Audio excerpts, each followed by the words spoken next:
Welcome to my channel. Have fun. Never die extra. Authors, Toyka, Toy Car. Chapter 1, Prologue. Evan Desjardins, Dream. One day in March, that first month of spring when the flowers are in bloom and the birds are putting everything into their song, 9-year-old Evan Desjardins, second son of the Marquis, had a very vivid and strange dream.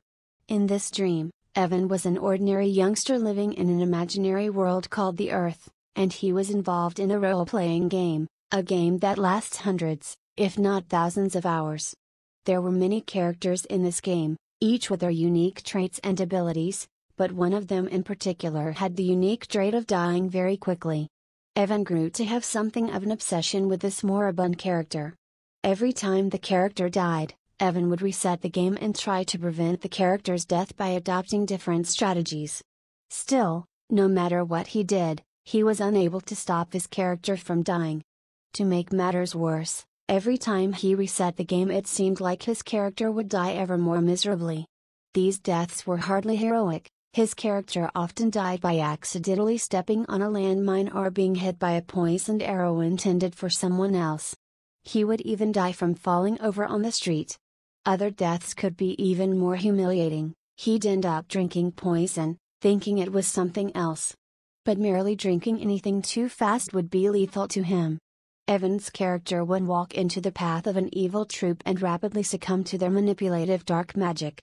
Their magic would be fatal to him, naturally. Ever more calamitous were the times when Evan's character would come across a dungeon treasure box. In his excitement, he would simply stare at the box and forget to open it. Then the box would punish his lack of haste by releasing poisonous gas that would surround him and send him to his deadly sleep. The character was met with many a tragic fate. He often bore the brunt of unexpected counterattacks from better equipped foes. He could be regularly observed being cruelly murdered by giant monsters as he ran towards them. When he did catch up to the monsters, they would always punish him with their blades. There seemed to be nothing Evan could do to save his character from a swift mortal judgment. One time the character's girlfriend grew jealous, and proceeded to kill him in cold blood. Talk about terminal relationship. The magic of King Yoma also had a particularly cruel tendency to end the character's life. Here then, Evan eventually realized, was a character who seemed to face an unfortunate death no matter what. Where on earth could all of this tragedy possibly happen to just one individual? Evan knew the answer. So do many others. This role-playing game of boundless freedom and relentless possibility is a massive hit on Earth. It appears in the deep darkness of Dungeon City Episode 3. Still, regardless of which route the player takes, the character would always die in vain. It looked as though this was the only possible outcome, at least as far as Evan Desjardins could see. How many times did this character die in this game? There are only a few CGs for the main character and a few CGs for each boss, but Evan's death must have been favored by the production team. Starting with convincing analysis. It's a game you can't clear until Evan dies. The whole world is hoping for Evan's death. It was public belief that Evan's presence in the game was blocking the powers of King Yoma, making it impossible for anyone to enter the final battle until Evan died. Evan was becoming something of a cult figure within the game, attracting venomous comments laden with schadenfreude. It was common to hear such sentiments as, "I love Evan running straight for death anytime, anywhere." There were malicious comments that reflected on the disconnect between Evan's lively appearance and his uncanny tendency to drop dead in the most ugly of circumstances. It's so thrilling that a handsome young man always dies in vain. People were not exactly shy to voice their sadistic ideas on the situation. "I love it so much that I want to save the dead Evan and kill him again." Evan was certainly attracting cult popularity among a sinister group of players. There were even a few perverted players who conspired to secure Evan's terrible fates time and time again. No, that's my story. Sir, what's the matter? That day, Evan, the second son of Marquis Desjardins, who rules the city of Dungeon, remembered all of his 29 years of life as a rebel. He remembered that he was a Korean Yoban minutes. Evan remembered how he had always died in vain in that game world, the world of the Great Battle 3, the deep darkness of Desjardins, The dungeon city. These memories were fraught with despair. I can't die. Evan opened his eyes in the middle of the night. The room was pitch black. Evan was sweating slightly after struggling on his bed for hours in an as of yet futile attempt to revive the memories of his past life. Now though, his efforts had paid off and the memories clicked into place. I can't just sit still and die like this. Evan shouted into the air, the perspiration dripping from his forehead. Evan leapt up from his bed. His body, a body that hinted only at the passing of 9 years of life, now felt utterly strange and somewhat fragile to Evan as his mind began to assimilate the memory of his previous life and reconcile it with his present reality. But this now, this right here, this was definitely the reality. He was Evan Desjardins, not Yoban Minutes, and this world was very similar to the world in the game of the Battle of Yoma 3. Noticing the incredible similarity for the first time, Evan realized that the inevitable must happen here as it did there. The day was on its way. That day of mortal fate put in motion. The day Evan dies in vain. That this was certain was clear to Evan in the way the world was far too similar to the game. He didn't stop to consider why this was the case, he just knew that his memories were real and that they would lead to his certain death in his present reality. I have to come up with a solution, he thought out loud. But how? Thinking about the countless crises ahead of him just drew a blank. But at times like this, he must stay calm. The memory of 29 years weighed down on him, the despair of countless deaths replaying over and over in his mind. No longer was he an ordinary 9-year-old boy. Right, I'll just write down everything I know. Everything I remember about the game world will be valuable information. He ran to his desk and sat on his chair. He turned on a lamp that operates as a monostone, an energy source mined in dungeon. And an unassuming notebook lying on the desk. This wasn't just any old notebook though. This was free records, an artifact commonly unearthed in dungeon. With this, Evan could freely write whatever he wanted, modify whatever he wanted, and it even had security features so that no one else besides him could examine its contents. When he had used it before, he had thought it to be an amazing tool. But now, with the addition of his other set of memories, he saw the artifact's similarity with the computer's document function. First of all, yeah, Evan readied himself mentally to start the task of recounting his memories. Evan picked up his favorite quill pen, dipped it in an ink bottle, what better writing equipment for a Marquis' son? And murmured in a lugubrious voice. Let's record all my deaths. Yoban Minutes, an ordinary young Korean man, first came across the Yoma Great War series when he was 16.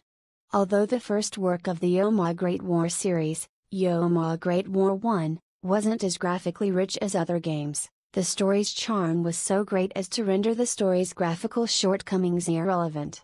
Yoban Minutes, a rather sensitive boy, fell in love with the Yoma Great War. Having completed the game entirely in just 3 days, he played the game repeatedly and looked forward to the next series to get released. How could I have possibly died from a slime? Evan thought. That hadn't been a good ending. It hadn't been good at all. In the sequel to Yoma Great War, many aspects of the game were changed. Yoban Minutes enjoyed spotting all the changes, even the minor changes like the alteration to the heroine's story in the post-game sequence.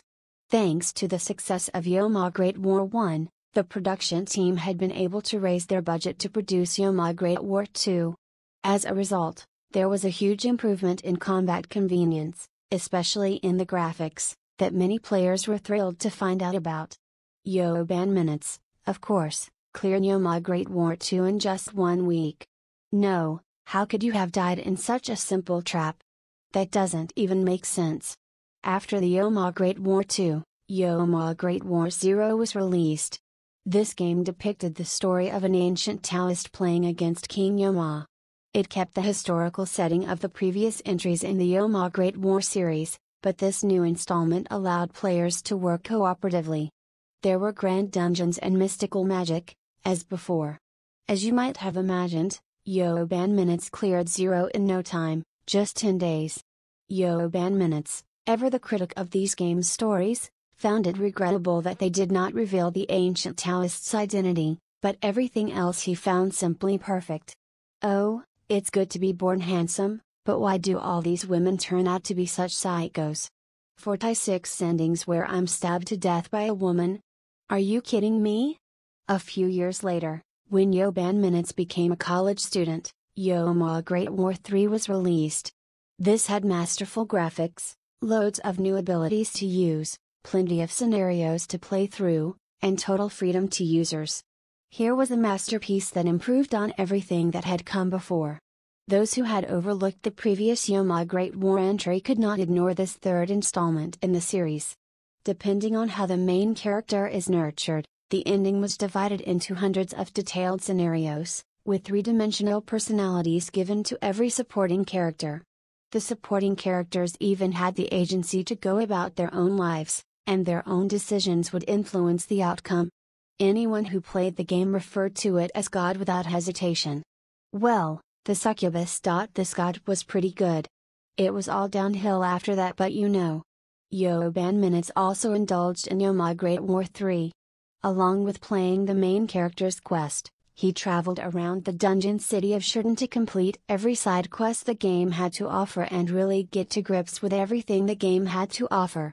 Particularly in this third entry in the series, the ability to connect with multiple women was expanded, so Yoban Minutes tried his best to achieve the so-called harem root condition. He succeeded. How did he die? Oh, poison. That's such a cliché. A secondary character who somehow ends up dying no matter how the main character advances the story. That must be Evan D. Sheridan's character's role. The second son of Marquis, the owner of Dungeon City, reduced to just a pawn who needed to die for the game to finish. He must be the character who dies for the main character. That's right, wears no force like the main member, but he's loyal, and he was quick to get over if he worked on it a little bit. Even 5 endings where you're beaten to death. Why are you shoving a warrior on a wizard and getting hit by a knife instead, you little brat? No, this is me. Yoban Minutes felt a kind of fate at that moment. It was in that moment that he realized his sense of duty as a gamer. If the game is this heavily dependent on its players, then there must be an ending for Evan. If the main character's ability to overcome even King Yoma, the ultimate king, will undoubtedly save Evan. It doesn't matter. It eventually becomes a happy ending. I'll save Evan somehow. Now determined to carry out this mission, Yoban Minutes began to play the game with abandon. If Evan dies, restart, restart. If he dies, just restart. Getting poison, being assassinated, dying from a sprained foot, meeting the final boss too soon, dying from a dungeon curse. Although there was a moment when Yoban Minutes turned to the newer Yoma Great War 4, the secret of the new generation, he ended up returning to Yoma Great War 3. He still had to save Evan. Yoma Great War 4 was set 5 years after Yoma Great War 3, but Evan did not appear in this 4th installment. Damn those producers. Death, death, death. Death. Dumped by my fiancé. Suicide. What a way to go. But in the end, Yoban Minutes found it impossible. It didn't matter how much time he invested in it. He spent 6 years in Yoma Great War 3 trying to save Evan but never managed to do it. His last memory as Yoban Minutes was when Evan pushed the main character out of the final match and was killed by the curse of King Yoma instead. As no gamer was high-leveled enough to take Evan into the final battle without killing him, Yoban Minutes was perhaps the only one who knew the truth. There's nothing I can do. He dies. That's that. Evan can't be saved. The main character cannot save Evan. But I have to save him. I am Evan, no one else. Only, Evan D. Sheridan. You have to live. Evan glanced through the notes of all his deaths and breathed deeply. He seemed to calm down a little now. Okay. I'll never die. Never. Let's get started. Evan had come to a conclusion. He tapped his cheeks as a way of signaling to himself that he had made up his mind. He would become a character who never dies. Chapter 2, Evan D. Sheridan, clenched his fist. 1. In a world where dungeons exist, monsters dominate, knights play an active part, wizards cast magic on a grand scale. What is the best way not to die in this world? Level up. Evan ate the watery soup that the maid brought him and quietly muttered to himself. In short, the level is the key to keep existing. As the level rises, the wizard increases the mana. The spells become dominant, and the warrior becomes more durable and more reliable. It was a straightforward equation of growth. But Maybelle, a 13-year-old apprentice, heard his mumble, spoke out as if she was amazed. "You're going into dungeon, master? No way, your mother will get a heart attack." "I was talking to myself, Maybelle. You should not even think of it in your dreams, master. You have a noble's duty, you must enter the dungeon when you become an adult, and until then, you must get an education. Please don't go until you grow up." "Yes, I got it. I know it well. Thank you for the soup." Evan returned the empty bowl to the maid with an inward smile. He wasn't just talking to himself. He deliberately leaked the word level to induce her reaction. And given the immediate connection of dungeons to the word level, it was clear that there was a flaw in the knowledge of the people in this society. "No, of course, I am only 9 years old as Evan. I have to make a rough guess. But no matter what, Evan is only 9 years old. There is no guarantee that his knowledge will necessarily match with the general understanding of the people in this world. That's why he went through the process of proving check with his maid. So, what was the fact that he was just able to confirm with his own words and the maid's reaction, and that's the misunderstanding that level can only be gained when entering a dungeon. No, of course, it's not that their perception is entirely wrong. In dungeons, the level certainly rises, and it was apparent. When he completely conquered the floor of the dungeon with his colleagues, it would take them to the next level, whether they like it or not. The original skills will grow, and sometimes, methods and magic that never existed before were created. It's easy to understand, easy to accept. When the unknown space of dungeons appeared in the world for the first time, people were terrified. There was also a rumor that the building was built by the king as a bridgehead to invade the human world from the world of monsters. But those who entered the dungeon and conquered the dungeon became stronger by God's blessing and began to acquire treasures that had never been heard of outside of the dungeon. What would have happened? They shouldn't allow people to run wild over a dungeon. The country immediately sent a nobleman to manage the dungeon and build a city near to it, systematically possessing the dungeon and getting control over who can enter it. The Marquis, Evan's father, Sorin Desjardins, was also an influential aristocrat. They had been in charge of the dungeon for generations under the orders of the king. If nothing extraordinary happens, Evan's brother, Eric Desjardins, will take over the duty. Eric Desjardins can grow to be the leading member of a warrior party. A second son was not needed. No, it's not important for now. But Toddy. In fact, I'm saying that level could be gained not only by going to dungeons. There was a different way of gaining a level, and that path is what Evan is going to take from now on. Evan smiled, recalling the myriad of work with the main character in his previous life as a gamer. The maid caught the wicked smile that did not suit the 9-year-old boy. "Sir?" "Nothing, Maybelle." Evan smiled at Maybelle as if he is trying to cover up his mistake. As Evan is a good-looking guy from the series, he still has a charm that can't be hidden even at the age of 9. That could fascinate a 13-year-old maid Maybelle. "Huh, you look the best when you smile like that, sir." "No, Maybelle. I'm afraid I can't laugh as much as I can." "Why?" "You look cute. Great when you smile." At Evan's firm answer, Maybelle got startled and shouted.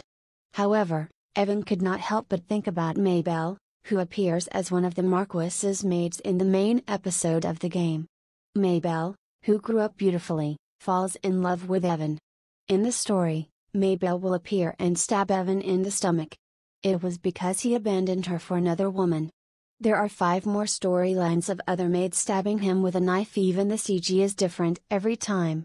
Why did the producers make 6 different CGs for Evan to be stabbed to death by a maid? Evan, how much have you seduced women? Evan, who was born again, had no intention of getting involved in any strange relationship with the maids. Falling in love with maids will surely lead him to death. For the same reason, It was also good not to love any other woman as much as possible.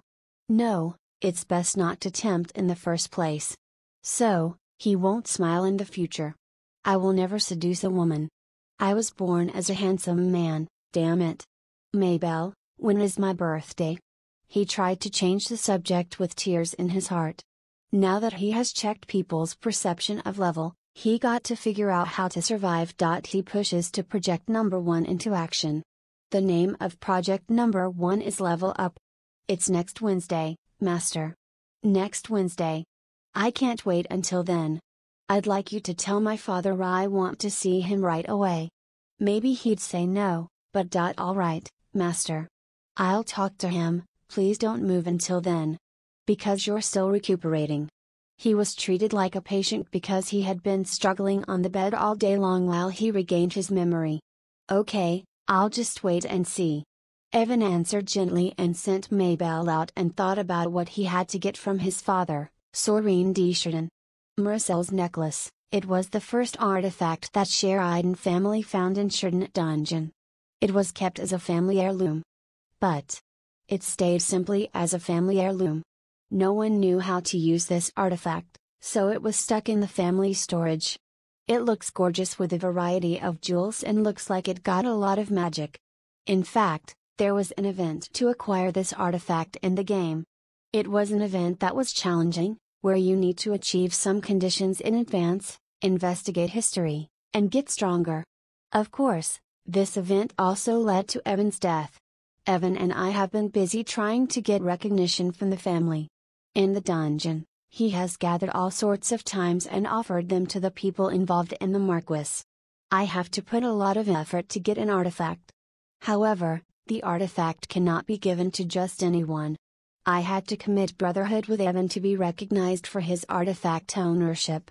Did the event end with the recognition of ownership? Of course not.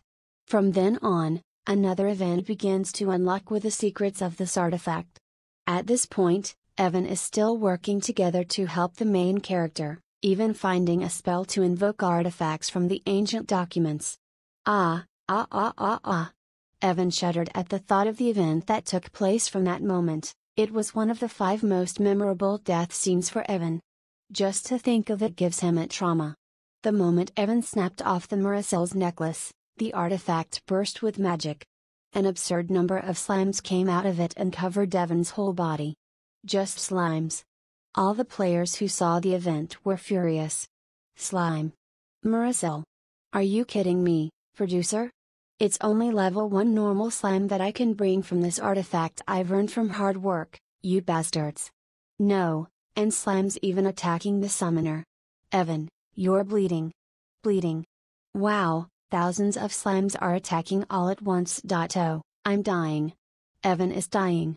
There's never a single time in a crisis that he won't die. Even at the time, Evan only knew how to invoke the artifact, and he didn't know how to stop it. And slimes continued to swell and attack Evan. Sticky, acidic mucus melts Evan, melts. The main character is surprised to see the scene. The main character tries to save him, but Evan is already dead, covered in slime. Video footage of the event from beginning to end became the best of the month, decorating the main screen of the Oma Great War fan website. With the title Evan died number 36, Slime Funeral. Only, the game scenario ends with summoning a number of slimes that you could not get out of. In the middle and second half of the game. Naturally, players avoided that event. Evan maniacs like me were terrified, but at this moment, Evan was looking at the potential for growth in that artifact. Why? Because when he was playing the game as the main character, when he swung a sword to save Evan and killed one slime, he discovered something. You got one experience. Yes. If he can catch slime summoned with the Maricelle's necklace, he will be rewarded with experience. Another level, the level of existence, without having to get in a dungeon. He can get the experience needed. Chapter 3. Evan Desjardins clenched his fist. 2. Every human action is given a corresponding result value. The word experience, in relation to dungeons, will immediately come to mind, but really, it is existence level that makes growing and building up experience possible. To train in swordsmanship, to qualify in chess, to use mana, to recite spells, to mop, to study, or hunt a monster. In all such situations, human beings gain experience whether many or few and rise in existence levels and become stronger. People think that growing in dungeon levels is what's worth the effort, but it shouldn't be that way. What's more important for the player is to grow in existence levels along with the dungeon levels. Growth in existence level is not as dramatic as compared to rising in the dungeon level, but it is miraculous enough in itself. There is no choice but to adapt the speed of dungeon level growth depending on one's ability, but existence level had no such limit. Still and repetitive efforts in every single time, anyone can surely grow if they can endure a dull and tedious process. Leveling up, especially by hunting monsters, is no exception. That's why people loved dungeons. It was a place where we could be rewarded if we tried. But, he thought, Evan is still so young, so he can't get into the dungeon yet. It's even worse to go outside the city where wild monsters roam. But what if you summon slime from an artifact? What if slime was weak enough for a child to kill? The Marisol's necklace could call up slimes. At existence level 1 and dungeon level 1, both the slime and the main character only have HP, health point, 100 and MP 100, so even Evan can kill a few of them. Marisol's necklace is an artifact that could speed up Evan's growth. It didn't mean much to high level characters. By killing a level 1 slime, you could get 1 experience value. Such low value means nothing to high level characters. But for someone who is just at level 1, like Evan, he would surely grow faster, killing slimes rather than sticking to his desk and study for 10 hours. This is how the Level Up project begins. And if I keep doing it from now on while I am only 9 years old, I could get stronger by the time a maid tries to stab me. And then his thoughts were cut off by a maid's voice. Lord, the Marquis is waiting. Oh, yeah. I'll be right there. It was a different maid, not Mabel. Evan jumped out of bed, dressed up, and followed her out of the room. Wow, if you saw all the paintings on the wall, you learn enough for the rest of your life. He thought, as they walked through the hallway. It was the same hallway that he walked through just yesterday. But now that he has regained the memory of his previous life, he is fascinated by the items in the mansion. It was as expected for a mansion where the head of the city dungeon lived. As he looked through the hallway with fresh eyes, the maid asked him quietly. I've heard from Mabel that you want a birthday present in advance. Yes. There's something I really want. But don't be too demanding. The Marquis is still busy with the backflow of the dungeon. Yes, I know. The dungeon backflow is a phenomenon in which the monsters of the dungeon overflow outside. In the early days of the dungeon's discovery, it was what made people call the dungeon the den of the devil. Destruction was inevitable, and the people living near it suffered. However, they soon learned that dungeon backflows regularly happen every 3 months.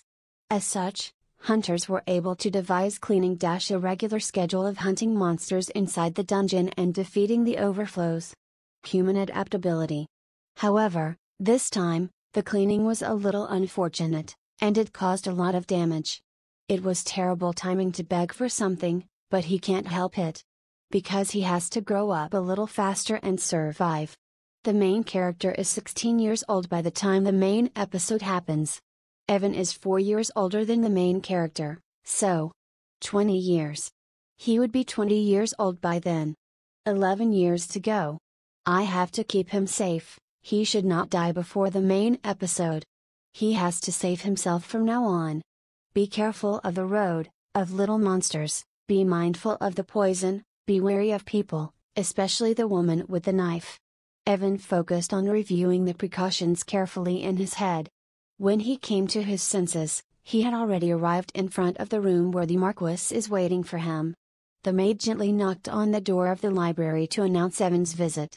I've brought Evan, master. Soon, beyond the door came the Marquis' deep voice. Tell him to come in. You should go back to work. Okay. The maid gently twisted the doorknob open, and backed away, opening the door for him. The series of refined and courteous movements amazed Evan. These movements were unfamiliar in his 29 years of living on Earth. "Why are you still standing by the door, Evan?" The Marquis' voice startled him. "Oh, yeah. Father." Evan stepped into the library. The first things he saw were the mountains, and mountains of papers piled in front of his father. Behind the mountains, he could see the Marquis' face. "Come closer here. The fatigue I have accumulated so far is gone just by looking at your face," the Marquis said. The Marquis was a middle-aged man who gave the impression that he was going to be very stubborn. Frankly speaking, Evan does not look very much like him. They only had one thing in common: dark, deep violet eyes that noblemen have. The rest of Evan's features closely resembled his mother, who has dark hair, a sharp nose, and slender build. Unbeknownst to the Marquis, Evan is very grateful that he looks more like his mother than his father. "Father." "Yes, Evan. You came here yourself to beg for something?" Marquis lifted Evan, his 9-year-old son, and sat him on his lap. It didn't suit the dignity of a nobleman, but why should he hide his affection? The Marquis dotes on Evan, who looks just like his wife. Evan was banking on this knowledge when he decided he would ask for a family heirloom. "Well, I'd like to get my birthday present a little early. You could wait for a few days, and I'll let you have whatever you want." "What's the rush?" "I really want the necklace I saw before." "The necklace? You?" The Marquis' eyes opened wide at his son's request. It was not what he expected. A boy of this age usually wants a sword, armor, or a living animal. But a piece of jewelry? No, wait, the Marquis thought, confused. The necklace he saw before? He is not talking about his mother or my second wife's necklaces. So, what do we have? Come to think of it, what I just showed him one a while ago. You don't think? Is it the Marcel's necklace? He asked his son with curious eyes. Evan nodded. I'd like to have that necklace with a bunch of little jewels. I see. It's not something you can take out recklessly. Didn't I tell you about this? But father, I really want it. Evan looked up at the Marquis with tears in his purple eyes, eyes that were the same as his father. An 9-year-old boy's cuteness is powerful. Its effect is extraordinary, and primarily when targeted at parents, its destructive power is to break through the universe. But Evan, no matter how insignificant the necklace may look, it is still an heirloom. I can't easily give out the family heirloom, the Marquis thought with strong determination, which was gradually weakening as he looked at his son's cuteness. A theory came to his mind. There's a saying that the artifact chooses the right owner to have it. If the Marcel's necklace chose Evan and he could bring out the true power of the necklace. The real ability is to summon level 1 slime, but the Marquis didn't know that. He looked at his son with a mournful expression and agonized repeatedly. Then, he finally nodded. All right, Evan. I'll give it to you. Really? I love you. Evan cheered and hugged the Marquis. It doesn't matter if the Marquis is a middle-aged man with a hairy face, he could have kissed a chimpanzee right now. But, there's something to be careful about, Evan, the Marquis calmed him down as he was jumping for joy. Chimpanzees? No, focus, Evan thought. He tilted his head and asked. What is it? That's because there's a limit on the number of artifacts you can equip. All of a sudden, something like a game came up. The sword, armor, rings, earrings, necklaces, bracelets. Up to 5, regardless of the area. This is the limit to the ability of the magical armor and artifact. More than that is something our bodies cannot carry. Okay. It was definitely the same in the game. Therefore, when and where to wear certain artifacts is a critical issue. Only, the usual tactic was to carry a sword or armor and fill out the rest of the slots with artifacts. So if you grow up and need another artifact, take off the Marcel's necklace and put it back in the storage. You don't have to keep wearing a necklace that's worth a lot of money. Yes, I will. Evan's original plan was to return it back when he could no longer raise the level with slimes. He won't be able to level up forever with slimes that only give 1 experience point. I wish I could check my existence level and skills, he thought, but that's impossible. That's the conclusive proof that this world is not a game. With such thoughts, Evan sighed. Anyways, what matters is that he got the Marisol's necklace successfully. Project number 1, Level Up, was in operation. Chapter 4, Evan Desjardins clenched his fist. 3. He. Oh, I shouldn't laugh. When Evan returned to the room with the Marisol's necklace given to him by the Marquis, he locked the door tightly behind him and put the necklace on his neck.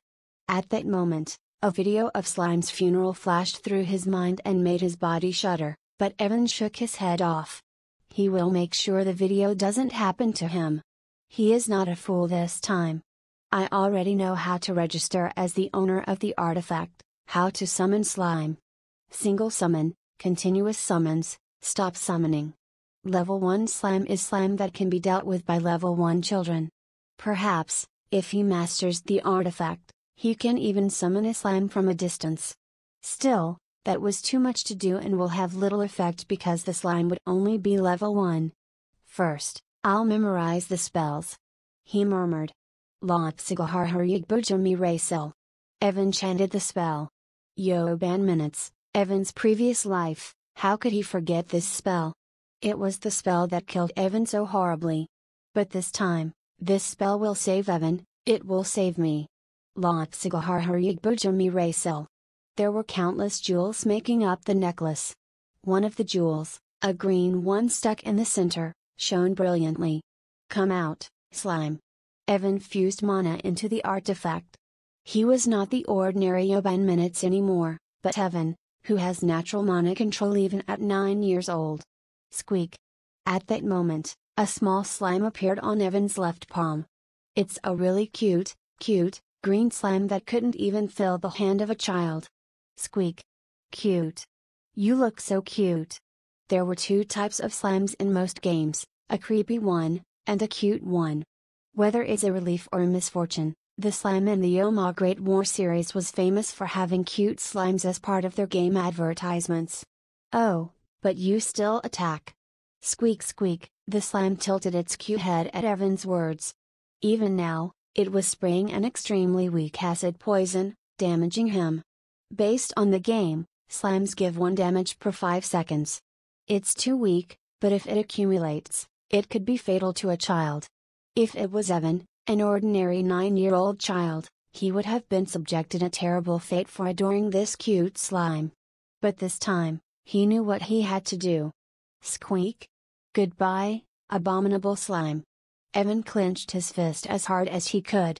The slime screamed and struggled violently to get out of his grasp, but Evan crushed him harder and harder with his fist. Die. Die. Squeak. Squeak, squeak. Huh. Squeak. In the end, slime failed to withstand the pressure and died out of his grasp. A very feeble explosion was released upon its death, but in less than a second, it evaporated and flew away. Evan opened the window and to dissipate the smoke. A smile of joy uncontrollably came to his lips. It's possible. I'm all right now. Now that he knows that slime can die without much difficulty, it's time to study how to do this more efficiently. He has come up with a rough method. The basic summoning position of slime is above my left palm. So, adjust the summoning when I want it if I hold it as hard as you can. Alright, like this. Squeak. He summoned a second slime, and it was immediately and mercilessly crushed upon being summoned. The slime's cuteness has no effect anymore. 3 seconds, 4 seconds. Squeak. As slime's desperate scream grew smaller and smaller, Evan counted coolly. He was counting how long it would take for the slime to die. Squeak. 0.11 seconds. It's too slow. What an incompetent body. How could killing a little slime take 11 seconds? Evan clenched his teeth as he thought about it.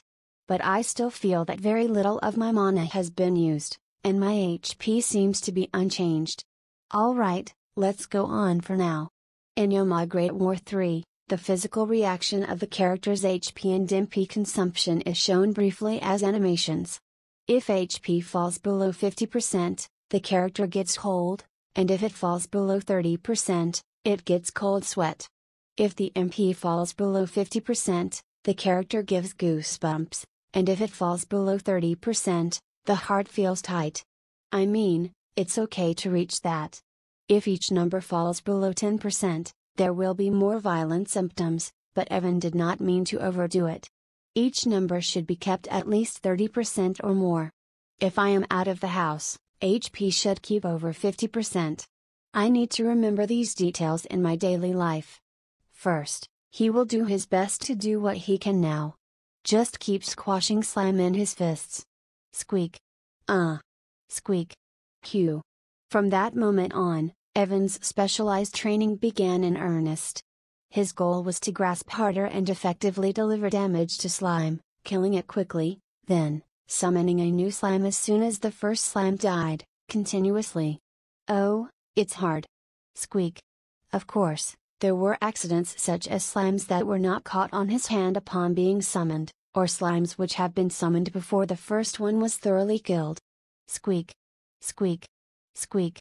But one thing is clear, his skills are getting better and better. In a short time, his posture was better, and his grip reminded him of a natural hunter. Squeak. Squeak. Squeak. Squeak. Soon, after his countless attempts, his technique has improved, and the duration to kill a slime was shorter. Squeak. Oh, did the level go up in the meantime? At one point, Evan tilted his head and wondered about his level. Unlike in the game where he can check the logs, Evan had no way of knowing if he had leveled up. Perhaps there was a possibility that he was just a master of repetitive tasks. Or, even though it was unbelievable, there was a possibility of acquiring a new ability, like an enforced grip? I see, this is why people don't notice the level of existence. If Evan, who knows about the level of existence, is not too confident about his growth, what about those who don't know it at all? Evan shook his head with profound enlightenment. In the meantime, he continued to summon slime and crush them under the pressure of his fist. It had been about 2 hours. Squeak. 9 seconds. All right, I reduced it to 9 seconds. I've become very good at this. Maybe it's okay to turn on automatic continuous summoning. No, that's still scary, so let's keep it the way it is for now. Suddenly, after achieving the 9-second kill, he felt a strain in his heart. No doubt, a physical signal is indicating that only 30% of MPs are left. Evan stopped moving. Slime summoning also stopped. But wait a minute. Come to think of it, his HP didn't drop even if his MP reached 30%. No, he didn't even feel that he has reached the 50% mark yet for HP. In fact, his body is in excellent condition now. Is this possible?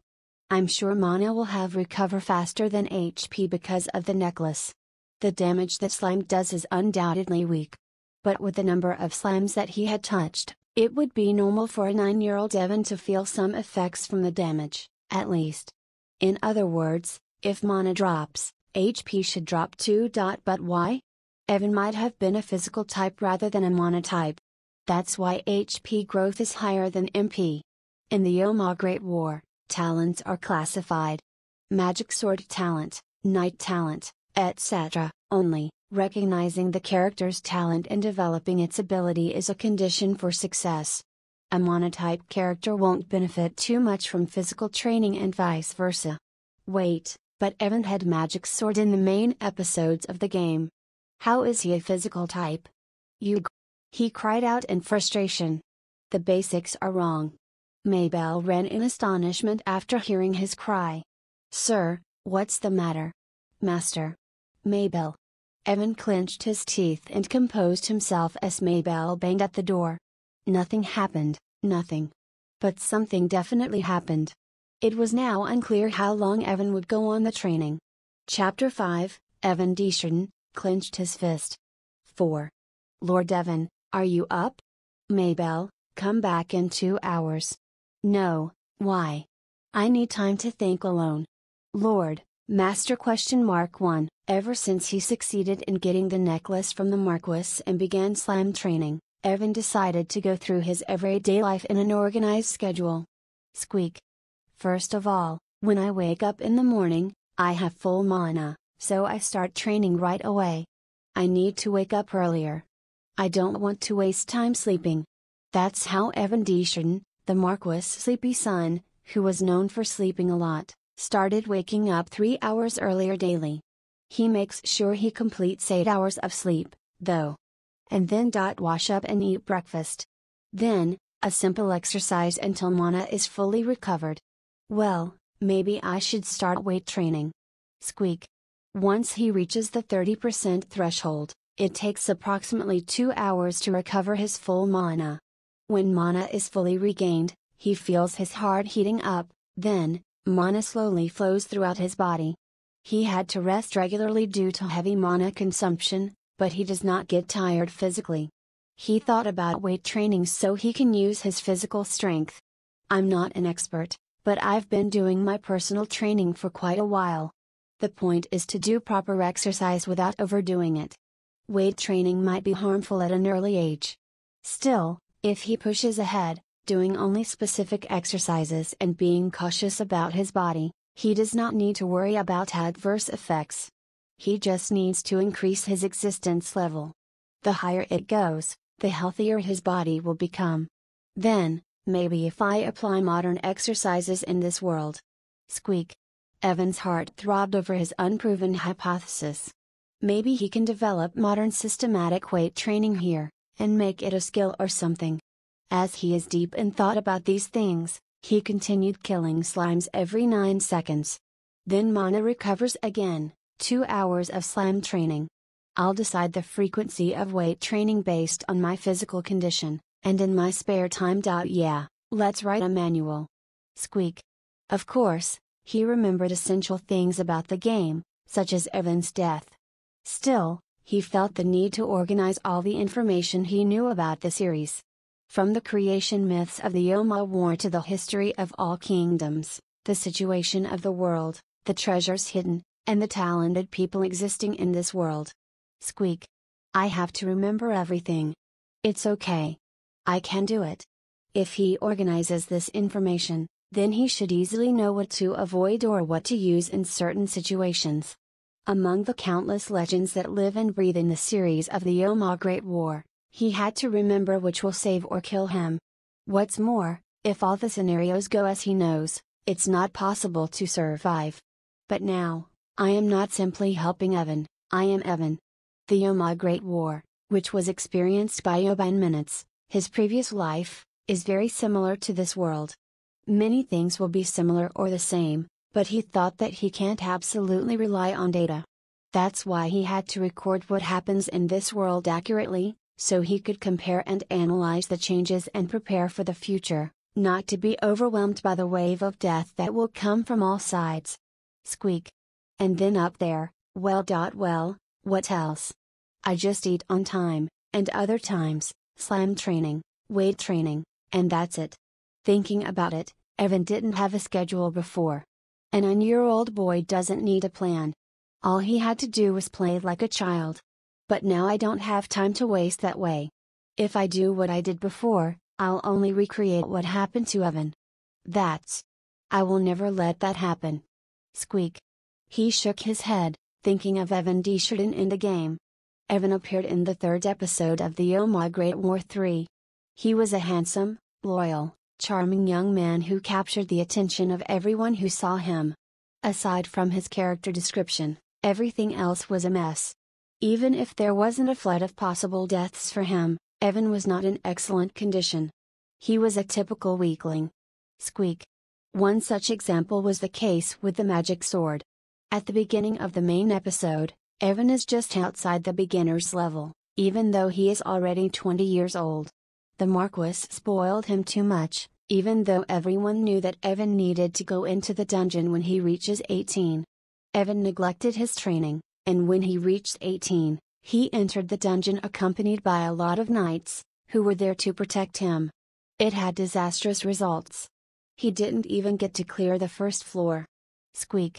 When someone clears a floor on the dungeon, he would hear God's voice blessing him and increasing his dungeon level. Evan didn't hear the voice of God that day. He failed to achieve the expectation to clear the first floor. A required amount of contribution to the group is needed to get credit for clearing the floor, but Evan left everything to the knights, and thus, failed miserably. It took him 3 months to try again and finally clear the first level. He was such a pathetic man. But women chased after him. Squeak. Evan liked spending money, and he wanted to hang out with people. That's why he's always surrounded by so many people. It gradually aggravated his situation. Fortunately, he didn't pay much attention to alcohol or gambling, but he had a problem with women. He got really mixed up with all kinds of women, and it had already developed to an irreversible level at the beginning of the main episode. He had 3-digit quests, all involving those whom he had seduced. Squeak. Ha, how could Evan flirt with that many women? He shook his head, recalling the quest he had taken over in the past while playing the Yoma 3. A woman Evan flirted with will bring his death. He made up his mind, he won't flirt with women from now on. He won't even smile at them. Squeak. Whoa, my heart is tightened. Stop. He checked how long it took before he reached the 30% limit, 2 hours, a little improvement. The fact that the time he can continuously summon slime is increasing little by little means that his mana point is increasing. I am improving. It's such a small improvement, but what matters is he was growing step by step. He was pleased. Then, a great desire sprang up within him. I want to be stronger faster. He already knows how? By optimizing the schedule, he can reduce time waste and focus more on slime training. And if possible, add weight training. It's going to be a lot better than just grabbing the slime. Okay, the goal is to create weight training skills. Alright, let's start training right away. Evan clenched his fists with determination and ran straight to the yard. It was the middle of the day, and Maybelle caught him before he can get to the yard. He was made to wash his face and go to breakfast. The second master is a little strange these days was the topic among certain servants. My master is like. He told me not to enter the room, and he hates when I try to look at his notebook. He told me not to come unless he calls me. We used to be close, he followed me like I'm his sister. Madame, the maid who wants to be anonymous, started talking. Maybelle, you should stop. It's good to feel friendly to Master Evan, but if you cross the line, it's over. Then, you will get fired by Marquis. Anyway, I think Master Evan has changed. He used to play around in the hallway and destroyed a few expensive painting and vase, but that doesn't happen these days. A male servant brutally called out the name of a maid who wished to remain anonymous, before adding his own observation.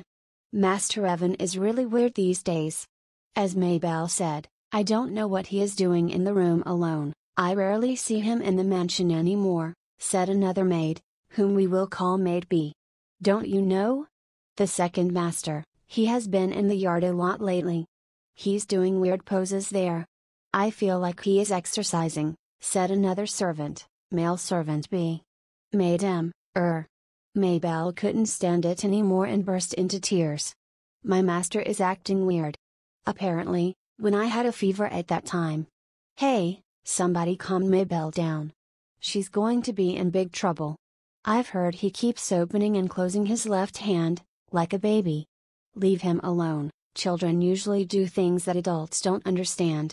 Like I don't understand what Maybelle is doing now. Maybelle, if you keep working for Marquis's family. With the servants chattering, the lounge door burst open, and servant C came in. He was panting, and his eyes were wide open as he told them what he saw. Hey, did Master Evan just No, I don't know, Master Evan. He just lifted the rock in the yard. He said he was doing it instead of dumbbells, what do you call it? It was a small rock, but it wasn't something a child could carry. Only, male servant shouted back at him. And what the hell is dumbbell? Then, he turned to his colleagues.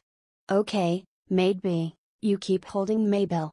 Servant B, you take servant C to the priest and ask him to fix his eyes and ears. Okay. What is it? What are you doing? Why are you holding me? 10 days have passed since Evan started slime training. He didn't realize it, but his body was changing more quickly than he thought. Now, He could kill Slime in just 7 seconds. Hi. This is Novel Admire. Thanks for the visit. Chapter 6, Evan Desjardins, Clenched Fist, 5. Do you like sweets, Evan? Lady Redine Desjardins, the first wife of the Marquis, asked Evan sweetly. With her black hair and green eyes that seemed to be made of melted emeralds, she looked very beautiful. For reference, while the other NPCs at her age looked old in the game, the Marquis' wife remained to look young. The most prevalent theory was that the graphic designer left, and the developers had no choice but to keep the young appearance because there was no design for an older-looking Redine. Evan thought otherwise and believed there was a secret reason for this. It's delicious, he remarked. He was spending time with his mother. Huh, thank goodness. Eat a lot. These cookies were imported from Madoka. In the past, Evan used to smother his mother every 4 days, asking for sweets. However, these days, something seemed to change with her child. He only visited her during tea time only once every 10 days. Evan, what are you doing these days? You seem so busy. You don't even have time to see your mother. I'm sorry, hee. Evan tried to evade the question with a cute laugh. He couldn't say that he was trying to train and survive. However, compared to the Marquis, Lady Redine was more immune to her son's charm and narrowed her eyes and began to interrogate him further. I heard that you were staying alone in your room for quite some time. Ugh! Artifact is in the room. He had an excuse prepared if his cute laugh didn't work. Evan showed the Marisol's necklace around his neck.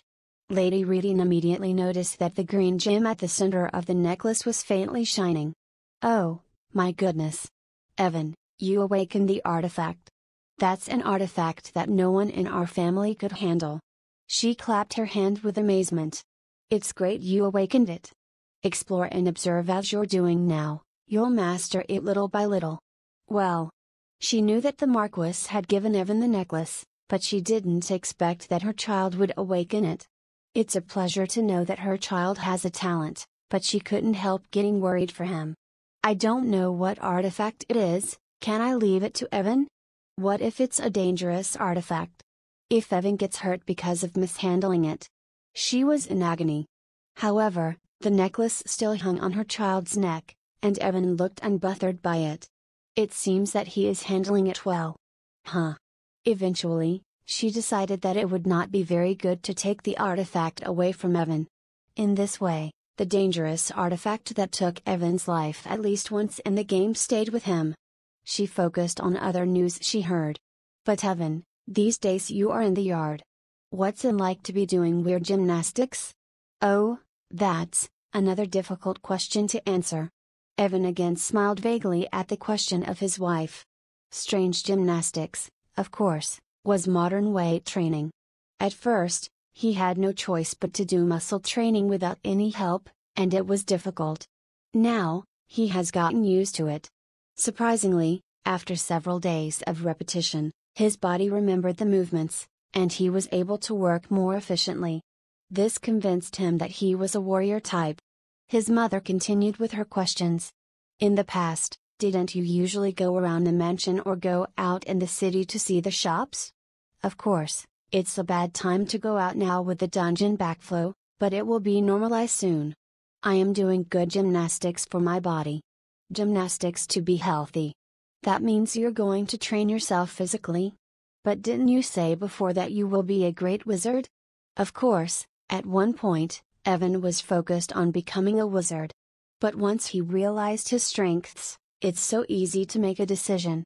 Thinking about it, he can join the battle between the main character and King Yoma if he grows strong enough. Evan, why are your eyes dead? Our cute son is so serious. Mother, I think people have particular fields where they could excel at. If I try to force myself being a wizard, I feel uncomfortable, by watching other mages. My 9-year-old son suddenly spoke like an old man. Evan was embarrassed and quickly sipped at the cup of tea. The Marquis' wife was amazed that her son now liked the taste of black tea. Evan is acting different, she thought. Meanwhile, Evan was thinking of other things. He was thinking about the dozen of endings where Evan was poisoned. There was an ending where he died while taking tea with his fiancée. He died on the spot, crying pitifully. It was really miserable. Project number 3 should start soon, he decided. However, it would take him some time. First of all, he must complete Project 1. Level up. Do whatever you want for now, his mother told him. You'll have less time to play next year. You have to enjoy your freedom. Ah? Evan's eyes widened at the words of his mother. She continued. Aristocratic classes. Yes, he thought and frowned at himself. How could he have forgotten about it? When he reaches age 10, Evan, like his older brother Eric, will undergo a reasonable level of education suited for aristocrats. History, language, math, geography, and of course, swordsmanship and magic. Don't look like that, Evan. After all, you're the second son. You won't have to do as much as your older brother, but it doesn't mean you don't need to help him. You have to learn in order to perform our family's duty. The family's duty she was referring to was about the dungeon. Anyone born in the Sheridan family must enter the dungeon periodically to inspect and explore as well as achieve certain goals. It is based on the spirit of noblesse oblige, which states that nobles must understand the dungeons better than anyone else because dungeons are under their management. I know it very well, he thought. Evan enters the dungeon at 18 years old and failed miserably. After 2 years, the main character entered their city, and the story began in earnest. At that point, Evan was only capable of reaching the 4th floor. The second son of the Marquis. What a shame. In the rest of the story, the main character will need Evan's help for a quest and builds a friendship with him. Soon, Evan dies. I know, Mother. I will study hard next year. Okay. So right now, you have to play so much so you won't have any regrets next year. It is important for a child to play. Yeah. Evan responded cheerfully to his mother, but his thoughts were far away. He was planning ahead. For the remainder of the year, he must master slime training to a level where it would be unnoticed by anyone. He should be able to continue slime training while in class. After tea time, Evan returned to his room and resumed slime training with his left hand while he held the manual with his right hand. It contained the overall story of the Yoma Great War III, the historical events, important artifacts, etc. He made it with such detail that its quality is valuable enough to be sold. Reading through the pages he wrote on, Evan realized that this was the sum of the years he devoted to playing the Yoma Great War III. He felt a little sad about it, but it's not that important now. As he read through, he thought about starting project number 2. It was inevitably parallel with project number 1, as project 1 was a lifelong exercise to level up. Let's see, checking in the character category. As he skimmed through the pages that took 10 days to fill out, his left hand steadily crushed slimes at his current rate of 7 seconds. Evan's handwriting was too ugly. Fortunately, no one gets to see this manual except him. Okay, this is it. The list of the scariest characters. Evan stopped at a page titled Most Important. There should be an appearance of one of the main characters around this time. Venom Spear? No.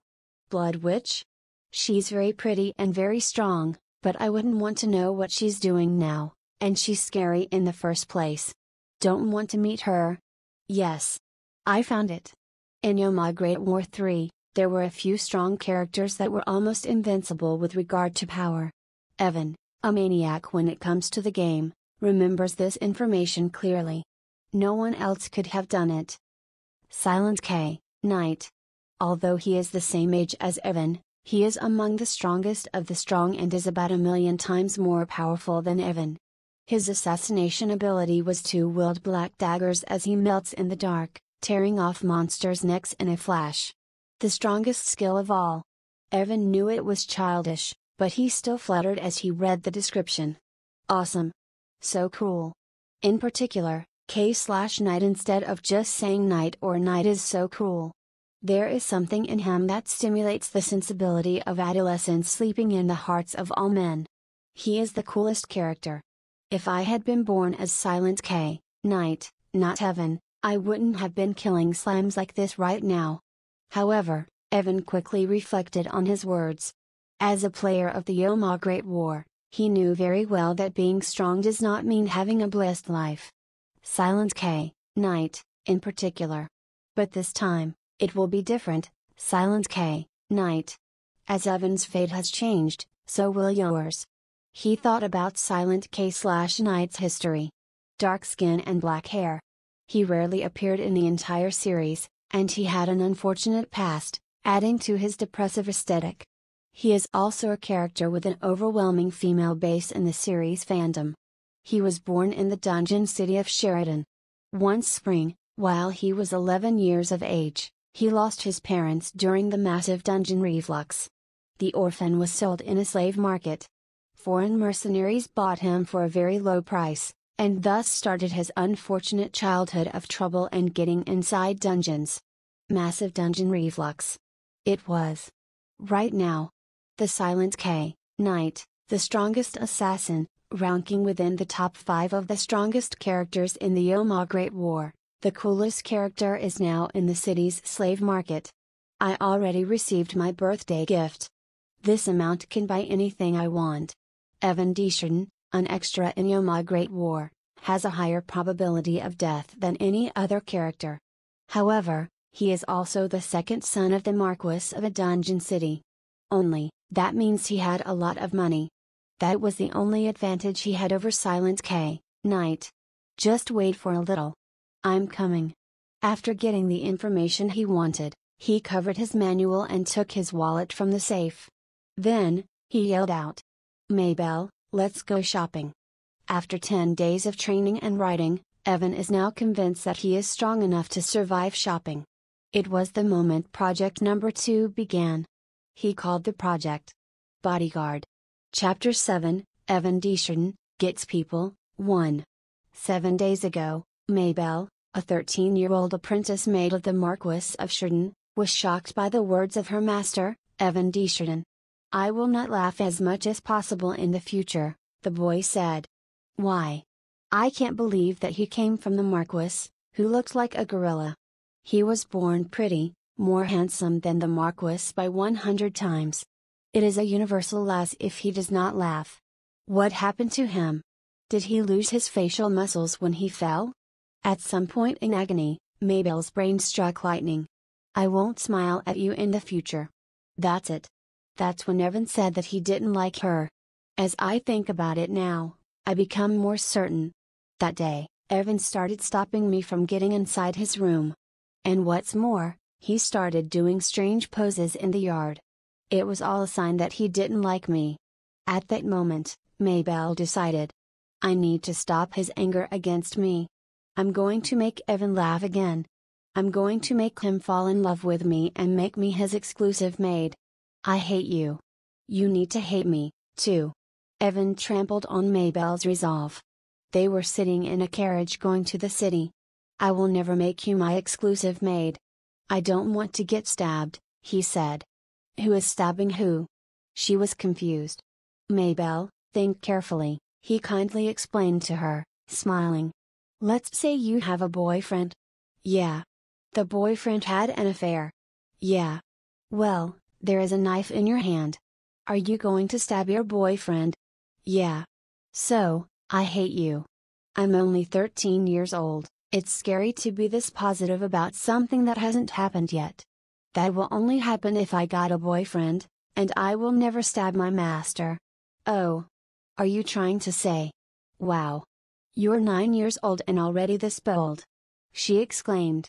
But to be honest, it was a little exciting. "I'm not asking you to be my girlfriend. I will never ask you to," Evan said. "In addition, how confident you are to already assume that you will be cheating on me. Okay, I'm not talking to you anymore." Evan shook his head and turned away from Maybelle, who was consumed with fantasy. Gradually, the city that has been affected severely by the dungeon reflux came to their view. Collapsed buildings, roads. People are trying to recover a scrap between the rubble. It was a far cry to what the city once was. The number of people has also decreased, Evan observed. "I don't think a lot would come in until the city has been restored. The knights hired dungeon explorers as mercenaries, and they are still in search of any missing monsters. Master, Maybelle spoke, as I told you earlier, it is not a good time for shopping. But what are you going to buy? A person. A person. Uck. Slave market. Bingo. In the dungeon city of Sheridan, there was a slave market that was legally operated by the state. Here, they sold people. People of countries who lost to wars, captives, those who were sold for debt, orphans, unrecognized races. Human greed has reached such depths that the state has chosen to run the slave market and regulate it since they could not completely stop it. Slaves must be purchased with a clear purpose, guaranteed rights, and at least a minimal amount of dignity. Well, I think the state was half successful, Evan thought. The country's slave management system has certainly provided better conditions for many of the slaves. In the state's eyes, they did a good job of ensuring that slaves are not forced into unwanted sex trafficking or as part of human experiments. Of course, if you are a nobleman or a merchant who has a lot of money, it is possible to forge slave documents. If you take slaves and leave them on the battlefield or inside a dungeon, no one could stop you. Perfect management is impossible, unless for someone who has very powerful magic. Actually, there was one in Yoma Great War 3 who could probably have the magic skills to do it. A very, very famous character, not only because of her appearance but because of her powerful abilities. Of course, there was an ending where Evan was killed by this character. Where could the bloody witch be now? She's probably a kid just like me now, Evan thought. If he feels like it, he can try to locate all the elements that could be harmful to him and stop it from the source. Evan felt like a god rather than the second son of the Marquis. Suddenly, Maybelle let out a scream. You are going to the slave market to find a new maid. You will abandon me and put that maid next to you. A maid who is prettier, calmer, and more mature than me. Evan thought Maybelle was pretty enough. She was a charming girl with a soft brown bob cut, round blue eyes, and a slender neck. Honestly, he can't believe that she was just an extra. Isn't it a little strange to say abandon? I just said I wouldn't make you my exclusive maid. I knew it. Master, please, I'll do well. Make me an exclusive maid. She tearfully pleaded. Maybelle grabs her crotch and puts her knees together as she cried. Evan sighed as he looked at her. You seem to have a little twisted purpose. And I told you, I'm not going to get a maid right now. Then. At that time, the carriage stopped, and a knight came to open the door for Evan. Good morning, Master. We have arrived. In an advanced game such as the Yoma Great War 3, there was no common face CG. Evan looked at the knight's face and immediately felt comfortable. It was another extra, a knight named Dine.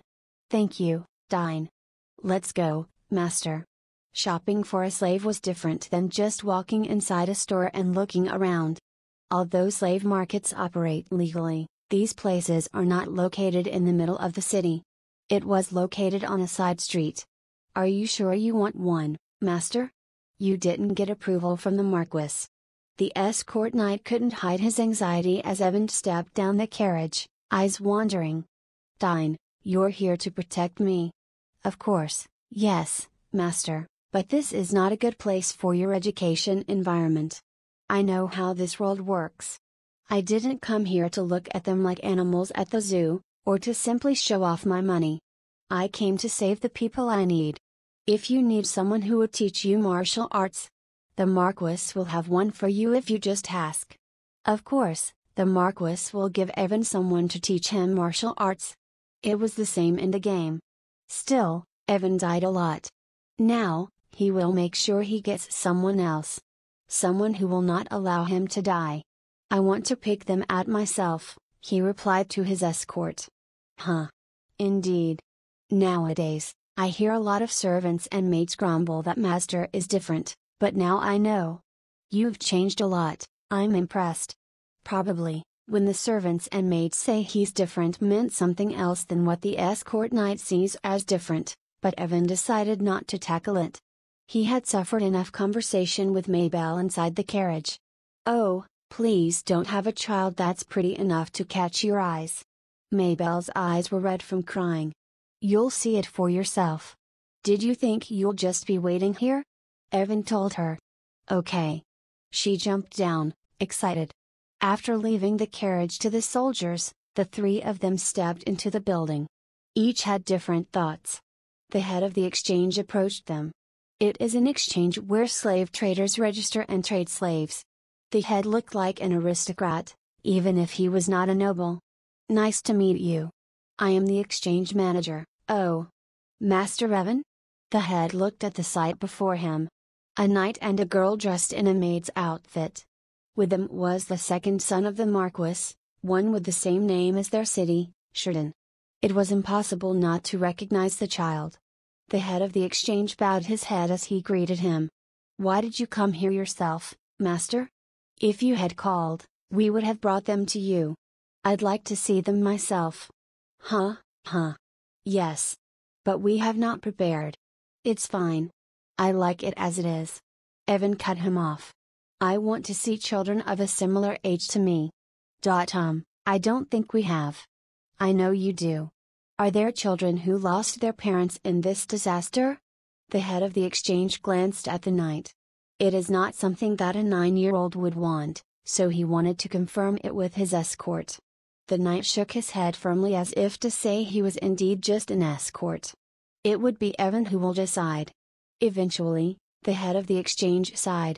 When he spoke again, he was more straightforward and forceful. They sold themselves to survive. Some of them do it, master. All these children were. Somehow, they may not fit what the master. That means that all of those children are desperately trying to live. Evan's words shocked the head of the exchange. This, too, was something he never expected to hear from a child. I don't have to explain myself to you, Evan said. Please lead me to them. Okay. The head of the exchange couldn't say anything anymore. He immediately called a person, whispered something, then led Evan, Maybelle, and Dine to a large room. Inside, the escort knight whispered to Evan. Mr. Master, I understand your noble intention, but if you take too many of them, it may be hard for the Marquis to manage. You don't have to worry, Dine. I only need one person. Mr. Master, a pretty girl, would be. What I need is a boy, Maybelle, a boy. Can you consider again before you decide, Master Evan? Oh, this is really annoying. The head of the exchange served them tea and went to the back. After a few moments, he reappeared. Here, Master. These are the children you said you want.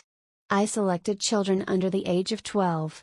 Several children followed the head of the exchange into the room, but Evan couldn't help but notice that the head of the exchange looked sweaty and panicking.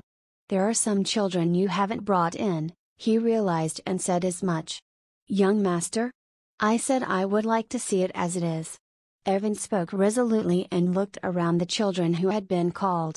Most of the children looked disgusting. One of them was pretty, but you can take them all out. I need to see them. Young master. Well, come on. Are you going to make me say it twice? The head of the exchange froze with shock. He hesitated for a moment before opening his mouth. But these children were born weak. It doesn't matter. I want to see them. I have no choice. The exchange manager admitted that Evan was a formidable guest. Most of the buyers in the slave market trusted the head's suggestion, but it seemed like the young boy has different standards in choosing his slave. The young slaves lined up and left the room with the head of the exchange. When the head came back, he only had 2 children with him. They are a little dirty. There are bruises, but it's okay, though. These children are smaller than the others. As I said before, children with congenital weakness are dying. Evan opened his mouth at the sight of the 2 children in front of him. I said I just need one person. One of them had dark hair and dark skin, around the same age as Evan. Despite his young age, his beauty was already obvious. Silent K, Knight. Forget that. I realized I need 2, Evan told his escort. Only, the other child had black hair and dark red eyes, darker than blood. Pale white skin. The child's hair was cut short, like a man, but she can't hide her beauty. I will need both of them. Like the Silent K, Knight, She was ranked in the top 5 strongest characters in Yoma Great War 3. The most powerful sorceress. The one who gave death to Evan in one of the endings. In front of Evan was the young bloody witch. Chapter 8, Evan Desjardins, Gets People, 2. Rookie. It's a unique concept that emerges in the Yoma Great War, and is a newly emerged human subspecies that was God-chosen. Therefore, this word describes not only a new person but an entirely new race. They were mutations of ordinary humans. Slowly, they are spreading little by little amongst the average humans, but their existence only started to get attention in the latter stages of Yoma because they are weak. No, let's correct it. Rookies have a naturally weak body. Their physical growth was slower than the average person. There was no physical advantage over normal humans at all. However, there were exceptions who became ridiculously strong, such as the Bloody Witch and Silent K, Knight. By the time of Yoma Great War 4, the protagonists are rookies, and they alone had the power to reach the peak. Those who have gotten strong despite being born in a weak body. What these rookies have in common is that by luck, they have survived in a dungeon, and received a dungeon level rise. This is their mutation. They receive twice the level of blessing in their dungeon levels. The deeper they go, the higher they climb, the more these rookies become monsters. This is why they were called the God-chosen race. The weak physique they got when they were born was their penalty, to somehow balance the ridiculous buff they receive once they are capable of surviving inside dungeons. Evan thought the penalty was stupid. Because of that penalty, the majority of rookies die before they can even get to a dungeon. Also, the buff only starts to get ridiculous when a rookie clears the 5th floor. How would someone with a weaker body survive the 1st floor? In fact, the majority of the rookies who discovered their potential went inside dungeons, only to die terribly on the 1st floor. Only a very small number of outstanding rookies can make it.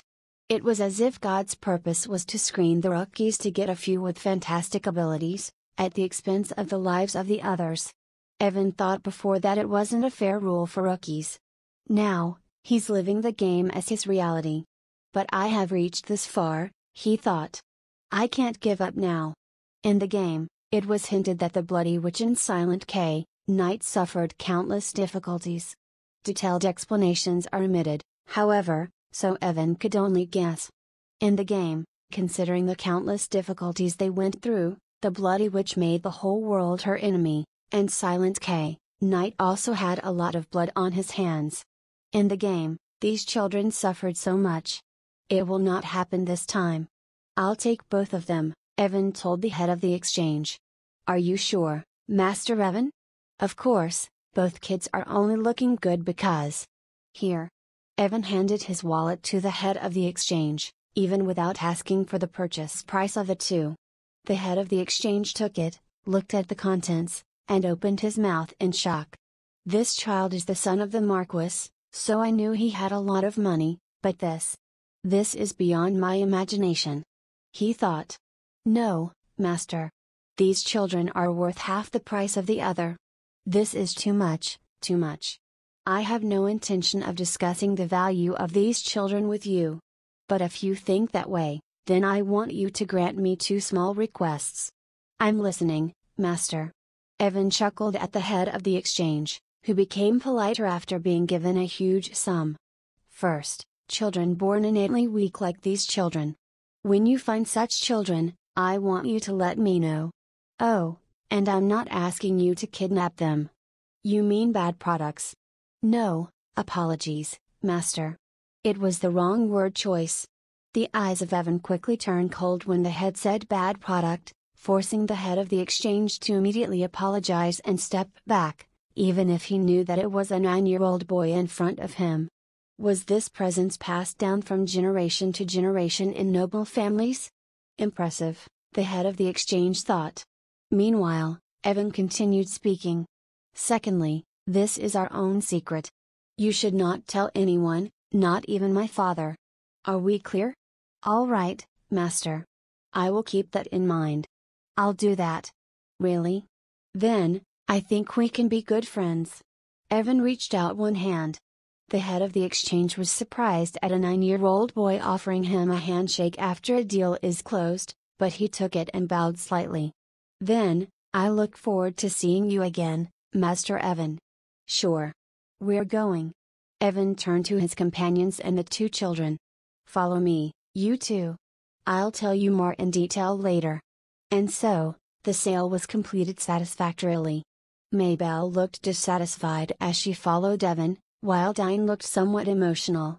Maybelle whispered to Dine. "Two boys. What do you think Master is?" "I can hear you, Maybelle," Evan spoke without looking back. "And the little one is a girl." "What? Really?" Both Maybelle and Dine were surprised. They immediately looked at the child closer. "Whoa, it's strange that I didn't notice," Dine said, bewildered. "She's so pretty. I thought she was just a pretty little boy." Maybelle said, near tears. "A maid to replace me, huh? How many times should I tell you that's not what I'm going to do?" Evan let Maybelle climb into the carriage. Dine hesitated where to place the two children, but Evan didn't seem to care and let the children climb up the 4-seater carriage with him. "As well as a maid to replace me, it is good. How many times do you say that you're not going to do it anyway?" Evan went on the wagon ride after quieting Maybelle. Dine wondered what to do with the two boys, but Evan did not hesitate at all, and they also went into the carriage. The children's bodies and clothes looked cleaned because the head of the exchange had them cleaned thoroughly. They had some bruises, however. Evan smiled sadly as he looked at the children who was avoiding his gaze. Silent K, Knight and Bloody Witch. They were always the characters voted with the highest charisma in Yoma Great War. They seemed so different from how they looked in the game, Evan thought. Of course, both of them have just lost their parents. It was as if the sky collapsed on them. "Don't worry, we won't hurt you," Evan spoke as gently as he could. "I just want to know your names." "Name?" "Yes, first name. How should I call you?" Surprisingly, it was the Blood Witch that responded first. Evan nodded, and she mumbled in a tiny voice. "Billows? They called me Lua." The other child found his voice, seemingly encouraged by Billows. "I'm Shine. It's the first time I heard her speak since she came to the slave market." Shine. His name was Shine. Evan almost laughed. It's a completely unfitting name for his character. Evan restrained himself. If he laughs now, it will be over. He will lose these children's trust. He held the gentle smile he had worn when asking for their names. "I'm Evan Desjardins. Call me Evan, please, Shine and Billows." "Can I ask you one thing?" Shine spoke once more. Evan thought it was good that he started speaking, but when he looked at him, Shine looked angry. "Why did you buy defective products like us? You're the same age as I am, you should be old enough to know. Did you buy us as playthings you can tease and harass?" The flame burning in Shine's eyes was intense. Just by looking at it, Evan could guess how the other children have treated them inside the slave market. "How will I do this?" Evan closed his head and composed himself. From now on, he has to choose his words and actions carefully, if he wanted the Silent K, Knight and the Blood Witch to trust him. Evan opened his eyes, and both Billows and Shine looked intently at his purple eyes. "The world is not fair, Shine. Right? I know. I am tired of it. Fortunately, I was lucky to be born as the second son of the Marquis. I am happy because I am blessed. But how would you feel if I tell you that you are also blessed?" Suddenly, Shine snapped at Evan. "Are you kidding me? I am nothing like you. I was born poor, with this weak body. What blessing are you talking about?" Evan remained calm and responded casually. "Talent. You have talent that no one else has." "Nonsense. You can keep ignoring what I say if that's what makes you feel comfortable. But will you be satisfied with that?" Nonsense words. Shine kept grumbling. However, a tiny voice joined in. "What talent? Do I also have it?" Billow's wide red eyes stared at me as she spoke. "She's so young. So cute." Evan remembered that he wasn't supposed to laugh, but he can't help but smile at her appearance. "Both of you have it." It's a talent that makes you too ridiculously strong. But my mom said that she was sorry for giving birth to a weak child like me. Belos looked down, almost crying. Shine also butted in. My mother and I, Evan cut them off. Your mothers don't have to be sorry for having you. Your talent is not so easily recognizable, but I can assure you, you are stronger than anyone else in the world. You are weak right now because we are still in the process of preparation. That. How do you know that? How can you recognize my talent while I don't even know what it is? Even my mom and dad didn't know. How? Shine clenched his fist as he replied. His eyes were filled with tears as he remembered his parents. Evan sighed and responded. I have a talent, too. My talent is to recognize genius. I promise you, you are special. A talent to recognize genius. Shine seemed to consider it. Of course, Evan lied. He couldn't tell them that he had seen the future. But the innocent Belos bit his bait. Her tiny hands, which had been clutching Shine's sleeves, held Evan's clothes this time as she asked him. Do I really have it? Of course. I can prove it. Well, we need to train for about 3 years. I can prove it to you if you follow my instructions in those 3 years. If the results are disappointing, you can just leave my side. We can't do that. We're slaves. Shine reminded him in a sulky manner. In the name of Evan Desjardins, no one would stop you if you choose to leave me after 3 years. However, if the result is as I said, then you two should stay by my side and follow my will. I'm not a philanthropist. I have a purpose for buying both of you. This time, Shine seemed to have lost his words and stayed silent. Belos still clutched Evan's sleeves. So, what do you want to do? Will you believe me and follow me? Will you give me a chance to prove your talent? Will you walk your fate with me? Belos nodded without hesitation, while Shine gave a small, quick nod. Believe. Let's see. Shine muttered, with his voice cracking.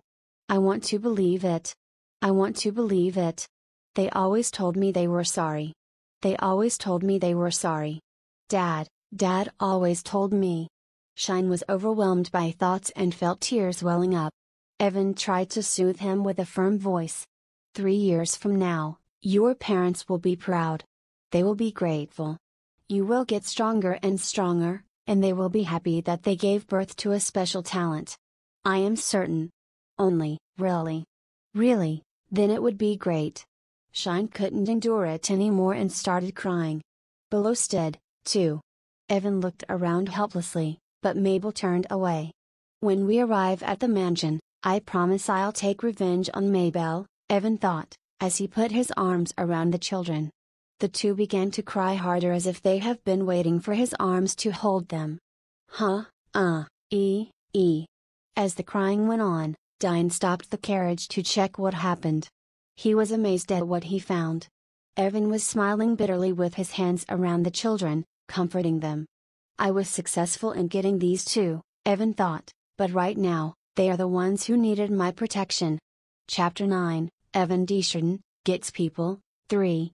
Upon arriving at the mansion, Evan tried to start a full-fledged story with the two, but the servants and maids who met the party dragged Shine and Belos away as soon as they saw the children. Dine quietly explained to Evan why. It is standard procedure to thoroughly search the bodies of those who enter the mansion and make the children as clean as possible. By the way, how are you going to use them? I'm thinking of putting them close to me. As my exclusive servants for now. But I have more use for them later. Even the girl? Mabel joined in. Mabel, you be quiet, or I'll send you to the dungeon. Even without Belos, you're not my exclusive maid. Dine expressed his concern in a serious voice while Evan struggled with Mabel. I heard from the outside what Master has said to the children. It was admirable. At your age, you know how to bend people's minds. The two of them will never betray you.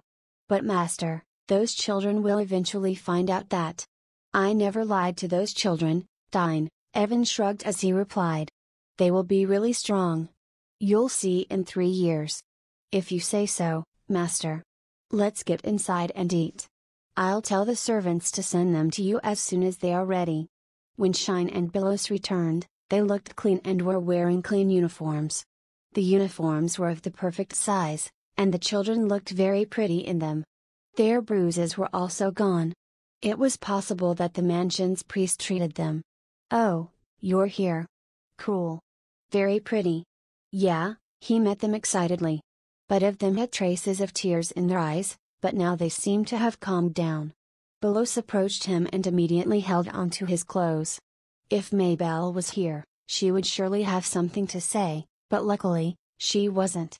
Evan was alone with the children. Before Evan could say anything else, Shine began to talk to him. "You said earlier, we have something you want. After our talents are proven, we are yours. What will we do here?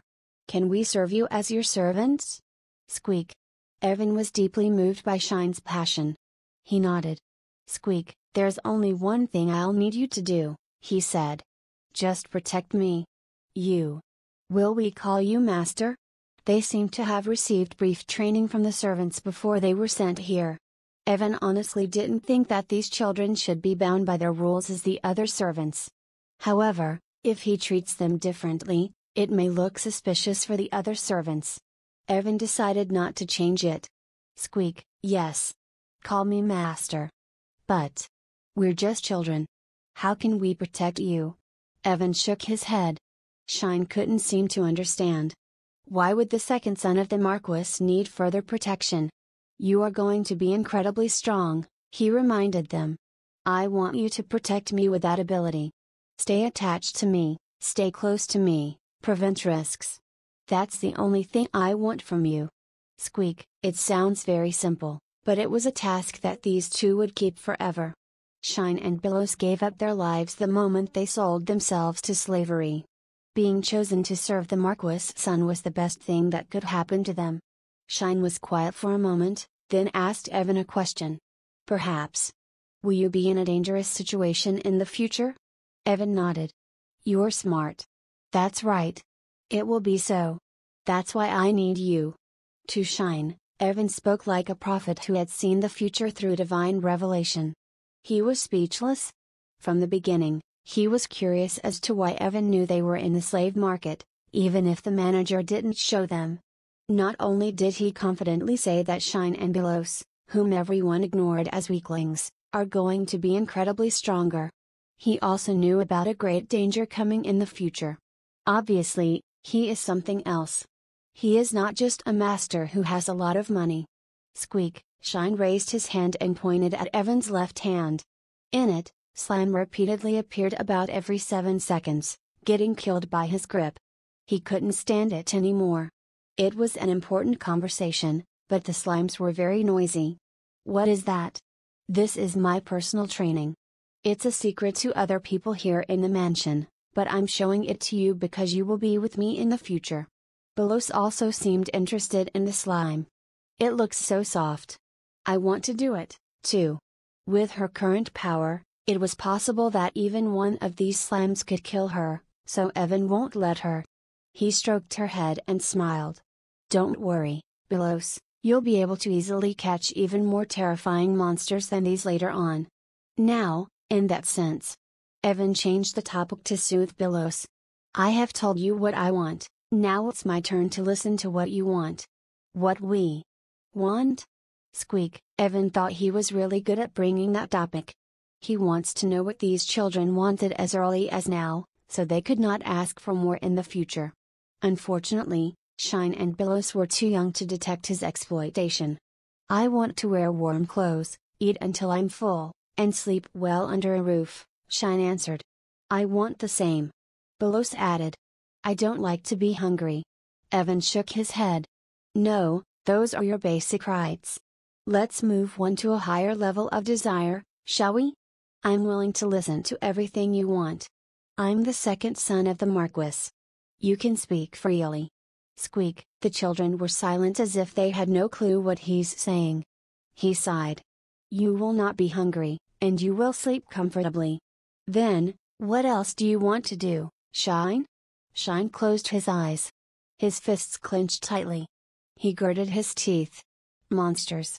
Monsters? I want to kill all the monsters. All those who brutally killed my mother and father, I will kill them all. Evan smiled bitterly. Shine said it with a blazing determination that Belos instinctively grasped Evan's sleeves in fear. I was right. I guessed it was a value that was formed since he was a child, Evan thought. Evan was optimistic about Shine's vengeance. In the game, the Silent K, Knight was known for his hatred of all monsters. He was treated as a necessary evil and was barely looked at as a human. He slaughtered many humans, too, but the number of monsters he killed was incomparable. If someone could treat him as a human, if someone could influence him. No, this doesn't matter anymore. It will be as you wish, Shine. But in order for you to be strong, you have to go into the dungeon. Squeak, the dungeon? Won't I die there? I'm too weak. You will not die there as long as you follow as I say. Never. At the end of Evan's words, Shine again closes his eyes and seemed to be deep in thought. Then, to everyone's surprise, he suddenly knelt in front of Evan. He lifted his head and looked up at Evan, with eyes as dark as obsidian, and declared, "If that is the case, if I can come to get my revenge, I will kill all of them for you. Are you sure? Aren't you wasting your life at a very young age? I am old enough to decide. I'll go through the dungeon with you." Shine's eyes glowed with poison. Evan smiled at him and pulled him up. "Good. Then, do as you please." "Thank you, Master." Squeak, "Then what about you, Belos? What do you want to do?" Evan was a little nervous at this one. If the Silent K, Knight was devoted to killing monsters in the game, the Blood Witch was committed to destroying humanity. She was not a monster or a demon, but she was more devastating than anything else. In fact, one of the main quests was to defeat the Blood Witch. It was a difficult quest to reach and more difficult to complete. In the game, Evan had a storyline which led him to flirt with the Blood Witch. If this was successfully completed, the Blood Witch's speed would be slower, so everyone praised Evan for doing it. However, even if he helped everyone, Evan dies in the process. Now, this sweet and innocent little girl. How could she become a crazy witch who wanted to kill all human beings? I do not know, Belos answered after a while. In that simple answer, Evan's worries stopped. I hate being starved. I want to be strong. I don't know what I want to do. Nothing, I don't know. At that point, Evan stopped summoning slime. He bowed a little, meeting Belos' eye level, and said in a kind tone, "It's okay, Belos. Belos will be an extraordinary adult, but she is still a child now." He remembered her crying in the carriage. The image of the little girl who was unfortunate. He will be her guide. Belos stared at Evan with her red eyes. "Okay?" Her hand firmly held his sleeves. He carefully put his hand over her hand as he spoke to her. "Belos, you're only 7 years old now. There's a lot to know. It's not your fault. So, whatever it is, take it slow, and when you know, tell me, okay? Okay. Tell me when it's time. Whatever it is, I'll help you get it." "Really?" "Sure." Beloy's eyes widened slightly. Evan proudly stood up. Actually, he wanted to do the same caring bluff with Shine, but Shine was already crazy at 9 years old. Only, he had a terrifying voice when he said, "I'm going to kill them all." Evan shivered slightly before he spoke to them once more. "As I said before, I am the Marquis' son. I can get whatever I want for my precious bodyguards." "Huh, I will try hard." Belos nodded. Evan smiled at the innocent child's reaction. If Maybelle saw him, she'd probably just laugh at him. Well, then. The negotiations reached a satisfactory end. Evan exclaimed vigorously, "From now on, I will prepare a special training for both of you. The final goal is to clear the dungeon." Chapter 10, Evan Deschardin Gets People, 4. Evan didn't intend to let them kill slimes as he did. This is because the level of existence of rookies does not grow well, and even if it grows, the resulting changes are minimal. In short, the level of existence for them is useless. But that doesn't mean that there is no way for rookies to get stronger. The basis of absolute strength is categorized in two ways, the existence level and the dungeon level. However, There is another factor that influences both systems, the level of skills. Evan explained as such to the two. I don't know any skill, Shine said briefly. You don't have to explore what a skill is. The only thing you have to remember is once you master a skill, you get stronger. Some types of skills improve physical and magical abilities just by mastering them. In simple terms, they are passive skills.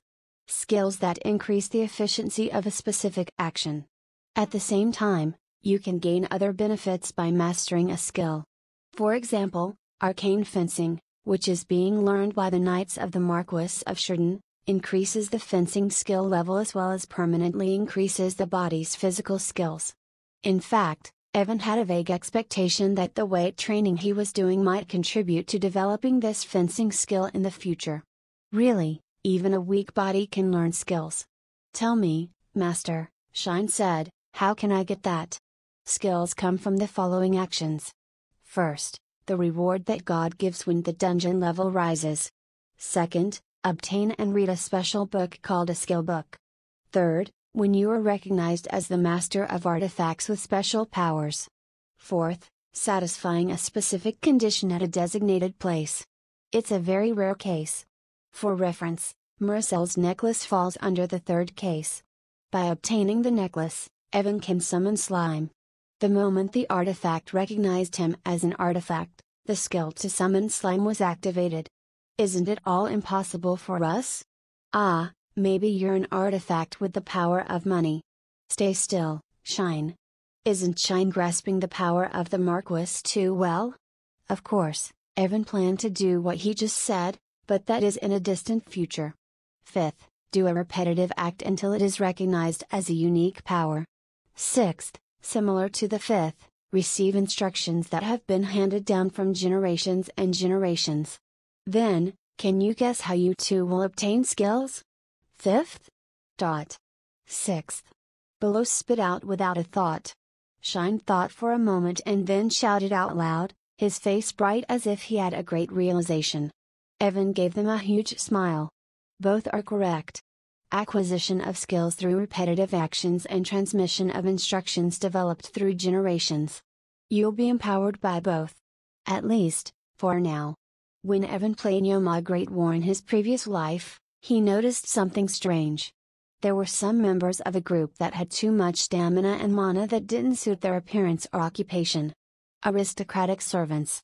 The higher the family's rank, the higher the level, stamina, and magic of their servants. Of course, these do not directly translate to compatibility. But how could a servant get abnormally high stamina and mana? Later, when he studied it further, the answer was simple. They learned their chores through traditional knowledge passed down through generations, and through repeated actions. Shine and Belos are in a great situation.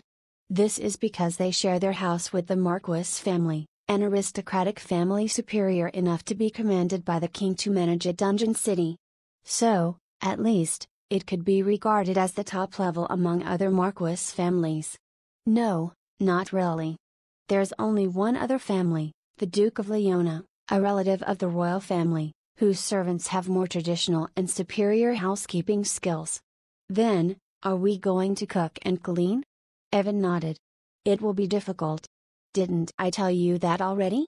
Shine and Belos nodded seriously to mirror Evan's serious tone. In the process of mastering the work of other servants, you'll increase your level, but not as fast as others. Your ability to work and efficiency is reduced. Therefore, your skills will grow slower, and as a result, you will have to suffer several times more to reach the same level as the others. However, if they can overcome all the difficulties and master housekeeping skills, they will be able to establish some stamina and mana foundation. And it will help them when the time comes for them to clear the dungeons.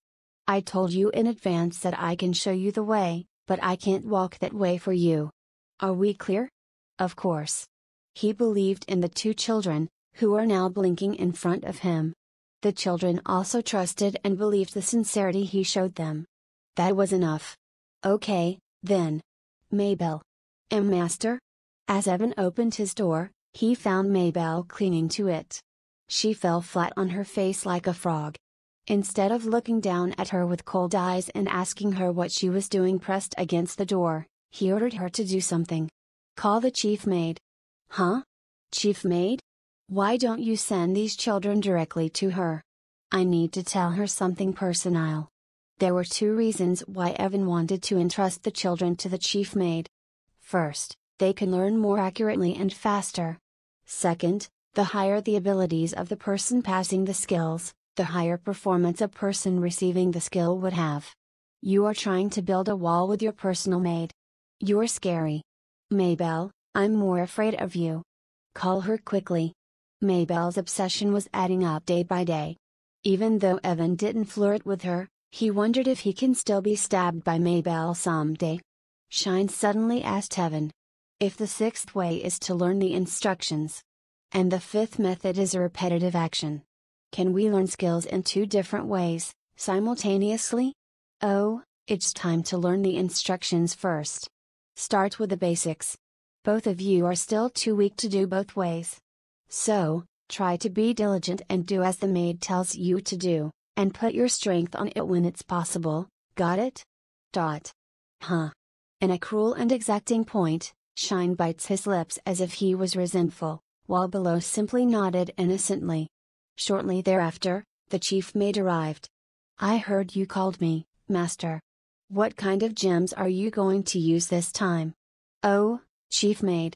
She was a 40-year-old, middle-aged woman, but she was still beautiful, with an elegance that she learned from serving the Sheridan family for decades.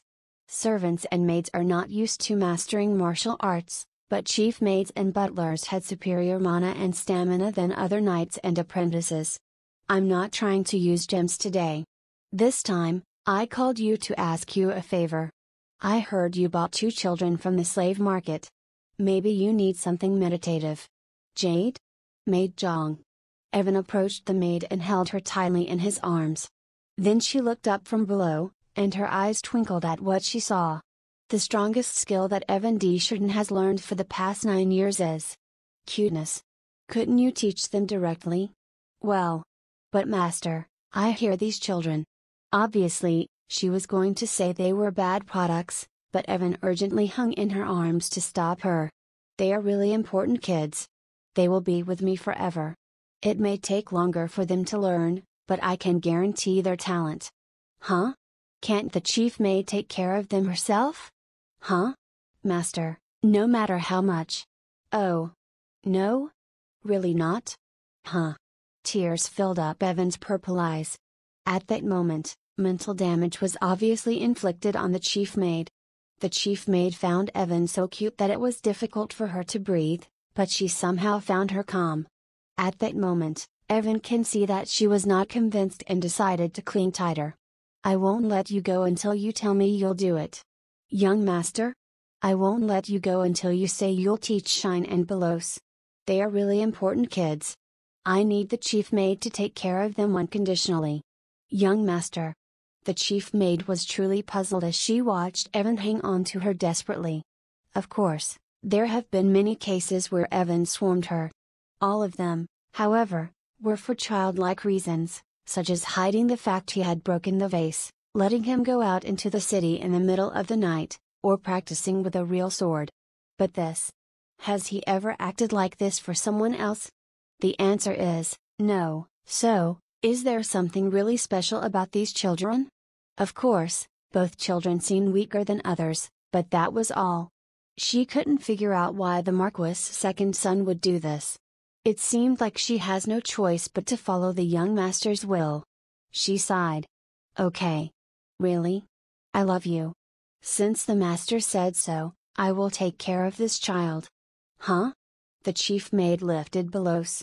Then, she smiled a mischievous smile to Evan, who looked at her with a confused expression.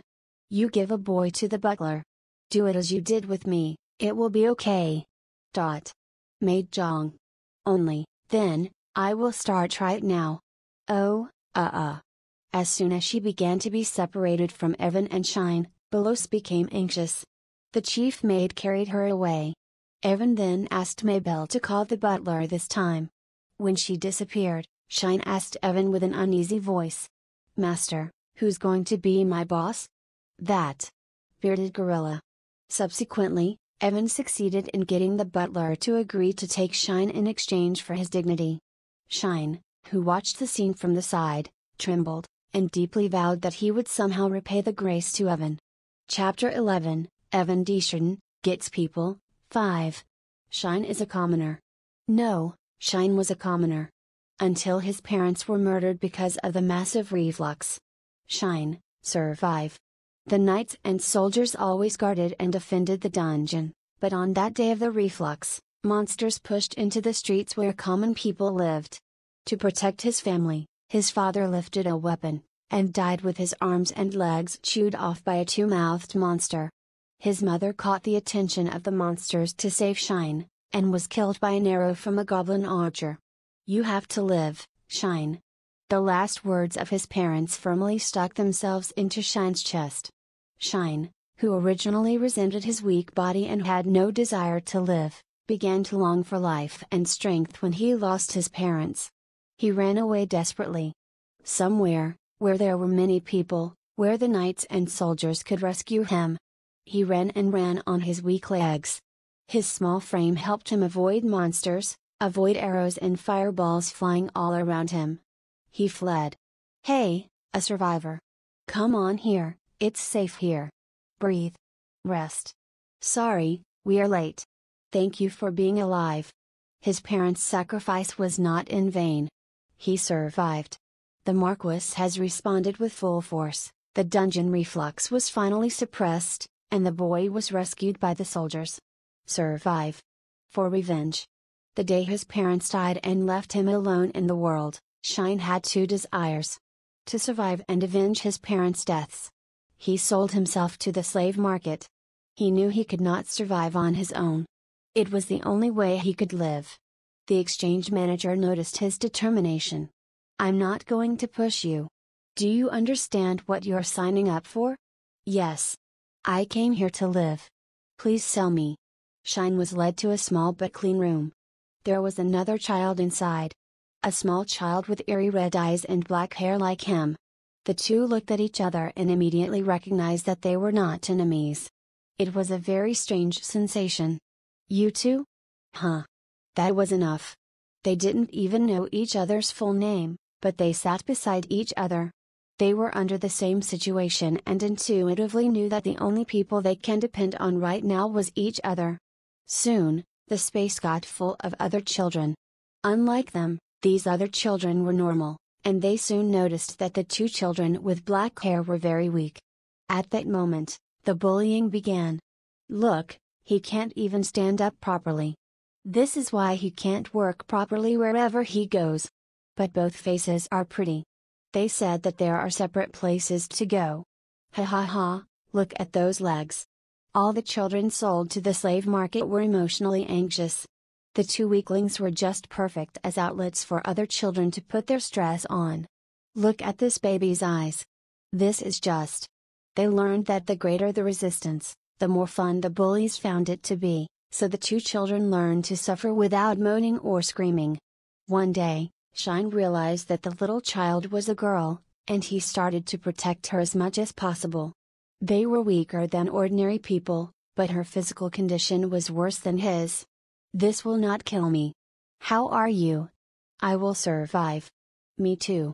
The two children nodded, facing each other in the darkness. Their fellowship sprouted. Since then, the two have been sticking together and protecting each other. Then, that day came. What's happening? Why is it noisy everywhere? A high-ranking person is here. Whoa. Let me see. Oh, is that him? He's small. He's the second master of the city. Wow, very handsome. Really handsome. But his hair is black like those two. But he's not like that.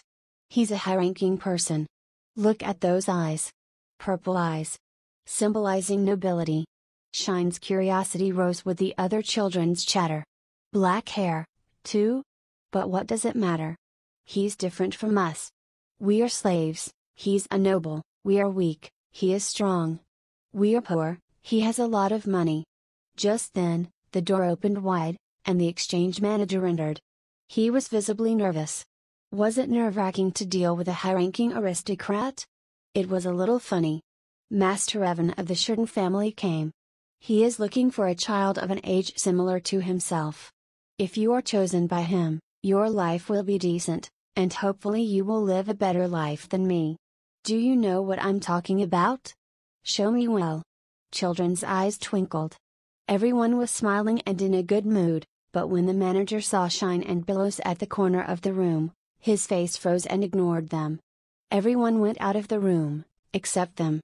When they came back, everyone was upset and disappointed. The exchange manager went back and beckoned them. The master wants to see you. Us? Follow me. The manager didn't explain anything.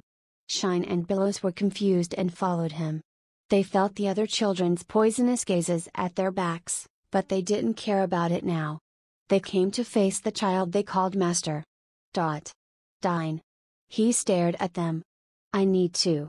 The boy with the most beautiful eyes in the world. Both of them, I need them. For the first time in his life, someone said he needed him. Will you walk me your fate with me? Someone declared that he would fulfill their desires freely. A child who will be his master for life. Wake up, Shine. Shine rose to see the bearded gorilla in front of him. What are you thinking blankly about? Stand up. With such disrespect, the Marquis Butler mission cannot be fulfilled. Shine was frightened by the approaching gorilla's face and tried to raise his body, but it felt too heavy to move properly. It's natural for him. He had been running for hours. The gorilla continued ranting. I've been told to be prepared, but this kid is really fragile. Where can I use the sky? Martial arts. As soon as the words escaped his lips, Shine instinctively bit his lips and forced himself to stand up. His mind was full of thoughts. He couldn't betray the master who trusted him. I will grow beyond his expectation and surprise this gorilla who seemed to know everything. Yeah, well done. The butler of Marquis Sheridan should be able to serve even under any circumstances. In the afternoon, I will conduct theoretical training to preserve your fitness. Even if you're sleepy, you know you won't be forgiven. Oh, Yeep. Shine stood up with only his willpower. On the other hand, the gorilla trembled slightly as he watched Shine force himself to stand up. What happened to our little second master, the naughty boy? The butler thought. He didn't know what conversation he had with Shine. Nevertheless, he knew that Shine's appearance was strange. What intoxicated this young and fragile child? What makes him follow the young master so much? I don't know. If I develop this child properly, I won't need to worry about the safety of the second master in the future. The butler was worried about Evan wandering around, and having someone else who worried about Evan like this young boy helped ease his worries. The butler has also noticed that servants have been talking about the young master lately. Of course, the young master has always been a topic of conversation, but in the past, it was mostly, the young master is so cute. Nowadays, it was more, the young master is very cute, but he's a little strange. It's fun. It is always fun to watch a child grow. The same was true with the Marquis' first son, but the changes in Evan were even more surprising. The butler was convinced that it would be a positive change. Unlike before, when the child couldn't even approach him because he was scared of his appearance, but now. He took Shine because he was overwhelmed by Evan's love. He was worried initially because the slave was obviously a bad product, but Evan was right. Though Shine's physical condition was poor, his growth was slow, but everything else about this child was outstanding. Cold judgment, intelligence, and above all, perseverance and readiness to get the job done. He would be able to overcome his poor physical condition with training. Okay, the butler told Shine, shall we do it one more time? As the butler smiled at him, Shine shivered, and tried to relax his breathing. Shine didn't know that the difficulty of the training increased as a result of the butler respecting his abilities. Evan, Shine, and even the young Belos did their best in their respective positions and polished themselves. A full day of practice is harsh for a child, but fortunately, the mansion was filled with healing artifacts, as well as good healers and priests. Being able to devote themselves to training without worrying about getting hurt was a great blessing. 3 months passed in this manner. Evan can now kill slime in 3 seconds. Chapter 12, Evan Desharden. Anyway, let's devote together. 1. Even though it is slow, the level of existence constantly increases by repeated action. It is a life-based training, so it can be done anywhere, anytime. Aside from cooking, cleaning, and such, there is this. Squeak.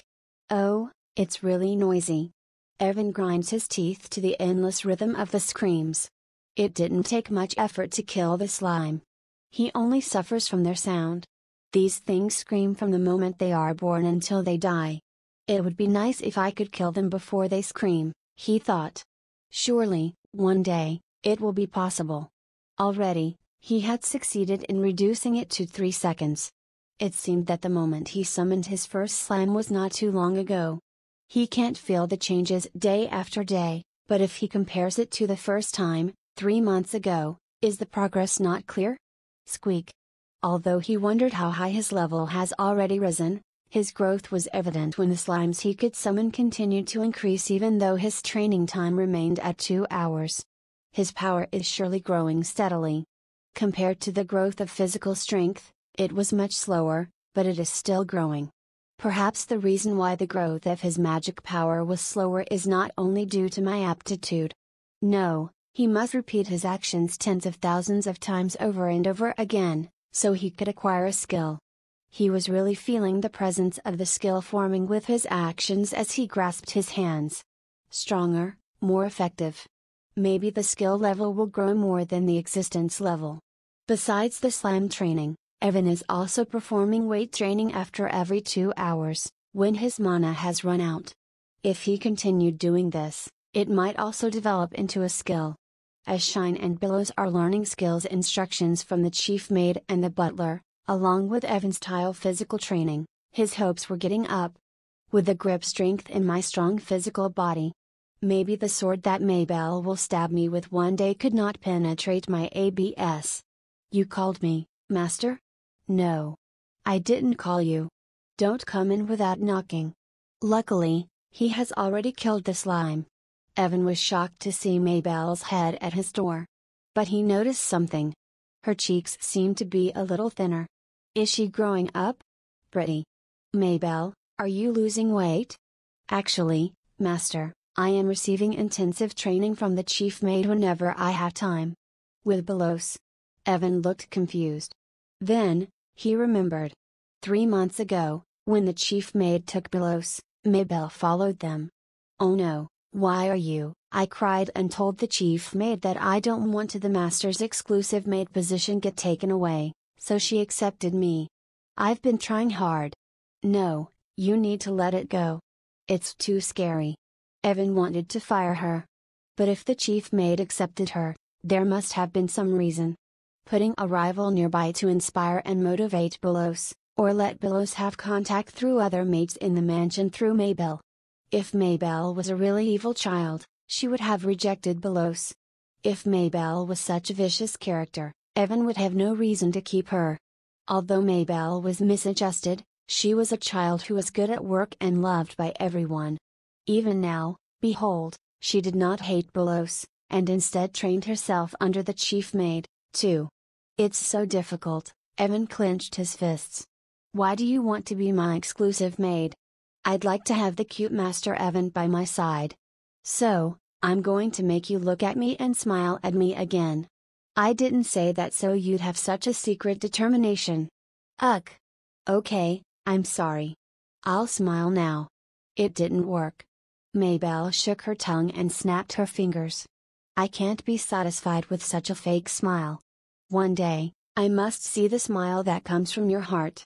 I'll stand next to you, Master. Evans experienced his first proposal from a very passionate confession of his maid. Maybelle, the object you are fighting for is very strong and stubborn. Are you still going to fight? That's right. Okay, if so, devote yourself in the future. I won't stop you anymore. Okay.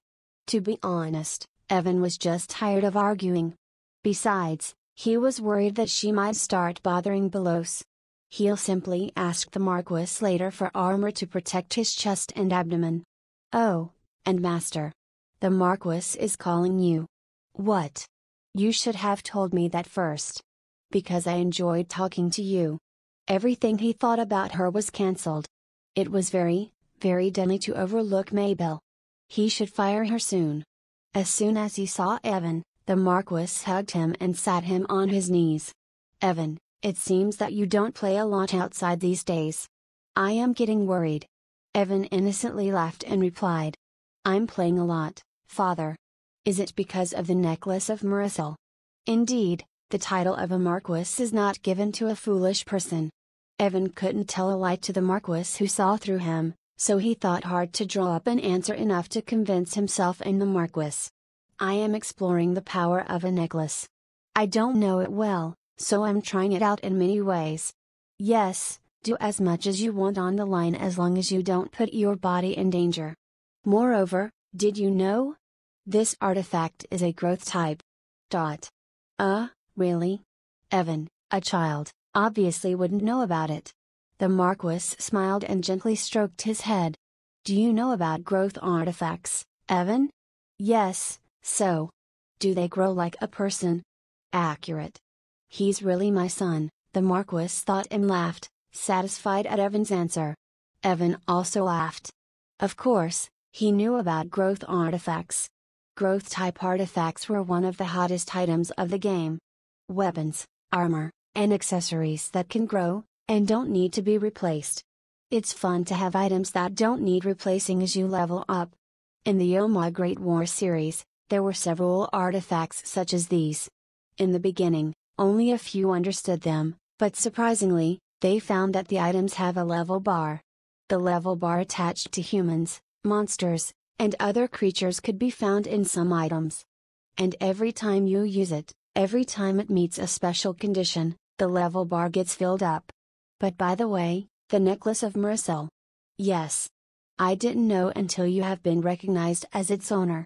But look at this. The jewel at the center, can you see it shining? Yes. The other gems are not shining yet. But one of them, this. The Marquis pointed at one of the green gems. Here, I can feel mana faintly. What does this mean? Soon, this gem would shine, too. Then. Right. The artifact is growing. It's already showing signs, so it won't take long. With the Marquis' words, Evan realized that the mana pattern of the necklace was indeed slightly different from when he first wore it. In the game, no one wore the necklace, so he didn't know, right? Artifacts are growing. It's already showing signs, so it won't take long in the future. When I heard Marquis' words, I felt that the mana pattern of the necklace was slightly different from that of Evan when he first wore it on his neck. Then, in the game, there was no one wearing this necklace, so he didn't know if it was a growth type or not. What happens when this grows? Evan frowned as he thought about it. If it would make mana recovery faster, then he would welcome it with open arms. But what if the slime summon gets stronger? What if he can't kill them anymore with his grasp? Then, it's a big problem. It's a big problem. That's why I can't stop training. If he didn't learn that the artifact was a growth type, he might not be able to deal with it. But, if he continued to practice as he is doing now, he can explore it again when the artifact grew. Even if something goes wrong, Evan's life will never be in danger. When the artifact levels up, he will try it with Shine and Belos, and Evan. The Marquis spoke as if he had read his thoughts. I was busy these days, so I didn't have time to speak with you about it. But I heard you brought new servants to the mansion? And you also spent all your money. Yes, Father. I spent all my money on getting people who would protect me. What did you think as you looked at them? Was it pity? If Evan said yes, even if he couldn't hit him even with a flower, he was going to scold him. It was the will of a nobleman, so no one questioned him, but the servants of the Marquis can't just be anyone. He heard that Evan assigned them to the butler and the chief maid. Nevertheless, if there were no results, this would obviously be wasted time and resources from Evan's negligence. In addition, It was unfair for the two children to be burdened by heavy expectations. No, when I saw them, I was sure. They will definitely be strong and protect me. So, I asked the butler and the chief maid to teach them. If you think so, then I will trust your decision. However, you are responsible for them. Nobles rule over common people. They can call many people with a flick of their finger. Therefore, the welfare of the people receiving the orders is the responsibility of the noble who gave the orders. There are always serious responsibilities that come with powerful rights. However, Evan replied bravely, dispelling the concerns of the Marquis. Yes, I know. The two are already my people, my responsibility. Yes, then, it should work. My youngest child is growing up without his father knowing. The Marquis was so pleased with Evan's answer that he hugged him tightly and stroked his head repeatedly. Evan had to be held tightly against the Marquis until he was rescued by a maid who came to report that dinner was ready. Chapter 13, Evan Deschardin, Anyway, let's devote together, too.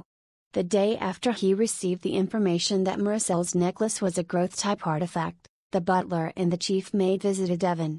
Behind them were Shine and Belos, who were dressed neatly in servant and maid uniforms. They are still very short of my standards. But still, I think they have reached the level of fitness that children of their same age have. Really? Evan was surprised to hear the report. It had only been 3 months since he sent the children away. It was even more surprising because he knew how weak rookies are before they clear a dungeon. How on earth? How hard did you drive these kids? This must be excellent news for you, Master. You look so surprised. The chief maid worried that the young master would be disappointed. Was it really hard? Are you guys really okay? Evan looked at Shine and Belos with anxious eyes. Unlike 3 months ago, they looked healthier and stronger. In fact, they looked like they possessed the health and mana of normal, healthy 12-year-old children. In 3 months, not 3 years. He was already thinking of going to the next step of training their abilities. It was because of the deal we have with you, Master. I don't know if we're able to reach your expectations, but I thought there shouldn't be any case where my efforts could not produce results, Shine answered. I will try hard. Belos managed to mutter, somewhat faintly. Evan told her that she could speak comfortably, but the chief maid cut off his words. As a servant, you can't dare to speak comfortably to your master. That is the most basic mindset required of servants. What's more important is honing your housekeeping skills and serving your master. Yes? Serving starts from the heart, Master. We will teach this child with that in mind. Anyway, the chief maid is an authority in these matters, so Evan had to follow her. It's difficult if he strays away from her teachings and gives him problems later during Belos' skill acquisition. Belos nodded to the chief maid's words and spoke clearly. I will try hard in the future. To protect you, Master. Of course, she could not yet speak as clear as Shine, but she has the same determination. How dare the bloody witch worry about Evan, who was just an extra in the game. Evan smiled at the thought. But you shouldn't be mistaken, Master. Although these children's growths are fast, they are still children who grow at a slow pace compared to their peers. If we don't continue to devote ourselves in the future, they will soon fall behind once more. Even so, the reason we brought the children to you is that the skills of servility cannot be taught to them by ourselves alone, the butler added. Evan quickly understood. It was in accordance with the line the chief maid mentioned earlier. Service starts with the heart? Yes, Master. These children also need time to grow next to you, whom they really need to serve. Moving forward, we will train them separately for half of the day, then, we'll send them to serve you for the other half. Is that okay with you? Sure. I need these children by my side, Evan replied, trying not to smile. Since the beginning, he had no intention of leaving the children to the chief maid and the butler. Housekeeping is definitely a great skill, but it is not enough to get these children through the dungeon. I also wanted to train these children, Evan explained. It's easier now that they have achieved this level of fitness. The strange training that Master is doing. The gymnastics? Certainly. The pressure of that exercise is not suitable for children of their age. In a few months, however, they will be okay. Huh? Well, we'll do something similar. Butler, can you prepare some items I will ask for? It's not that difficult. Anything you want, the butler replied.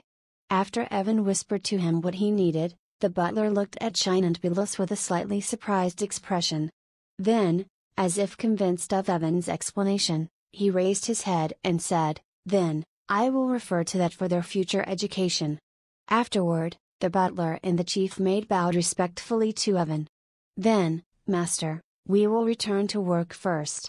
Send them back in the afternoon." Chief maid, butler, thank you very much for listening to me. Oh, my goodness. The chief maid was surprised by Evan's sincere greetings, and she smiled gently and stroked the master's head. "No, master. I was confused 3 months ago, but now I think I can understand master's words. I feared that these guys would be failures, but I saved my words. Now, I can dare say, master's eyes were right." "Really?" "Yes," the chief maid continued, stroking Evan's proud head gently before stepping outside the room. Evan looked around. Hiding behind the door is a brown-haired maid in a bob cut. "Maybelle, you can go, too. How did you catch me? I was completely hidden. Go, please." "Well, wow. I hate it. I won't." Suddenly, the chief maid went back and grabbed Maybelle's hand and dragged her away. Maybelle whimpered as she was being dragged, but Evan had no intention to save her. After a few minutes, the butler returned and gave Evan the items he requested. 2 solid wooden daggers. A lamp-shaped magic tool. Shine's eyes twinkled immediately. "You reacted, Shine. The reaction you have is called aptitude response. Be aware. Aptitude response? Of course, it's the first time you have heard it. Aptitude response is a game term that applies only to the Yoma Great War series, so it is natural that people in this world did not know about it. Evan started to kindly explain what it meant to a smiling Shine. If you have a talent for a certain skill, your body will react when you see a weapon that fits that condition. From a slight sense of discomfort to a strong heartbeat, the more talented you are, the more intense the reaction would be. A strong heartbeat. Do you feel it? Is it very strong? Yeah. In the game, it is expressed in logarithms. Each time you create a main character, the character gains random talents. These talents have branches, and while playing the game, it was fun to find weapons suited to the aptitude that your character has been provided, develop skills and find occupations that match it. Of course, there are many players who don't find the aptitude that works best for a long time. Some even stubbornly ignore aptitudes, even players who stream gaming videos such as clearing dungeons, no deaths. "I am talented with daggers?" Shine looked excited. "It's a tremendous talent. Dealing with 2 daggers at the same time, it's the highest possible talent. It's actually funny how dealing with a weapon can decide the outcome. Dungeon level, existence level, skill, occupation, physical fitness, all these are considered in determining the battle's result. However, given that all conditions are the same, can someone's aptitude for a weapon change the outcome? Any Yoma Great War player would say yes. It is the conclusion that superiority in weapon aptitude can decide the results. There are even jobs or high-level skills that can only be obtained by having a special weapon aptitude. And Silent K/Knight's twin sword aptitude is one of them. Everyone agreed that it was the only sword aptitude that was almost a cheat key. Talent. The master says a lot about our talent. A lot of words I've never heard of in my life. Evan gave the 2 wooden swords to Shine, who hesitated somewhat. He soon held a wooden sword on each hand. At that moment, his eyes closed. Evan smiled. Shine's hands were trembling, his arms were trembling. His flesh was reacting. Does that feel good? Yes. Try it for a while, swing it a little, get a feel for it. For the time being, you have to practice with those wooden swords. Okay.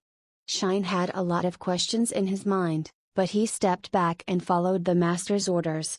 Next, Belos. She had a strange expression. "I can't feel anything." Oh, you misunderstood. Belos, your aptitude is not a lamp like this. Your aptitude. It's a little harder to explain. In this lifetime, there's no one else who can match yours. It is such a great talent. My aptitude. Talent? Belos's red eyes shook. Evan touched her head gently. Only, your aptitude is flame magic, Belos. In the game, a character has reached a level that no one else can, the Bloody Witch. Indeed, she's even considered as a boss. Her strong magical power, which was famous for being scary, can oxidize all hostile people to ashes even when her eyes are closed. Your aptitude is dealing with the best flame in the world. That's your talent, Belos. The moment she heard that, Belos' eyes widened. What kind of emotion that was contained in those eyes, Evan could not dare guess at this point. Teach me. Please. How to deal with flame. Chapter 14, Evan Desjardins. Anyway, let's devote together. 3. In every game in the world, there are tricks. For example, how to finish a specific quest faster, how to find an NPC more easily, how to advance through a certain section of a dungeon, how to get an occupation easily. Yoma Great War was a game designed to give meaning to every action and turn everything together to something admirable. Skills are no exception. That's why people found out tricks. Players who learn how their main character's behavior affects the acquisition or training of specific skills. The effect of each action on a specific skill. Players began to document the extent of its effectiveness. That's how all the gamers who play Yoma Great War 3 began to change the course of the game. It is said that there are no royal roads in studying, but there are royal roads in becoming strong, Belos, Evan started to explain. You need to know where you're going and go comfortably. You can go faster, you can go farther. Evan put his hand on the lamp and poured magic into it. However, the lamp was an old artifact, and the process of triggering it was uselessly complicated and difficult. Evan, who was dealing with the lamp for the first time, could barely ignite the lamp. It took him a few minutes. Did you see it? In the future, this damn complex artifact will help you practice your magic. How? I have to do it again. You won't learn it in one look. Hold on. The lamp is a rare item that was hard to find in the game. It has been a long time since it was made, and its efficiency has declined. However, it is still sold at a high price as an antique. However, gamers who accidentally acquired this lamp through quests discovered one thing after repeatedly using it despite its declining performance and the complex condition of triggering it. Using the lamp repeatedly counts as skill training value. It would teach you the most important skill in practicing magic. That's power management. You can get this skill by simply operating this lamp repeatedly until you master it. Power management. Sounds so easy, right? It is a skill that affects spell chanting, spell power, mana recovery speed, and even the absolute amount of mana. Because the skill training efficiency that the lamp provides is so good, so he thought it would be enough training for Belos to practice power management just by using this lamp. There was just a minor problem he had. In the game, even if you complete the same quest, the probability of receiving the lamp as a reward is random. There were instances when some gamers did not get a lamp until they cleared the game. But Evan is the son of the Marquis. In this world, it was easy to get it. It wasn't considered an extravagant birthday gift request. He simply asked his father for it, saying, "I'm going to play with that." And that was it. Every time you use it, your fire affinity will increase a little. There is no limit. Fire affinity. The more you become familiar with fire, the stronger your fire would be until you are capable of handling strong flame. This lamp is your training tool, Belos. Flame. Become familiar. Evan felt sorry for a moment as Belos bit her lips and reached out for it. What am I doing to this cute little child? I'll try. Belos? Is it really okay for you? I'll do it. I could. Belos' will was firm. Reluctantly, Evan handed her the lamp.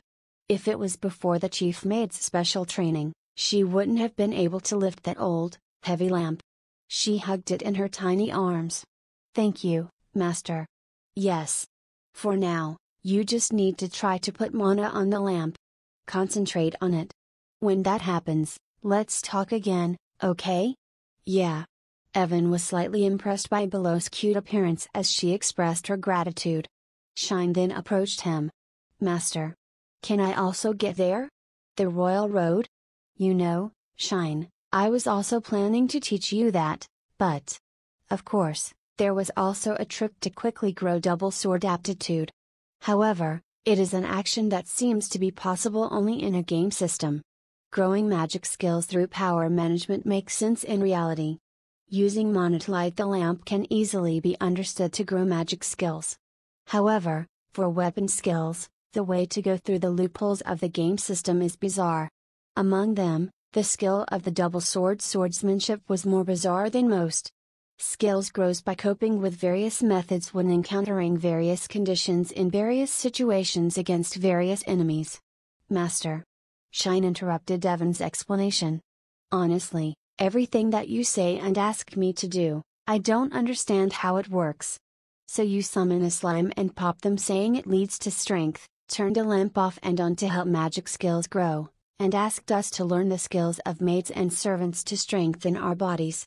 I don't know how that works. I don't know what you're thinking about, but it's been a while since I met you. I didn't believe you before, but now I do. Perhaps, this time, Master will be right again. No matter how strange or ridiculous, I'll do what you say, Shine finished with a bow. Ha! Evan felt so proud that he had to stop himself from smiling.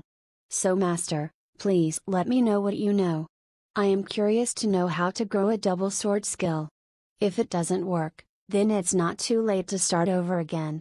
Shine, you've already helped me a lot. Thank you, if you think so, Master. The butler said it is also a virtue if we could provide our masters good advice. Okay, I'll let you know.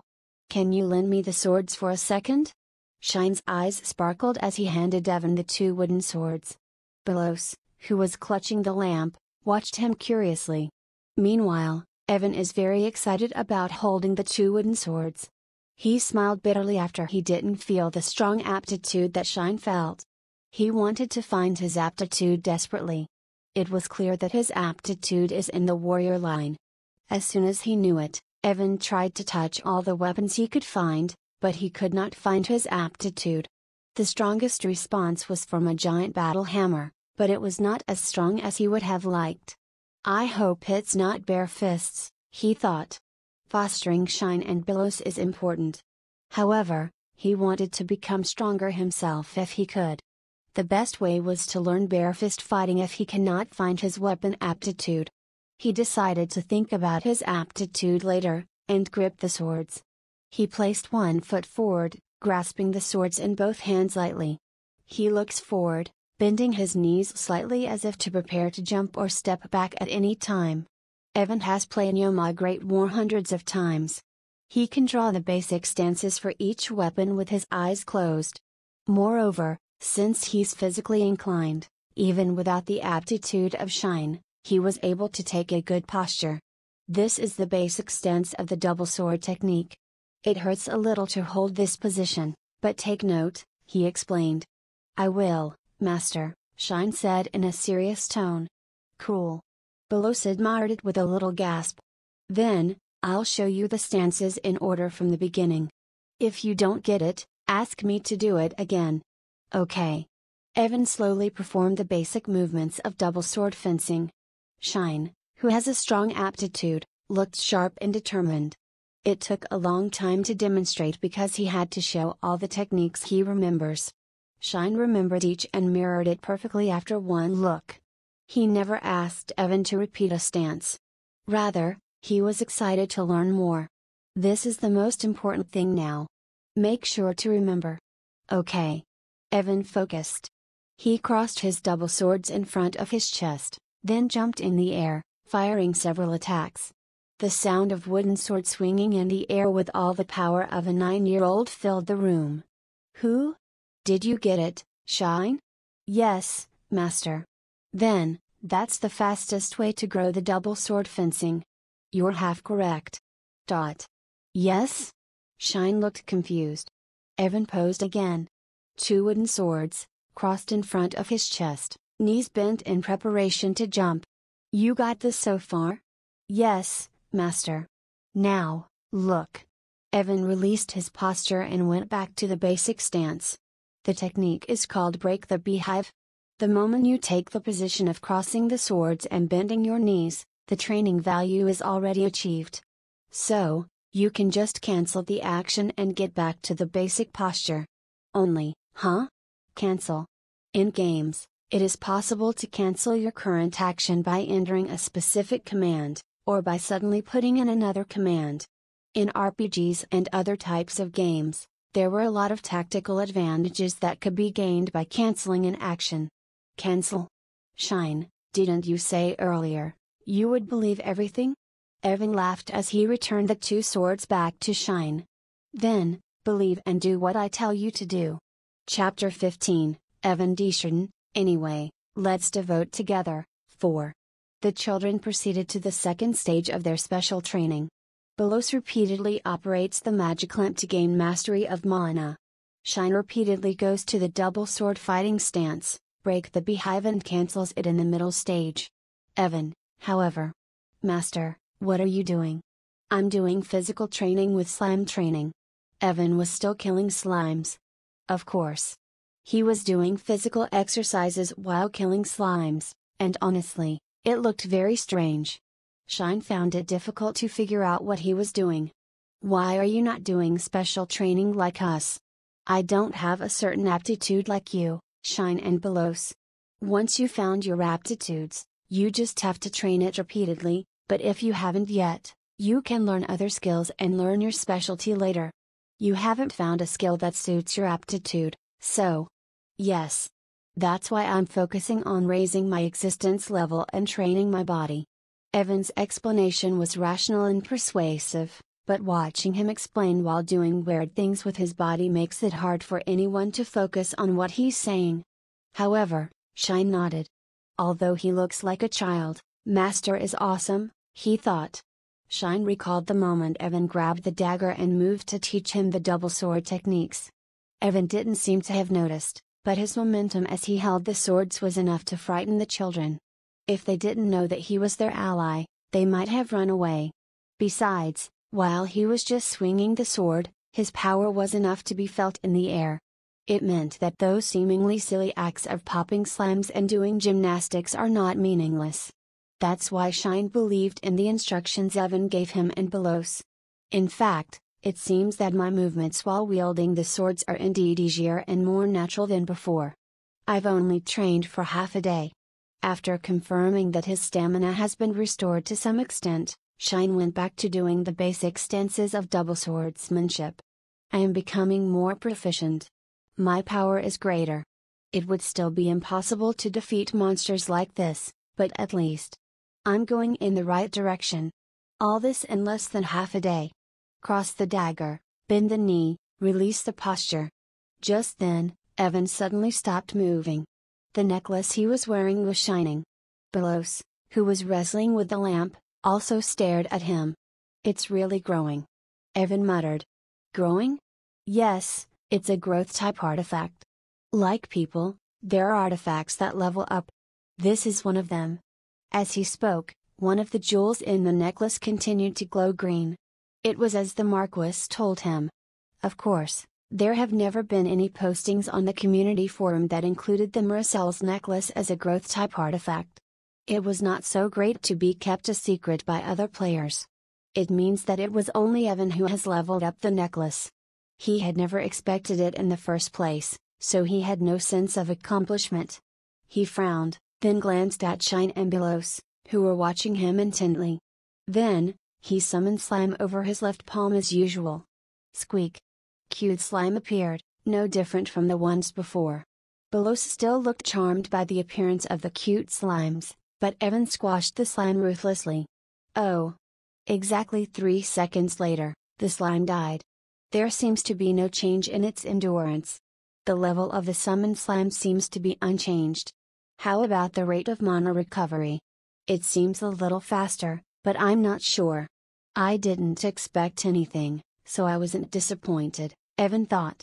He continued his slime training as before. However, a thought passed his mind quickly.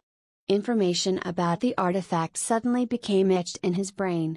It was almost as if he had searched for the game information. Is this the result of being chosen as the owner of the artifact? Evan was thrilled by what he found out instinctively. Oh my god, now I can summon slime on both palms simultaneously. Until now, he had only summoned one at a time, fearing that he will be unable to control them, and he would face the same tragedy as in the game. But it's different now. As a result of staying together for 3 months, his connection to the artifact is deeper. He can now have detailed control of the summons. Okay? Shine looked confused at his master's joyous appearance. Do you know what this means? It means my training speed will be increased dramatically. Shine simply nodded. He didn't fully understand. Evan shouted proudly and summoned 2 slimes, one on each palm. So far, he has never trained slime with his right hand, but he was able to grab it as proficient as his left hand. He seemed to have developed a grip skill. Squeak. Squeak. Exactly 3 seconds later, the slime on his left hand died. Compared to the left hand that he had trained for 6 months, his right hand took 5 seconds to kill the slime, but that's great for the first time. This is fantastic. Evan was thrilled and went straight to training. Although the timing varied from hand to hand, it doesn't matter. What matters is that he can now summon 2 slimes to his preferred location. It became the level where he gained more control. I don't know what it is. But I understand Master has improved on the slime training. I want to do it, too. Belos was attracted to the cute slime, but in the end, she quietly returned to training with her lamp. Meanwhile, Shine's head was full of thoughts as he watched his master. Can I really trust him? Evan always seemed calm and mature, but right now, he seems to have taken a step back from being a normal human. Maybe it's just because of his mood. The training speed is almost double. The rate at which mana is restored did not change, but with 2 slimes at the same time, I am now more efficient. He listened to Evan murmuring strange words quickly as he clasps and unclasps his hands repeatedly. Am I making the right choice? Shine started training again. Cross the daggers, bend the knees, release the pose, cross the daggers again. Well, I'm doing strange things, too. From today on, I will train my body harder with the butler. That afternoon, Shine returned to the butler. He was told that they would be starting a new, more difficult training, but nevertheless, he remained calm. It was because he is convinced that the hardships he was suffering through would eventually make him stronger. You look good. How was your time with the young master? It was strange, but it was good. I knew he is a special person. One day. It was a very short time, but it was enough to understand how unique and awesome Evan's abilities and knowledge are. It was also enough time to learn his aptitude that he didn't even know existed. It seems that spending time with the young master has already made a difference. Good. Starting today, I will teach you more direct movements to help the master. Okay.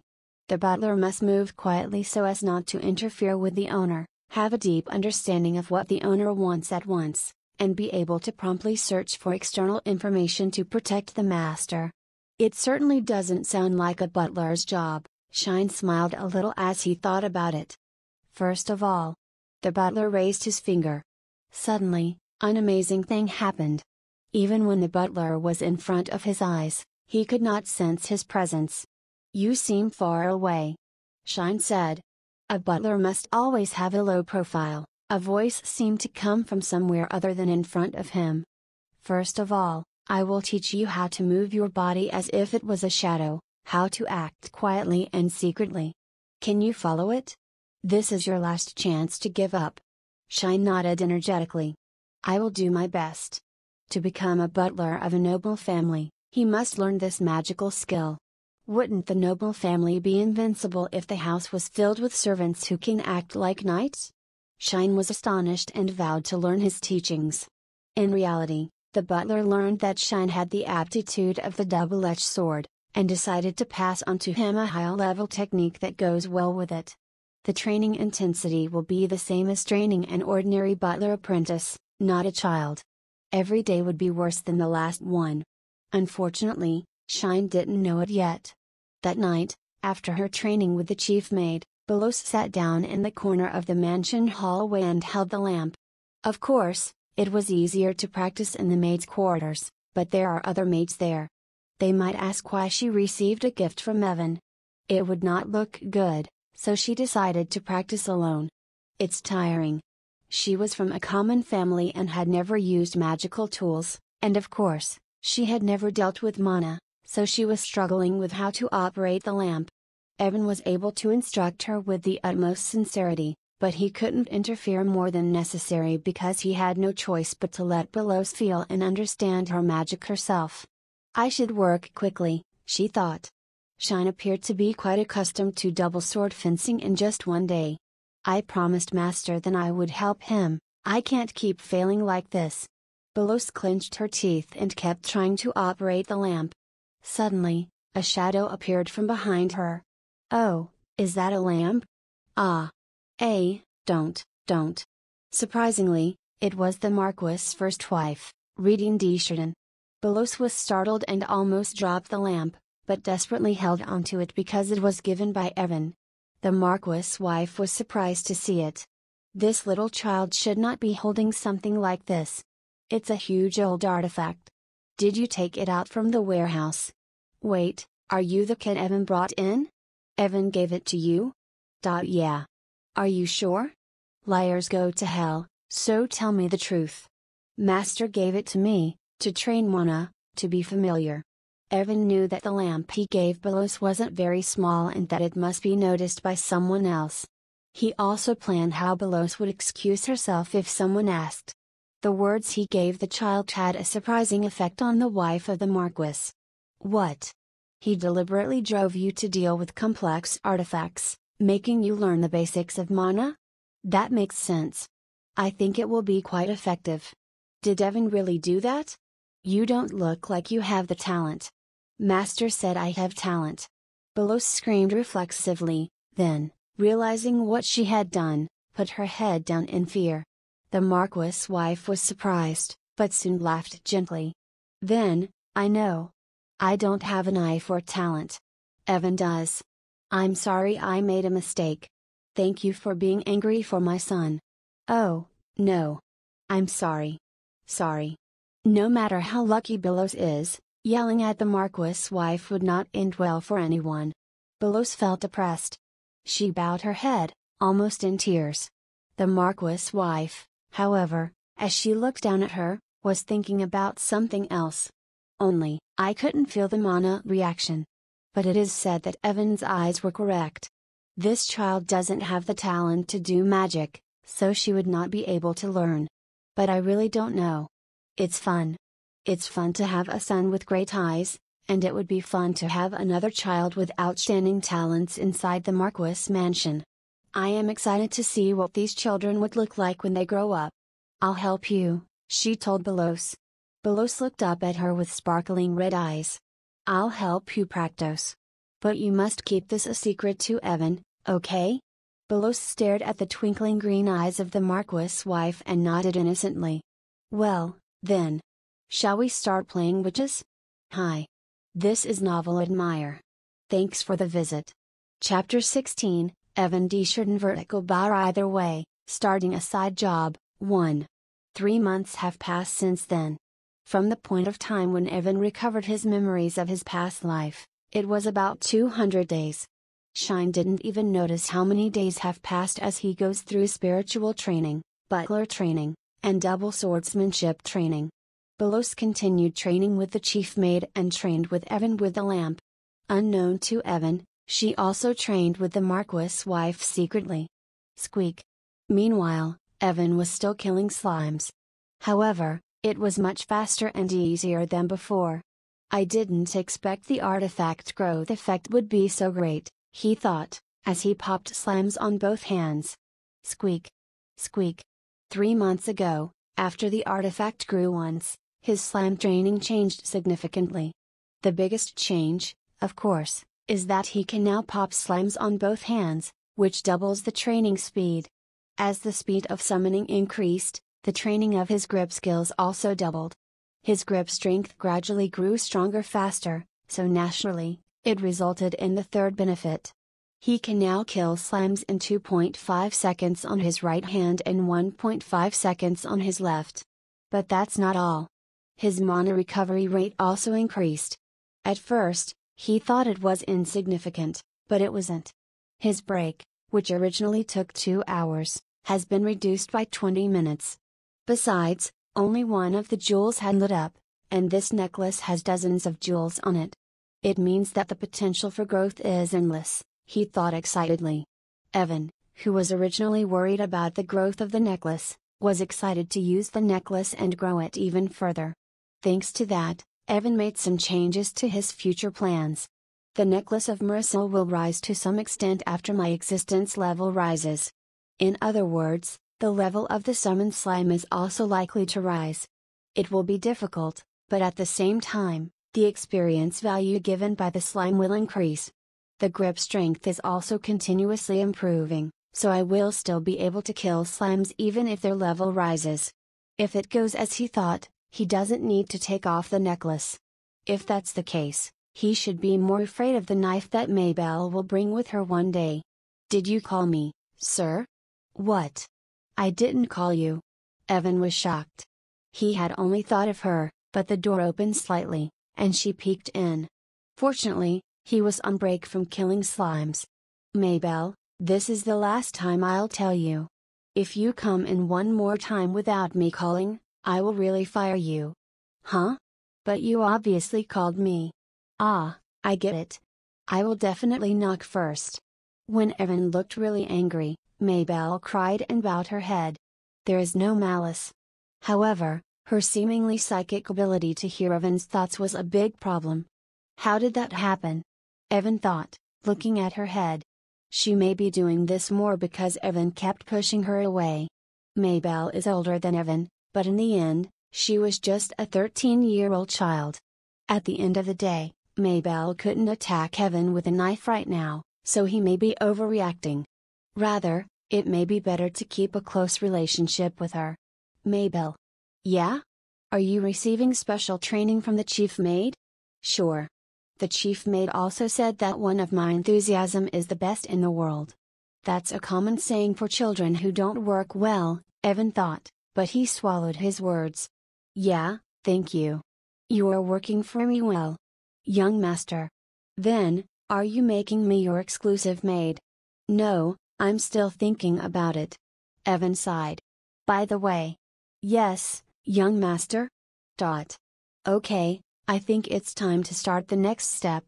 Evan looked down on his body, which was quite stronger compared to half a year ago. At this point, he can afford not to be scared of sudden falls while walking down the street. Moreover, Shine and Billows are also adapting well. Yes, it's really time to start. Immortality Project Number 3. All you can eat. Mandok Belcham is a word commonly used in martial arts novels read by women in his past life. It means a body that poison could not invade, with resistance built close to immunity. It can be seen as a kind of state. In the Yoma Great War series, there is a way to achieve a level similar to that of Mandok Belcham. Poison was a staple element that appeared everywhere in the series, so building a resistance to it was helpful. Even the slimes he had been squashing secrete a weak acid poison. In the dungeons, scary monsters spit out more variants of poison. Even a final boss, Yamawang, has an attack that included several kinds of poisons along with magic. However, despite the toxic elements scattered throughout the game along everyone's path, Evan has died of poison more than anyone else. Poisoned from a trap, killed by poison gas from mishandling artifacts, even poisoning himself while doing a self-study. So, I really need to build up a resistance. As there are countless poisons in the Yoma Great War, there are also multiple skills and various resistances that allow you to take less damage from them. Among them are physical resistance and magic resistance that can be obtained from other players, or even NPCs. The training method is really simple. All you have to do is get poisoned and not die. Repeatedly. However, If you practice resistance training with the same poison, the efficiency gradually decreases, so it had to be changed periodically. There are various types of poison in the series, such as ones that damage you repeatedly until the moment of detoxification or death. Some are hidden and then take your life by bursting within you at once. Some do damage but does not affect much after a certain period of time. There are so many types of poison that most players don't familiarize themselves with, even if they have repeatedly finished the series. Surprisingly, Evan had suffered multiple endings, dying at least once with every existing poison in Yoma Great War 3. As one of the few Evan enthusiasts, I am confident I know best about poisons. Yes. He is already a poison expert, an expert. At least in theory. Training. I have to practice. In order to practice poison tolerance, it is necessary to first be infected with poison. Evan, who has trauma in the word poison, is terrified of it and has put it off until now. Unlike Mabel's attack, which would surely come far in the future, there was no guarantee that he would not encounter poison one of these days. He can never know when he could be poisoned. He must put Immortality Project number 3 into operation. It's because poison tolerance training isn't really easy. He has to prepare all kinds of poisons and their corresponding detoxification methods. The rule of those who wanted to explore poison tolerance was only one. You can't try it without money. Don't start unless you have a lot in stock. Only, of course, the Marquis of Sheridan has a lot of money, but he can't just take it out himself. There was something else in Evan's mind. In the last half year, as he trained his body, he has also thought a lot about it. I'm thinking of starting a small business, he told Mabel. A business? What are you talking about? Aren't you too young? Huh. Well, there is a problem with my age, so I have to find a proxy. We're going to get a little busy from now on. We? Evan nodded to the confused Mabel. You're not my exclusive maid, but work with me, Mabel. Chapter 17, Evan Deschardin Vertical Bar either way, starting a side job, 2. Evan is 9 years old. How would the Marquis react if Evan approaches him and says, I'm going to start a business? Would the Marquis allow him? Of course not. Therefore, Evan had planned for a suitable scenario. For that, he needed help other than Mabel. Evan. Brother. Evan's elder brother, Eric Deschardin, who has grown quite tall at age 12, opened his arms and hugged Evan tightly as soon as he saw him enter his room. Of course, it was the expected reaction. Eric was not only energetic because he had to keep appearances, but because he loved Evan fiercely. Sit here. Eric carefully lifted Evan and seated him on the bed. Evan was almost half his height, even though their gap was only 3 years. He held Evan as if he was a fragile thing. However, Evan was already familiar with this treatment. It wouldn't even feel strange to him before he recovered his memories. If you think about it, he thought, this was the problem. The problem was the people in the Marquis mansion were spoiling him too much. Everyone listens to what he says, and once he laughs, every mistake he did is completely covered up. Life was beyond easy mode for the young Evan. I think my mother is a bit strict, but that's it. If they don't see you for about 3 or 4 days, family members will visit you. The world seemed too easy for Evan. Everything was in my hands even if I didn't make any effort. I wouldn't have thought of doing something by myself. Well, it would have been the perfect environment for a pathetic man to be born. Of course, some people who grew up close to their family grow up wonderfully, but Evan in the game was unable to do it because his personality was weak. Evan, is something troubling you? Eric asked anxiously. Evan shook his head with a bitter smile. No, brother. I'm okay. Evan. You've been quite busy, right? Huh. Yes. It was not a sin to lavish blind and absolute love for family members. However, it matters for Evan's future. He had to build some iron, not like the fragile Evan in the game. Yes, I heard about you, too. You've been working hard. Whatever it is you're doing, it will definitely pay off. So, brother. I have a request. Wait, before that, There must be a reason you brought Maybelle with you, right? Evan nodded. Okay, then let her come in. Maybelle walked in and greeted Eric with proper courtesy. First Master, excuse me for a moment. Wow. The scene didn't make sense to Evan. Eric, who had delicate nerves and polite manners that are incomparable to Evan, and Maybelle, who appeared as an established and courteous maid. She was totally different when she was with him. Then, tell me now, little brother. What is it you'd like to ask? Brother, you have an assignment from father. Assignment? Inspection? Inspections were a task that the Marquis of Sheridan gives to his older children. Going directly to the city, see what's going on in the city, what people are thinking. It's an experience that helps a nobleman's son to grow into the right leader for the people. It was an obligation. Yes, I have just passed the first inspection. You know well. Yes, I want to help with that, too. I want to be with you. But Evan, isn't it too early for you? Actually, I have a thought. Evan opened the record book he had brought and opened the page he had folded in advance. He kept the pages open enough for Eric to peep in his childlike handwriting. As soon as Eric saw the heading, it caught his attention. Eric was very intelligent, and on top of that, he was an apprentice magician who had a tremendous talent for magic. In fact, he's a regular character that is powerful enough to join in raids led by the protagonist in the future, not like Evan, who was just an extra. Eric was amazed when he saw the contents of the page. His mouth hung open. Evan, before anything else. Did you hear this from someone? No, I only thought about it and wrote it down. Okay. Just like that. Eric was surprised and scanned the page again. What was written in it was the massive incident that took place in the city for half a year, and countless other incidents that occurred in the aftermath. For each incident, there was a list of expected demand products. This is not a simple record of phenomena, Eric thought.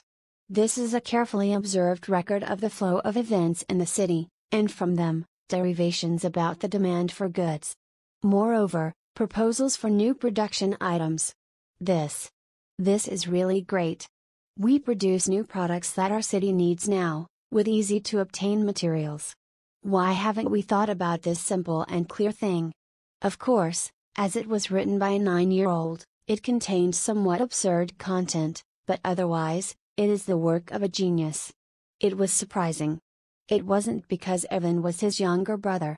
No matter how objectively it was judged, the information on this page had a value that could not be ignored.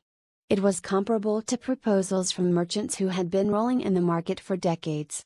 With this level of vision, if you were a merchant, you would be very wealthy. Evan? I want to try one little bit. You mean being a merchant? Evan nodded his head. I want to earn my pocket money. Are you saying we should open a store, instead of doing inspections? You will definitely get to know the city better in the process of running a business. If you create and manage a trade association, of course, you will be able to obtain information that is incomparable to an inspection.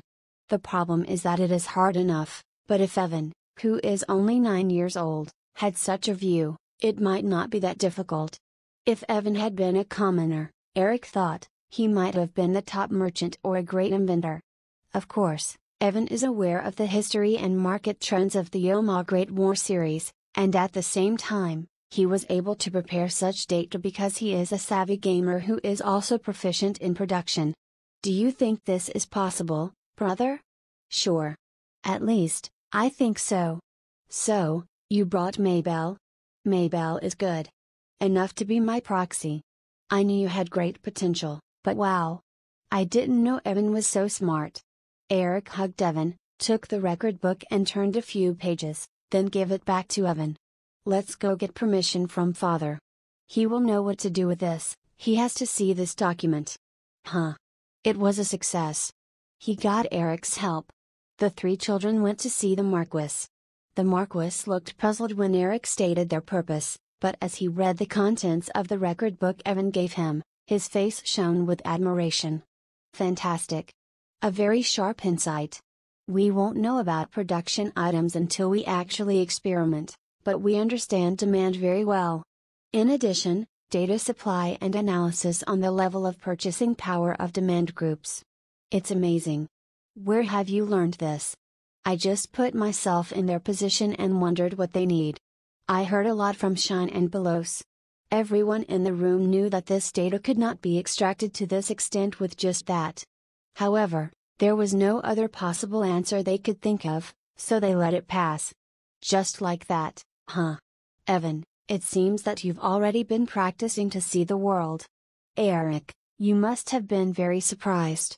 Yes, father. It is a precious talent. Pity he's a noble and could not be a merchant. Then, the Marquis shook his head with a bitter smile. But Evan, it's impossible to handle all of these transactions in many such fields. Moreover, new facilities are required for new production. These are not the level of small businesses that you can handle. Yes, I think so, too, father. So, I just want to do just one of them. Just one? The Marquis' eyes widened again. It was the reaction that Evan predicted. Yes. Only the pharmaceutical part. I hope the rest will be taken over by the Marquis.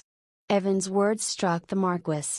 Certainly, even if they cover only one part, it would be on a small business scale and receive ample profits.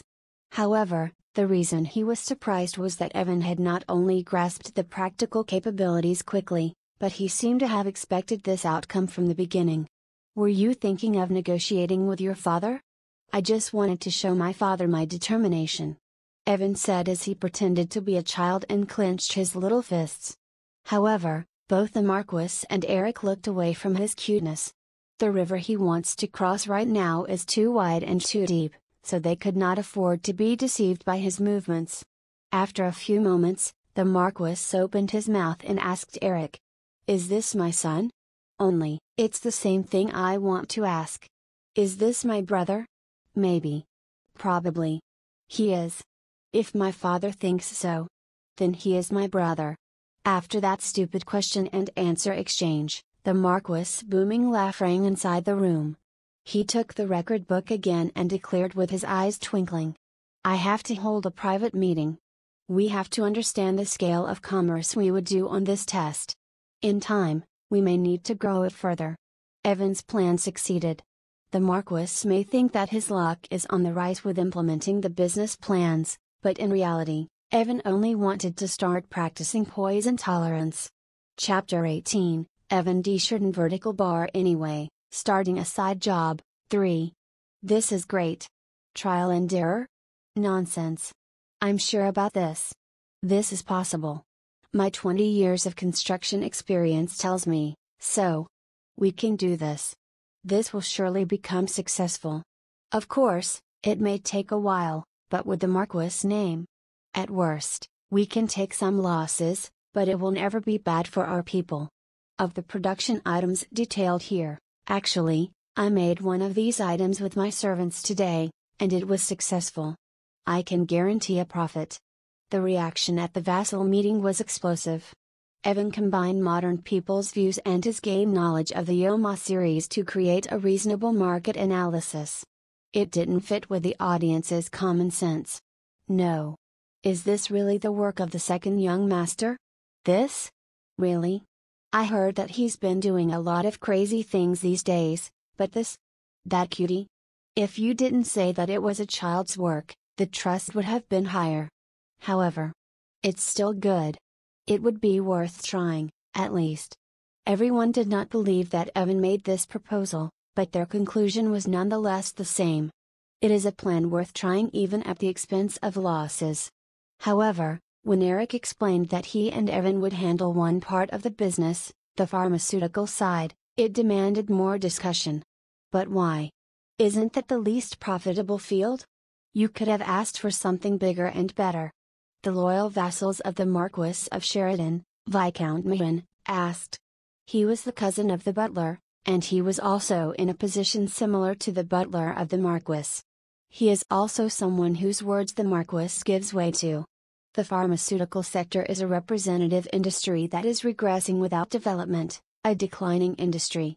There are no new drugs to be developed as the priests could heal a lot of wounds and diseases, and when in the dungeons, There are many herbs that have excellent healing effects even without turning them into medicine. The pharmaceutical industry is declining. No, it didn't develop at all.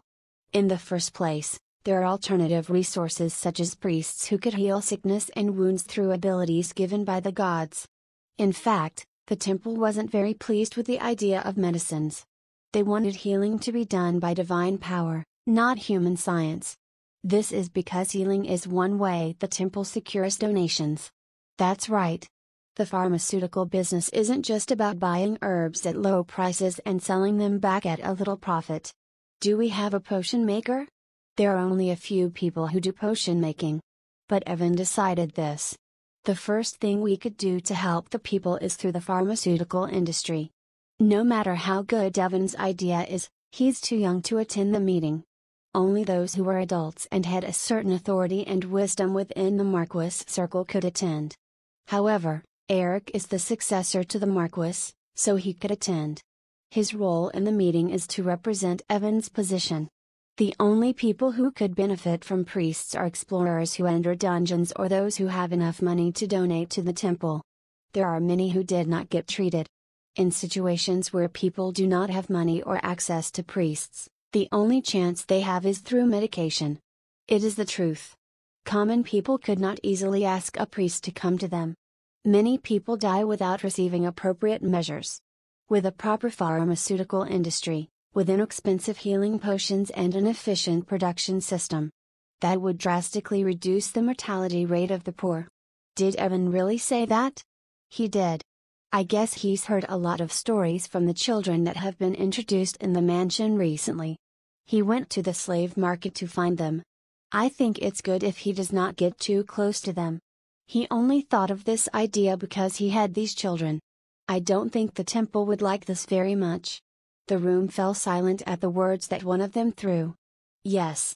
Wasn't the temple the biggest reason for the pharmaceutical industry's failure?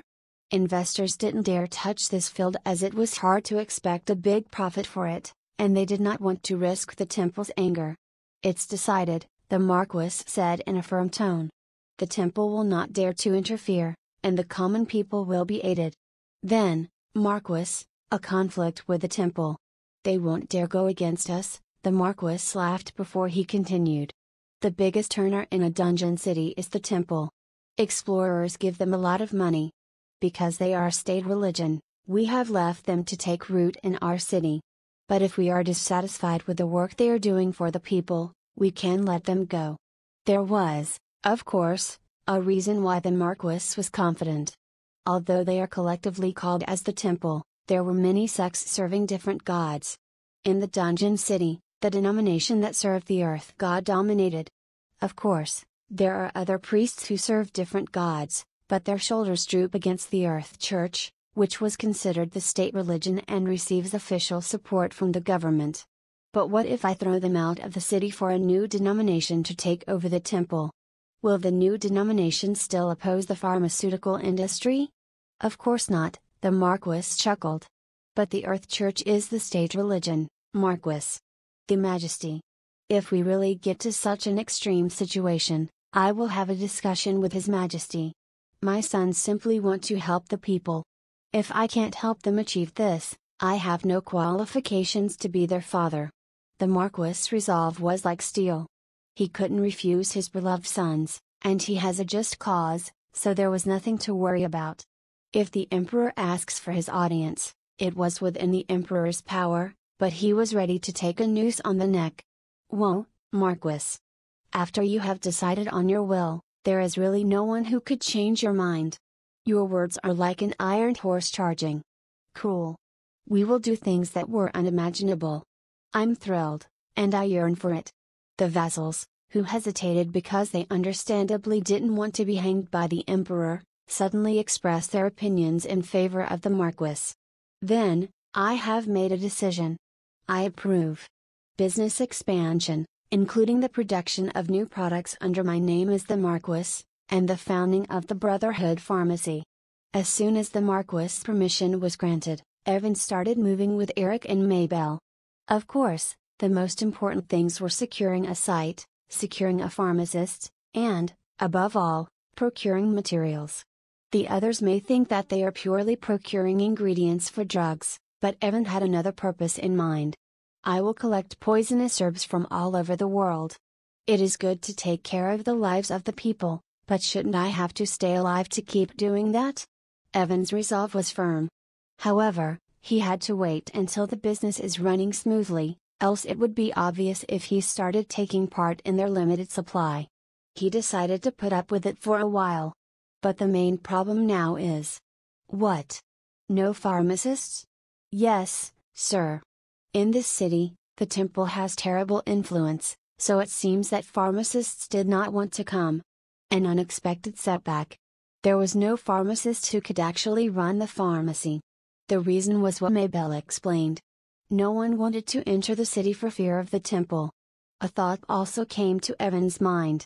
Until Yoma Great War II, there were quite a few shops where a player could purchase herbs and potions, but in Yoma Great War III, which takes place in a dungeon city, it was strangely difficult to find shops that sell potions. It turned out that it was because of the temple. He didn't know that backstory. In the end, I would have to find a pharmacist or learn alchemy myself, he thought. It was one of the things he did in the past life, in order to keep saving Evan. He was probably the first of all Yoma Great War III players who earned the achievement Alchemy Master. That's why he was confident in handling the pharmaceutical industry. However, people wouldn't want to drink medicine produced by a 9-year-old boy. He badly needs to find a pharmacist. Even just someone who knows the basics. Evan was a genius of pharmaceuticals, and he could teach the pharmacist himself. Several days went past without finding a suitable pharmacist. The field of brick production has already begun to pay off. Evan noticed. They are giving us some subsidies. What should we do, Evan? Should we receive it? His brother, Eric, looked confused. Isn't Uncle Randolph that was in charge of the brick production business? No, I don't think we should take it. He will sooner take control of this one if we allow him. Evan, are you really my brother? It was hard to pretend to be a 9-year-old one because he was running a business.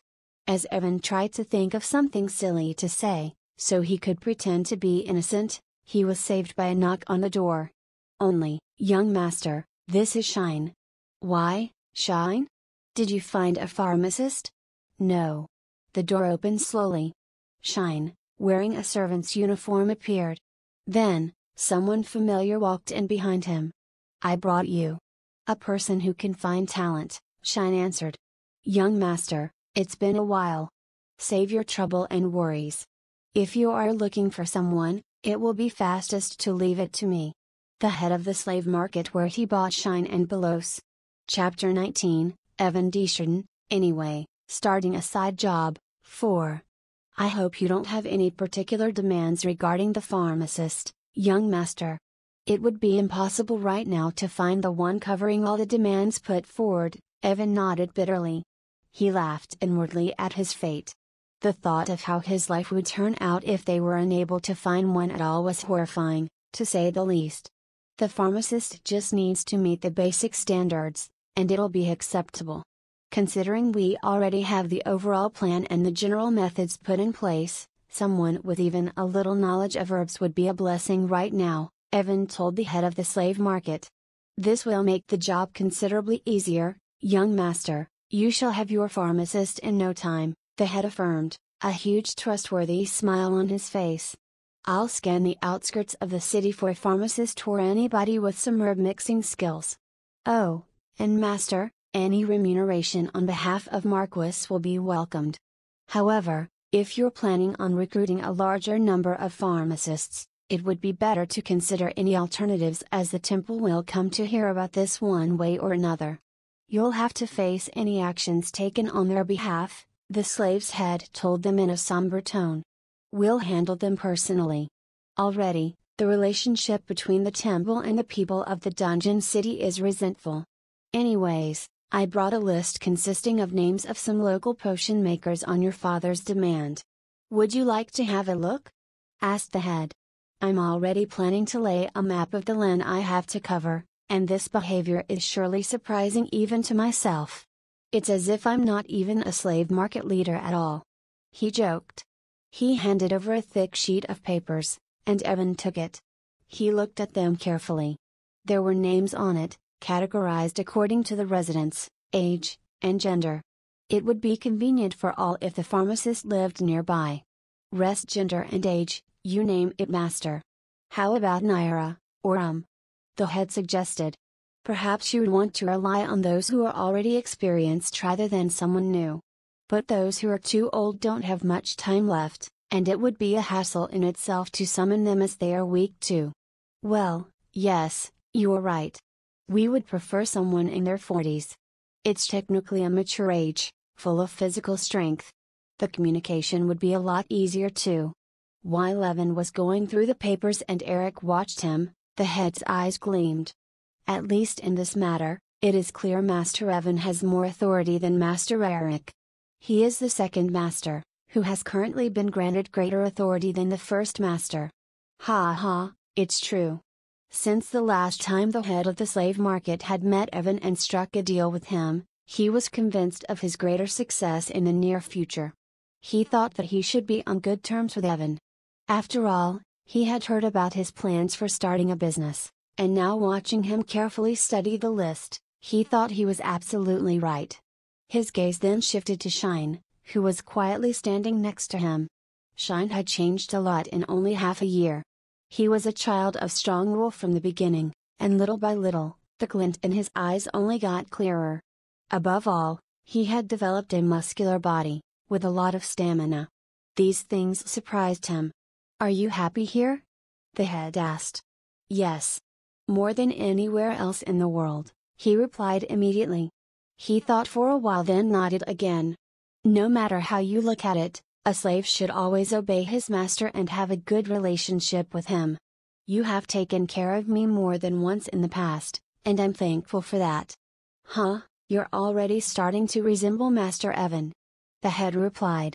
A slave cannot begin to compare with his master. Shine narrowed his eyes as he glanced toward Evan going through the documents. I can never be him because he can see things no one else can see. Wait. Whoa. Evan checked the name again before his eyes. Then, he took a deep breath to calm himself down, picked up one of the pages, and shoved it in the slave trader's face. He was pointing to a name on it with this finger. This person. Can you bring him to me? Evan asked, still a little breathless. Yes, of course. But this man is currently in his 60s. I don't think he has much life left in him. I know he has medicinal skills of a higher level, but wouldn't it be better to choose someone else? This man. Evan raised his face to the point he could have kissed the slave trader, his eyes round with anticipation. Unconditionally, this person. It has to be him. Oh, I see, master. I will bring this person before you, said the head. Bring him to me at all costs, but be polite with him. He is crucial to our success, Evan urged. The slave merchant was puzzled by this sudden shift in Evan's spirit. Evan had read Bernard's name. Bernard Garcia was 63 years old. He was a man believed to have some knowledge of pharmacy. He lived in the woods and occasionally came down to sell medicinal herbs and potions in a nearby village. No other details were known about him, but he had such a good reputation due to the fact that he sold the herbs to the locals at a low price. No matter how much you looked at him, he was not a man with special characteristics. He wasn't particularly famous for his looks, or his good skills, or his age. If there is any advantage in choosing this man to be your pharmacist, it's the fact that his mindset is good and strong. Honestly, the mindset should not be the only thing to consider. There are many other characteristics to be judged by too. By the way, what did you see in him that made you choose him with such fierceness? That doesn't matter right now. If he doesn't want to come, then please inform him about our current situation in detail. Tell him we are working to make sure more people can live a healthy life by having a proper medicinal system. Oh, and if he still refuses to come, tell him that if he comes to the city, he may discover alchemy he has never seen before. Master, that means. Did you listen to my instructions carefully, everything I just said? Yes, master, I have memorized it all. The slave head nodded his head, completely overwhelmed by the momentum of Evan and the passionate way in which he spoke. Shine started giggling. "It looks like Master saw something again this time," he said, still smiling. "You're definitely right, Shine," the slave merchant muttered in a dazed voice. He turned towards Shine, who was now looking at him intently. The slave trader looked down at the documents, which remained unchanged even after being viewed again. "I am unable to comprehend what's so special about this old man's name," he said. "Oh, and..." Evan hovered the rest of the list in moderation and pointed at another name. "We need an assistant. I would like it to be this person. Hannah. She is a 19-year-old girl. Her father is an ordinary farmer, and her grandfather worked as a pharmacist. She has followed in both of their footsteps and has considerable skills compared to her age. She has already mastered the collection, mixing, and management of many herbs. She's good at her work and definitely one of those which I would recommend. She has no reason to be ignored. It is said she is very gorgeous too, so she might be helpful in customer service," said the slave trader. "Well, that's exactly what I chose her for," Evan blurted. "I'm sorry, what?" "No, it's nothing. So now, as both of them have been chosen to help us in our business, let us bring them in right away," Evan said with excitement in his voice. He was constantly muttering to himself. He couldn't hold his feelings of excitement, and his face kept changing due to the struggle of not showing it to the others. He had a huge smile on his face, but he tried to harden it, thinking, "I can't smile, I can't." In the slave trader's perspective, the series of occurrences and events could not be explained that had led them to this point. But in the end, it benefited all, so it should be a win-win situation. It's definitely going to be. "So Evan, do you know anything about Bernard Garcia? After all, what kind of a person is he?" Eric asked Evan the moment head of the slave trade had left after assuring them he would start right away. At the sudden question, Evan tried to keep a clear expression on his face. "It's just intuition." "Huh? Just intuition? So you have a strong feeling that if we bring this man, it will surely turn out to be beneficial for all of us. You are talking like a very superstitious old man," Eric exclaimed. "Huh, so? You are so confident about this?" And now it struck Evan. He had used the word intuition. He was supposed to be only a child. Now there was a cold sweat on Evan's forehead, but he couldn't think of another simpler word instead of intuition. It couldn't be helped as the arrow had already left the bow. "Yes, it shall work. I believe in you, Evan. Thank you, brother. Let's work hard together in the future. Whoa, I keep forgetting how cute my younger brother actually is." At this, Evan smiled brightly. Eric, who couldn't control his affection any longer, hugged Evan tightly, lifting him and swinging him everywhere in the embrace. Shine, who was watching them, laughed inwardly. He knew very well that it wasn't just intuition that Evan was moving with. Bernard's skill and expertise must have been foreseen by him. Otherwise, Master may not have stated those words with such confidence. He thought. Shine was very close to the correct answer, but unfortunately, he could not reach it. Rather than thinking about the future, if he had thought about the past, he could have arrived at the correct conclusion. Because Bernard Garcia is not a character that will only become important in the future, he is already one of the most important characters in the past. Bernard Garcia. I didn't know if he was still alive, Evan thought. Bernard Garcia is a character in Yama War 2, which is set decades before the story of Yama War 3. He was one of the regular characters who had great influence. He also showed outstanding talent, especially in the field of alchemy. If someone had to pick the best competent pharmacist NPC from the entire series, everyone would speak the name of Bernard Garcia without any hesitation. However, at the time of Yama War 2, he was not only working for the warrior party under a pseudonym but was also wearing a special mask made by alchemy to hide his identity. Due to this, only the protagonist of Yama War 2 knew his real face, name, and identity. Bernard had excellent personality and skills, undoubtedly. If the player hasn't found him, he can't measure the true extent of his skills, but there is a catch. you can't easily find out about his existence. Moreover, the downside to the finding of his existence is the reveal of this girl Hannah. She is a coward, and you can't even speak to her first. The whole situation is a headache as Hannah does not inflict damage to the enemies while she is supposed to be protecting the protagonist. One of the most iconic and famous scenes include the subjugation of the Yama King, where everyone joins forces against him. Another one is where the alchemist Bernard breaks his alliance with the protagonist. Both of them fought side by side in the final battle with extraordinary determination, ready to sacrifice themselves. Both were able to survive and were victorious. The show of friendship and self-sacrifice made the fans of the Yama series a little emotional than necessary. Evan has been a big Yama fan for a long time. As a fan of the entire series, he was thrilled on the return of Bernard. He suddenly realized, wait. If that's the case, then I can not only meet Bernard, but also important people from other series. No, not only that but also the villains who were lucky enough to survive the previous works. These thoughts were racing through his mind, making him exasperated. Originally, in Yama War 3, the main artifacts and characters of the previous works are only mentioned in the documents and do not appear directly. The game itself is limited to several dungeon cities, including Sheridan. But this was not a game now, it was the real world. If that's the case and I'm able to meet characters from the past, that should mean I may be able to meet characters who will appear in the series in the future. It dawned on Evan. Why did I just come up with this thought now? I'm a fool to not have considered this already.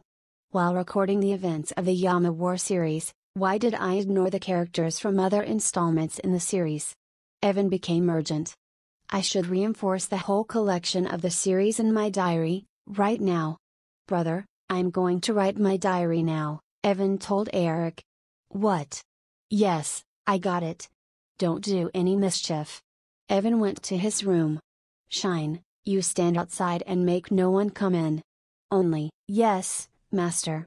Mabel, you go out too. But, what are you writing in your diary, master? Evan expelled everyone from his room and locked the door. Of course, in the meantime, he had to focus on doing his slime training, the basis of his life. After 3 days, the slave trader brought the people whom Evan had pointed out from the list. Is this kid the one who summoned me? You said something cheeky about knowing alchemy, which was unknown to anyone else. Bernard said in his wizened voice. You can't just call the Marquis' son kid. Here he was at last. A hero of Yama War 2. Bernard Garcia standing right before Evan's eyes. Chapter 20, Evan D. Sheridan, anyway, starting a side job, 5. I'm Hannah, Master Evan. It's Bernard Garcia, little boy. Oh! Exclaimed Evan. Despite having mentally prepared for this meeting in advance, Evan was impressed by their presence. It was really Bernard Garcia from Yama War 2. The most fabulous alchemist of all series stood before his eyes. When Evan had met Shine and Billows for the first time, he was shocked to see them. But the amazement of this moment was incomparable to that. Hey, is this kid crazy? Did I not tell you to watch your tongue in front of the son of Marquis? Don't point at him. And change your habit of talking while in his presence. The slaves had shouted at the careless remark of Garcia. The hero of Yama War 2, turned 63 this year. He was getting old. At the slave trader's words, alchemist Bernard Garcia looked at Evan with his mouth slightly open. He was making a strange sound. As Evan understood it, the alchemist had arrived here after getting into a plausible provocation. And the condition of the slave's head did not look excellent. Evan spoke directly to Bernard. This man who brought you has been polite to you on my request. We highly acknowledge your alchemy skills, so please, provide an example of your knowledge before us in an appropriate way, which can prove to be beneficial for all of us. What kind of manners do you want from an old man like me? I'll just go home if I'm being ordered around like that to do tiresome work. Oh, and thank you for the long walk. He replied. Hey, stop. Don't go. The head of the slave trade shouted. He knew how much Evan was obsessed with Bernard, so he could not let him return. He blocked his way. Seeing this, Bernard frowned with puzzlement. No, They know about my identity and what I'm capable of, Bernard thought. How is this even possible? Have I been caught working with Leo? Because that's the only way someone can recognize my skills or even know about me. How old is this kid? It's ridiculous. Bernard had all these questions inside his mind, which were making him confused and flustered by the minute. At that moment, bowed his head to Bernard.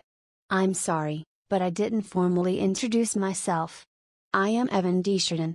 Nice to meet you, Senior Bernard Garcia. Ah, young man, don't make it too hard on yourself. If you're going to call me, feel free to call me Grandpa Bernard, he smirked. Yes, Grandpa, Evan replied. A noble being so polite, calling me Grandpa like that. I mean the son of an absurdly high-ranking noble, the second son of the person in charge and in control of this dungeon city, Sheridan. Bernard Garcia thought, somewhat shocked. Mr. Slave Trader, Evan looked back at the head of the slave trade who was screaming again and again at Bernard's manners. He bowed at Evan's words. Thank you for bringing Grandpa Bernard as promised. No problem, Master. But would you really like it to be this way, sir? Sure. It's perfect. Evan spoke the next words with a very polite attitude, but the meaning in them was clear. Your work is over now. I am very impressed by your efforts, and I bid you farewell in congratulatory spirits. There must be some mysterious intention in sending me away, the slave trader thought hard. He showed excellent emotional control while thinking about this. Okay, Master. I have brought you, Bernard Garcia and Hannah, as promised. I will take my leave now. Oh, and young Master? What is it? Evan inquired.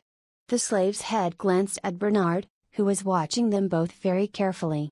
He approached Evan and whispered to him so as not to be heard by anyone else. I think I will be able to find other children for you soon. Those children will be called rookies in the future. So try to address them like that from now onwards. Evan replied. Rookies in upcoming years. Yes, I remember now. You want the same as last time? Asked the head of the slave trade. Sure. Please bring them as soon as you find them. Thank you. Yes, Master, the slave's head replied. This was good news for Evan.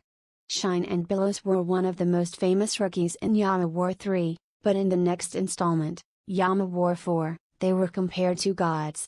How many races are there actually? Evan thought. You may think that you can rescue them, or even if you can't, just bringing a rookie to your household is worthwhile. Apart from all that, it was a satisfactory achievement enough to rescue the children from the bogs, helplessly driven by destiny according to God's intentions. I'll be looking forward to them in the future, Evan said to the slave merchant. I'm very grateful to work for you, sir. I'll be taking my leave then, said the slave merchant. Oh, and stop by my father before you go. Are you sure, Master? The slave trader was not expecting this.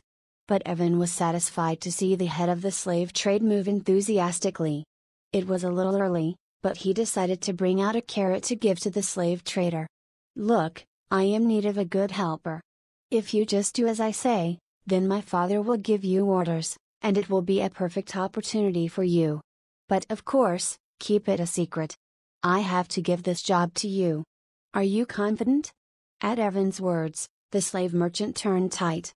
I thought I was a big person, but this 9-year-old kid has already gained the Marquis' confidence. Even if he doesn't know it, he is already in a position to advocate himself for what the Marquis do.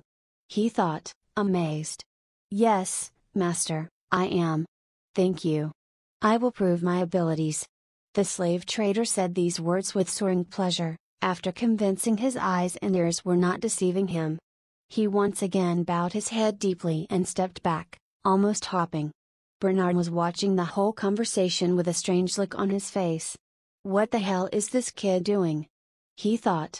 Of course, I already heard about this little boy. His name is Evan Desjardins. I came to learn about him through the slave trader on my way here. He is the second of an aristocrat, is more powerful than all other aristocrats in reality. His authority consists of armed forces, powerful bureaucrats, and business tycoons, making him stand among this county's silk line. After hearing about this, the actions of the slave trader in front of the child made sense, as he seemed to be willing to take whatever order the little kid moderately threw at him. But when I came to this place, I came to see the attitude of the guy dealing with the little child firsthand. It didn't seem like the look of a businessman who is simply working to trick and humiliate a rich kid and receive as much money from him as possible. To make it easier to understand, it was as if the hyena was dancing on the lion's fingertips. And what the little boy just said proved it. What? Stop by my father? Is that seriously what a 9-year-old would say?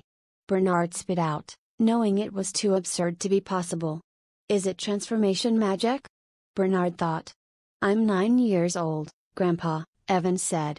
So now you can read minds too, huh? Bernard asked loudly, a little surprised. Everyone asks this question these days, so I thought you would too, Evan replied calmly. At this point, Bernard began to develop an interest in Evan himself rather than what Evan had said about unknown alchemy earlier. But even to use transformation magic, he needs to have some special skills. Bernard thought again. Of course, compared to me, he is only like a weak flame in front of the sun. But it was already amazing enough to surprise even the sun with his light. When he grows up, he will be incredibly strong. I'm sure of it. Hopefully, as much as the colleagues who once traveled with me. It's normal to find people in this city who have entered the dungeons, to have the strength that does not match their own level. But this little boy seemed to have already entered the dungeon. You surpass my expectations. You're very good, Bernard remarked. Then, will you help me? Asked Evan. It's different from that. If it's a lie about alchemy that I don't know, then I won't let you go easily. Bernard said threateningly. Okay, let's make a deal then. If we really do have alchemy that you don't currently know, please promise that you will work with me for 5 years. Of course, I will take care of you to the best of my abilities during this time. Huh, this little bugger, Bernard thought. Is this guy already trying to rope me in and make me a part of his group? Bernard thought Evan was ridiculous about how he was trying to lead him by the nose, so he snorted. I don't know this little boy, but he claims to know alchemy skills, even unknown to me. He is clearly mistaken. He must be the world's greatest alchemist to even come face to face with Bernard Garcia. Oh, really? If you say you have knowledge about alchemy that I'm unaware of, I'll help you for 50 years instead of 5 years. But in the opposite case, you have to be prepared, Bernard demanded. In the opposite case? Evan asked questioningly. You have to tell me all your secrets. As a bonus, you'll become my disciple too. That's settled then. I will do that if I fail. Maybe that wouldn't even be so bad either, Evan muttered inwardly. Of course, he was already convinced that he would not be defeated. Hey, I'm sorry, but I'm also here. Hannah exclaimed. Ah. Miss Hannah. Sorry about that, but can I call you my sis? Evan asked her. Ah, I don't dare to oppose you, Master. She replied. Now, Hannah will be going with you. You have to work in the business together, Evan told Bernard. What me? Hannah asked in a shocked voice. Hannah was a commoner girl who turned 19 this year. She was known to possess incomparable beauty. In fact, until she heard those words, she thought she had been chosen as a concubine of the nobility. When she started working in the field of alchemy and everything related to it, she already knew it was a very popular field which paid very well. And with that money, she would be able to buy herself back from the nobility. Nevertheless, after looking at the money and the amount she was worth, which was enough to make the poor parents happy for the rest of their lives, she gathered the courage to announce to her parents, if making myself a concubine of the nobleman will bring happiness to you, then it may not be so bad. Actually, the family knew that it would happen like this. Due to this decided fate of hers, she often cried and held on to herself, all alone. But now, seeing the series of events, she was convinced that there would never be a better opportunity than this. She seemed to be occupied by these thoughts. But was I really called for alchemy? No, that's not the only reason. Besides, What is that strange feeling that I'm experiencing continuously? The second son of Marquis, whom she thought might have a crush on her, was too young and too cute than she expected. And he doesn't seem to care about her at all.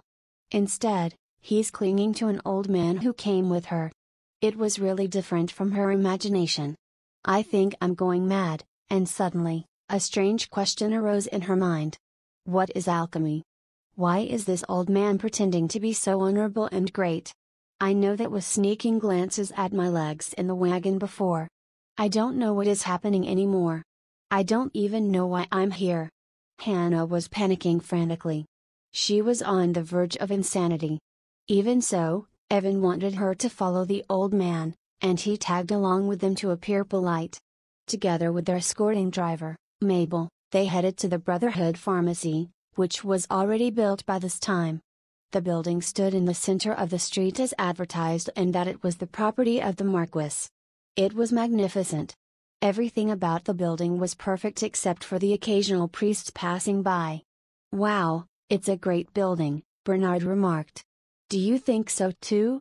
Yes, it is remarkably built. Especially for the purpose it is built. I personally love the idea of going against the temple. Evan and Bernard admired the beauty of the building, awestruck. Evan was very proud of himself. He was actually impressed with the fact that he ended up making a pharmacy even after searching thoroughly in Yama War 3. Bernard would be able to handle the pharmaceutical technology that had been made on this continent, in the Dungeon City. He suddenly felt a strange feeling. Of course, Hannah was not an exception, and she was equally dumbfounded. She had recently made potion making her business. Wow! As long as I'm allowed to work in a building like this, I really don't want anything else, she said. You will be working here, Sis Hannah, Evan replied. Thank you, Master, she exclaimed. Hannah thought Evan looked very cute and saying that with a proud expression. She almost instinctively reached out to stroke him on his head, but just before that, she stopped moving. Behind Evan's back, a very pretty short-haired girl in a maid uniform was watching her eerily. The Hannah came to her senses. He is a noble, I forgot. A noble. She thought. It's no wonder she's angry because I just tried to reach out towards the person she serves without hesitation. Hannah bowed her head to the maid and stopped herself before committing any rudeness on her behalf. The maid ignored her. She seemed to have an icy personality. Of course, it was an awkward situation. As I've come this far, I'll help you. But before that, what sort of alchemy are you going to show me? Bernard asked Evan. Make potions, Evan replied confidently. Potion? Potion in front of me? Ha ha ha. Yes, Evan smirked. Evan had expected such a response from Bernard.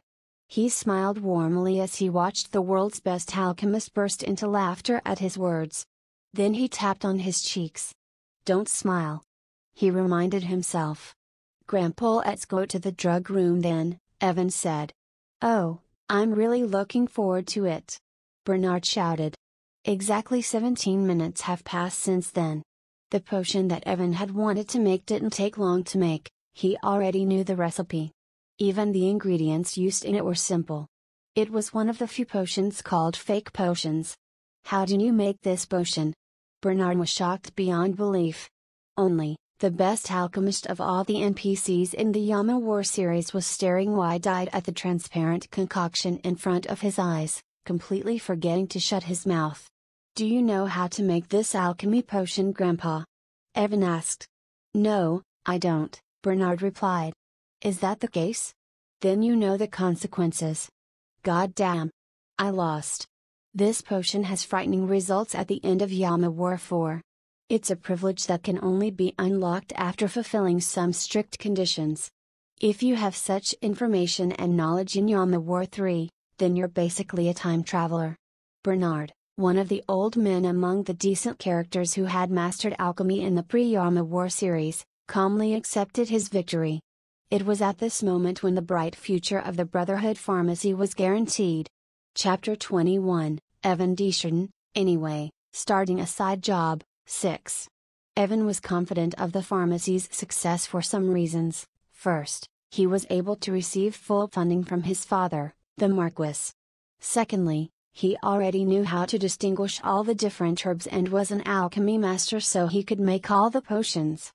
Third, he could use all kinds of knowledge he had gained after completing Yoma Great War 4. It was because of this that he was familiar with the commonly used recipes in this world.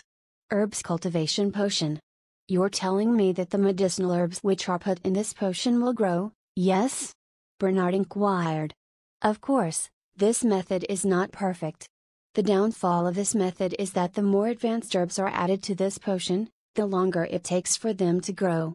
In addition to that, if you repeat the process indefinitely, the efficacy of the grown herbs decreases. So the potion has to be constantly remade to maintain the excellent effects of the growing herbs. Evan explained. Oh. The number of possibilities we can achieve with this potion is endless. This potion makes it possible to have a proper production system for all kinds of herbs and grow them in masses. Evan declared confidently. While looking at the herbs growing in the potion, Bernard Garcia suddenly burst into laughter as if possessed by something. How does a recipe like his exist? I dare say I thought that all potions were the creation of my own hands, and, since then, I was convinced nothing new could exist and surprise me. This potion you concocted opened my eyes. You amaze me. You're welcome, Evan responded humbly to Bernard. Then he pushed some sheets of paper towards Bernard. So, now sign it, Grandpa. Yes, what is this? A 50-year contract? You already agreed that if I showed you alchemy that you didn't really know before, you'd be my helper for 50 years instead of 5. Not 5 but 50 years. Evan repeated the lines Bernard had spoken before, right down to the last word without a mistake. After hearing this, Bernard's complexion became extremely pale. Evan did not stop there, he muttered. No way my grandpa would lie to me. That's impossible. At this, Bernard took the contract from him. His hand trembled slightly when he signed it. Evan stared at him with innocence in his eyes. Bernard wanted to shout at him, "Since when I am your real grandfather?" But after he remembered his own words, the pride of the world's best alchemist did not allow him to go back on his terms. Okay. Bernard made up his mind finally and picked up a quill. So it's done. Unfortunately, this old man will have to work for you for a long time, even at this old age. Ha ha ha. Evan laughed. Huh. Evan received the signed contract from him. He was so excited. Evan thought he would take it to the noble family and the temple. He would get it approved by both of them and would vow to put it in a frame with permanent protection magic. In this way, Evan had gained one of the most popular characters of Yoma War 2, Bernard Garcia.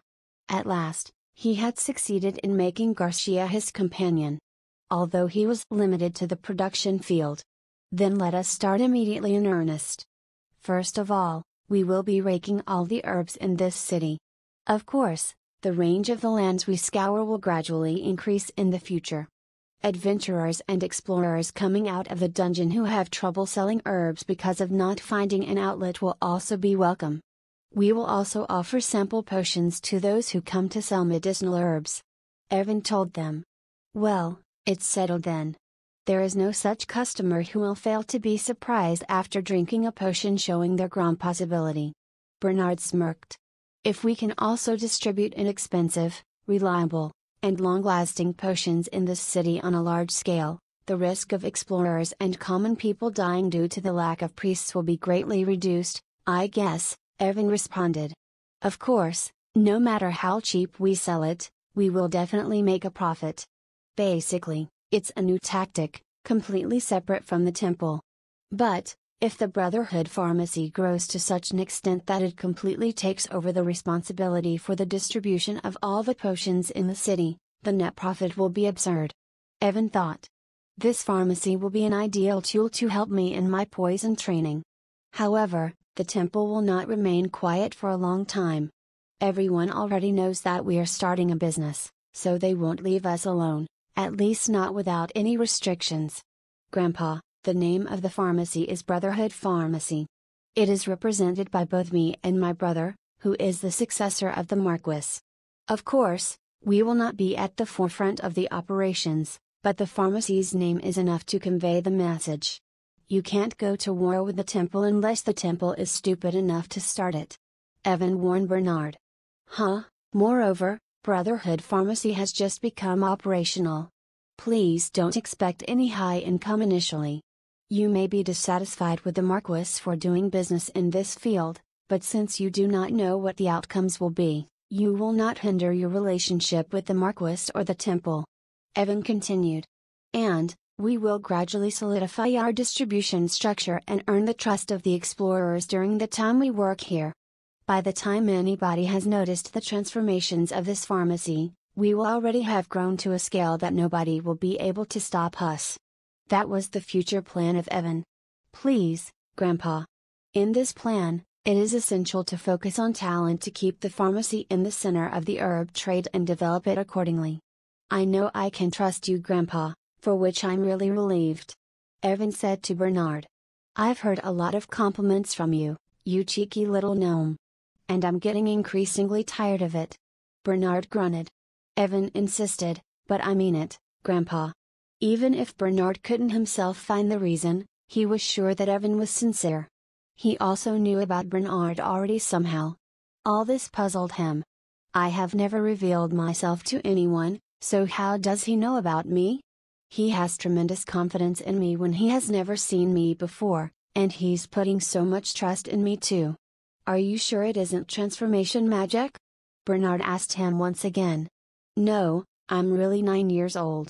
The potion I made, well, I came to know about it accidentally. Evan tried to speak, but Bernard interrupted him. Stop. Just stop.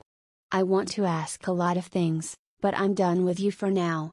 Since I lost the bet, I will keep my promise. Anyone who doesn't know the weight of the burden their horse is carrying will come under it one day and die. Hey, thanks a lot, Grandpa. Don't laugh like that, boy. It's disgusting to see. I hate it. Evan was ready to refute Bernard any way possible using his knowledge of Yoma Great War II if he began asking questions again. Fortunately, it seemed like Bernard seemed to have trusted him. Of course Bernard will be of huge help. If I knew from the beginning that he existed in this world, I would have decided to bring him in a lot earlier without hesitation. Evan exclaimed inwardly. Sis Hannah, you'll also help us. You can do this by assisting Grandpa whenever he needs you and stay by his side. Evan spoke to Hannah now. Yes, Master. She exclaimed. Hannah, who was watching their exchange until now, was full of energy. This was because she had already acknowledged Evan as his superior, as someone who could distort the balance of such a business with his decisions. She had decided to be polite towards him and his grandpa, who he revered so much. Evan is not an ordinary person. If there was a certain mean of self-certification than the elements of being noble or old, it was ability. And I see that ability in Evan, she thought. Hannah decided to work on her abilities. The idea of being a noble concubine or anything else had already left her mind.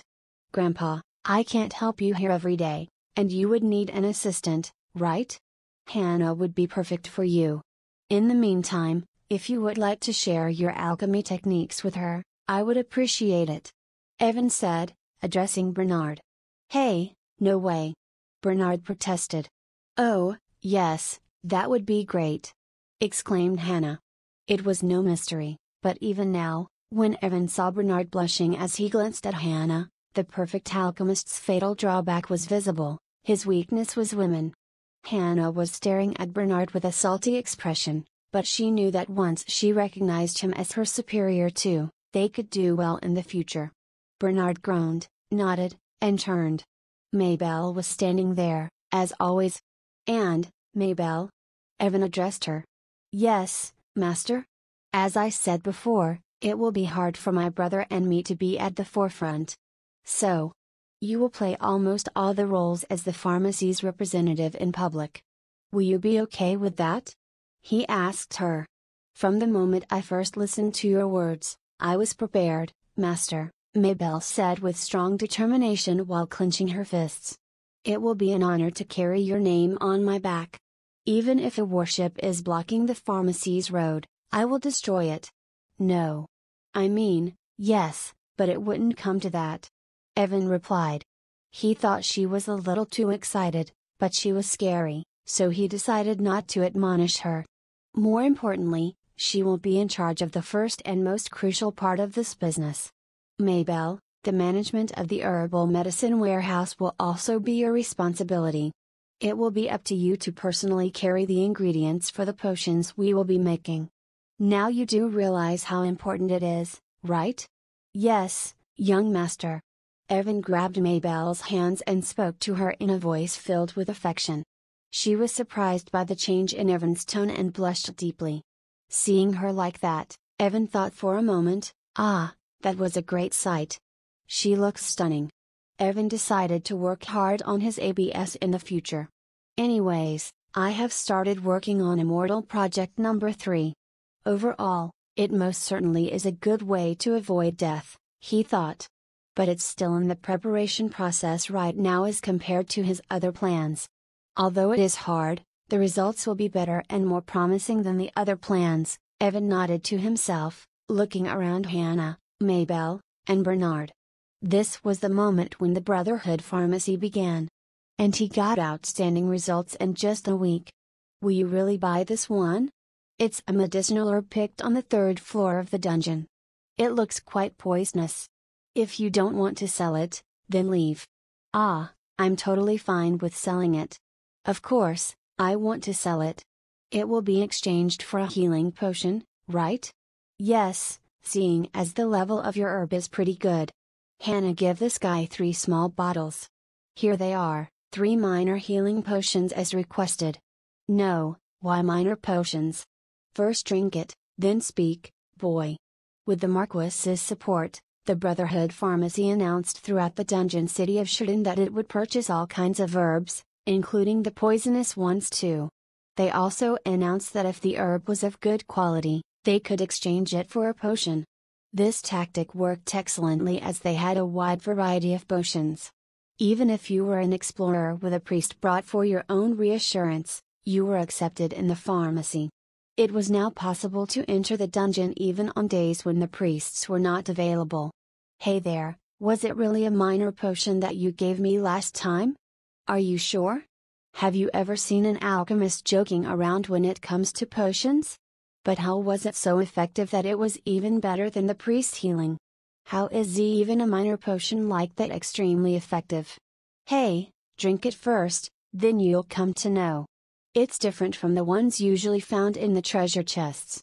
The potions created at the hands of the old alchemist, Bernard Garcia, were even better than the commonplace potions, no matter how carelessly he made them. It was no wonder that the number of adventurers who visit the pharmacy day by day was increasing day by day. It was impossible not to have heard of the pharmacy due to its excellent reputation. At first, the accumulation of the herbs in the warehouse increased, but after a few days, the money started pouring in. The profits made were huge even after paying off the wages of Hannah and Bernard, which Evan had set considerably high. Is this the total cost? No, actually. These are the net profits excluding the material and labor costs. Evan did this? My son can change the world. Marquis, sir, are you all right? A maid shouted after looking at his expression. A month after opening the pharmacy, the Marquis was most ambitious than ever before due to the highest sales ever recorded of any new business. Hi. I am a newcomer here to work at Brotherhood Pharmacy starting from today. Please take care of me. Evan was surprised as the pharmacy was on a successful track faster than he had expected. In the meantime, he asked the slave trader to bring 2 more pharmacists. It was at this point that the pharmacy would actually start its business. All the herbs found in Dungeon City were brought to Brotherhood Pharmacy. It went on naturally. In that short period, herbalists and alchemists from all over the country visited the former Dungeon City despite the heavy taxation of the temple. This was also a source of income for the temple if it could be called that. Master, are you really going to eat that? Maybelle, you know I have hidden alchemy skills. It's nothing. It's okay. Evan thought it was possible to start his training much sooner than originally anticipated. This training was to practice poison tolerance by drinking a poisonous tea made by properly blended poisonous and medicinal herbs, Matching the optimal mixing ratio in the Oh My Great War 3 skill guide. Oh, my throat is sore. I should take a break. Evan gasped. No. Is this how my master will die? I'm not dying, Mabel. I'm actually drinking this too. Not die. It was ironic, Evan thought. Only, with the success of the Brotherhood Pharmacy, Evan had started his poison tolerance training in earnest. Watching him, Mabel's pupils constantly shook in fright. Noticing her, Evan thought that at least she would not attempt to poison him if she later tried to kill him. Shine, why are you looking at me like that? Would you like to drink? Young master. Do I have the right to decline? I'll drink it, Belos announced. Stop it, Belos. We will die if we follow everything the master orders us to do. Your body can't stand it. Time passed, and it was March, right before Evan's 10th birthday. A year has passed since Evan awakened in this world with the memories of his previous life. Chapter 22, Evan Desjardins, Growing Up, 1. Nowadays, everything was going smoothly, but Evan had a problem. Through constant efforts over the past few months, Evan managed to match the speed of his hands popping slime. The strength of the right hand, which was insufficient until now, had somehow increased and became equal to the left hand. Moreover, as a result of his increasing strength through constant grip training and weight training, he was able to level up his body to such extent that it only took 1 second from the summoning of the slime to their squishy extermination.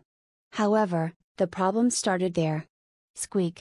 This is creating so much irrelevant sound, Evan thought. After Evan's 10th birthday, he could barely find time out of the nobleman's etiquette classes. He also couldn't find a way to get rid of the slime's noise when they died. Squeak. Master, if you're bothered by it, I'll stomp my shoes every time you kill a slime. Squeak. That is a stupid idea. No one will be fooled by it. Squeak. Sorry, young master. Squeak. Evan dismissed the suggestion put forward by Shine. Belos, who was standing still next to Evan, was watching them with her eyes wide open. Squeak. Suddenly her blood-red eyes flashed. I will make a sound every time a slime pops. Well. Thank you, Belos. But every time you make a strange sound, I'll be more worried about you than my slime training. Squeak. I don't care about my reputation, master. If you don't quit it, you will lose something much more precious than your reputation. I'm sorry for annoying you, master. Squeak. When Belos' offer was rejected, she bowed slightly and stepped back. Evan saw that she looked crestfallen and upset. Belos has grown remarkably over the past year, with both maid education and magical training. She has grown up well. Evan thought. Looking at her right now, Evan had some concerns regarding her gratitude, and he wondered if her loyalty to Evan might have grown in a somewhat contradictory direction. This must be Mabel's doing. For the first time ever since he had been her master, Evan decided to punish her someday. Squeak. But I'm afraid of her. Moreover, I should be cautious about revealing my slime training to her. I already have my suspicions that she will catch me at it one day with the way things have been. Evan shuddered at the thought of it. There is a tremendous difference between having awareness about what you are doing and actually summoning and popping those little slimes. It would be tiresome to explain it to her. Which means it will be better for all if it remained a mystery. Evan concluded. Squeak. To get rid of the noises produced by the dying slimes, there's no other choice but to acquire such power that you kill them instantly, master. Squeak. Evan's eyes inevitably shone at Shine's sincere words. Nobody except you know about my training right now, so I'm sure you're helping me out of faithfulness. I have been diligently practicing in front of you for the past year, constantly killing slimes, but I'm still not good enough, and you realize that, Evan thought in admiration. Squeak. And if that is correct, haven't you realized what you have to do to level up, master? You have to go the dungeon. No, of course, I'm ready to go there, but you are not, Evan replied abruptly. He had been anticipating this suggestion and rejected it. Immediately, Shine's mouth popped open. But why are you not allowing me to go with you, master? He inquired. I have already told you that it's too early for you right now. Besides, there are 2 more years left until the time we go there, as I promised. We have to prepare step by step. But still, Master, I got a lot stronger than before. You still have a long way to go, Shine. Evan laughed. As Shine said, both of them had grown dramatically over the past year. Of course, it was true that they had leveled up and were comparably powerful than before thanks to their own consistent hard work, but it was also because both Belos and Shine had received the highest level of education from the butler and the maid. At the same time, they were perfectly trained according to their aptitudes. But it was still not enough to go wandering into the dungeons. They had just gotten a little stronger, that was all. You should be grateful for the fact that as a child, you have still surpassed all your peers by regularly doing training and catching up to me, Evan tried to cheer him up. I'm not complaining, Master. How can I even dare to complain before you? It's just that I am currently not helpful to you with this much power anywhere, and I really want to be. Shine replied. Shine, listen to me carefully. The dungeon is a perilous place where even well-trained soldiers have died for being careless. I have even seen knights die on the first floor of the dungeon. Evan tried to bring some sense into him. How does a 10-year-old know so much about the dungeon? Shine stood silently before Evan without refuting it. He knew that his master would never lie to him about this. If Evan said that he saw knights die on the first floor, then it was the truth, and the dungeon was really a treacherous place. Of course, it might be a result of not being vigilant enough. But even then, if trained knights have died off guard, how could I even begin to survive there? Shine thought resentfully. When the time comes, you will have to go to the dungeon even if I hate that thought, Shine. Your newcomer is a race that grows in the dungeons, Evan spoke to Shine. But Master. But now is not the time. There is still a lot of room left to improve your skills here. Double swordsmanship is just above the beginner level. At the very least, it's for starters. That is true, Master. Shine replied, his shoulders drooping after hearing that. Evan saw he had upset him with his words. Shine, you don't have to be impatient. You're already growing at a swift pace. Evan patted Shine on the shoulder and smiled. Then he reminded himself he couldn't smile and tried to hide it. Every time he faced Shine or Belos, he couldn't help smiling. The same was true with Grandpa Bernard. I just want to make sure that everybody is safe, so when the time comes, and everybody is ready, we'll go there together. Can you wait until then? Evan asked him politely. Of course, Master. Shine eventually nodded and stepped back courteously. Evan's trust in him was never shaken for even a single moment from when he first met him. However, it is common for people to lose the will to grow indefinitely after achieving just a few attainments and skills. They seem to forget their position, emotions, and destiny. Shine was grateful to Evan, who had woken him from his arrogance by pouring cold water all over it. Shine, you have to be steadier, Belos spoke all of a sudden. You're only 8 years old. What do you know? Shine retorted. He became furious at her words. However, Belos only sneered at him. She was laughing at him, and her black hair, which had grown to her neck, seemed to laugh and sway with her. It was an expression an 8-year-old wouldn't typically have. Is it because she received her education directly from the maid? But then Maybelle, who is only 6 years older than Belos, is completely different than her. How can this difference be explained? Shine murmured to himself. Master, did you call me? Maybelle suddenly appeared. No, Maybelle, I didn't call you, Evan said exasperatedly. That's weird. I thought I heard my name. What the hell is wrong with you? Shine exclaimed. Maybelle was praised by the butler for her stealth abilities, which he referred to as young Shin, the body of a butler moving sneakily like a shadow. But what was inexplicable was that Maybelle's movements were even more surprising than he had imagined. Maybelle, why are you here? Evan asked her. Master, I just came to tell you that you are still as cute and handsome as always. But even more surprising was Evan's ability to stay calm at Maybelle's sudden appearances, as he wasn't shocked anymore. It was a result of countless hours of summoning slimes and crushing them. At some point, Evan had stopped slime training because of her appearing out of nowhere.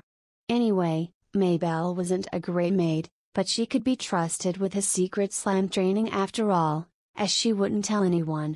Here's this week's supply of poisonous and medicinal herbs. This is enough, right, Master? Yes, it is. Thank you. By the time Maybelle was able to discern between the different herbs by using only her eyes, Evan had begun teaching her how to combine poisonous and medicinal herbs in tea.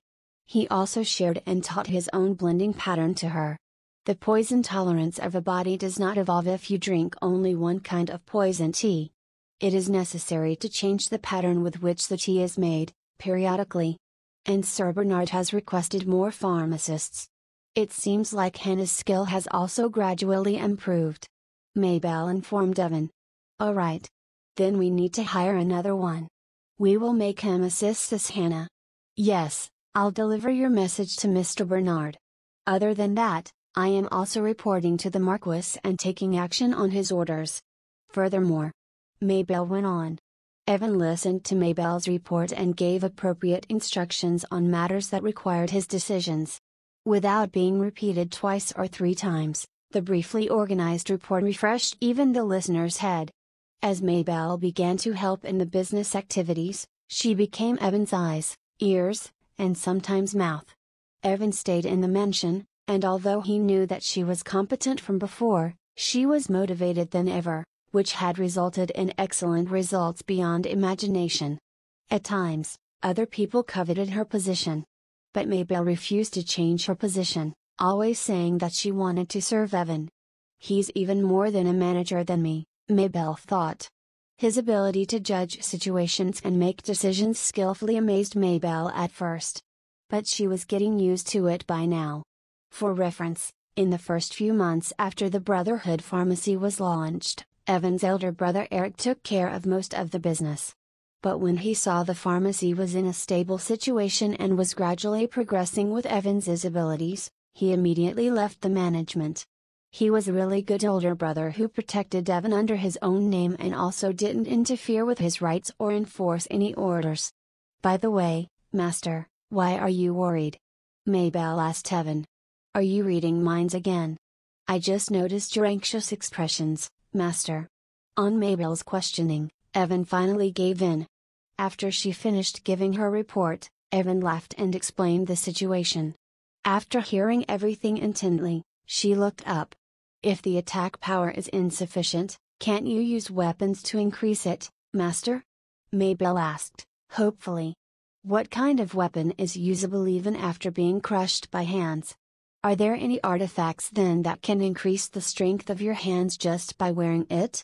There should be such an artifact. Evan jumped up. In his mind, he remembered something bleakly. Why didn't I think about this until now? There definitely are artifacts in this world that enforce power. They should be available, and if they are, you'll be able to get them easily. But why haven't we found or purchased such a great artifact until now? It's not like we lack money. Shine said ridiculously, to which Evan replied with a deep sigh. Because these artifacts are not very famous. Their existence itself can become known only if you try to search for them carefully and specifically. Other than that, no one knows about them, and they are tough to find. And suddenly he remembered, but there is also that artifact. Ah! Evan trembled as he recalled one of the worst events of Yoma Great War III, commonly referred to as the Blood-Stained Fist Calamity. The event is none other than the one which starts with Evan. Although there are many prerequisites, it is an event that occurs randomly when the protagonist gets close to Evan to some extent. If you set it according to the protagonist's birthday, Evan brings you a pair of black leather gloves stained with blood. He claims that he got it from a bar owner he knows. After wearing this, you will feel a lot of strength. I brought them as your birthday present. You have the option to either accept or decline to receive the gloves from him. But when you choose to accept them, the result is the worst. Only, when the protagonist receives the pair, he wears it immediately. Even swinging the fists weakens the wearer strangely. The intended skill does not come into effect either. And of course, The protagonist dies. Evan becomes sad and mourns for the death of the protagonist, and it all ends the same way it always has. Evan is stabbed by a knife from a monster approaching him from behind. On the other hand, if the protagonist does not receive the gloves, Evan wears them himself. Even after memorizing and muttering the spell, it does not trigger the effect intended. The protagonist, who needs timely support from him, dies without his help, and Evan also ends up being dead in the end. Whatever you do, the ending to that scenario is the same. In Yoma Great War 3, it was considered as one of those events that shouldn't be triggered at all costs. That is why I had forgotten about it. Evan thought this was the reason he didn't come up with this idea earlier. The artifacts which Evan found certainly increased the strength of the wearer profoundly. But the problem was that this only happened when the wearer was not wielding any weapon while wearing those gloves. And if he is holding a weapon while wearing them, the wearer will not be able to fully utilize that weapon's ability. This was the reason the protagonist couldn't swing the sword properly, ultimately leading to his death. Evan could not use the spell because he could not remember what it was. It wasn't a curse, but because it was the default option, it couldn't even be known in advance. But in my case, I can use it. Evan thought excitedly. If you wear them and are not using any weapon, they can prove to be the best artifact for slam training. There are no drawbacks to this idea, as you won't get sick either. One of the worst artifacts just became the most useful and effective for my slam training. Evan stood up and clenched his fists. Let's go shopping. Chapter 23, Evan Desjardins, Growing Up, 2. Unlike in the past, Evan decided to get artifacts not only for himself but also for Shine and Belos. Do you mean you'll be getting us weapons too? Thank you very much, Master. I was thinking of getting artifacts a little further along our training when the time was ripe. But Shine and Belos are growing faster than I had ever imagined, so it won't be so bad to adapt ourselves to artifacts at this point, Evan wondered. But why the hell are these guys like this? How are they evolving so fast? If anyone was to identify them, they wouldn't even come close to thinking of them as rookies. In fact, the butler was so impressed by Shine's rapid growth that he had started teaching him special abilities. Evan, after witnessing all this, Belos' growth was genuinely horrifying. Evan was assured of Belos' magical genius, but he was also aware that there was a limit to the efficiency of the magic she could cast using the lamp. Even considering all of that, the swift speed at which Belos' mana and magical powers were growing, was mind-blowing. It was almost unreal. What is it, young master? No, it's nothing.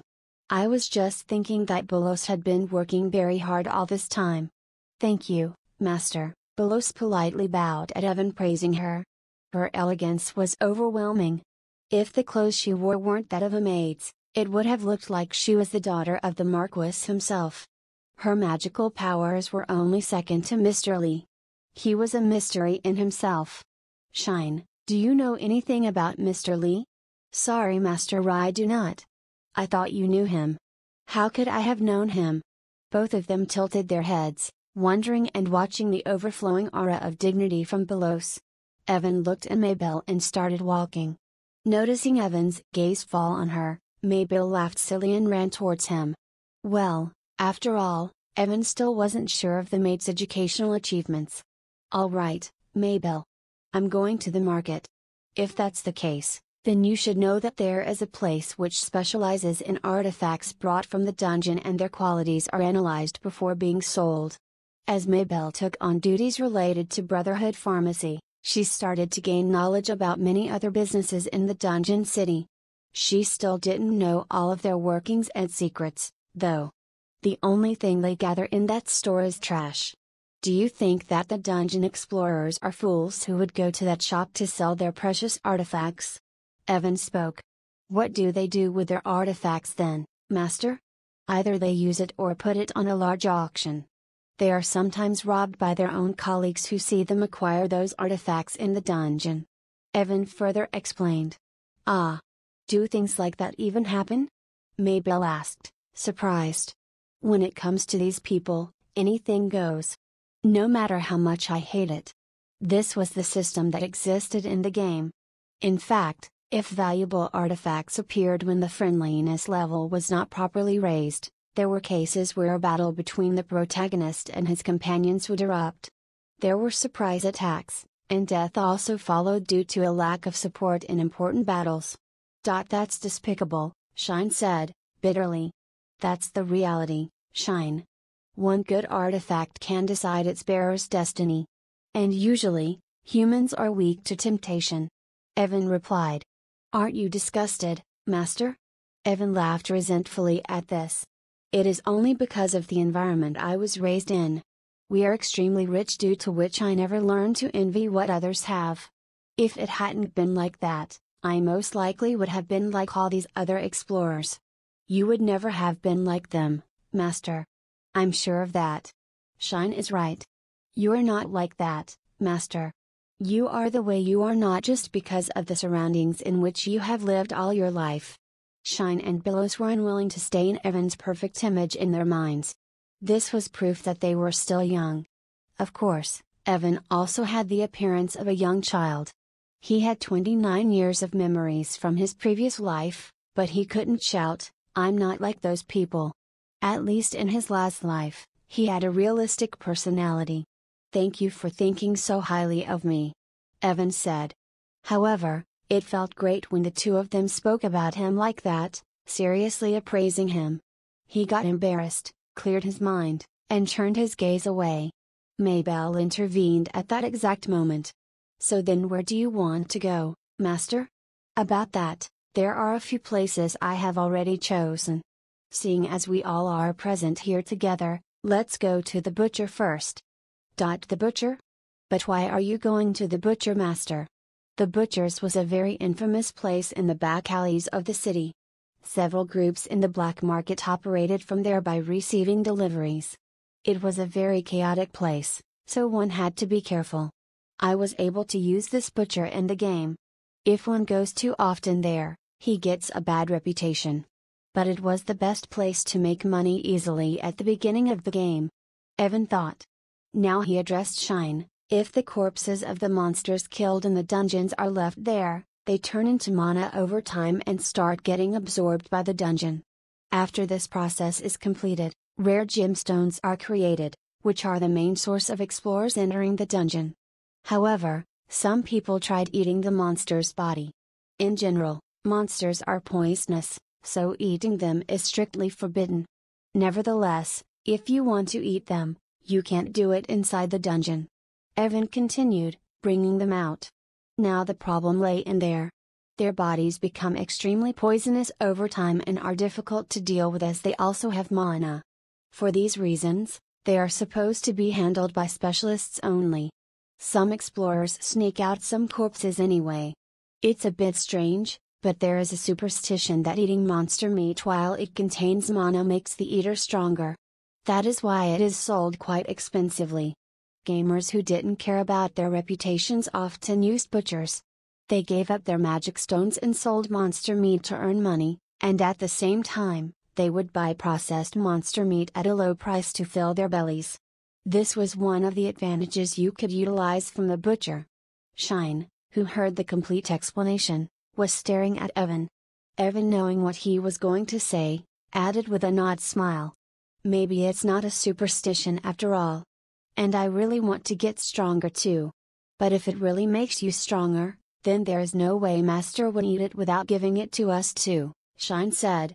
Huh, I'm still in the process of poison tolerance training. So if I start eating monster meat, it will help me get stronger. Evan said jokingly. Master, no. Never. Maybelle screamed. Okay, calm down, Maybelle. I'm not going to eat it. Evan replied, annoyed with Maybelle. He could barely stop her from sticking to him. Now he looked at Dane, who was guarding them from behind. Dane nodded reliably to signal everything was fine. Evan also nodded in return and knocked on the door of a building, which looked quite ordinary. Soon, the door creaked open, and a man with a harsh impression on his face appeared. Who are you? He grunted. Don't you know who Master Evan is? Everyone knows who he is. So let's get down to business without any haggling. Oh, sorry, I thought you were just a random passerby. Please come in first." The butcher swung the door wide open to let them inside. "If the Marquis has really decided to close my business, then no matter how much backing I have, there is no way a butcher can withstand the Marquis' wrath," the butcher thought, worriedly. Moreover, since the Brotherhood Pharmacy's opening, Evan and his brother Eric's reputation had spread like a wildflower. When the butcher confirmed their identities, he brought them inside without any reluctance. "No noble would have come here for meat," the butcher addressed Evan. "I'm not even here to sell anything," Evan replied. Then did you really come here to catch me?" The butcher glanced at Dainswaite and asked in a tense tone. Evan shook his head. He replied, "Right now, you are in possession of a fairly valuable item that you do not know the true value of." "Where is it?" "I can't even guess." "I mean, there are a lot of things that I deal with," said the butcher. Then the butcher's eyes flashed as he realized something. Evan noticed this and nodded. He had expected it. "Yes, I know you already have it. If you give it to me, I will reward you well." You really want it?" "I've been living with dirt on my reputation for a long time, why should I have an upright deal with you? It's not like my name will be cleared off for something," the butcher argued. "Also, for your information, I'm not the actual owner.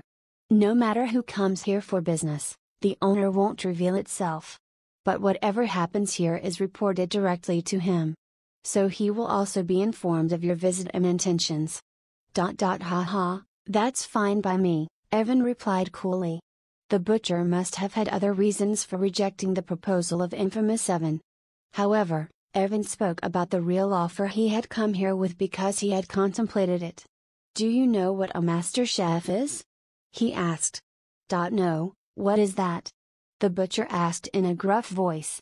The butcher was just pretending to not know, but Evan was sure he already had some ideas. He carried on, "It is a certification given only to those who have passed strict tests, laid down by the noble family.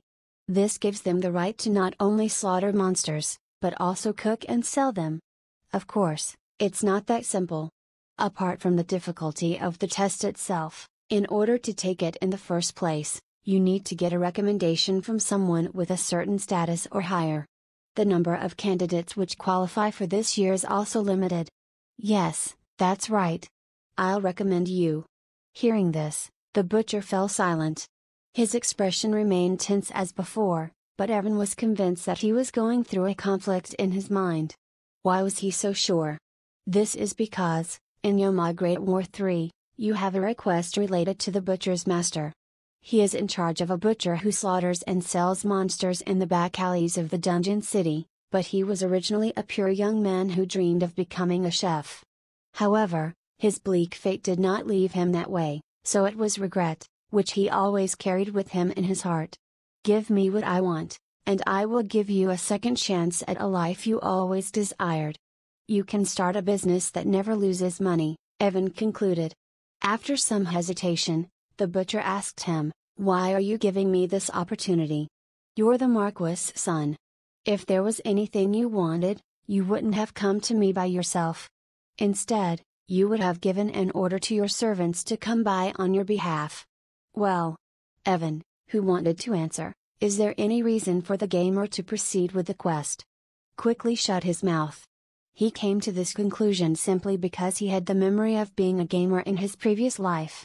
He was definitely a player, but at the same time, he was Evan, living in this world which had become his reality. Nevertheless, he had to please the butcher to achieve this agenda of his. "There is a rumor that you are good at slaughtering. Even the fact that you are considered the best in Dungeon City where talented people gather from all over the world is quite amazing." That's true. You're so excellent in this field that even though it is not my area of expertise, but I'm still curious about how delicious the food would be that you've always wanted to cook." Every gamer wondered about it. Evan laughed as he thought of the other gamers who were also curious about what the butcher's food would taste like after he became master chef. Ironically, of all the people who thought about this, Evan was the only person to be able to taste it. How wasn't it funny? Only, So it would be nice if you cooked for me once before getting the certificate. How about it, Butcher? Okay.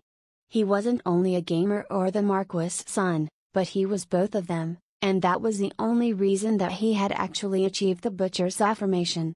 Evan organized his thoughts. With a sad expression, the Butcher nodded his head dumbly. It's a promise, so you have to keep it. Sure. Now, what was that thing that you wanted from me? On that day, the Tsang sword butcher who was in charge of slaughtering monsters in the back alleys of the dungeon city lost his symbol twin sword to Evan Sheridan. Red Iron Plate was lost in the same way. And Moke Pub also lost their store symbol, but what was truly strange was the fact that everyone was silent as to why these things had disappeared. Chapter 24, Evan D. Sheridan, Growing Up, 3. Way. What are these? Back at the mansion, Shine and Billows stood staring at the two bloody daggers and metal plates in front of them. Is this my artifact? They have a lot of power. Maybe I can feel its magic. Shine and Billows extended their arms and reached out for the daggers and the metal plates, respectively, their eyes shining. But the moment their hands touched the artifacts, they flinched. Then they tilted their heads. I don't feel anything happening, Master? Is this really an artifact? Shine inquired. Although Billows didn't even question Evan, it was evident from her expression that she was thinking the same as Shine. Okay, listen to me. Why do you think these two items have never been able to recognize any owner? Evan asked them. Isn't that because everyone doesn't realize it's an artifact? Yes, you're right. Then my next question is why you didn't recognize it as an artifact? Evan inquired again. Because they don't look like artifacts. That was also true, but there was one more important reason. There's a reason I choose these two out of all the hidden artifacts from all over the city and brought them here, Evan told them. Master, maybe these two artifacts. You guessed, right, Evan said, nodding his head sternly. Both of these artifacts are related. To equip Twin Blood, you have to touch this double sword to this red iron plate. Furthermore, both artifacts have to be handled at the same time to achieve this. Neither Shine nor Billows was aware of this fact before. To understand this phenomenon, it was necessary to have a sense of a player who enjoys playing games. In fact, these two artifacts met the requirements to equip them rather easily. Their performance was excellent, and above all, they were the type of artifacts that allowed you to acquire special skills the moment you were recognized as the owner of these artifacts. It meant these were exceptional. The effect is profound, and once you learn to use them, you can unlock a skill that can be used at the end. So everyone who saw these artifacts in the guidebook wanted them, Evan thought. From the moment the information of these items became known, they became the dream artifacts that anyone who learned double swordsmanship and flame magic would want to obtain. It was only a few years after the game was released that these artifacts' true ability was revealed. Why was that? Because the original settings of the two artifacts were reversed due to a programming mistake. If you were to acquire and equip Twin Blood, you'd have to touch the Jade Dragon Ball to obtain ownership. There was no other way. The same was true with the Jade Dragon Ball. According to the official guidebook explanations, those who collected information and performed quests to obtain such artifacts. Such people got outstanding rewards for years to come, Evan muttered inwardly. After countless trials and errors, a user who had both artifacts, accidentally sorted it out in his inventory one day.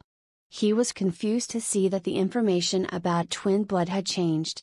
To acquire the ownership of Twin Blood, you had to master the double swordsmanship at level 5, and then touch the Jade Dragon Ball while Twin Blood was equipped in the inventory. That's why I got these two at the same time. Of course, these two have to be combined, and they're the best weapon artifacts available in Dungeon City, Evan explained to them. To be more precise, the artifacts were exceptional, and the skill that could be obtained from them. Regarding their performance as a weapon, there are many better ones available as you proceed through the latter half of the game. But the skills obtained from them were remarkable, so it was an excellent tactic to acquire them beforehand. Oh, so that's the case. Shine muttered in response. I admire Master's knowledge. Billows declared. Hey, Belos, you talk a lot. Shine interrupted. Master, you're amazing. Belos yelled enthusiastically. Thank you. Evan smiled as he watched Shine and Belos argue with each other. He swapped the double sword and iron plate and pushed them in their direction. The two exchanged nervous glances. So now, exchange them and then touch them. If I'm right then, this should work, Evan spoke to them cautiously. Okay, Master. The results were dramatic. The moment the two reached out and touched the double swords and iron plate, the two artifacts began to transform in appearance, emitting brilliant light. The swords turned into sharpened twin knives and glowed black. The iron plate made a loud sound and changed into a small bead. In the middle of all this, the black energy which protruded from the double swords was absorbed by Belos's hands. Likewise, the red energy that expelled out of the iron plate absorbed into Shine's hands. It really worked.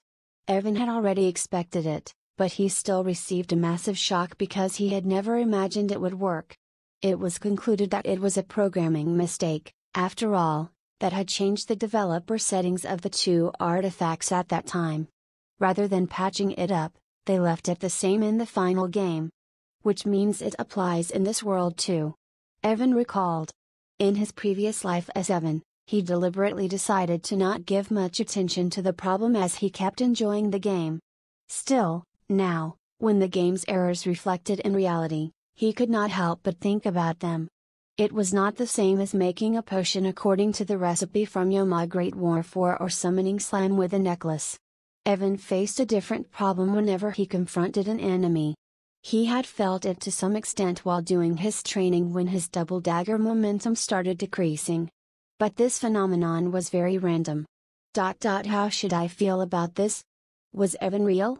Was even this world real and alive? Evan was confused, lost in his thoughts. In the meantime, Belos, who had fully recovered now, was smiling a faint smile. But her eyes were glittering. A truly mighty power. So, why was it sealed in such a complicated way, Master? She asked, still a little breathless. Judging by the fact that these two artifacts were found by him, Master is an extraordinary person, Shine replied to her. That may also have been possible. Evan looked at them blankly. However, they were at a stage when unknown information and power were engraved in their souls and bodies, which helped them collect new skills through artifacts. The two were so dazed that they did not notice Evan's gaze on them. Young Master, why are you looking at us like that? We got the skill safely. I haven't tried it out, so I can't confirm it yet, but it seems to be a good ability. Belos said to Evan. Belos, thank you very much, Evan replied. No, Master. I'm just glad you're happy, she said with a smile. After fully returning to their senses, the two of them put away the artifacts they had exchanged, which had restored to their original appearance. Evan smiled as he looked at them. He had no problems to worry about right now, and he felt that there would be no problems in the future. Thank you, Shine, Belos. Why is the Master suddenly thanking us? It is us who have to thank you. Thank you for giving me such a nice gift, Master. Belos uttered. Thank you, Master, Shine followed. Evan's heart melted at these words. Even though Shine and Belos had thought it strange, they still bowed their heads politely in his direction with the joy and gratitude of this moment. This bizarre atmosphere between Evan and the rookies was disturbed by Maybelle, who had returned from handling some urgent affairs. She was invoked with jealousy and made a mess of the situation. Okay, Master, now it's my turn. They began testing the performance of the artifacts and the skills they had acquired. Shortly after everyone left, Evan glanced down at a pair of black leather gloves in his hand. The pub was called Oak Pub because it was a bar run by an owner who boasted of great power. Evan had purchased the gloves from him by giving him a lot of gold. Now that the owner had lost the power he had before, it would become a normal bar, but the owner would live happily with the gold he received. The leather was very luxurious, but its exact kind was unknown. Furthermore, it consisted of some strange material that did not feel weird when worn. They were very thin. As much as they would be helpful to Evan in the future, They actually repulsed him more than the Maricel necklace. But I was able to become this much stronger only due to the Maricel necklace, Evan thought. It was only due to the necklace of Maricel that I have learned to kill a slime that had to be killed in 11 seconds, to killing it in only 1 second. I can now also summon and kill them with both my hands at the same time. To avoid death that lurked everywhere in this game, sometimes you had to do dangerous things, and you must know how to rush forward without hesitation. Alright. After strengthening his determination, Evan exhaled a short breath and put the leather gloves on both his hands. At that moment, the glove shimmered and shrunk to the size of his hand. This was a basic property of an artifact with pure magic powers. Exactly like Twin Blood or Jade Dragon Ball, which were not common. Moreover, he realized something when he wore it. This artifact did not raise the absolute amount of power of its wearer. These gloves reinforce power in proportions to the power of the owner. Anyone who was strong enough would have benefited enormously from it, but Evan didn't feel himself getting stronger. The reinforced strength wasn't in a large amount as Evan was only a 10-year-old kid who only had a year of slime training. Moreover, the gloves would prove to be useless while wielding a weapon, so they could only be used for slime training. This was an improvement, but an absolute value increase would have been better. Evan was very disappointed initially, but then he became satisfied with how those gloves fit his needs perfectly. When he wore them, it felt like the gloves became one with the hand, which was not a property to be laughed at. He clenched and unclenched his fists several times, feeling the texture and smiled with satisfaction. After checking his surroundings, he took a deep breath. Let's do it then. After stretching out both his hands, he activated the function of the necklace and summoned a slime on both his palms. He clenched his fists with all his strength. Then he checked his palms. Only a small amount of the slime's corpses remained, which scattered in the air and disappeared. Bang, bang. He repeatedly summoned and clasped his fists over and over, this time killing dozens of slimes in succession. All the slimes decomposed completely and disappeared without making a single sound. I did it. Evan muttered in disbelief even when he knew he had done it. Soon he was clenching his fists again. I did it. There was a gap that seemingly stretched to infinity between the first and the last step. Evan had succeeded in transcending that eternity. He cheered while continuing to activate the necklace. Since he had succeeded in killing slimes without making any sound, the time it took to exhaust all the magic power during one session of slime training was overwhelmingly reduced. As he got used to it, slime training felt as if almost natural.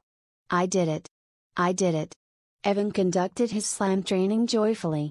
His two fists constantly burst slimes, and he repeated this action at breakneck speed.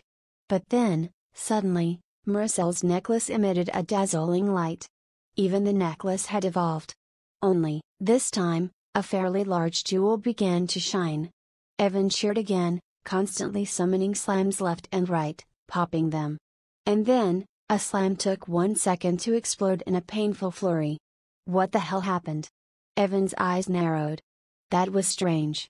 I was succeeding in killing the slime with no delay until now, and the gloves are also definitely working. But why did it suddenly take 1 second again? I used all my power and obviously held my grip to the maximum I could. Evan had already known this was going to happen. It was just a matter of time before he accepted it.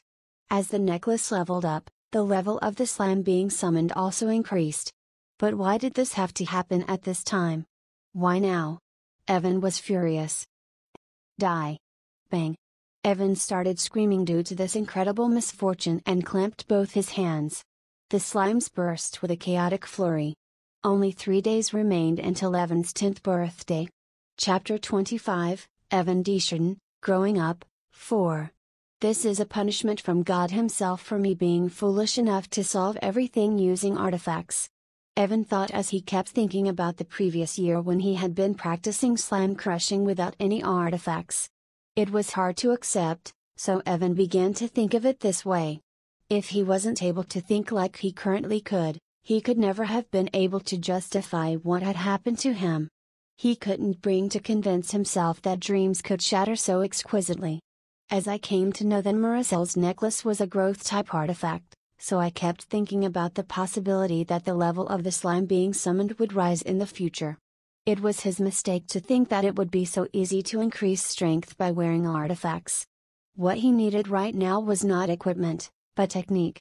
He knew that if you leveled up and kept adding artifacts and skills to your status without their proper knowledge, the game got so crazy and chaotic later that he had to hit game over, as he had experienced many times in his previous life.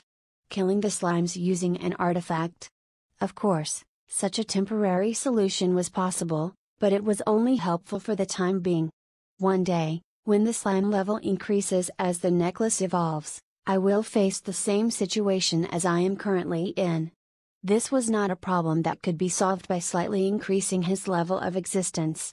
If he had to continue slime training, he had to revert to training manually like before and abandon the use of artifacts.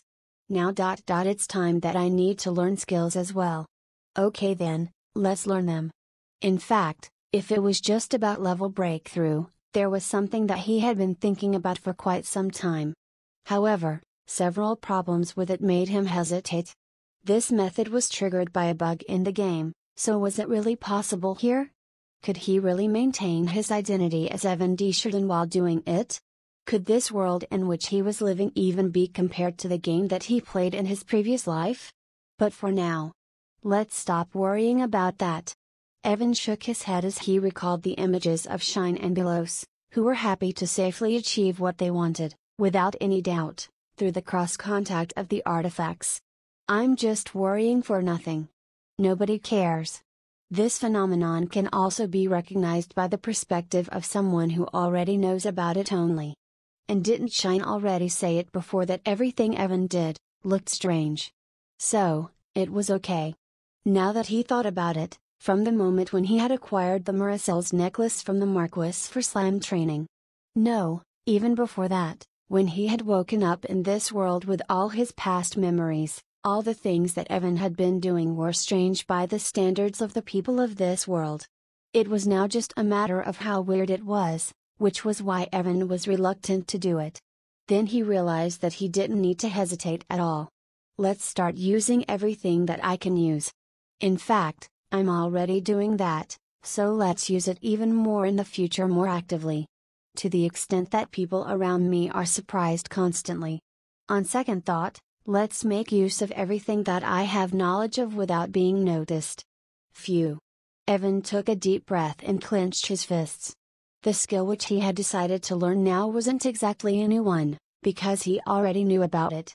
That was a bit weird, too, because this skill was already memorized by everyone who was born in this world. It consisted of a desperate blow at the enemy's weakness, which broke his defenses entirely and at once. This skill was the last weapon of every creature in this world. All the players of the Oh My Great War series knew about it. It was called the finishing blow.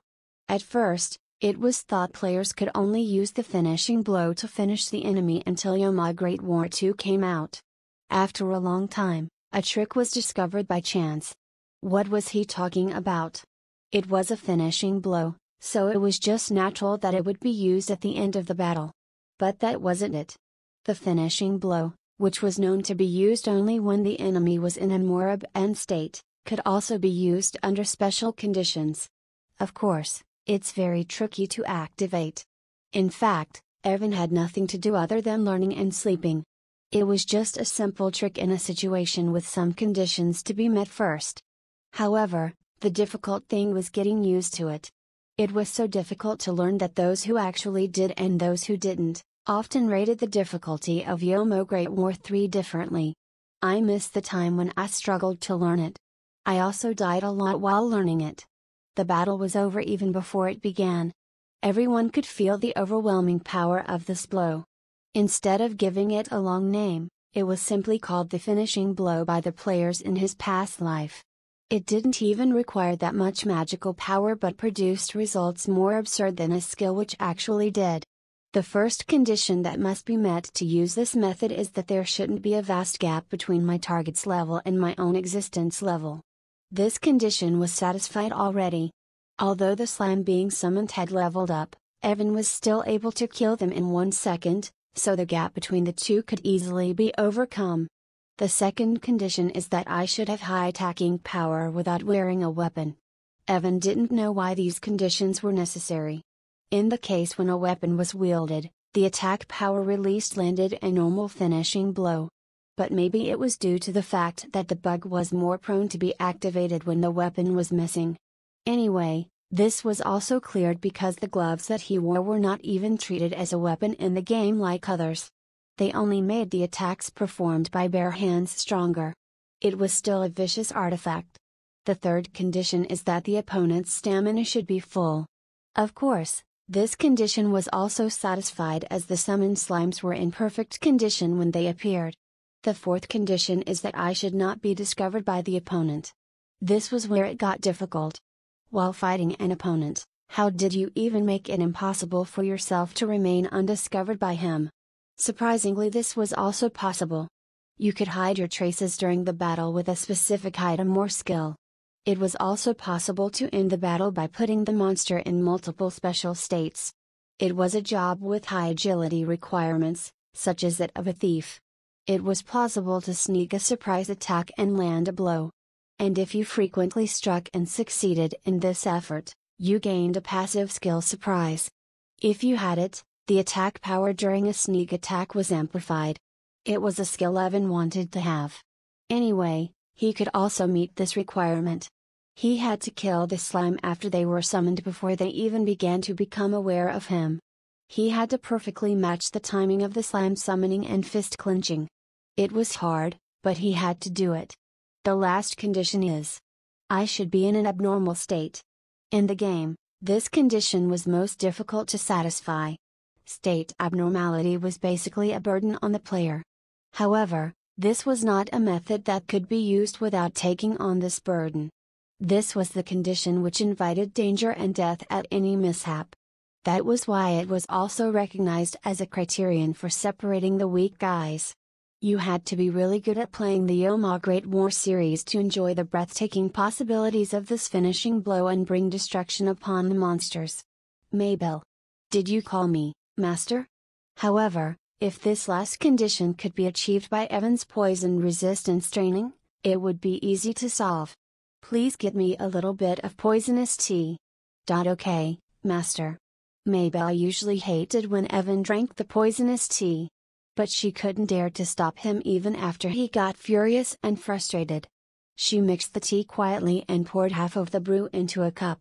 Evan kept his eyes open while smelling the poisonous scent of the tea. Then he put the cup to his lips and drank.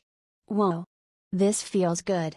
The poison first circulated in his body, and then its medicinal properties erased the poisonous effects. Obviously, the toxicity appeared and disappeared repeatedly, but he was now in an abnormal state. But this wasn't enough. It was difficult enough to meet the requirements, the actual trick was even tougher. The way to activate the blow was simple. You had to cancel a normal attack on the enemy, to force the finishing blow to activate. If the normal attack was performed by button C and the finishing blow was performed by button Z, then, exactly the moment button C was pressed, you had to press button Z with a tremendous force. It's really hard not fail. Moreover, how should I do it in this world?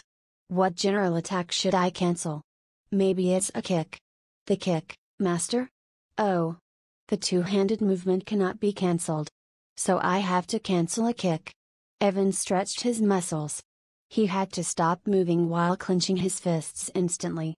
Moreover, he had to match the time to the slime's summoning too. I don't know what you mean, Master, but it will definitely work. Because you are a genius. Mabel cheered. Evan laughed at Mabel's words and clenched his fists tightly.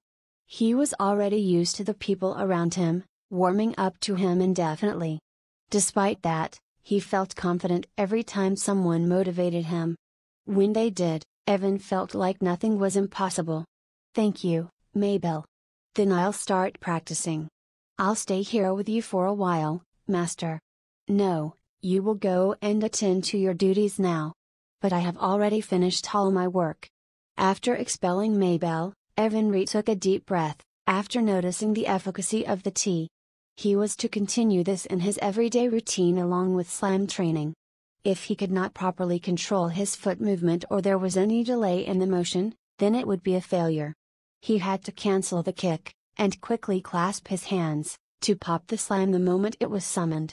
He had to repeat this sequence of actions for his training to be successful. Let's start then. Evan put energy in his left knee and kicked. He tried to cancel this action while the slam was being summoned and then quickly clenched his hands. Bang! His muscles twisted, and he rolled all over the place. It was a terrible failure. This was because Evan thought he had cancelled the motion of the kick properly, but he was wrong. Will this really work? The theory was perfect. Shine's double swordsmanship had already confirmed that the concept of motion cancellation existed in this world. However, canceling one action and casting another at the same time was a different story. No, I can do it. I have to. Bang! Evan, the indomitable boy, did not stop, and as a result of this challenge, he screamed and rolled over the floor, again and again. However, since Evan's strange behavior was well known around the mansion, the servants and the maids who heard his screams thought, Master Evan has started doing something new. Bang! Since the day Evan had started slam training and physical training, this was the first time he had to suffer from leg muscle pain. But he still didn't rest at all. He even started using mana potion, which he couldn't easily consume because it was extremely expensive, and he couldn't have been able to drink if it hadn't been for the success of the Brotherhood Pharmacy. Oh! Bang! All through the next several days, his groaning loudly echoed throughout the mansion. Worried about what he was doing, even the Marquis's wife wanted to meet him, but he refused to let anyone visit him and devoted himself to training. Why was he doing this? Should he really work this hard to learn the method? Given his father's authority, wouldn't it have been better for him to just use artifacts to get stronger? Countless questions and temptations tried to overcome Evan, but he drove all of them out of his mind. Only, I shouldn't compromise my training anymore. I should do whatever that needs to be done. One more night passed, and the morning came with Evan's 10th birthday. When he had stopped groaning, everyone gathered in front of his room, worried. Evan, are you okay? Please open the door. The moment the Marquis's wife knocked on the door, it swung open as if by a ghost. Evan emerged from it. The Marquis's wife was momentarily startled at the intangible power in the gaze from his son. Are you really okay, Evan? Young master. People flocked around him. Evan looked at everyone and smiled faintly. Of course, he cursed himself for smiling right afterward. I'm fine, he declared with a confident expression. And I'll be finer in the future. Evan had turned 10 that day. Hi. This is Novel Admire. Thanks for the visit. Chapter 26, Evan Desjardins, Learning, 1. Evan's face features didn't change even at the age of 10. He was still cute and lovable. He still did some strange activities, still enjoyed drinking the tea with the unpleasant scent, and still couldn't get rid of opening and closing his fists. Second, Master, where are you going? Hi Alicia, I have to take a history class. You look very handsome today too, Master. You should get rest sometimes too, Master. However, there were some minor improvements compared to the past. Evan's speed of clenching and unclenching his fist was so fast that people appeared to be confused as to when they were open or closed. 10 years had passed since he was born to the Marquis. He had received an artifact which he desired from the warehouse, gifted by the Marquis for the great success of the Brotherhood Pharmacy. He was also praised by the instructors who said he studied for more than 5 hours every day and performed well in academics. Oh, Master Evan is really quick at understanding different concepts. It's amazing. The speed at which you learn math is like a sponge absorbing all the water. Everyone who taught Evan admired his learning abilities. However, Evan, who had invoked such reactions from the instructors, was always sweating inside. It was exhausting, in Evan's self-evaluation. I shouldn't have difficulties learning these things as I already have the memories of Yo Bangman. It was strange. In his previous life, He had read a fantasy novel in which the protagonist also wakes up in another world with all his past memories. He also uses his abilities in the field of learning and collects everyone's praise. Still, how am I supposed to be doing fractions as I can't even remember the equation at all? It would have taken a genius to remember all the knowledge in his previous life, which I took for granted. I'm already overwhelmed with remembering the information about the Yoma Great War series. After all, not everyone was like the main character of that fantasy novel. I still have a lot of new things to learn here. This was really surprising even to himself. He was one of the biggest fans of the Yoma Great War series, and he was confident that he had already grasped the entire history of the series. But when he started learning about his own country's history, it was very different from what he knew. Sometimes what he learned in the game came close to what he already knew, but since everyone taught differently, he had to remember the different versions. This confused Evan. Moreover, as a part of the noble etiquette, I have to learn other things separately. The structure of all noble families was similar, and he had to memorize all the connections they had with nobles of other countries. It was said that Evan could only enter the social world after having memorized all the royal families and the aristocratic genealogy of the three major countries: Magic Country Mado, Commerce Country Babka, and Agriculture Country Homi. They had a close relationship with the country he lived in. Evan was also a noble. I want to get rid of everyone I don't need, but I really can't. I don't want to be a noble, because every time I go out, my chances of death increase. In Yoma Great War 3, Evan's deaths spanned various fields. Of course, there were also many cases where he was entangled with the royal families and aristocracy of his own country and the others. For reference, half of his deaths were due to governmental issues. Wow, I really have to cut this useless face off.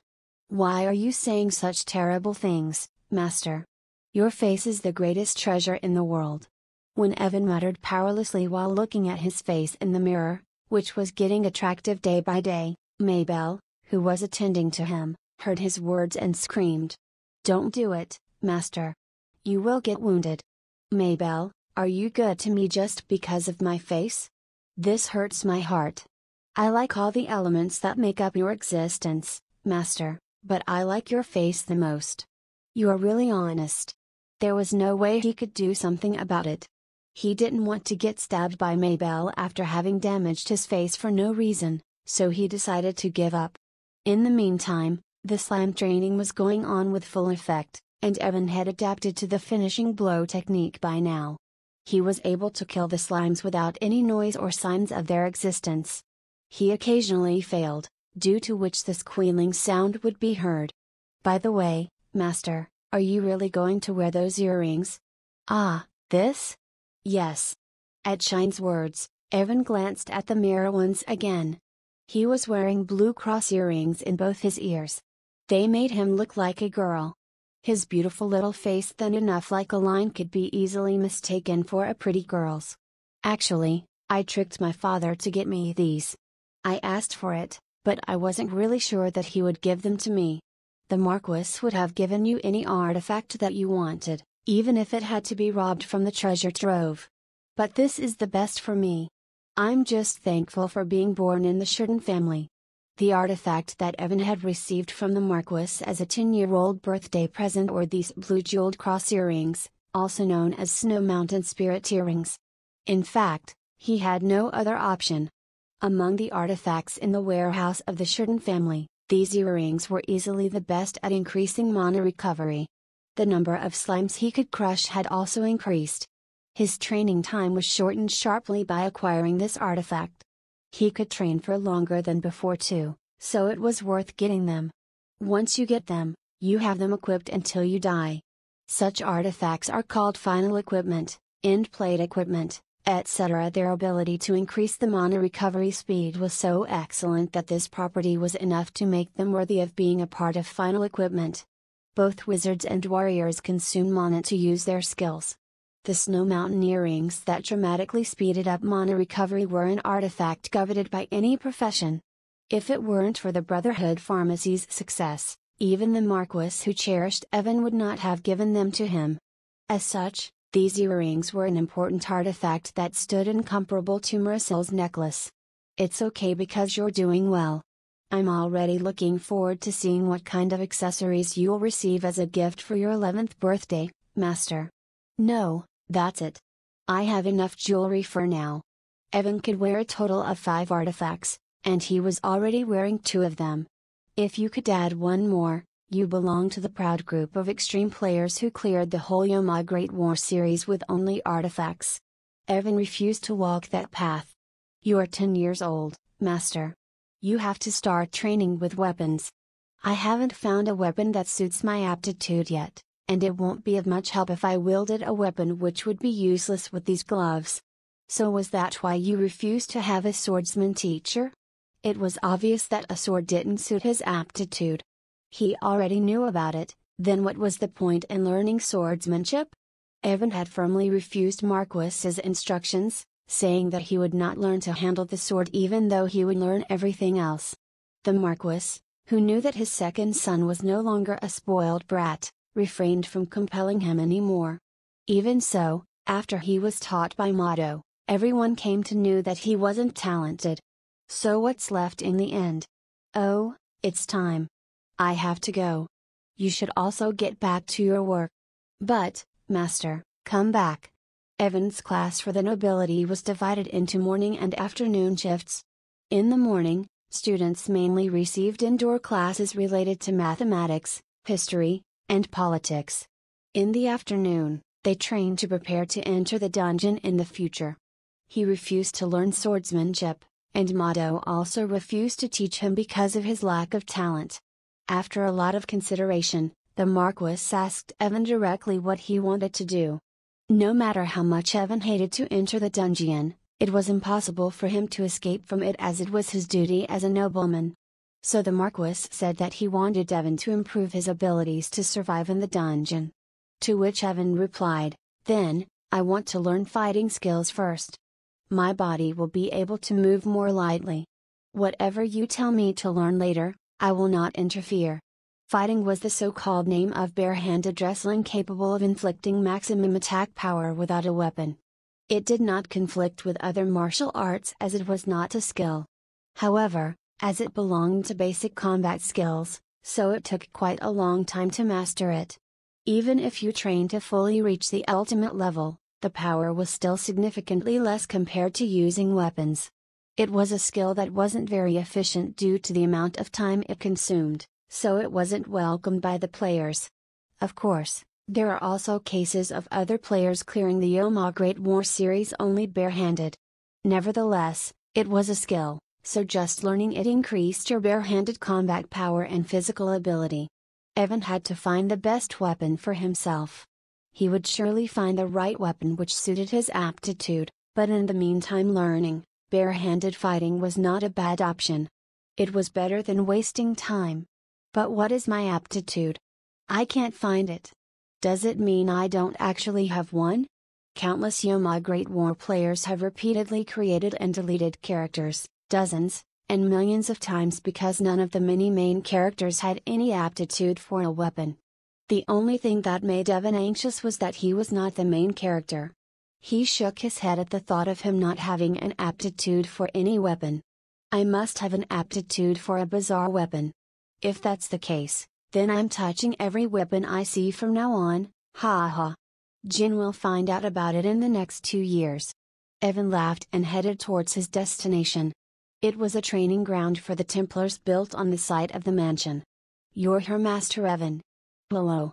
You must be the Knights Commander." His responsibility was the safety of the Marquis. The head of the Iron Wall Knights, a giant who was the toughest man in the Marquis army, stood before him. He was the Knights Commander, Mikhail d'Arak. "I'm glad you look healthy, Master. You too. Wow, your muscles are huge. These are nothing. I'm just training constantly to be helpful anytime." He was wearing a thick armor plate as usual. Evan, who was wearing a light training suit, not in armor, admired him. His thick muscles were really overwhelming. Originally in the game, Mikhail d'Arak was a slightly higher supporter than Evan. While playing the game, There is an event where 4,000 knights of the Demon King invade. This is a compulsory event, and he is the only knight who stops them at 4 heavens. It's impossible to save him as he is sent out in the middle of the battle, and his life ends there. He was fierce and cruel. Everybody commented that he was a real man. For reference, if there is no luck, Evan also dies at this time. The random elements are so confusing that there is no way of escaping. It was such a terrible event that the probability of going to the dungeon and hiding there in a safe place was much lower than this. Looking back at that, what if the event happened again? The Marquis is robbed at that time, so I have to prepare for it somehow. It's not just about the Marquis. If the commander of the knights was to die in front of him, he would be heartbroken. And because everything was real in this living and breathing world, no matter how wonderfully you died, you would never return back from the dead. By the way, Knight Commander, what did you come here for? I came for fight training. I came for that too. Is that so? Evan couldn't believe his ears. The Knights Commander's muscles wriggled. From today onwards, I will teach you about fighting skill, Master. These days there are fewer young people in the world who want to train and improve their fighting skills. I would have never guessed that you would be one of them. No, wait a minute.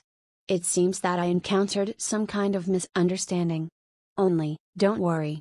No matter how much martial arts are being criticized these days, I have trained my fighting skills for almost 20 years to gain true strength. I can teach you the best skill in the city, or dare I say, the whole country. The Knights Commander's muscles wriggled again. Evans's legs trembled. They never shook when he did slam training. But aren't you busy with the training of the knights? Thank you for your worries, but right now, training you is most important. Then let's start with the basics. But I already know the basic posture, so maybe I could do it alone. No way. How did you know that? Then let's start with a light practice. No, wait a minute. Wait a minute. Stop it. Don't advance with your muscles, all exposed like that. Wait. Stop. Stop. At this rate, I would add a new death to Evan's list. Evan screamed and stepped back, but the Knights Commander did not stop. He wouldn't stop in the future too. Thus, Evan's new training began. Chapter 27, Evan Desjardins, Learning, 2. Outstanding, Master. That posture was perfect. The Knight Commander was very welcoming to his new 10-year-old disciple. Would you like to join the Knights Corps? It would be refreshing to teach someone as talented as you. I feel sick. My whole body is sore. The Marquis' decision was truly outstanding. The commander of the Knights was the only one who could train Evan without constantly considering his identity. He fully lived up to the Marquis' expectations, and Evan struggled so much through the combat training that he had to rest his slam training for 2 days, after only being trained by the commander for 1 day. Master, are you really only 10 years old? By the way, how you mean that your body is sore? While I wandered this land, I met a lot of soldiers, but Master, your body is really... Oh, don't touch me. I think you can practice a lot more today. Now, the rest is over. Let's start again from the basic posture. The Knight Commander could guess Evan's existence level was beyond normal. At least more than a child with normal physical strength. He quickly grasped that Evan was incomparable to other children's level, and he was amazed. How did he guess it? Evan himself did not know, but right now, in this situation, his 5 senses, as well as his physical ability, helped him a lot as they had already developed remarkably. He was thankful that he had steadily raised the level of existence beforehand. His situation judgment and intuition, along with his body's control, was admired even by the Knight Commander. Awesome, really awesome. Master, your stamina is already above the standard knight level. Don't be ridiculous. You're just lying to train me like other knights. Well, I guess we can speed it up a little more. Don't do that. Don't. From then on, the actual marvelous abilities of the Knight Commander was revealed, who had accurately understood Evan's level. He designed a training course with breathtaking difficulty that Evan had to endure. Then they started the real training. You have to avoid taking rest all the time, otherwise, you won't become fit. This is not like swordsmanship, this is fighting arts. Oops. The core of fighting skills consists of necessary steps to end the battle completely. It is a training method that I established after 17 years of trial and error.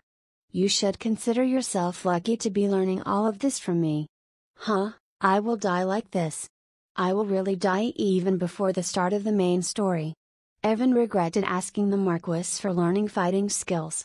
If I had known that, I wouldn't have opted to be trained by such an ignorant man in such a terrible way. I would have escaped training altogether, saying that I was getting stronger by myself. This is not a fighting technique, I know. It's not even one of the fighting techniques that appeared in the game. Evan was desperate. His body was tired, and he was frightened by the sound of the sword banging the armor every time he swung it. Was it even called martial arts? I thought it would require only a basic posture and some fighting skills to kill your opponent. I also know that if you repeatedly hit a target, barehanded by not using your weapon, then your mastery automatically increased. Okay, so, now as we have gone through the combat training steps, I think it is time. I'm looking forward to seeing how much you have learned today. Ha ha ha. I feel like I will die any day now because of the Knight Commander. Evan was exhausted. This isn't like in the game war as I knew it. I don't even know if it increases efficiency or not. No matter how much Evan cried inwardly, it was useless. After a few days, Evan assessed that the ignorant training was increasing in intensity every day and every moment.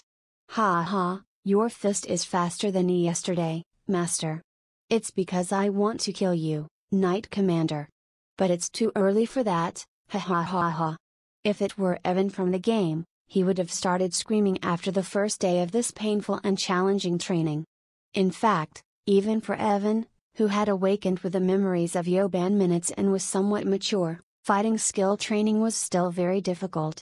However, the Marquis would become really upset if Evan stopped training his fighting skills. And, the Knight Commander was not such a soft man that he would let Evan quit so easily. Above all, Evan realized that the more he trained with the commander, the more he was growing rapidly. Because of these reasons, words of protest did not leave his mouth. Yes, it's clear now why most of the Yoma Great War players didn't know how to practice effective fighting skills. The fastest and best way was to train under the Knight Commander, but they were fools. But now I really envy these stupid guys. Look at me. Ha ha ha ha. In his previous life, he liked it when he was playing on the monitor. Slam training, as well as weight training, was worth it. At least it wasn't so tough back then. However, learning martial arts inevitably included fist-to-fist battles, and even if the Knight Commander restrained much of his strength, he was still strong enough. The punch of a man who had defeated the army of 4,000 of the Demon King was absurdly strong for weak Evan. It hurt him. It was so painful sometimes that he thought he would die. It's so painful. It hurts. You will get healed afterward by the priests. They do not leave any scars. Alright. He couldn't complain much. After every battle, a priest who was put on standby would restore Evan's wounds and health, cleanly. Evan thought he would rather want to die than endure the pain again. But his death here was impossible. It could not happen. This training ground was one of the safest places in the world. Evan was always saved by the healing treatment. The Knight Commander, whose stamina was still intact, tried to roll Evan back. Evan was pretending to have exhausted his stamina and to have fallen due to tiredness.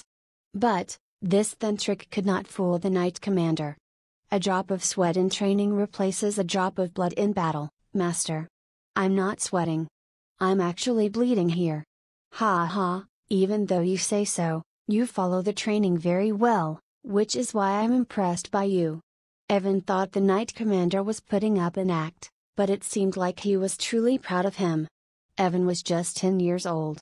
Moreover, since he was born the second son of the Marquis, he must have lived a comfortable life so far.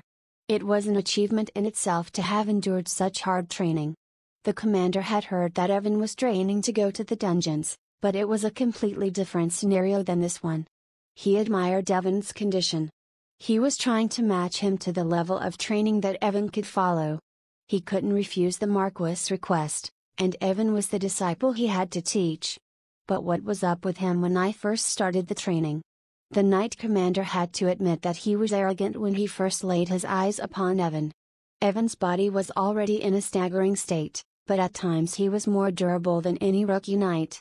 Sometimes even surpassing trained knights, who were adults selected through hard training for 10 years. It's not just that his body is good. Since Evan's body was at perfect, the commander thought he could teach him a special article with time, even if he was a little behind. But, even that was ignorance on his behalf. Although Evan couldn't be referred to as a tremendous genius, he became brilliant enough to do skills on his own once he was taught. His body was smarter than his brain. It was said that if the body was in bad condition, the head suffered with it. But when the body was healthy, even if the brain is asleep, there was no problem. In particular, once you learned the basics of fighting skills, it was easy to apply them. Among them, Evan's speed of learning the battle steps had become very fast because of his excellent ability to detect things that approached him.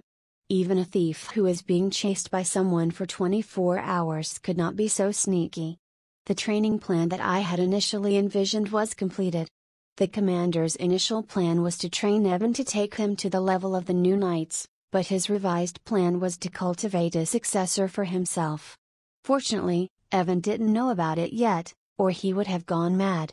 Evan felt that his training's difficulty was increasing little by little, but he kept catching up to it while thinking about his death. The commander was impressed by Evan's position and his stamina, which did not run out easily. I'm sure Master has the talent of a warrior. He also has a level of physical skills in which no one can beat him. Better than anyone I've ever seen. The commander was raving loudly about Evan's accomplishments at such a young age. Evan nodded at his words with a dead fish-like expression. Then he said, "Knight Commander, can you train my exclusive servant Shine too?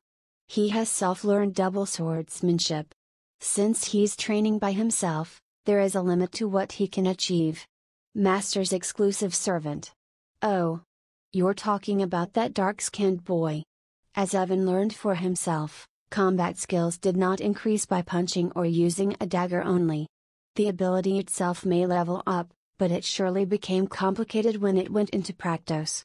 When Shine entered the dungeon in the game, it was difficult for him to face the monsters and survive. So, Evan was also worried about him equally.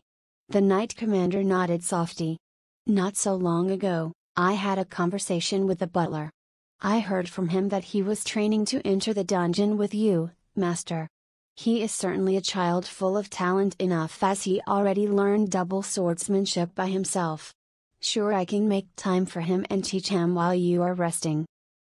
Even so, aren't you tired at all, Knight Commander? I'm never tired. That's the advantage of training constantly. The commander showed off his biceps and laughed. Evan thought he wanted to pour poisonous tea in his mouth, but he was satisfied with his achievements, for now. The next day, an additional screamer entered the training ground. Huh. You're still fast and delicate, but you're weak compared to me. This is how you will learn to protect yourself. Yes. I will train Master.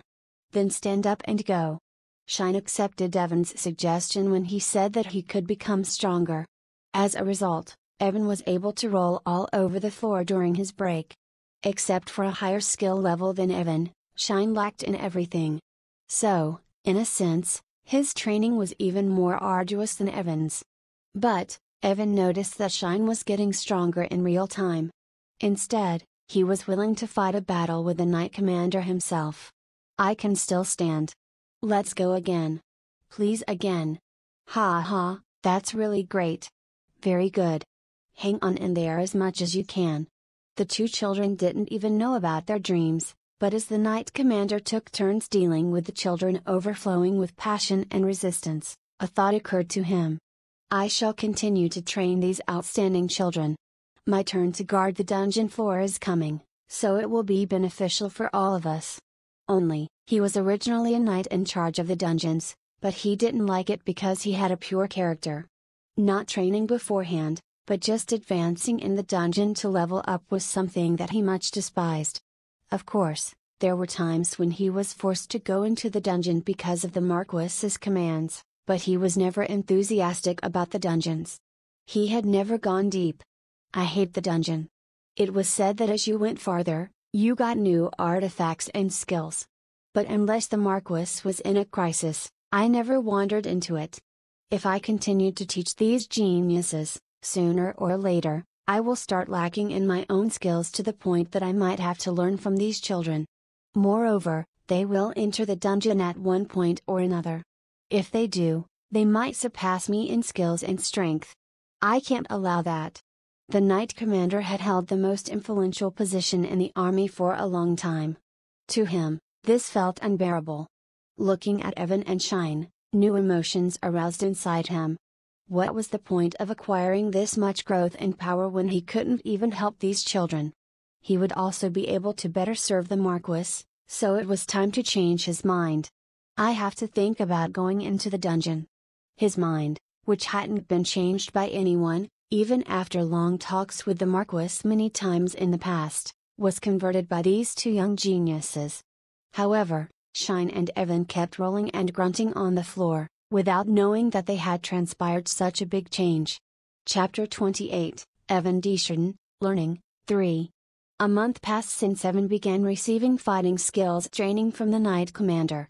Evan thought the training would kill him definitely, and this training ground seemed more like his own graveyard to him. Though his death here was inevitable, but his mind and body were much stronger than he had imagined. "Wow, I can endure this. There are times when you talk as if contemplating yourself from a distance, Master." Shine tackled his words with a ridiculous expression on his face.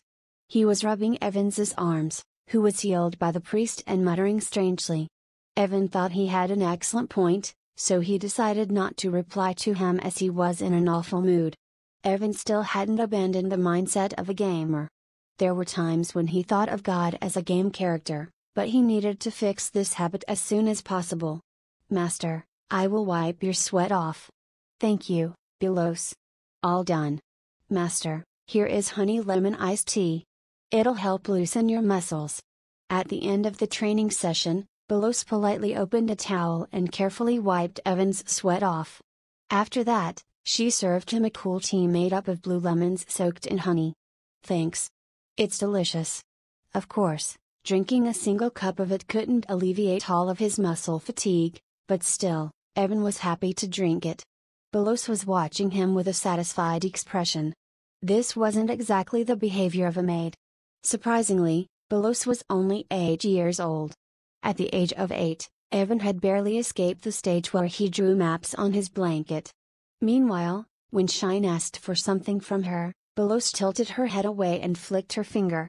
Tiny sparks appeared around Shine and forced his sweat to dry. The two glared at each other, but Belos turned away with a snort. She didn't want to lose the staring contest but had to accept the empty cup that Evan was handing her after drinking his tea. Shine pouted at this. "Master, I wish I had a servant too. Sorry, but I can't do anything about that. You'd have to talk to the butler." "Master Evan." Evan was resting and having a conversation with his servants when Mikhail Dierok, the Knight Commander who wasn't even sweating a little after making them roll over for hours, approached him and spoke. "From tomorrow, I will not be present for a while as I have to leave. A dungeon backflow is in procession due to which its surroundings have to be cleaned. So in the meantime, I expect you will train by yourself." "Oh, will you enter the dungeon directly then?" Evan didn't hide his surprise. He knew that the Knight Commander would have to enter it at some point. Evan had a rough idea of why he didn't want to go in the dungeon, so he had planned to talk to the commander about it, sooner or later. He had thought a lot about how to convince him to go inside.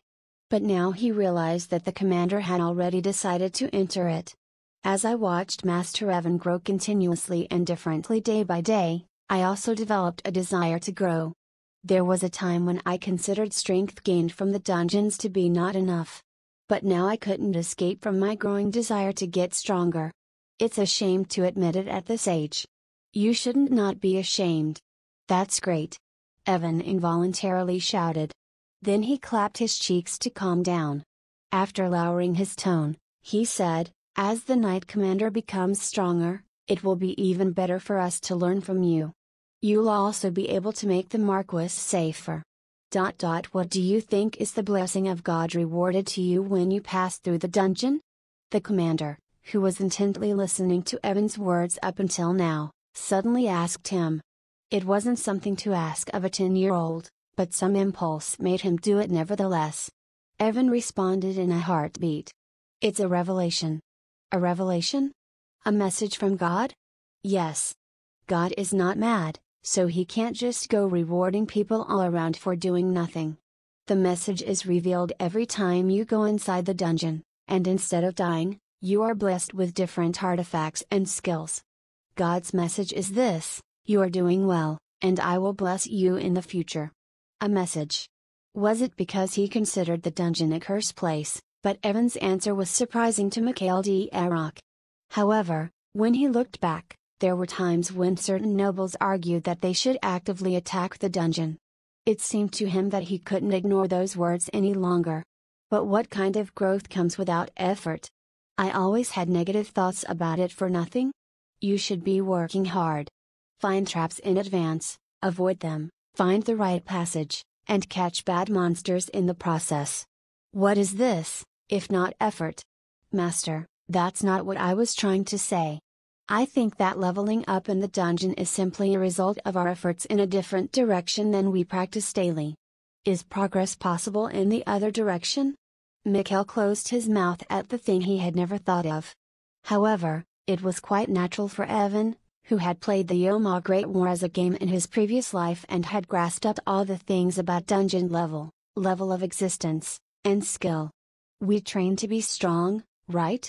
We risk our lives and fight against monsters, train our skills, and increase our strength by training. If those things grow us slowly, we can die in the dungeon. The result of our exploration on this stake is to grow us more quickly and in a more visible way. But it doesn't matter if the period is long or short. Rather, it is fair enough that no one should be dissatisfied as God directly judges the results and gives blessings. Such an idea also did not come to Mikhail before. Evan ended with a small smile when he saw the Knight Commander, who had become silent with thought. I don't think the value of the training and dungeon exploration that the former Knight Commander usually does, and also that the effort of either side is inferior to the other. They all just get what they deserve for their efforts. If it is insufficient, then it is insufficient. If it is enough, then it is enough. Unequal amount of achievement for the effort. If you do a great job in the dungeon, great results follow. Have you ever heard of this concept, Knight Commander? I have. So, do you have the answer now? Mikhail's silence this time was quite long.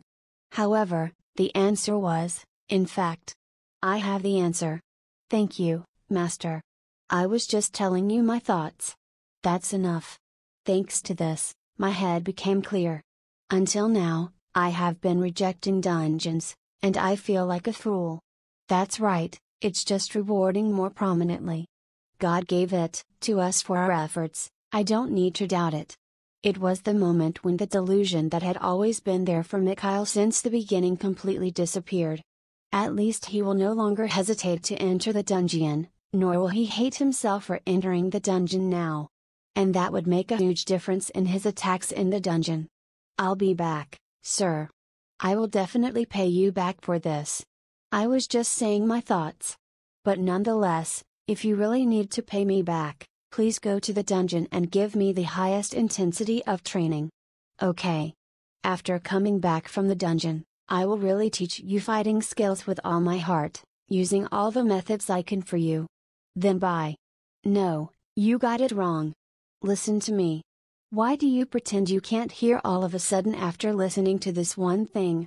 The Knight Commander exited the training ground with a bright expression. Evan's voice didn't seem to reach his ears.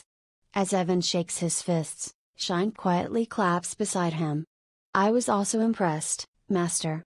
Well, such wonderful words flow like a scholar from you. Have you practiced? You didn't know that the Knight Commander will suddenly ask you something like that. Yeah? Did you practice? Evan conceded. There was no way he could say those words without practice. The only thing was that sooner or later, he had to face the Knight Commander when he had especially seated him for this purpose, but he himself had come to him for the same thing at this unexpected time. He was so lucky to practice in advance. I am not alone. I now have sent Mikhail the hero to a dungeon quest. I didn't know how to convince him before, so I just memorized and spoke the simple answer that Emir gave him about everything he was ever thinking about in his head. The Knight Commander was an honest training fanatic who only believed in his own strength, but he believed in God even more than that. More precisely, he had a strong belief in the transcendental beings who govern human affairs, and he deeply respected and served not only the Earth's mother but also other gods. This is because he miraculously survived a crisis as a child, and that had now become his opportunity for his growth. There was a possibility to convince him if it was stated that God was actively rewarding those who participated in the dungeons.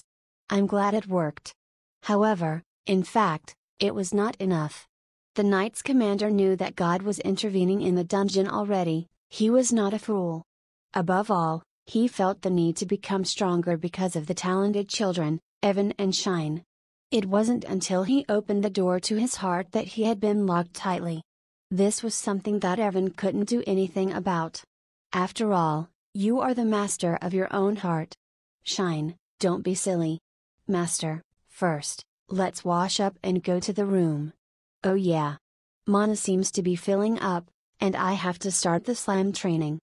By the time they left the training ground after the silly conversation, the Marquis had received a report from the Knight Commander that he would go directly to the dungeon.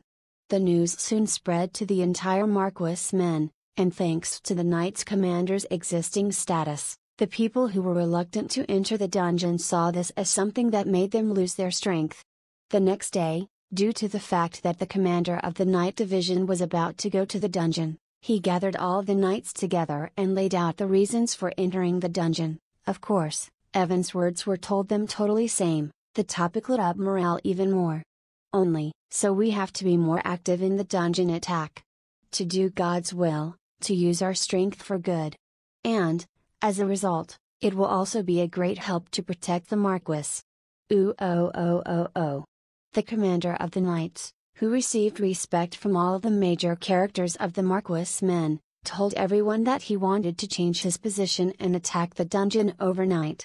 Those who were reluctant to attack were also forced to turn around. As a result of this, the abilities of the Marquis knights and soldiers grew to a level that was incomparable to before, but Evan, who made all these changes possible, still trained with Shine despite the absence of the Knight Commander. Why the hell is my stamina being consumed right away? The butler already praised me for having lots of it. No, you can't defeat Maybill like this.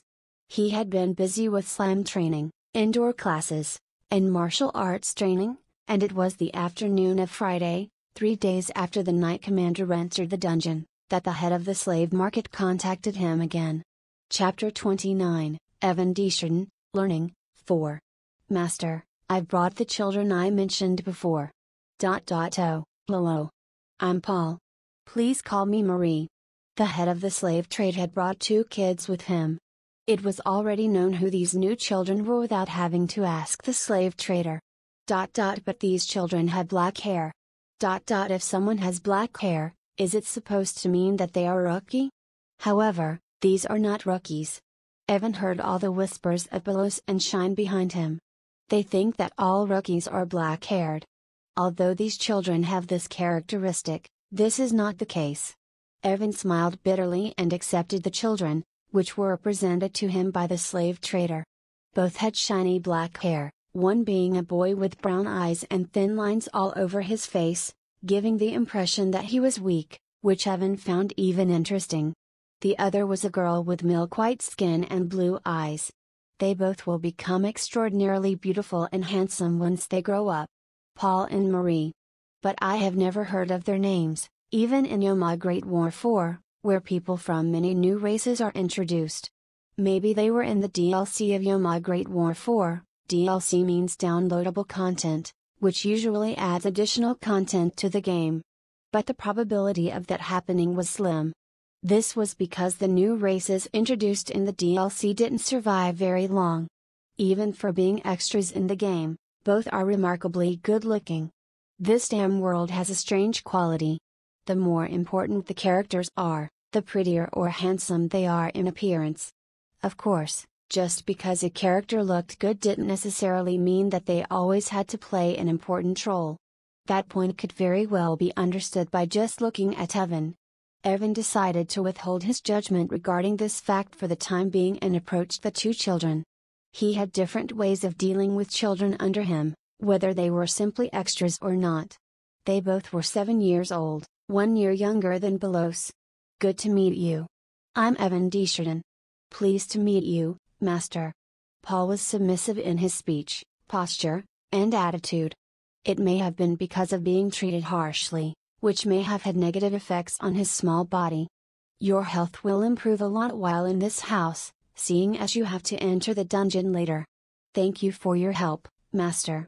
I'll do whatever you ask me to do. There is no need to overexert yourself already. Now is the time to do the best to take care of yourself.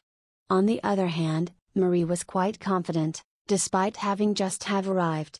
However, Evan felt a little uneasy about her excitement, so he just smiled sourly. You two may be exhausted.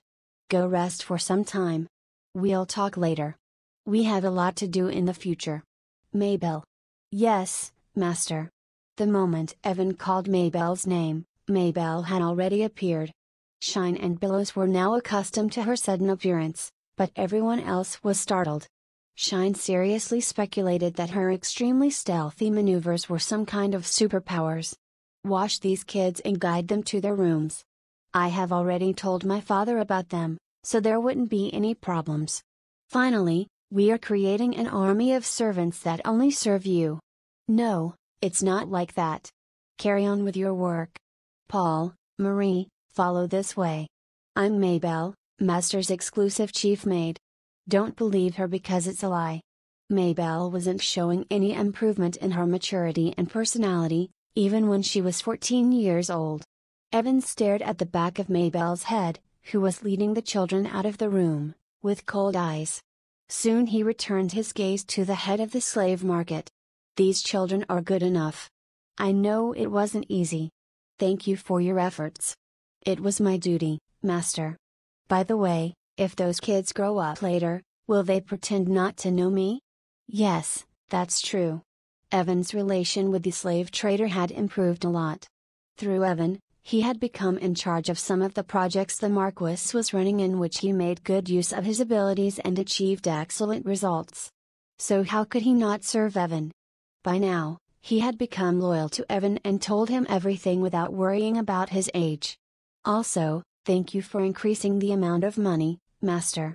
It has become increasingly easy to carry out the work you order. In the future, I'm hopeful about bringing in more children. Thank you. Evan fell into a strange series of thoughts while talking to the slave trader. The players of Yoma Great War 3 and 4 used to talk a lot about what it would have been like if the situation would have been different. What would have happened if they were able to command and control like Evan was doing right now? What if they were successful in gathering all the different races and provided them with facilities and education so that their value was recognized from the beginning? This would not have led to massacres, and most of them dying in vain. Didn't Yoma Great War 4 almost not come out because of this? But it was impossible. This was because, in the beginnings of Yoma Great War 3 and 4, the treatment and handling of the new races were already barbaric at the humans' hands. Among the rookies, many of them turned against humans, including enemies like Blood Witch Belos. Some of the fortunate cases included rookies such as Silent Night Shine, who were more hostile towards the monsters than the humans. Of course, the majority of them died before they became strong enough to defend themselves. But now, all of this depends on my actions. Originally I was just trying to find some bodyguards to protect me, but, of course, he couldn't change it completely. There was no way he would be able to unite all of the races in this world, and even then, not all of them would follow Evan. However, if he could find 10 or more rookies like Shine and Belos, who would share their role with Evan, then wouldn't it be great? It would not only increase Evan's protection, but also there would be a lot more benefits. At this stage, it's just a hypothesis. Moreover, not all the new races were outstanding, as the rookies. The God Laws were a race whose beings received twice the artifacts and skills when their dungeon level rose when compared to ordinary people. Moreover, they had a fatal drawback of not being able to increase their existence level. Even if they could raise it, they couldn't effectively utilize that double strength and therefore remained only a little better than ordinary people. Among the countless new races, Shine and Billows were highly valuable. And also, the protagonist of Yoma Great War 4. As Evan was lost in his thoughts, the slave trader handed out a document to him as if he knew what he was thinking. And this is a record of information, collected from the investigation about the people you ordered, Master. I could only find one or two. There are a few clues about the others. On the documents were the names of the major figures of the Yoma Great War series, as classified by Evan, whom he had written about in the past. After Evan had unexpectedly met Bernard Garcia, who was also among the prominent characters of the series, Evan remembered some other characters and their appearances. He had given this information to the slave trader and asked him to investigate as much as possible. I'm sorry for not having a clear outcome, Master. Don't worry. I already knew about this before I asked you to find information about them. You don't need to put too much attention on this task. I just want you to keep their existence in your mind. I understand, Master. The slave trader nodded solemnly. He already knew how Shine and Billows had remarkably grown, which was even more surprising, knowing that they were only in the early stages. He also had a rough idea of how Bernard Garcia had successfully developed the Brotherhood Pharmacy. All of this was because of Evan's extraordinary ability to see and find the right people. Even if he asked a local beggars he had met to invest for him, the beggar would do it without hesitation. It seemed almost unreal to him. On the other hand, Evan was looking at the documents rather darkly. He had expected it would not have been enough, but he still had some hopes. The slave trader had found out the two people were notorious villains in the previous games. But, Evan was not in a position right now where he could use his authority to capture them without revealing his true identity. Moreover, the villains were not relatively active enough to cause an uproar, which could land them in trouble. I still haven't traced the whereabouts of the protagonists of Yoma Great War 3 and 4. It was something he hadn't given some serious thought to, while he was enjoying the game in his previous life. But in the Yoma Great War series, the protagonists didn't have default names. The players named the character themselves. As was the case with games where you could choose your own character's name, the protagonists in Yoma Great War series also had unusual names. Among them, Yo Banman gave the name I Have to Save to his character. He didn't even need to specify who he had to save. Yoma Great War 3 starts when the protagonist is 18 years old with an unknown past until he enters the dungeon. I know his appearance, but he can't be found only with that. And Yoma Great War 4 starts when the main character wakes up inside the dungeon. Evan had given both of their appearance information to the slave trader, but it was impossible to find them. Their location was also never specified at the beginning of the main story, so Evan had no idea where they were or what appearances they had in this world. There was no way he could find them. Then I'll take my leave, Master. Ha ha, I'm sorry about that. I should have said that earlier. Evan replied to the slave trader, coming out of his trance. The slave trader left. Shine and Billows were watching Evan. His face was dark, and he seemed worried. Only a year had passed, but they now usually knew about what worried him or made him happy. Then I have to do what needs to be done. Are you okay, Master? Yes, Evan replied briefly. Then he added, it would have been nice if I could help the protagonists in advance. This can only happen if I find them. So after preparing beforehand and finding them, I would have to help them whenever possible. Because these will be the guys who will get rid of all the bad guys in this world. Aren't you the protagonist, Master? Who? Me? Yes, Master. Shine nodded without hesitation. For them, Evan was already the most important person in the world. Evan felt absurd. I'm an extra. Besides, I'll die if I get hooked up with these guys. So, I'll be watching them from behind, as far as possible, as hidden as possible. When the time comes, I'll help them with the appropriate item or assistance. But will it really go as you say, Master? Only, hey, don't push me to go with them. I'll die. I really will. Only Evan was unaware that he was already living a life far from an extra and was a much more important character of the game than he thought. Shine tilted his head at Evan. Belosex held a faint breath, as usual, and said calmly. It's time for your class, Master. I forgot about it.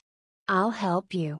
Although the search for the important characters of the Yoma Great War series was sluggish, Evan himself was growing both physically and mentally. He was also evolving his existence level through slam training.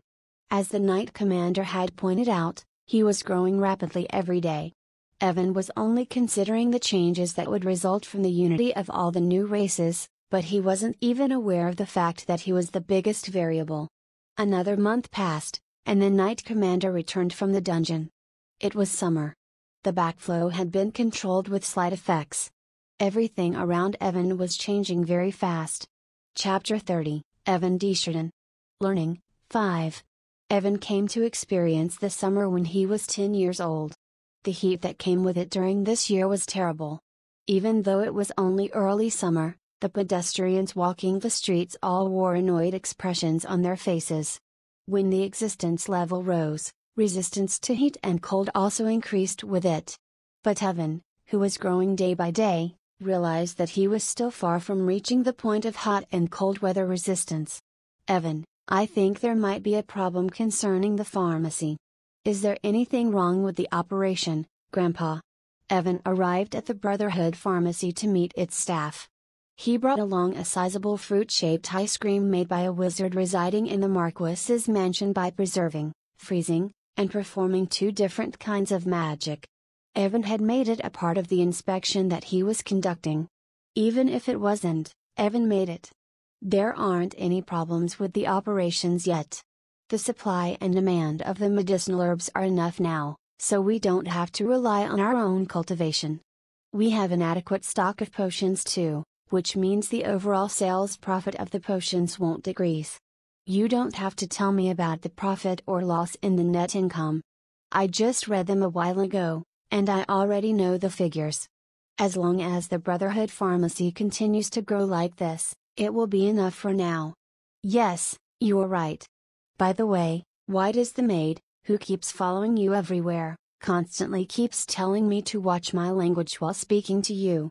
Anyways, I went through the records too, and they are also well arranged. I'm too good, that's the problem. I'm just too good. Evan cursed himself. Evan had started learning arithmetics, humanities, and liberal arts. The biggest shock came to him when he realized that he was able to absorb the concepts and learn them easily. It was unnatural for him, seeing as he was just a 10-year-old boy, but still. Anyway, everything is fine and better than last year. But the thing is, this uniform is really hot. Oh, is that the case? Yes, boy. Let me tell you that it's blazing hot with these uniforms. Evan was still eating the ice cream. Then he looked back at Bernard, who looked at Evan with envy, but then glanced away. But Evan saw no sweat on Bernard. He wondered if he should say it or not, but finally pointed it out. My grandpa is so strong that he doesn't even sweat. It's not that hot for him. You should also know about the... I'm not talking about myself but the other employees. Constantly working and sweating around in this heat, don't you have any feeling of mercy for these poor souls?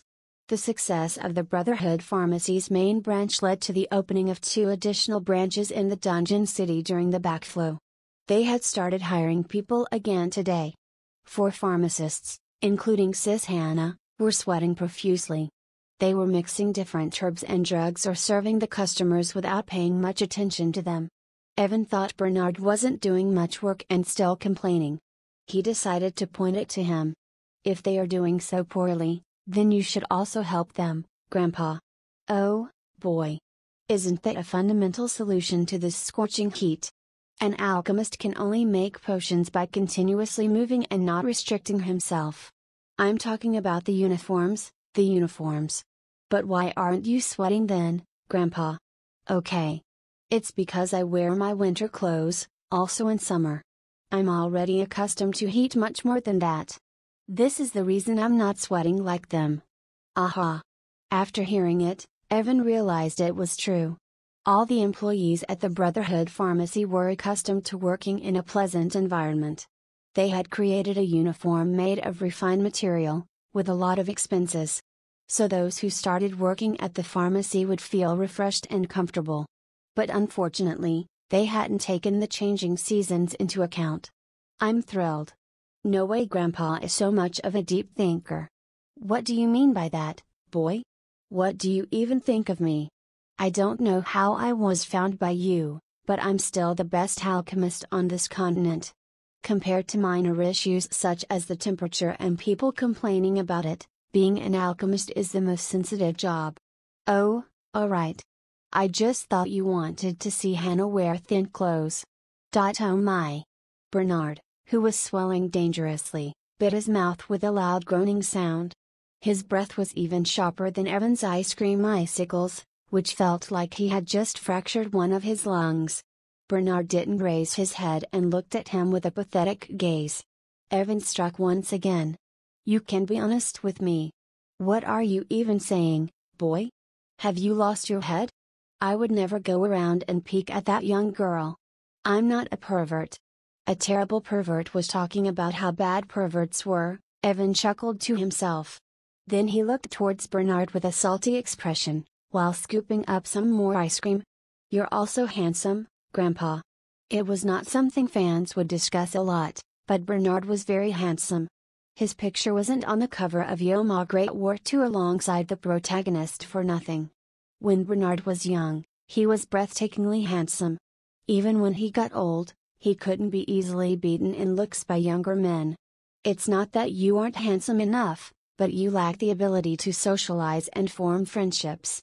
I'm still wondering why you aren't in a relationship yet. What did you say, boy? I was just talking about your clothes. Evan narrowly avoided Bernard's hand that was supposed to land on his head. Due to his high level in alchemy, he could use his hands swiftly, which possessed tremendous power. Evan twisted his body and avoided the blow.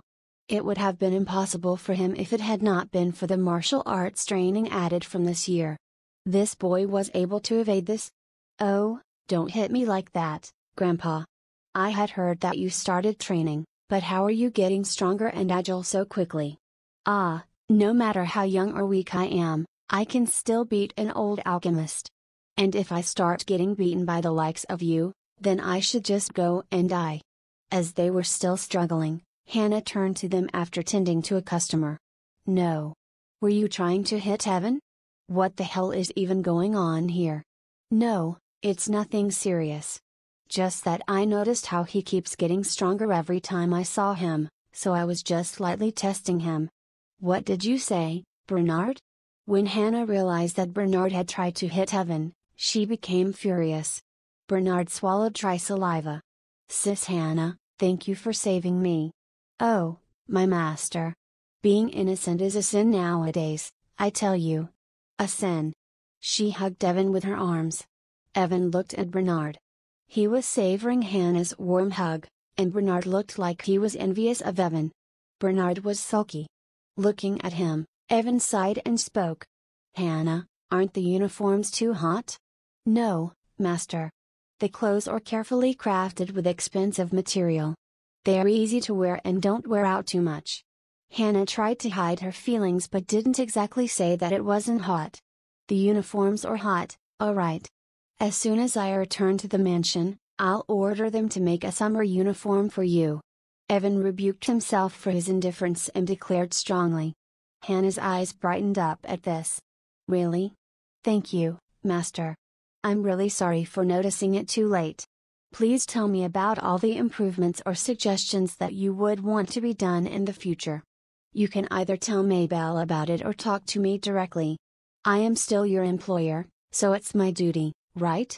Hannah was amazed by Evan's trustworthy words. She was surprised to see how much this little kid took care of them, and despite his age, he sometimes felt like an older brother to her. Other kids his age could barely play by themselves, let alone make potions. Bernard will also get one of the new uniforms. It must be hot for him too. Yes, yes. I have reached such an age where it's become hard for me to get through this heat. Hannah laughed when she saw Bernard sharing like a child. Yes. People form consensus like this and become friends. Of course, if she realized the real reason he was pleased, she would have been more furious than ever. Listen to me, little boy. In the future, come every once so often, for an hour or two. The perverted grandpa was speaking normally again. After eating his ice cream, Evan put down the bowl and tilted his head. And why is that? Ah, I sometimes get bored here, so when I'm free, I'll teach you alchemy. Really? I always keep my promise. Bernard was obviously a pervert, but at the same time, he was one of the legends that symbolized Yoma Great War too. He was the pinnacle of alchemy. Bernard was going to give him classes, so he wasn't going to teach him to use sloppy herbs. He was going to teach real alchemy. Bernard had lived in seclusion all his life, so Evan had given up on him because he guessed that he couldn't use him for more than running a pharmacy. Up until now, I didn't even think about learning alchemy. Alchemy is also one of the skills that affect the overall results in the Yoma Great War series. More than anything else, it is one of the main passive skills that level up valuable magical status, which is gained just by learning it. While playing Yoma Great War, he had memorized many recipes. Even if he started from the beginning, he was confident that he could quickly improve his alchemy skills. However, when he started it, he found that his schedule was full due to the slam training, weight training, fighting arts training, and nobility classes, which he lacked a bit. He couldn't focus on his alchemy because he was still learning the skills for his immortality plan. I know your condition is very deformed right now. You have the knowledge, but you are unable to control your body and power, right? So it's useless yet. Yes, Grandpa Bernard. If you learn from me, you can resolve this imbalance to some extent. Even if you don't have a talent for magic, alchemy is a discipline not only for some specially chosen people. Anybody can learn it. Alchemy was famous for improving both fighting skills and passive skills, regardless of aptitude. Every time your level increased, your magical powers also evolved. However, there was a ridiculous amount of materials to prepare and things to do in the learning process. And there was also an overwhelming amount of information to learn. Anyway, it was the most difficult passive skill to learn in the game, so people had different reasons for not learning this than the fighting skill. Evan's mastery of alchemy in his previous life greatly supported his impregnable will to save Evan. This is a very good pharmacy where all the ingredients from the dungeon are gathered. The environment is also advantageous, and you can easily rise to the advanced stages. The materials which are not available need to be obtained by the dungeon. Can you do it? Yes, Grandpa Bernard. Evan still couldn't believe that the alchemy legend himself had suggested to teach him. If he was learning from Bernard, he could never have been wasting his time. It would also increase his skill training efficiency. Evan had to accommodate all this by reducing his sleeping time. Grandpa, I love you. Only, what are you doing, kid? Evan ran to Bernard and hugged him. At that moment, he didn't even care if Bernard was a pervert. Hannah was also confused. Why does the master like that old man so much? But she didn't say anything. Let me go, boy. Look, Hannah is looking at us both weirdly. It's okay because we both are weird. And now, one more training class was added to Evan's routine, the busiest 10-year-old in the world. A legendary alchemist, a disciple who had already mastered alchemy in his previous life and an environment where the support was perfect.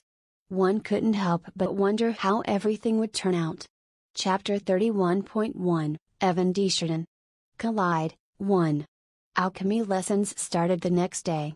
After ordering the family's exclusive designers to make new uniforms for the Brotherhood Pharmacy's staff, Evan readjusted his morning and evening schedule to make time to learn alchemy for 1 hour, every day.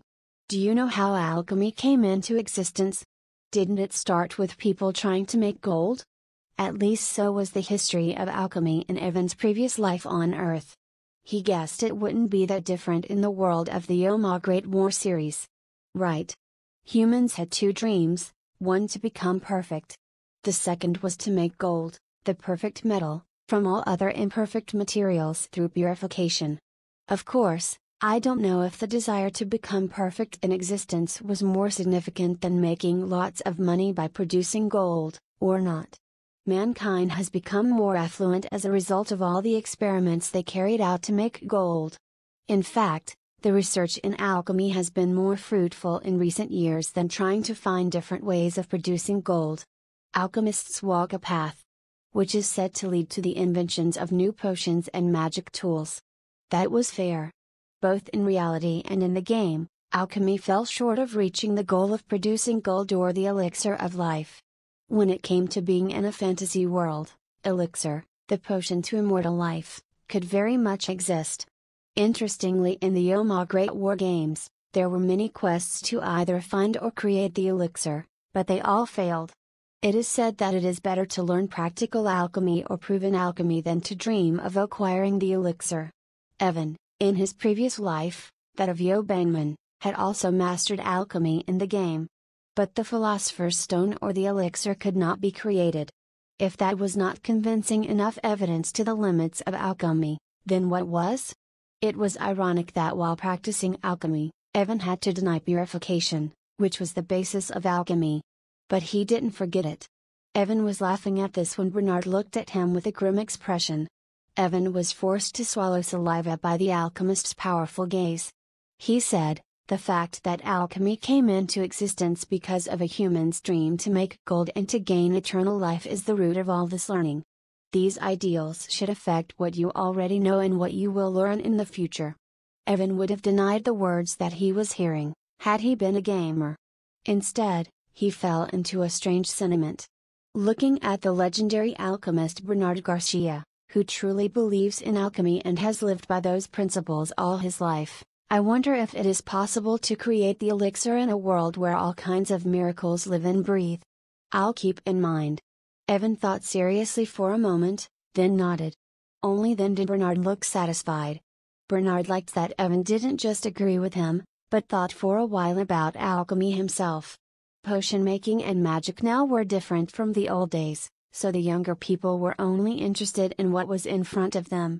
This little kid has always been different from others, from the beginning. Bernard clasped his fists and glanced at Evan, who seemed determined. He wasn't trying to teach Evan, as a return favor for the new uniforms. Of course, it was true that he was grateful for them, but it was nothing more than an excuse. He's an unusual kid. He has such a sense of presence, and he's getting stronger and faster every day too. Even if I am teaching him the knowledge of the potions, I may learn from him too. Evan thought he was the only one benefiting from this, but this was not the case. It was a two-way deal. In return for giving Evan wings to fly, Bernard was planning to find out about him, bit, by trying and getting closer to Evan. Okay, then let's start right away. Today we'll begin with simple potions and metal plates. Are we dealing with metal already? This is something I have prepared. Did you know that the blacksmiths really like the metal refined by the alchemists? The quality of the weapons produced by such metal is different from others. This is because the refining process is laborious and long. It was a good idea to refrain from selling materials important to alchemy, by producing such metal. Of course, Evan had a lot of money, so he didn't have to worry about that. Okay, we don't have much time. To finish today's lessons in less than an hour, you have to move like crazy. Is that even possible? It is possible. I have the ability to. No, it's my ability right now that counts. Bernard Garcia's early life did not exist in the Oma Great War series. Therefore there was no way to know in advance what his teaching was like. But Evan was able to answer these questions afterward. This inspirational grandpa was a perverted psycho who considered himself and his students robots while doing alchemy. For an alchemist, punctuality is vital. Your potion making shouldn't even shift by 0.1 seconds. No, that's not it. I thought you already knew how to make that potion. You have to throw it away now and make it from scratch. No, it's not perfect. Potion making is meaningless unless it is perfect. To practice, alchemy means to reach the levels of perfection. No. I didn't mean that only the proportions should be perfect. This is useless. Evan worked hard for an hour. He was shocked when Bernard declared that the class was over. He looked up and realized that exactly an hour had passed since they had started. The alchemist's life was extremely punctual, and there was no doubt about that. Okay, we're done for today. But Grandpa, I'm still just at the beginning. Don't be ridiculous. If you weren't learning alchemy or if I hadn't even deemed you fit enough to learn it, you'd have been rolling in the dirt right now. You've still got a long time left to learn alchemy, with only 1 hour a day. Would it be enough in 50 years then? Evan replied to Bernard's blunt words with a laugh, even though he was drooping with sweat after an hour of harsh class. I'll be long dead before that, boy. All right, Grandpa. See you tomorrow. There is a new restaurant I have decided to go to today. Evan bounced away from Bernard's incoming hand. Bernard rolled his eyes and, with his tongue sticking out, started to clean up his messy personal medicine chamber. I was already aware, but he's still terribly fast at learning. Where the hell did that kid even come from? Evan's knowledge was vast enough to even keep Bernard guessing about where he learned all of it. Moreover, his physical abilities were also good. As Bernard was teaching Evan had made a minor potion. He moved it to compare it to the one made by Hannah, who was the best pharmacist of the Brotherhood Pharmacy. It was unbelievable even considering that the difference between the two potions wasn't that big. He must have already initiated in full-scale alchemy before. It was Evan's first time, about that Bernard was sure of. Except for his knowledge, the clumsy hand movements were admittedly new. But, the speed at which he developed the potion was amazing. In the following days, Evan, with his extensive knowledge of alchemy backed by Bernard's support, no longer had trembling hands due to unnecessary tension. Bernard, being the perfect teacher, caught any error in just seconds, always watching from the side and making his refining more perfect. Had the martial arts training also helped with his bold hands? Bernard didn't know. Sometimes, you naturally know what you need to do from the beginning. If you don't, then it's up to you to find out. Bernard had his suspicion from the start about Evan having some sort of secret, possibly harmful knowledge. He kept wondering what it was, and that was why he was trying to find out more about him. Of course, there was no harm in training Evan.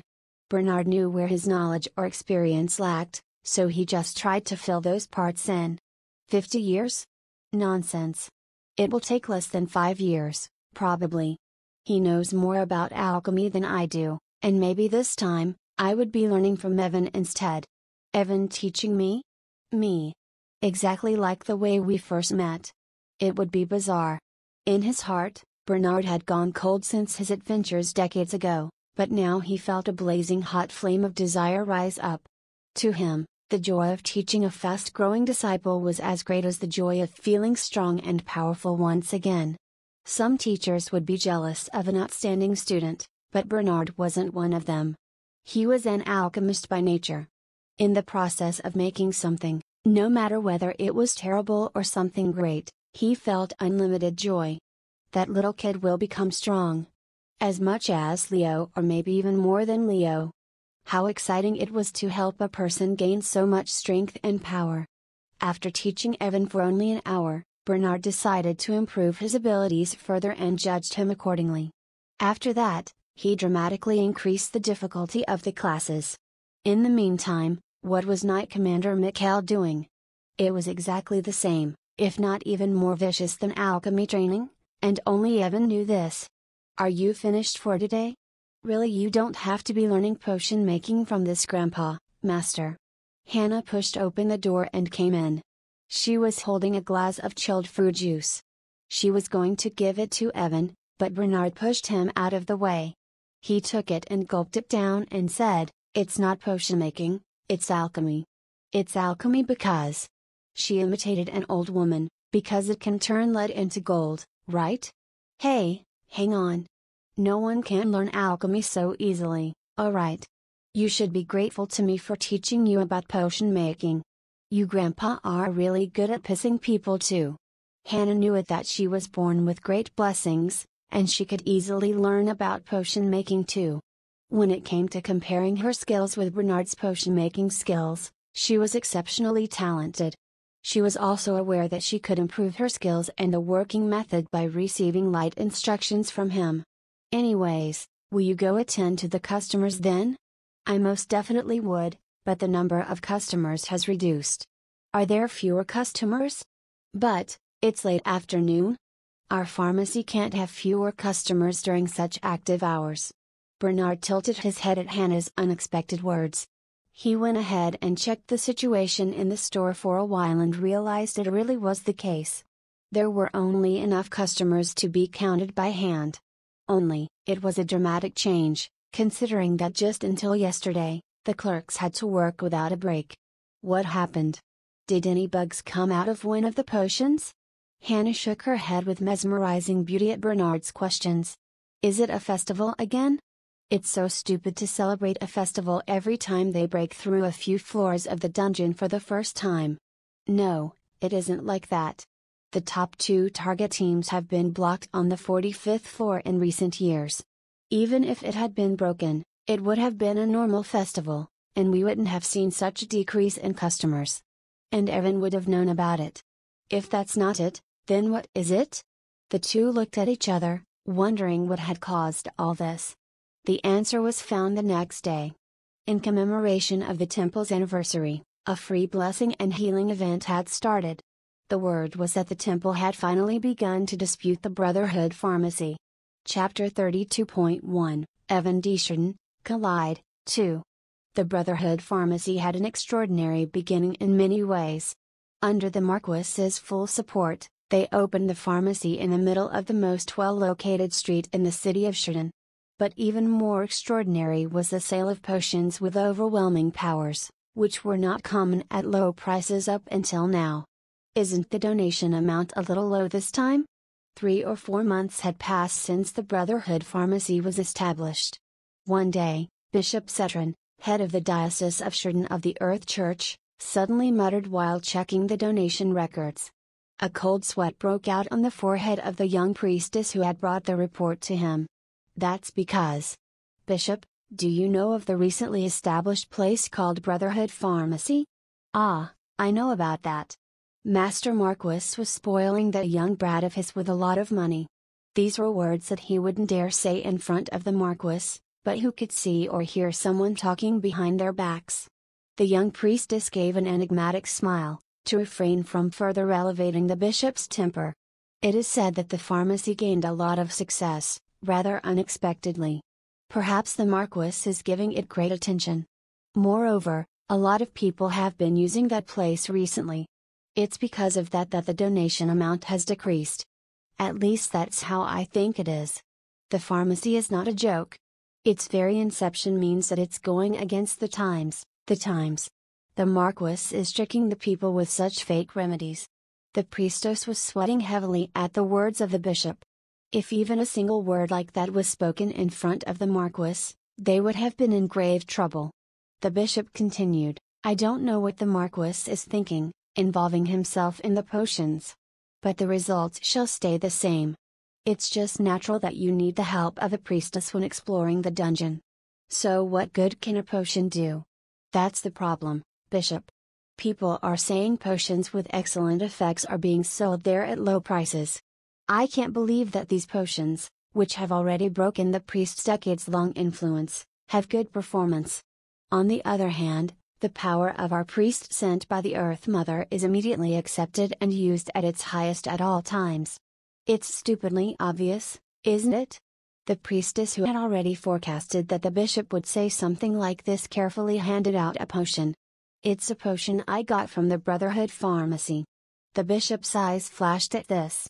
How did you bring such a vile poison to this sanctuary? It has already been purified and blessed.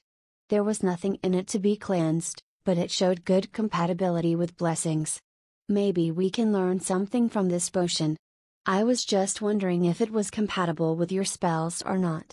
At the priestess's excuse, the bishop clicked his tongue. I would have kicked out this priestess, hadn't it been for her lots of useful abilities. She also has a very clever excuse. The bishop touched the potion, unsure. Its compatibility? Even if it's compatible with my spell, what am I going to do with it? Wait, why me? You want me to try it as a test of my abilities? I brought it to you, just in case you might be curious.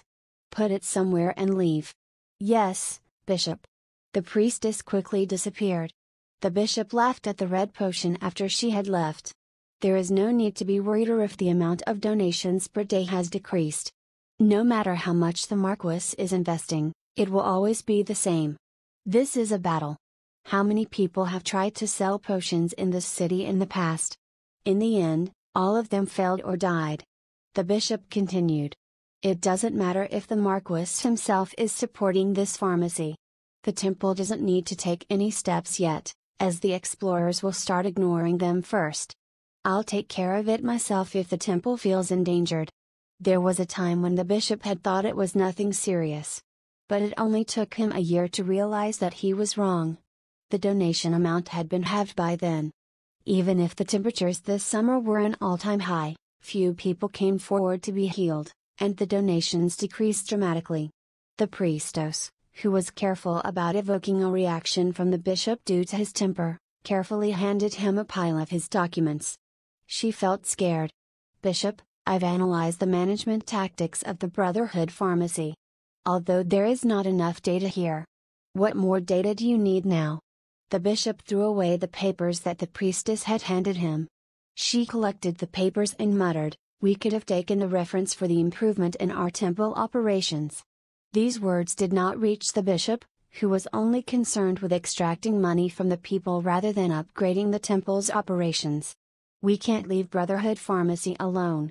They are playing with God's will and manipulating people using unique means. This is because we did not adjust properly to the demands of the dungeon explorers. And because of the excellent performance of the potions and their low prices, too many explorers have already shifted to Brotherhood Pharmacy. They don't even care about the anger of the priests anymore. The priestess carried on, moreover, the priest's assistance is indeed essential to enter the dungeon, but it's the same for the priests as well. We also need the help and donations of the explorers, and it becomes difficult for us if they might stop reaching out.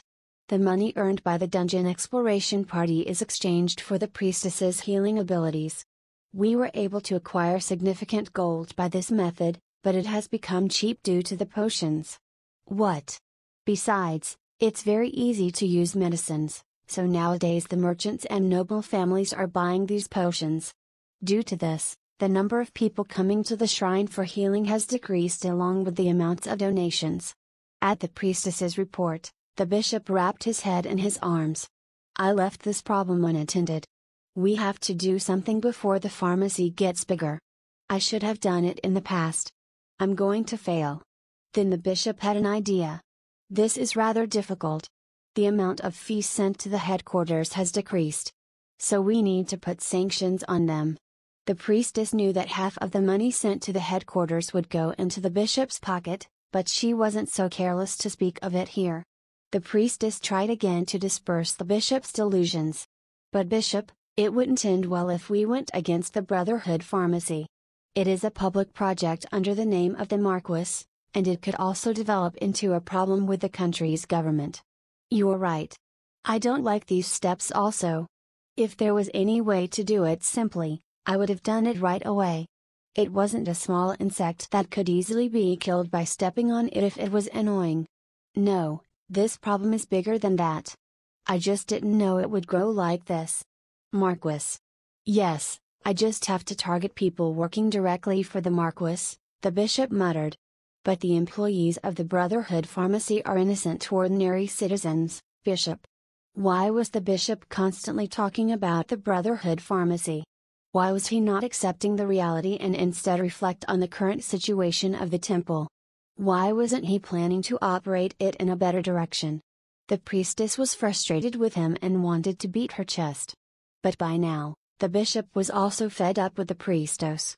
"I'll tell you what. Right now, the authority of the Earth Mother is crumbling to the ground. Is killing someone even a problem compared to this? Bishop. I'll see to it myself. Go out."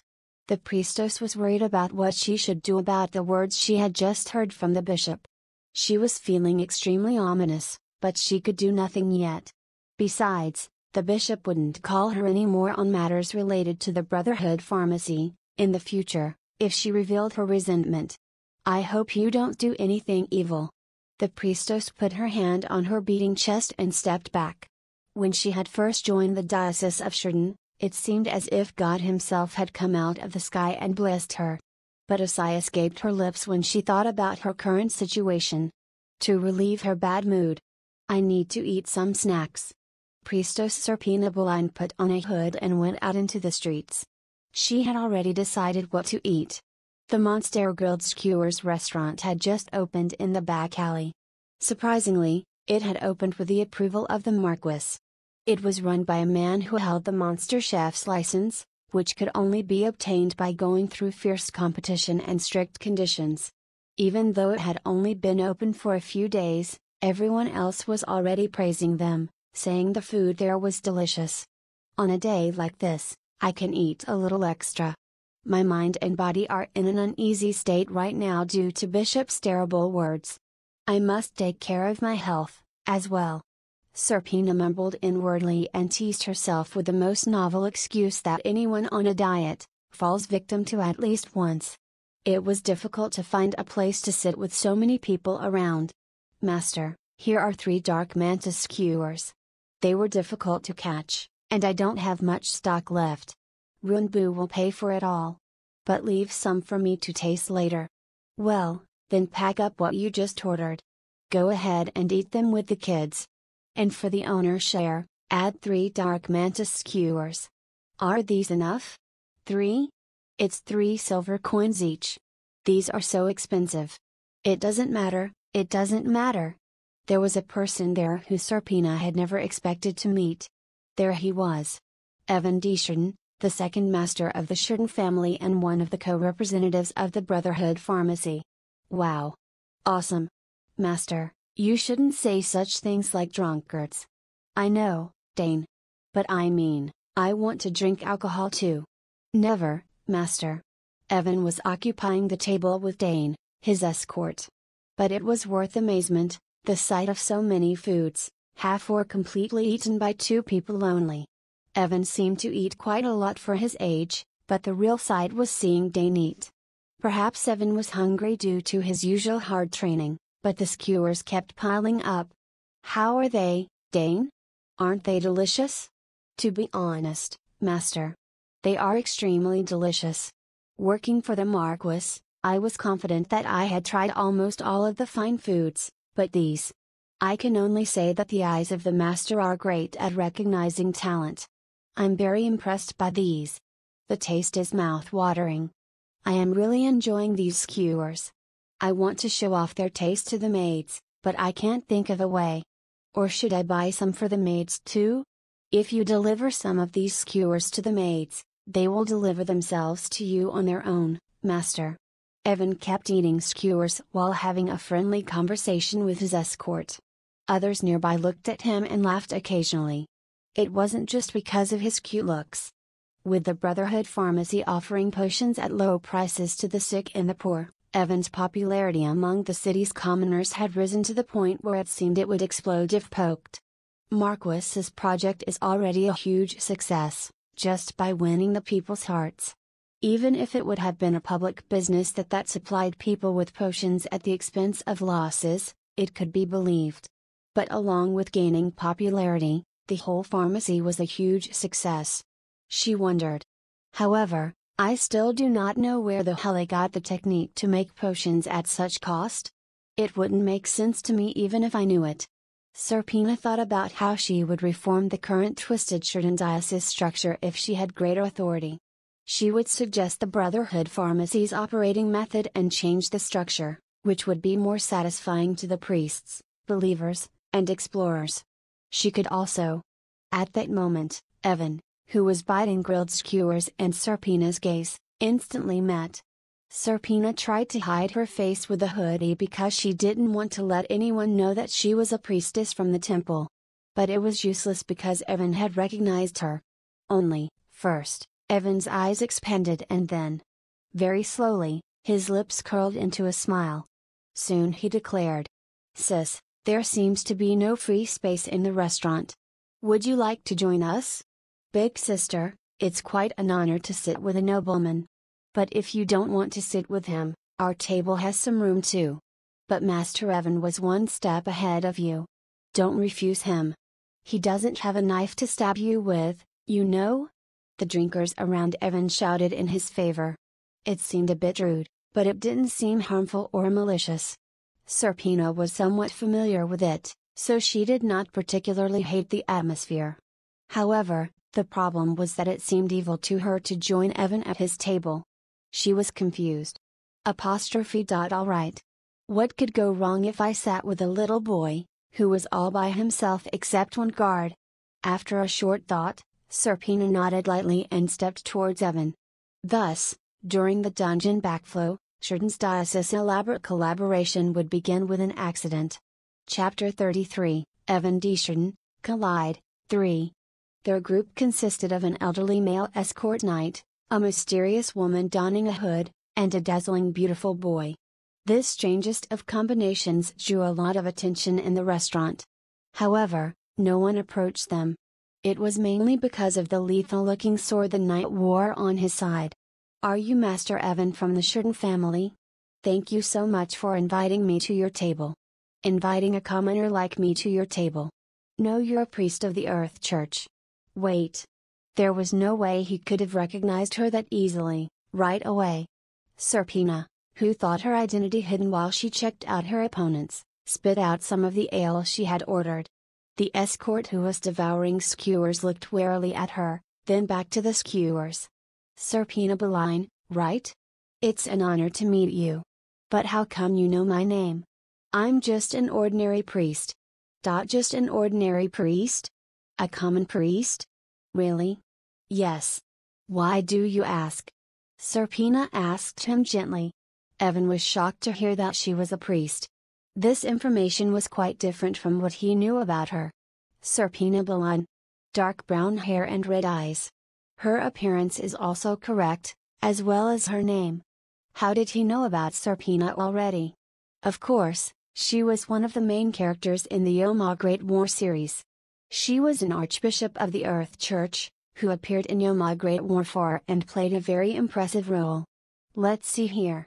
Serpina's first appearance as an Archbishop in Yoma Great War 4 was after 478 years of great earthly power.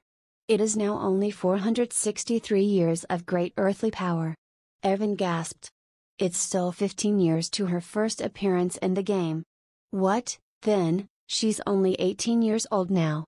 She is just barely an adult. She didn't look very different, so he thought she had already had a high status in the temple. Evan realized he had made his biggest mistake. If she were still only a priestess and not an archbishop with a well-known name, then it is expected she would be surprised by being called by an unknown person, randomly. As for Mrs. Sheridan, the wife of the Marquis, it was safe to say that she was just an age scammer. It was surprising that she had the same charm and beauty, without any change, for a long time. "I'm sorry if you misunderstood something, Master. I'm only a common priest belonging to the Sheridan Diocese of the Earth Church. No, you should have an important position at the church. I'm just astonished at the fact that a person with such great abilities is a plain priest." "My abilities? The fact that you called me by my name the first time and that you already know so much about me is very strange, Master." Serpina was shocked to the core. "This is so strange. I've never done anything that could have been reported to the Marquis. Rather, I always feel embarrassed cause I haven't been able to do much as a priest." However, it was Dane, not Evan, who nodded as if he understood why Serpina was so embarrassed. "Master Evan does have the ability to see through people and their qualities." Serpina was surprised, her eyes wide open. Dane again nodded with a serious look. Dane followed Evan everywhere and escorted him to different places.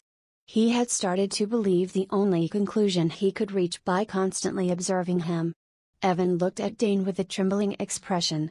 "I'm able to recognize people well in advance only due to my knowledge of the Yoma Great War series. If people keep suspecting me for being strange and weird, I might reveal my identity." When he tried to find explanations for things he had done so far, he couldn't find any. About Shine and Belos, of course. Even Bernard, and now the owner of this restaurant. Evan had to admit to himself that he had been doing suspicious things, quite blatantly. Dane was not exaggerating when he said that Evan had a special ability to find talented people. Well, to lower the suspicions he had to. Well. Okay, I should stop now. Evan looked around for a while and tried to act innocent, even if he knew that the priestess would later become an important character. He tried to eat the skewers, to escape reality. The exquisite spices instantly filled his mouth and then disappeared. The ingredients had exotic flavors, and overall, Evan ate a hot, spicy feast. "Master. It's so delicious." Of course, the monster chef's cooking skills were remarkable, seeing as he cooked skewers by properly baking them. He also made most of the flavors and ingredients. But the fresh meat of a monster from the dungeon was as delicious as a meal made in heaven. Dark Mantis roamed the 31st floor of the Sherdon dungeon. It was famous for its sharp sickle-shaped arms, which posed a threat. But the soft flesh hidden between the crusts of its arms and legs was famous for being delicious enough to be called a delicacy. If you were an ordinary gamer, you wouldn't eat these things even if you were dying. But that doesn't mean. If I'm eating this, it doesn't mean I want to die. I want to live. Evan made a vague expression as he recalled, when he would return from work in his previous life, he would happily open a bottle of soju with crab meat, from King Crab, and eat them while playing the Yoma Great War games. Maybe because he had awakened those memories, now he wanted to eat even more delicious food all of a sudden. "Master, do you really think I'm talented? I'm just a priestess with a little superior divine power at this age." Serpina brought Evan back to reality, with her question.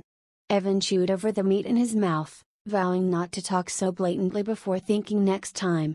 For now, he had to manage the girl in front of her. Well. Sure. My sis is talented. I can affirm. Oh, thank you for saying that, Master. But there is this one thing upon which I can't yet decide. Would you tell me what would be the right thing to do?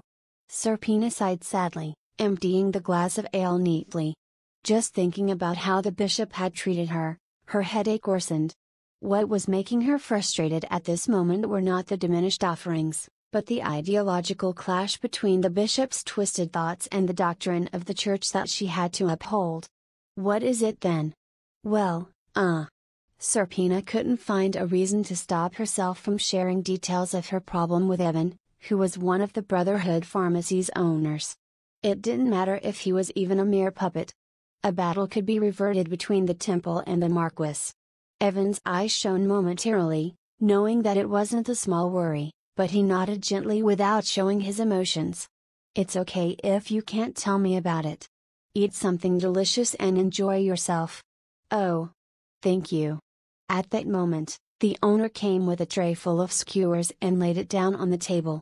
He glanced at Evan, Serpina, and Dane and then said, passing by, "Because Master Evan trusts you, you can eat comfortably here." "Yes? Oh, thank you. Master, should I bring another ale here? I think your sis is running out of alcohol." "Yes, you're right. Bring some more for my sis. Here." "Oh, yes. Thank you." 30 minutes had passed since then. Serpina, after emptying her fourth cup of ale and eating a total of 4 skewers, she had gotten drunk and angry. She had also eaten a complete Dark Mantis skewer. "Bishop, that damn uninspirational man, that fatty, is filled with greed. That's right, his both cheeks are bulging like a frog. While we are on such a topic, do you think it's okay to be fat? I can't even think about getting fat." "Yes, you're right, sis. You're not fat. I would forever want to be like this. I want to be skinny and look pretty. Yes, yes, you look the best. You look good, sis. Serpina was very irritated, and it was probably because she had always been silent and proper. When the liquor came, she drank it as soon as it was served and even ordered some more. At first, she did not dare to get drunk in front of Master Evan, but it was already too late once they had started. Because she is a priestess blessed by God, Himself, and she will get drunk with a single order. When the drunkenness from the drinking became severe, it was treated like an abnormal condition that could swiftly be overcome with a priest's single blessing spell. But the reason she wasn't sobering herself was that she didn't want to face reality. She wanted to escape from it. I should quit my job at the temple and become a writer. Then you will be welcomed. Would you like to serve me directly as my very own priest? I will provide you such a position. Oh, I'm being recruited by the Marquis. My luck has finally bloomed. After drinking ale with Evan more than a dozen times, she shook her head for some minutes. It felt both good and bad. But I can't do that. I pledged to make the temple go in the right direction. I am very faithful. You can have good food like this every day if you work for me. Serpina sighed deeply. Evan carefully reached out to the glass of ale in front of her but was stopped by Dane. He offered her to drink some more. Is there nothing I can do to help my sis and save the church? But if you help me, and the bishop finds out about it, then I'll be kicked out of the church. Indeed, at the time of Yoma Great War IV, Serpina Boline served as the archbishop at the headquarters of the Great Earth Church, which wasn't in the dungeon city of Sheridan. Her efforts and talents shined there, and then she brought a revolution to the Earth Church from the beginning. Ironically, as a result, the Demon King attacked it. The headquarters suffered a serious blow and was completely destroyed in the early and middle stages of Yoma Great War IV. Serpina's survival from the remnants of terrible destruction blew breath into the atmosphere, which had been completely frozen until then. Serpina's posting at the headquarters had somewhat saved it from being demolished completely by the Demon King forces. Evan's body became tense. When he came to know about Bernard, he was a little excited at the thought of meeting a celebrity. If he could influence Serpina too and lightly touch her heart, it could lead to a huge twist in the story of Yoma Great War IV. Evan could even affect the future, more greatly through her than even with Bernard. Should I send her like this, to the headquarters of the Earth Church? But as a result of her heading to the headquarters, it is destroyed in Yoma Great War IV. That is why I shouldn't do that. It's impossible for her to leave the Earth Church as it currently is. Evan fell into this dilemma for a long time. Then the escort knight Dane quietly said, "You should do whatever you feel is right." Huh? If you follow what you believe is right, we will all believe it too and follow you. It will all work out perfectly. It has already in the past, and it will work in the future. Thank you, Dane. If Evan hadn't been conscious about other characters in the game, he couldn't have brought Shine under his command. Moreover, as the Blood Witch Belos had come under him too, hadn't the history of Yoma Great War III already been overturned? He decided that he wouldn't act stupidly, such as not doing things differently, for fear of changing the series' history. Sis. Yeah? Evan's sweet voice opened Serpina's eyes. Indeed, he had a fascinating voice like himself, along with hundreds of dead endings related to politics. Sis, if you can't change everything with only your own power, why don't you let someone help you? But who should I trust?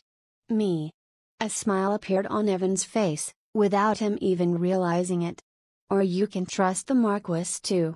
Only, but he's the one who is always declaring that politics and religion should be separated. Sis, you can work with us anonymously.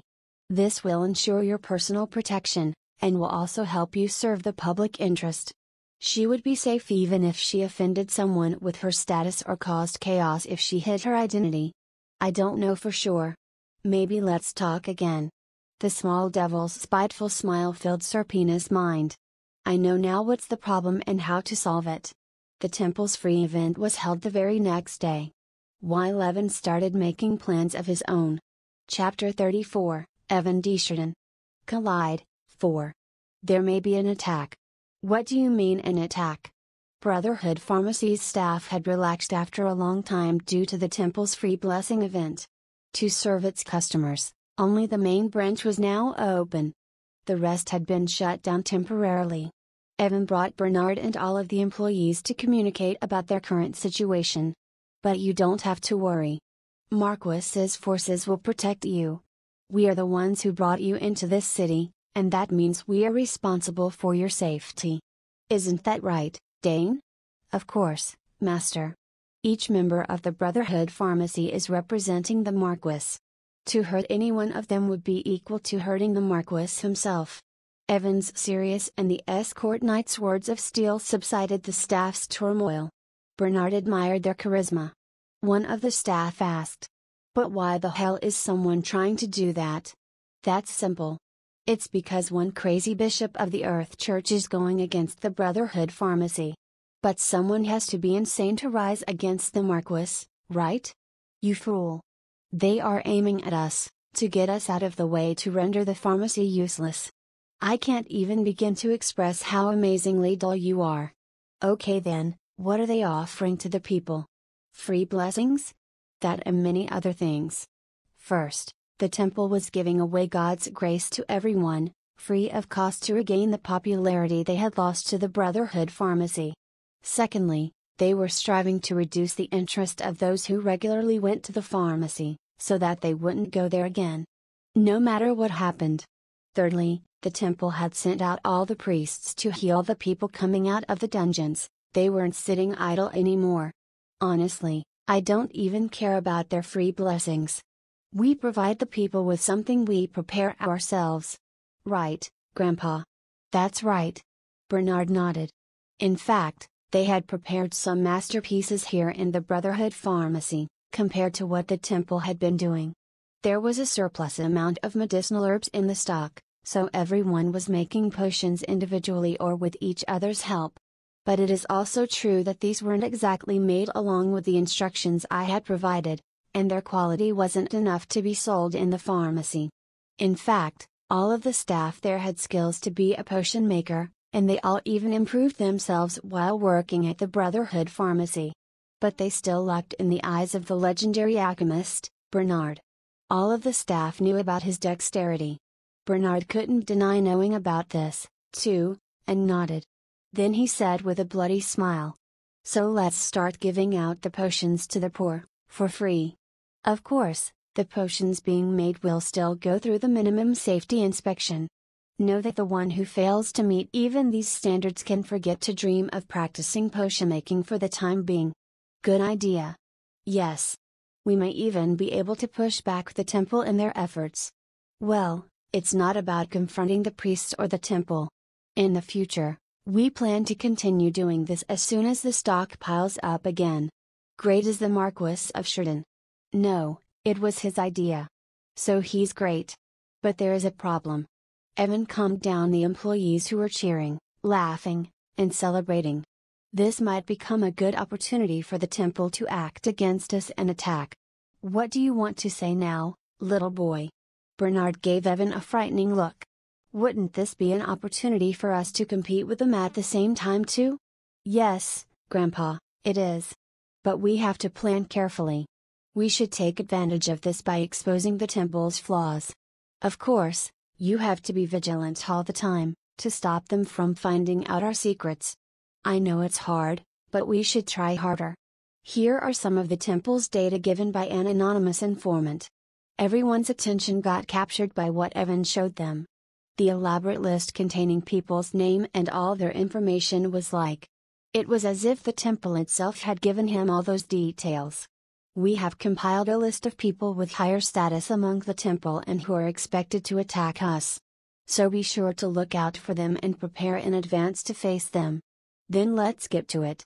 Dane, here hold the list. Yes, Master. This kid is something else, alright. Bernard muttered absurdly as he watched Evan speak in his lively voice. I have no idea what kind of person he'll grow up to become. He has an anonymous person who gives him all the information from inside the temple. I have to stop doubting him and start believing that he makes no mistakes.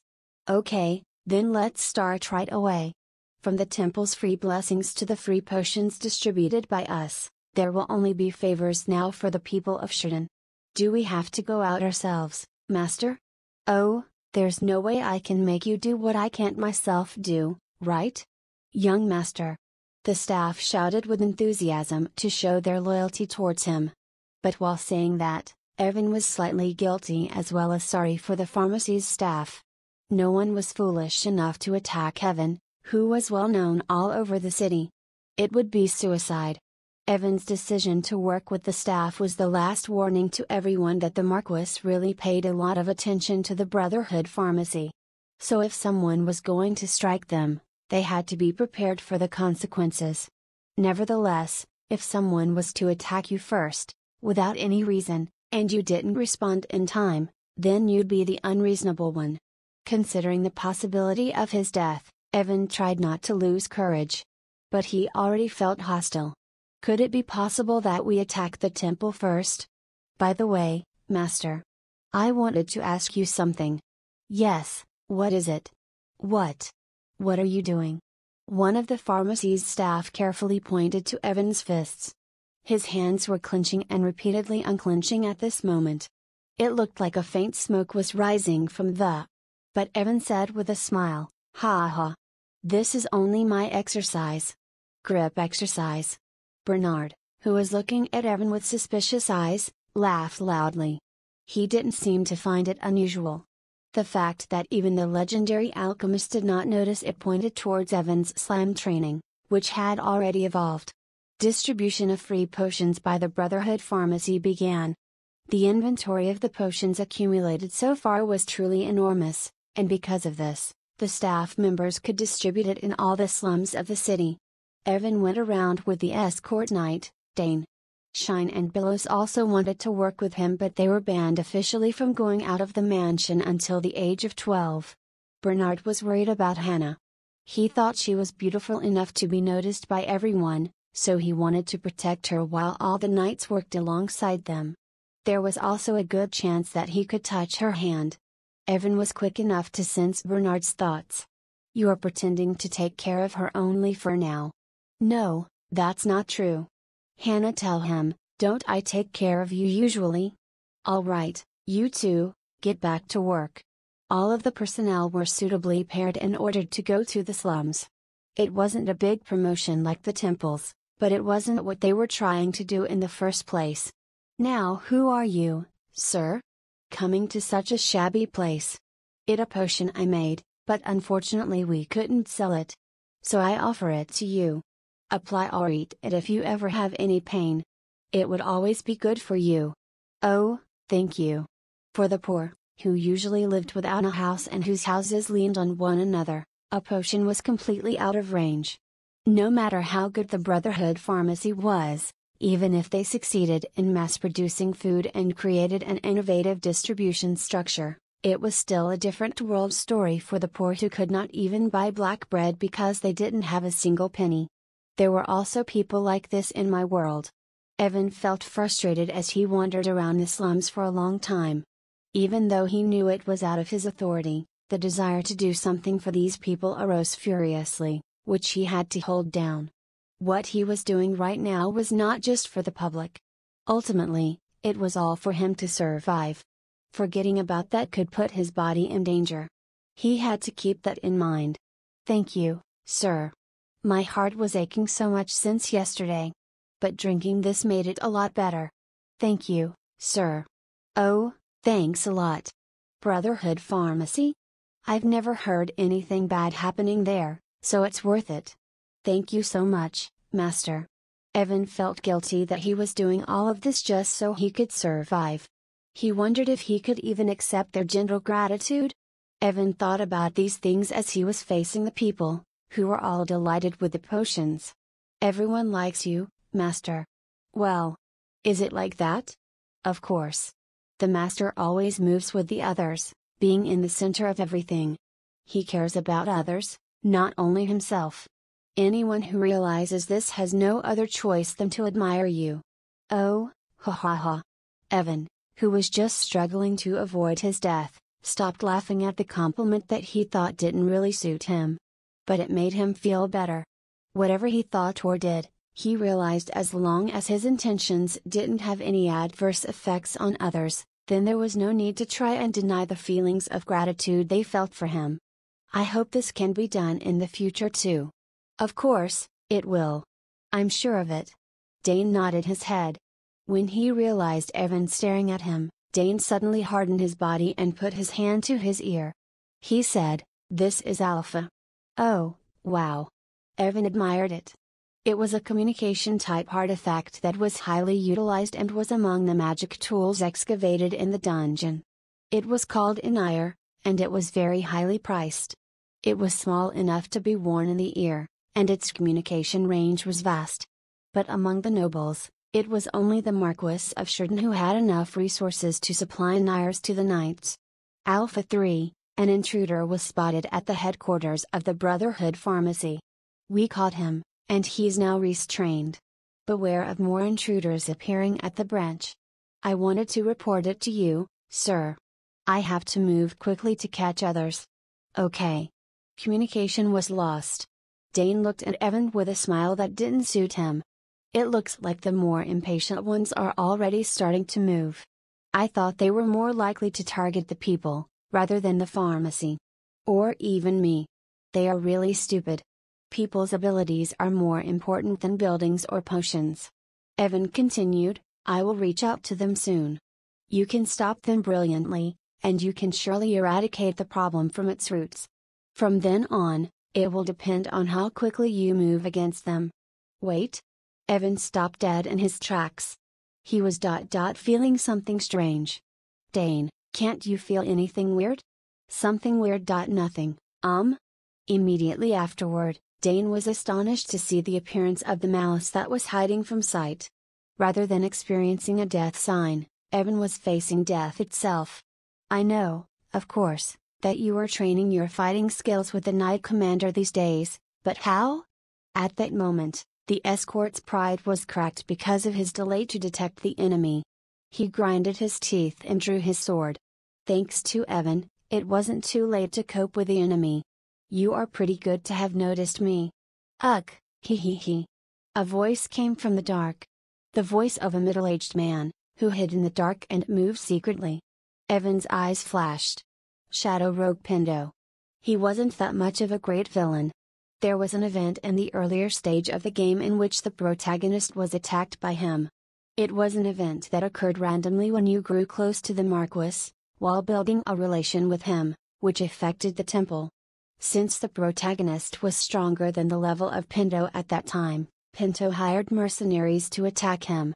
Nevertheless, if you were able to repel him in the game, he used the enemy class's special skills in the middle of the battle. There were quite a few people who deliberately triggered the event when the protagonist was rogue. This was because Pinto dropped a useful artifact that could be used later, a shadow cloak. There was an easy way to win. And if you defeated him, you could easily acquire good items from him. But I am not a rogue class. It will work well with Shine. Evan started drooling, looking at where Pinto was standing. Surprised by his reaction, Pinto, the shadow thief, flinched. Why was Evan, instead of being scared, looking at him like a falcon, when he himself was the prey in this situation? What you are aiming for is the second master of the Marquis of Sheridan. Do you even know what you are doing? I don't know about that. I just got a request from my client that there were people handing out potions in the slums. My job is to wipe out all those who were distributing them. I don't know if he is the master of the Marquis himself. I saw him, and it was by chance that I mixed him up with all of the others. But it's not my fault, right? Ha ha ha ha. You fool. Dane fixed his sword, staring at Pinto with lethal contempt. Evan replied, it will be difficult for us to link him with the temple. Bishop Cedrin only lets him out when he really wants to deal with the bigger problems.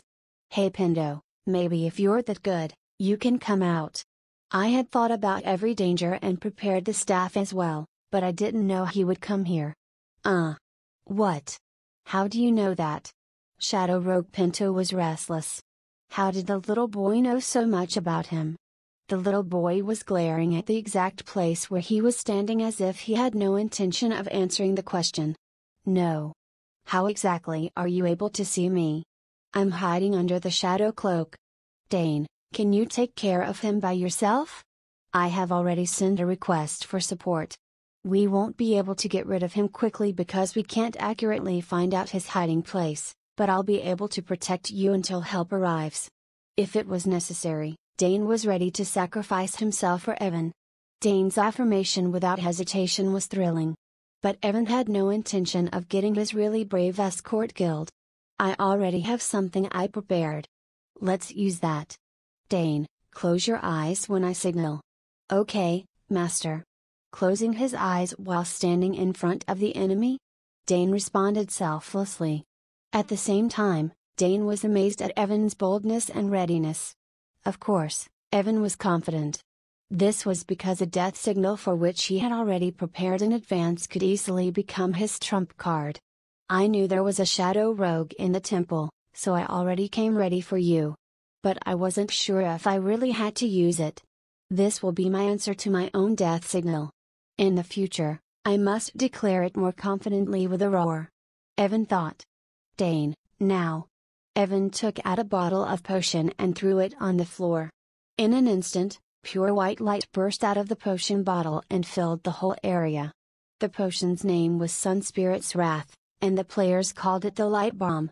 It was a potion that you had to bring along when dealing with a monster of cancer attributes.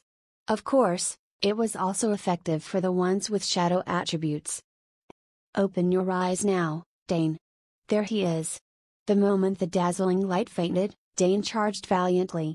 The shadow cloak's effect was temporarily uplifted, revealing everything under it. The knight's sword struck the rogue's face, whose eyes were burning due to the blinding light. Pinto couldn't even take 2 breaths. The thief died with 1 strike, without any flurry. It was the result of revealing the enemy, precisely aiming at the weakness and driving the sword in it with a strong blow. Oh, we had to interrogate him, what? It's okay, Dane. Nothing could be done, so don't push yourself. What? Die. At that moment, a man who was protruding from the back of the alley, waiting for the moment when the enemy in front of him died, and the two stood there relaxed, rushed toward Evan with a dagger. Young master. Evan was startled but was able to avoid the dagger with his reflexes. He held out his fist. A 10-year-old child's fist shot straight and struck the man's face. Only, with a terrible sound of shock, the man dropped the dagger to the ground. Wow! The man flew through the air like a cartoon and fell. It didn't look like he was dead, but it was difficult for him to stand up because of the well-delivered punch. Evan exhaled a sigh of relief, shaking his fist. I'm fortunate that it was only a weak guy. Master, that was. The sudden attack and the agility with which it was carried out couldn't be dismissed as a joke. However, if Dane said it now, it would seem like he was making excuses for not saving Evan in time. So Dane decided to remain silent for the time being. Thus the attack on Evan was averted safely. It was now peaceful and quiet, which foreshadowed a tremendous storm ahead. Chapter 35, Evan Desjardins. Collide, 5. The captured man isn't telling the truth or revealing anything. He is repeatedly saying that he was only trying to steal money by threatening lightly with a knife. Bishop Cetron has really worked thoroughly. It is almost impossible to dig up his past as well as the connection between him and the temple. His tactic was good. Is that so? And what about the rest? All the paladins claim that it was a single crime committed with resentment due to the decrease in the donations to the temple. The attacker also consistently states that he didn't know that it was Master Evan with the staff that day. So that's it. The Marquis of Sheridan nodded hard at the butler's report. Suddenly, the arm of the chair he was holding broke out. The next moment, the appearance of the wood scattering left the butler with little to less doubt that Evan might have inherited his grip skills from his father, after all. Somehow, they don't care about my family. We are belittled. The voice of Marquis rumbled. It broke through the critical point of perseverance, mixed with yelling and groaning. This was carried out in Bishop Cetron's authority. Clearly, he has gone insane. But Master, if you make a formal protest against the temple to take him down from Bishop's post of Bishop, The temple will have to take action against him to prevent something like this happening again in the future. The butler continued. I don't know what would have happened if he had been successful, but we know that Bishop's operation ended in tremendous failure. Moreover, the victim was the Marquis's son himself. They knew roughly what the temple had been thinking all along, but the people of Brotherhood Pharmacy were preparing for their movements in advance. Thanks to this, they had a large amount of evidence with them. Now it wasn't a situation where the bishop could just step back, pretending to know nothing about this. If the Marquis proceeded with the whole situation calmly, the Earth Church would have to give the Marquis a large concession soon. This amount would greatly help the development of the Brotherhood Pharmacy as well as the Marquis himself. To put it plainly, the Marquis had a lot of leverage over the temple. No, Butler. We won't let them get away with this so easily. The Marquis shook his head at the words of the butler. Of course, the Marquis was a person who was well versed in the noble bargaining method of gaining more from the other side by taking a step back from his side occasionally. But this time above all else, his own son was almost injured, due to which the profit and loss had driven out of his mind. My dear son was almost hurt. I mean, he was about to get hurt. That also, in my city. The Marquis roared. If the temple hadn't been looking down us, then no amount of bishops would have dared to perform such an act. At this point, I think it is time to show the true power of Shurden to everyone, so that it wouldn't be forgotten again. All those involved in this matter will taste my wrath intensely and painfully. They will regret this. After hearing these words, the butler smiled bitterly as he realized that the Marquis was furious. The Marquis was usually sensible and thought about anything, twice or even 3 times, in contrast to other Marquis. But now he seemed to be acting like a chimpanzee, throwing his arms and kicking everywhere. Whenever it's something related to the family, Your Excellency always loses his cool and temper like this. Of course, that's not a bad thing. Whenever the Marquis was so angry, the butler would leave his presence. But this time he didn't go away. Master, can I say just one thing? Yes, speak. But I hope those words aren't directed to calm me down. No words can break my determination.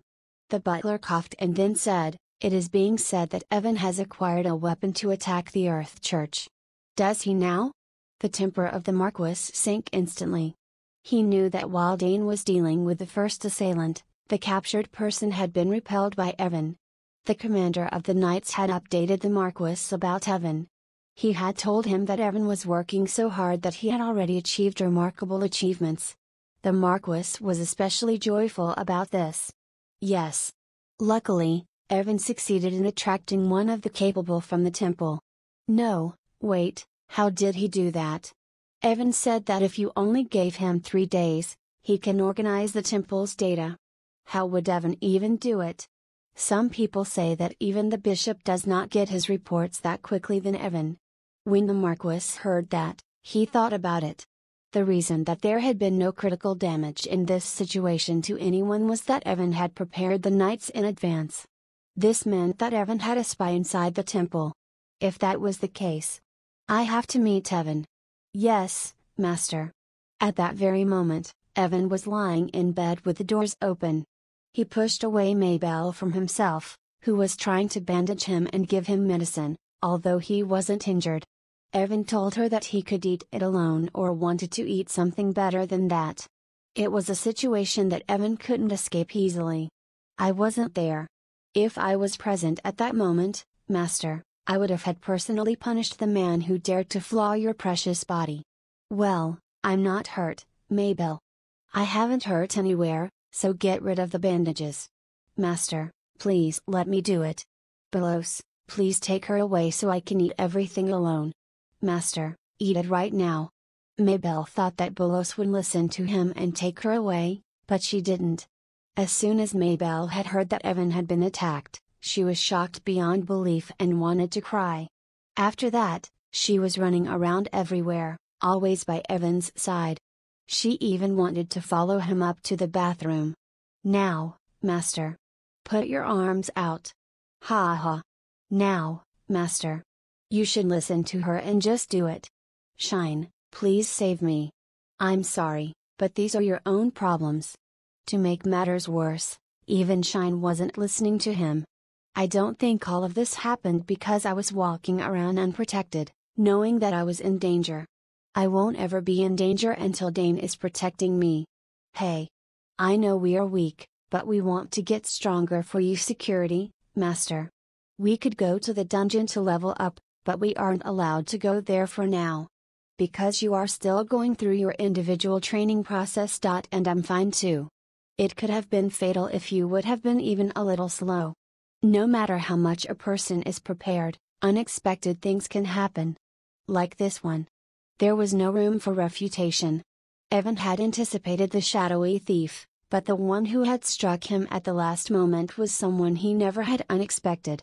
If Evan was being completely honest with himself, even the preparations for the enemy and the Shadow Oak window always had one flaw or another. But didn't you know? Evan's voice shuddered while replying to Shine. The attackers, they were really weak. According to the butler's words, the one who tried to stab you was also as strong as the shadow thief. It was really dangerous. Moreover, what if there had been someone stronger than him? It was a misjudgment of the master to go in the field with the rest of the staff in the first place. Can you deny this, Master? No, that. No one knew that the bishop was going to try to attack Evan, the second master, without hesitation. Evan had also been reflecting on it. This world was full of unexpected variables, and because Evan had to survive in it, he had to find a way to live with diligence.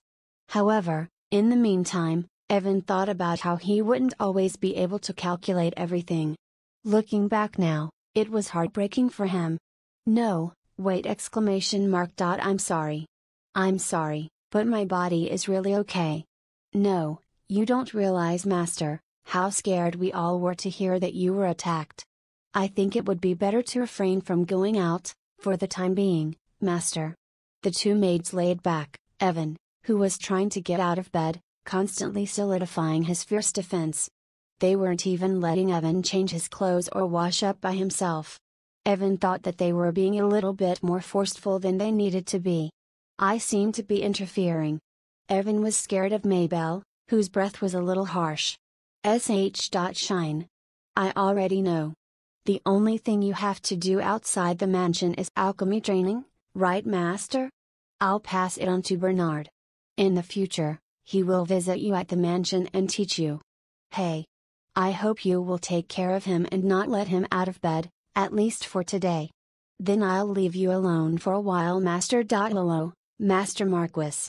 As he left the room to go to Bernard, Shine found the Marquis and the butler walking straight towards him.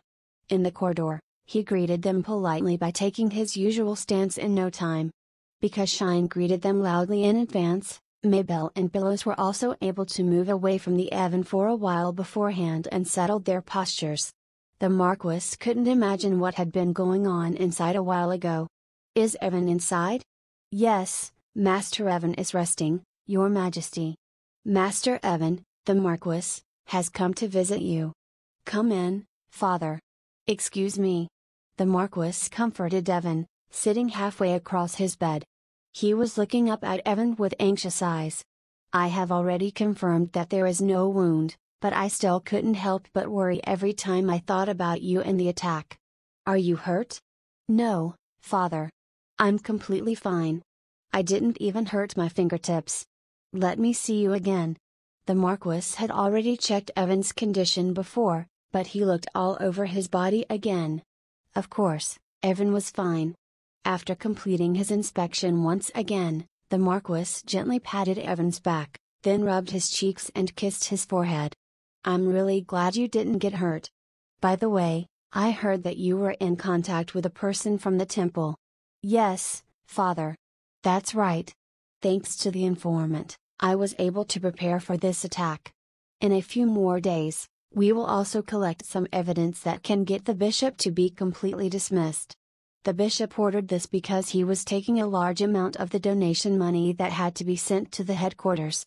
He was taking the money being sent to the headquarters of the Earth Church? Yeah. Evan told a part of a conversation he had with Serpina the other day. In other words, What would the Earth Church think if there was evidence that the bishop had incited the paladins to attack the Brotherhood pharmacy? And there was even more proof that he had taken away huge amounts of the tuition money? They would definitely execute the bishop. Yes. We can be successful in this if we promise to cover this case with the bishop's fault and not harm the church's image. Instead, we only get rid of the bishop. Well, do you mean to say that you can start negotiations with them? Yes. The temple was initially stunned by the potions we made. We will be able to draw out their help as well as repair our relationship with them. Unless they really want to withdraw from Shuden, they have no choice but to comply with me. This way, the bishop, who was being handed over to the headquarters, would not be able to survive. However, if the Marquis had attacked the bishop instead of reporting him, then the headquarters of Earth Church would have been forced to fight against the Marquis. So, this way, they had used the church to take care of the bishop. As the church was also losing a lot of money due to the bishop's corruption, so they already had enough reasons to get rid of him. The bishop was a nuisance too big to be ignored. After making the bishop a public enemy and disposing of him, the only thing that would be left would be the negligence on behalf of the temple. And in return for helping them deal with this, the temple would have to make various concessions to the Marquis. It was really a perfect plan in that it was neat and could solve everything the Marquis wanted. And son, won't the person who brought you this information would be in danger of being caught? The abilities of my informant are outstanding, even though her status is low. Most of all, we met by chance, but she is someone you can trust. Well, if you say so. Believing in Evan's sight for recognizing talent was becoming normal for the Marquis. He nodded in satisfaction. He then looked in Evan's eyes and asked carefully, "Can you make her yours? I don't know her that well, but I think she can be a good friend." "Yes. That's enough." The Marquis was satisfied with Evan's answer and patted him on the shoulder again. Then he stood up and said, "I will wait until the report arrives. And Evan, you'll be resting until tomorrow." "No, I'm not hurt, Father. Didn't you just check? Maybelle and Belos? You've worked hard. In the future, keep looking after Evan." "Yes, Marquis." "Yes, Sir, Marquis. I will serve him without question." "Father?" Belos politely bowed her head. She was competing with Maybelle to stand out before the Marquis. The Marquis laughed and left. "No, Father, wait. Now, Master. Stay quiet. Only, there is still a lot left. You have to be quiet until you finish eating your medicine." Evan, who had been abandoned even by his trusted father, was shaking all over as the two maids approached him with vicious smiles on their lips. The smiling Belos was scarier than the smiling Maybelle, who was in full bloom. "Let me go." "No, I'm fine. Don't push me down, let me go. Then, I will come back later. Please rest safely. Shine." "Hey, Shine." Meanwhile, Shine left the spot with a sagely expression. "That guy. I won't give him the shadow cloak. Hi. This is Novel Admire. Thanks for the visit." Chapter 36, Evan Desjardins. Collide, 6, that's all, Master Evan. "Wow, you were able to get almost everything we needed. I can execute Bishop Cedrin twice with this amount of information already, and I have piled up enough charges to kill the bishop even if he lives again." Serpina had kept her promise. Although she was at the bottom in terms of status, she still possessed the abilities that would help her rise and become the archbishop in the future. She had helped Evan enough to take care of the bishop in the required time and had gathered enough evidence to negotiate with the temple. "Well, if Master Evan promises not to despise me, I can tell him the secrets to trick bosses. Have you already been preparing in advance? So that if an opportunity presents itself, would you go against me?" "Ugh! Can you read minds?" That was exactly the case. Every time Serpina worked for a boss who only cared for himself and was corrupt, she wrote down all the details and vowed to expose him later. But most of the time, she got fired before being able to expose anything, and if she tried to reveal someone's true identity, she wouldn't even be able to do that properly because she would be called quickly. Any Korean office worker in real life would have been able to sympathize with Serpina. For a moment, the feeling of comradeship overcame Evan, and he patted Serpina on the shoulder. Serpina, oddly enough, didn't seem to mind it. By the way, sis, you worked really hard to collect this data. I wanted to gather any leftover data from the previous report in these 3 days. If these details are given to the temple and used against the bishop, then he will be executed for sure. That's good to know. The damned production crew of this game made Serpina's backstory with ordinary office workers' sorrows. This is making me cry. Evan got very upset for her. But will this really work? Should we send all this information to the temple just like that? I am the Marquis's son. You don't have to worry. I can handle it. Evan continued. You don't have to worry about that, Bishop anymore, sis. I don't think he will be around for much longer. He'll disappear soon. Serpina was startled by Evan's cold words. She really wanted her corrupt boss to be punished, but Evan telling her casually about the bishop's death felt disturbing to her. How can you talk so casually about someone's death? She looked back at Evan with a slightly frightened expression. Wait, it isn't like I'll be killing the bishop myself, right? I meant that he was just going to be punished. Evan carried on. Look, the bishop was destined to die by the time he had planned to attack the Brotherhood pharmacy. Because of you, sis, other people who would have been killed in this assault were saved. Thanks to the data provided by you, I was able to avoid an all-out war between the Marquis and the Earth Church. Of course, the case would be settled in the form of the withdrawal of the Earth Church in this fight between the two groups, but it would benefit the Church as a result as well. The anger of the Marquis had reached new limits due to the fact that his youngest son had been attacked, even when Evan had been working for the Brotherhood pharmacy, which was under the name of the Marquis. In fact, if Evan hadn't been able to obtain this data, the Earth Church would have had to deal with the Marquis's anger. Yes, but why did he really think of attacking you? Because he thought that the trail that led to him being involved was cut perfectly. Perhaps Bishop Sedrin thought that my father would not be able to take away his position without physical evidence, but well. Even if he looked down on my father, he was greatly underestimating him. Ha ha ha ha. How could someone dare to put together a Marquis against the Earth Church, which was a state religion? Actually, in Yoma Great War III, the result of a conflict of this sort, that occurs, depends on the protagonist's choice. Eric, the first, became an adversary of the temple, and at that time, he came to Marquis Solon. It was not a metaphor, but he really brought the demons along with the artifacts excavated from the ancient dungeons and turned the Earth Church's headquarters into a sprawling field. The demons summoned by the artifacts were almost equivalent to the Demon King. How did he even summon them?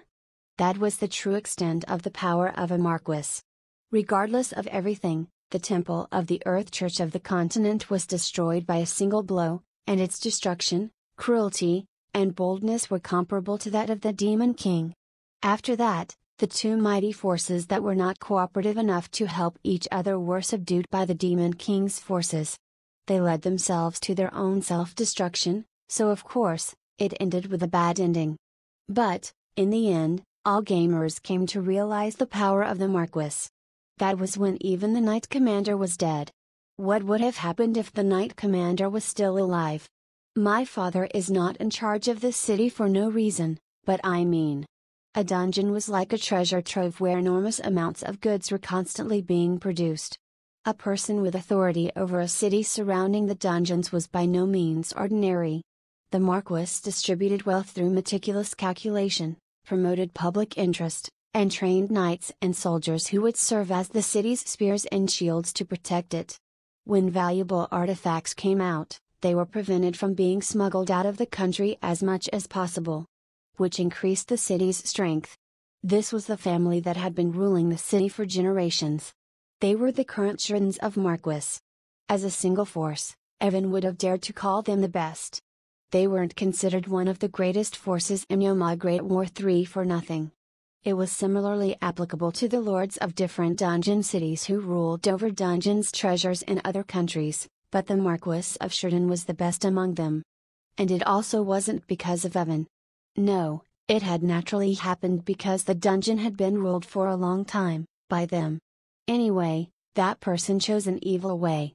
So, I don't feel guilty about it all. And let's forget about him. Well, this may sound a bit preposterous, but you sound very mature, Master. When Evan woke up from his daydream, he realized that Serpina was looking at him with a strange expression. It wasn't an expression that could be brought upon by an 8-year-old. Evan thought about pretending to be a child and play innocently, but soon gave it up and said honestly, "Actually, I just try to hear a lot of things these days. Are all the nobles like that? Are you educated to be so mature even before reaching adulthood?" Evan wanted to just talk lightly and move on, but it was impossible. Serpina was an 18-year-old girl who has just finished practicing priesthood. Could it have been that a person related to her had died? I forgot again. For now, she's not Archbishop Serpina Boline, but just a normal priestess. Evan shrugged. Of course, he couldn't be too casual with Serpina yet. However, the value of one's own life was greater than the value of everything else, so he had to make a relatively cold decision in the bishop's case. But Serpina wouldn't be convinced with this answer. He rolled his head for a while and eventually decided to talk about the way the Sheridan family actually taught Evan. Maybe this would be enough to convince her. We get an education and learn new things until death. You noblemen keep learning until death. Yeah. If we refuse to learn until the day we die, we will eventually be unable to grow. When you stop learning, eventually, you stop to grow. Evan's words hit her heart unexpectedly. Serpina nodded at Evan's words several times, then glanced at him and nodded again. I understand. That is the mental state of the noblemen and the rulers all the time. All of that, Master Evan, you are actually practicing already. I am honestly a little scared of you. So how about it, says Serpina. Could it be possible? At Evan's question, Serpina wondered if she was agreeing to a losing deal this time. Soon, she closed her eyes, inhaled and breathed. Yes, I will try, Master Evan. At that moment, her eyes changed, which Evan admired in his heart. Indeed, a woman with the qualities of an archbishop was different. Okay, then from now on, let's talk about the important matters. We will discuss things we need to do quickly. We'll be helping each other from now on. Because I promised to try my best to help my sis. I actually really like working with you, little master. Serpina laughed loudly as she heard Evan's plans. His head is full of plans already in this age, but how far has this kid been designing? Serpina thought. It was amazing to the point of being almost ridiculous. What did she think about when she first saw Evan? That he was just a kid, who's just stunned over by what the adults are doing like any other kid. But now she definitely thought otherwise. Not only was Evan taking the lead in the revolution of the Dungeon City right now, but he was also designing a future that had not yet arrived. This kid was currently the source of everything and would be the source of everything that happened in the future. If I ever get promoted to a higher status in the Earth Church, then I'm going to ask the people of the church not to fight the Marquis of Sheridan. Especially, not Master Evan. Oh, that's great. Sis will probably become the Archbishop. Me? The Archbishop? PFFT, ha ha. At Evan's words, Serpina burst into laughter while holding her heart. Of course, Evan kept staring at her. The move of the Marquis and the church's acceptance of it was swift. First, the church executed Bishop Cedron for various reasons, and immediately afterward, the Marquis detained the bishop and some of the paladins that had closely attended to the bishop. It's all an intricate plot, it's a scam. I am innocent. Goddess. The Earth Mother will not let you go. The Earth Mother did not react to any of the bishop's cries. Evan didn't see any intervention, either. The Marquis convicted him of all charges related to the Brotherhood Pharmacy and Evan's assault, as well as the vices that Bishop Cedron had secretly committed in the city of Dungeon in the past 3 months, and sentenced him and the paladins to death. We have already been authorized by His Majesty, and we have had enough conversations with the Earth Church. The sentence will be executed immediately. Wait. Wait, the Marquis. Marquis, let's talk about it.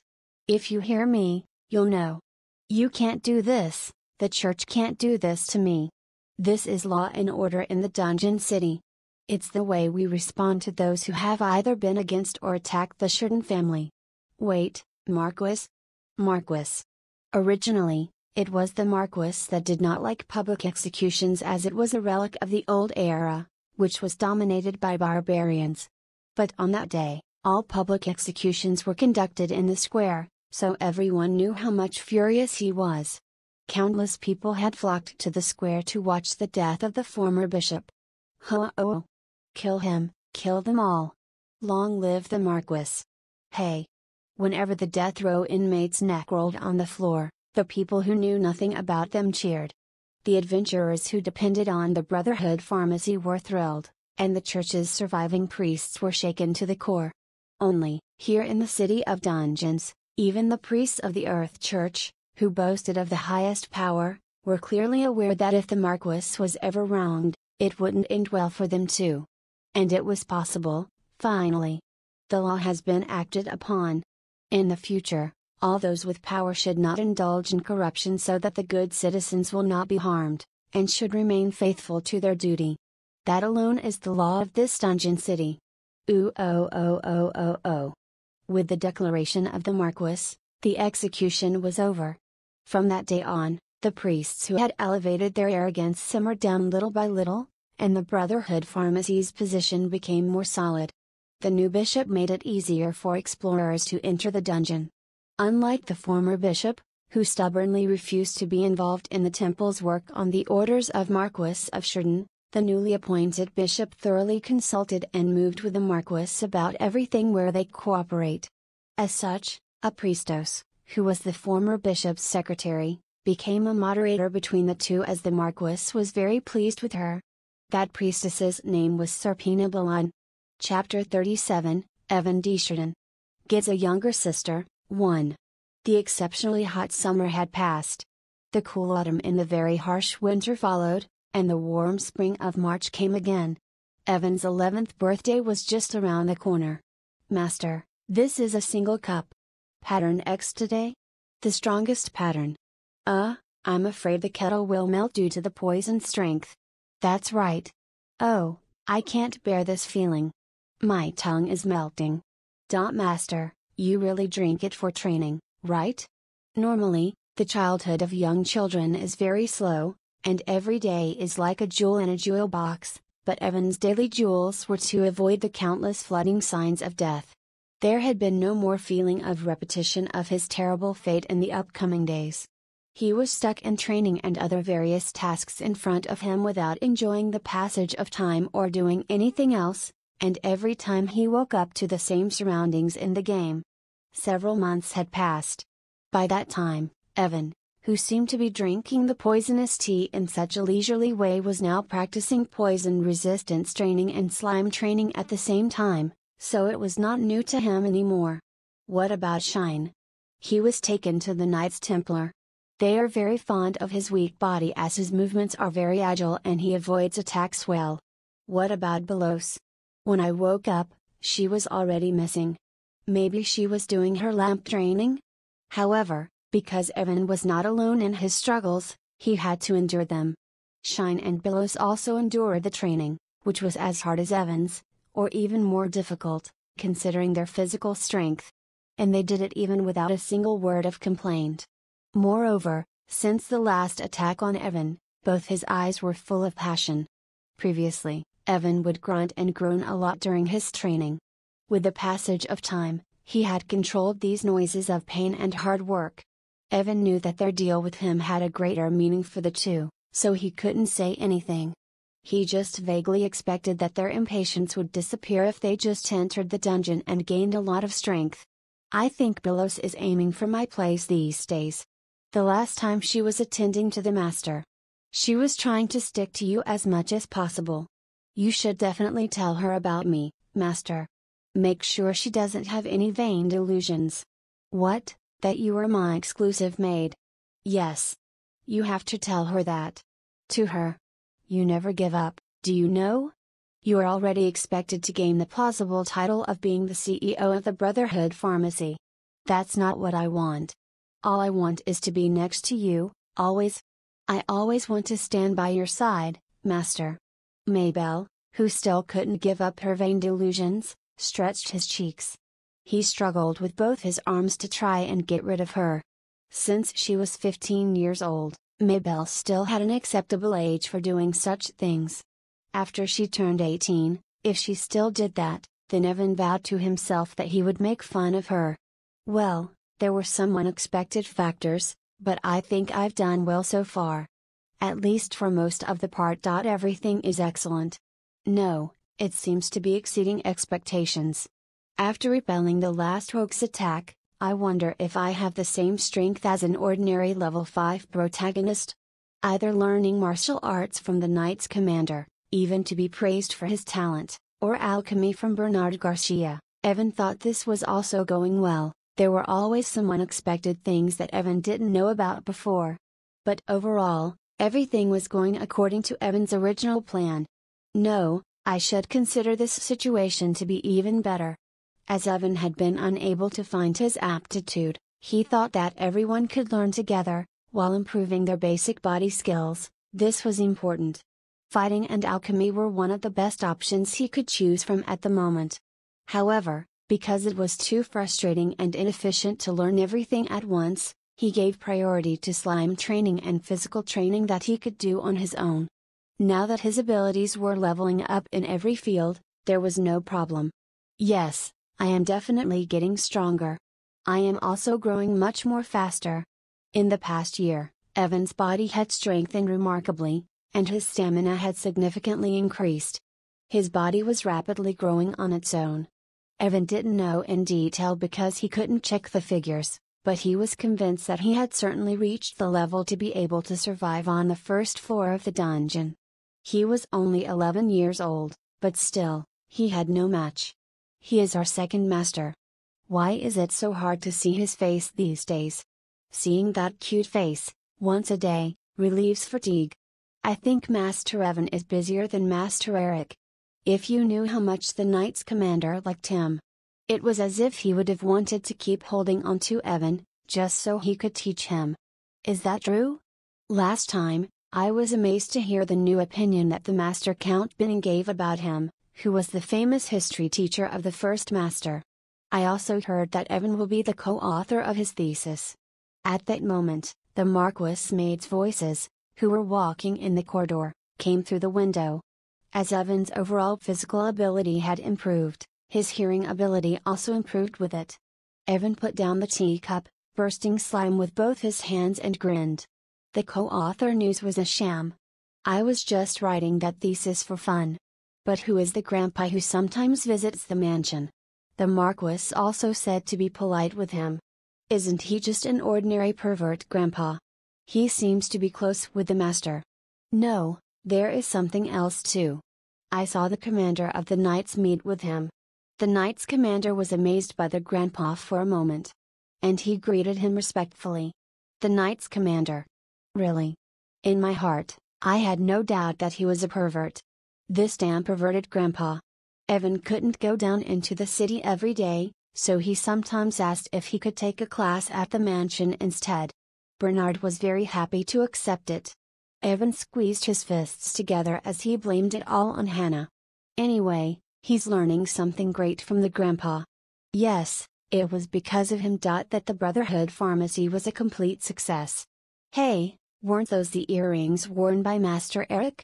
Idiot, don't you know that Master Evan received those precious Snow Mountain Spirit earrings as a gift for his 10th birthday?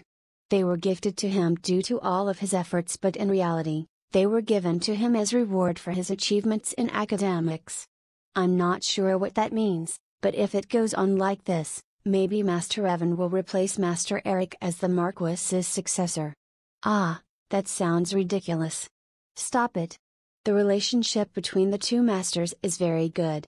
The maids condemned each other and passed through the corridor, laughing softly. Evan's expression suddenly changed. Maybell, who had roughly guessed what was going through his mind, carefully lifting the tea tray, asked him. Shall I go and bury them in a moment? It's scary when you talk like that sometimes. But those miscellaneous things made you feel upset, Master. No, wait.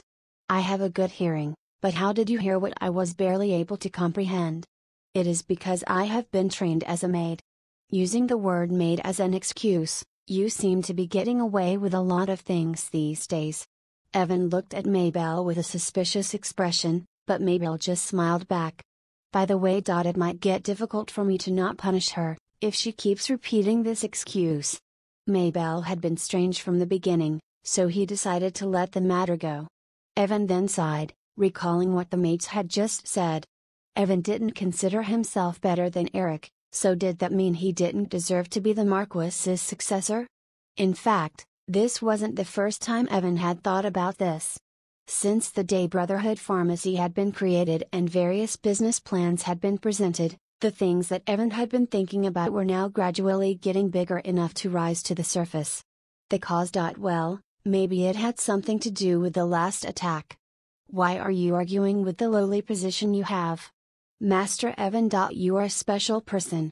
What, Maybelle, do you really think so? Evan glanced at Maybelle for a moment. It would have been crazy to say that Evan was special.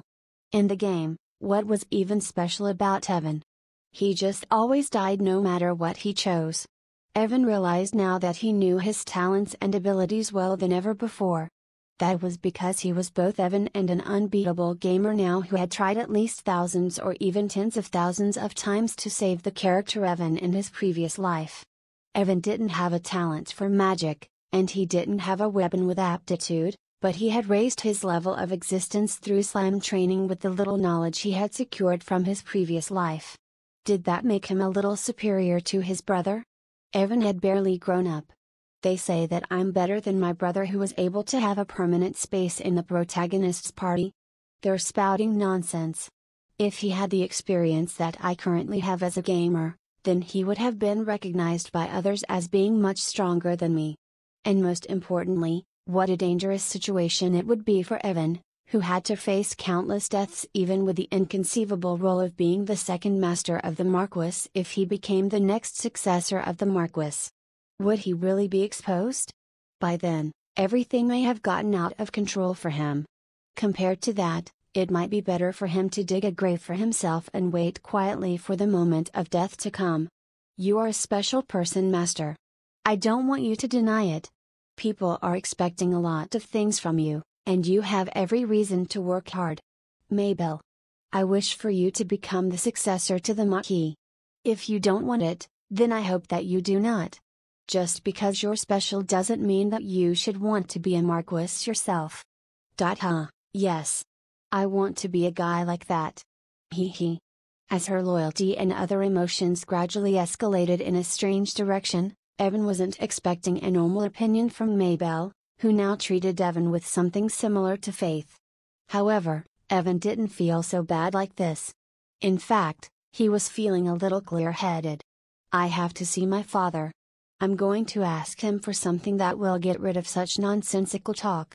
Master, do you mean inspection? Yes. Originally I was going to receive and declare my first inspection order, when I was going to get 12 years old. But I think I should do it now. Being an aristocrat who governed the dungeon city, there were two fundamental duties to be carried out. Of course, the first was to perform all the duties as the person in charge of governing the city, like the current Marquis. And the second was to enter the dungeon and inspect it, and then fight directly against the monsters that threatened humanity. And when more than one son is born to the Marquis, the younger child has the option to fulfill the second duty. To become the head of the family.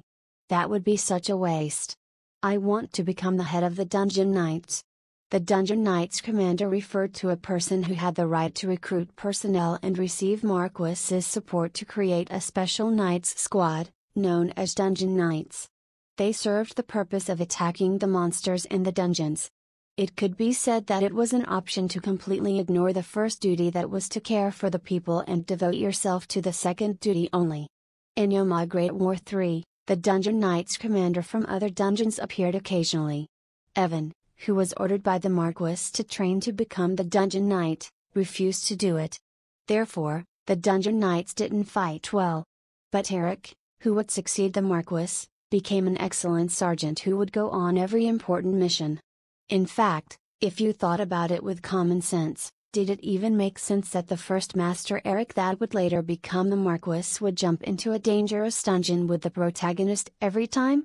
It was all because of Evan. But I won't let that kind of thing happen again. You could never know what would go wrong after Evan's brother entered the dungeon. Of course, even scarier was to assume if the Marquis went into the dungeon and something bad happened to him. Entering the dungeon was, of course, terrifying. The duty to enter the dungeon was inevitable, being a noble. Then wouldn't it be better for him to be the one to go into the dungeon? Moreover, I can also find a way to foster strong knights this way. Evan was working hard even at this moment. He laughed as he recalled Shine and Belos, who were training along with him. Was that all of them? Paul and Marie were also now educated as servants. They were also growing slowly but continuously. The slave had said that it would be possible to bring in 3 additional rookies soon. This meant that Evan had already secured 7 knights. All of them were of a new race, the race that could become the strongest in the dungeon. It's okay, I can handle it well. Evan quickly stood up from his seat, resolving his determination. I will tell my father that I will be the commander of the dungeon knights. Then every problem will be solved. You'll get rid of rumors, and my brother won't have to worry about being the dungeon knights commander. Only, can I join the dungeon knights too? You can't, because you are the representative of the Brotherhood Pharmacy. Master, really? That was the moment when Evan's long-awaited resolution was destroyed. Someone was running down the hall in haste. It was the maid, Elisha. What is it, Elisha? Master, you are here. Well. Elisha exclaimed with overwhelming excitement. The second Mrs. gave birth to a beautiful baby. Chapter 38, Evan Desjardins. Gets a younger sister, too. The reason Evan hadn't known about the news of his mother's pregnancy was simple. This was because he had been so busy for nearly a year that he couldn't even meet her at a family dinner. If he had known about it already, he wouldn't have been so shocked about it. Anyway, the second wife of the Marquis, Miriam Desjardins, had given birth to a daughter. As the Marquis's focus was shifted there, Evan thought the problem to appoint the Marquis's successor would go away for a while. It was good for Evan. The decision to announce the Dungeon Knights commander would also be naturally delayed. Yes, it's definitely a good thing, but why is it that I feel a bit jealous? I know that feeling, Master. It's similar to the ones when you welcomed Belos in this household. That was the day I pledged to become the Master's exclusive maid. You're trying to stimulate my guilt. It's useless. The mother and child's stability had been given the first priority, so after the child was born, even the Marquis could not get close to the second wife. However, the Marquis's first lady, which was his first wife, Redine Desjardins, accompanied the priestess and took care of the second wife. Originally, the 2 wives weren't very close to each other. Thanks to the constant assistance, both the mother and the child were able to quickly regain their health. They were back to normal by the 4th day of childbirth. These days, barely any family could meet the child. Yes, Marquis's second wife, Miriam, gave birth to a daughter. Why aren't you still excited, Master? Aren't you happy that your younger sister is born? I'm happy. Of course I'm glad. By the way, Evan thought Maybelle was pointlessly glaring at him. Evan was preoccupied with other things at the moment. He was worried about the declaration of the Dungeon Knights commander, not because he couldn't do it, but there were other factors about it that bothered Evan's heart. In the main story of Yoma Great War III in his previous life, the daughter of the Marquis of Sheridan never appeared. There were a lot of things and the Marquis was busy, but it's still ridiculous that her daughter didn't appear. Even considering Evan's younger age, he had to be introduced at least once. That means, at least at the time of the main story, there is no younger daughter of the Marquis. Did she marry and went to a foreign country? No, that was bizarre. The main story began 9 years from now. Who would have taken the 9-year girl as the bride? It wasn't possible. Then there were only 2 conclusions left. Evan's actions so far had a direct impact on the Marquis and changed the future, which had given birth to new possibilities. As a result, a child was born. In other words, it was a history that was not in the game. What if the child was born originally in the main game, too, as it was now, but it had died at that point? That's absolutely not possible. Don't worry, no matter how lovely a newly born girl is, Master will always be my number one. I am not even worrying about that. Evan stood up, flicking lightly on Maybelle's forehead, which didn't make sense as usual. The problem was that Maybelle liked it too. Now Evan really didn't know what to do with her. I'll think about it after seeing her this evening. That evening, Evan realized that angels existed in this world too. The angel's name was Elizabeth de Sheridan, the second wife's daughter and the third of the Marquis' children. She just looked at me directly and laughed. Yes, Evan. Our Liz fell in love with the big brother's reliable shoulders. That much is clear. Eric. If you had stronger shoulders, you'd also be able to hold her. Come on, Liz. It's Dad. The three of them, father and two sons, fought a fierce and childish argument to conquer the love of a mysterious creature that seemed to radiate light with her whole body. Since a girl was born in a house where only a son was born until now, the joy and wonder were unspeakable. Of course, people still couldn't believe that Evan was also a boy.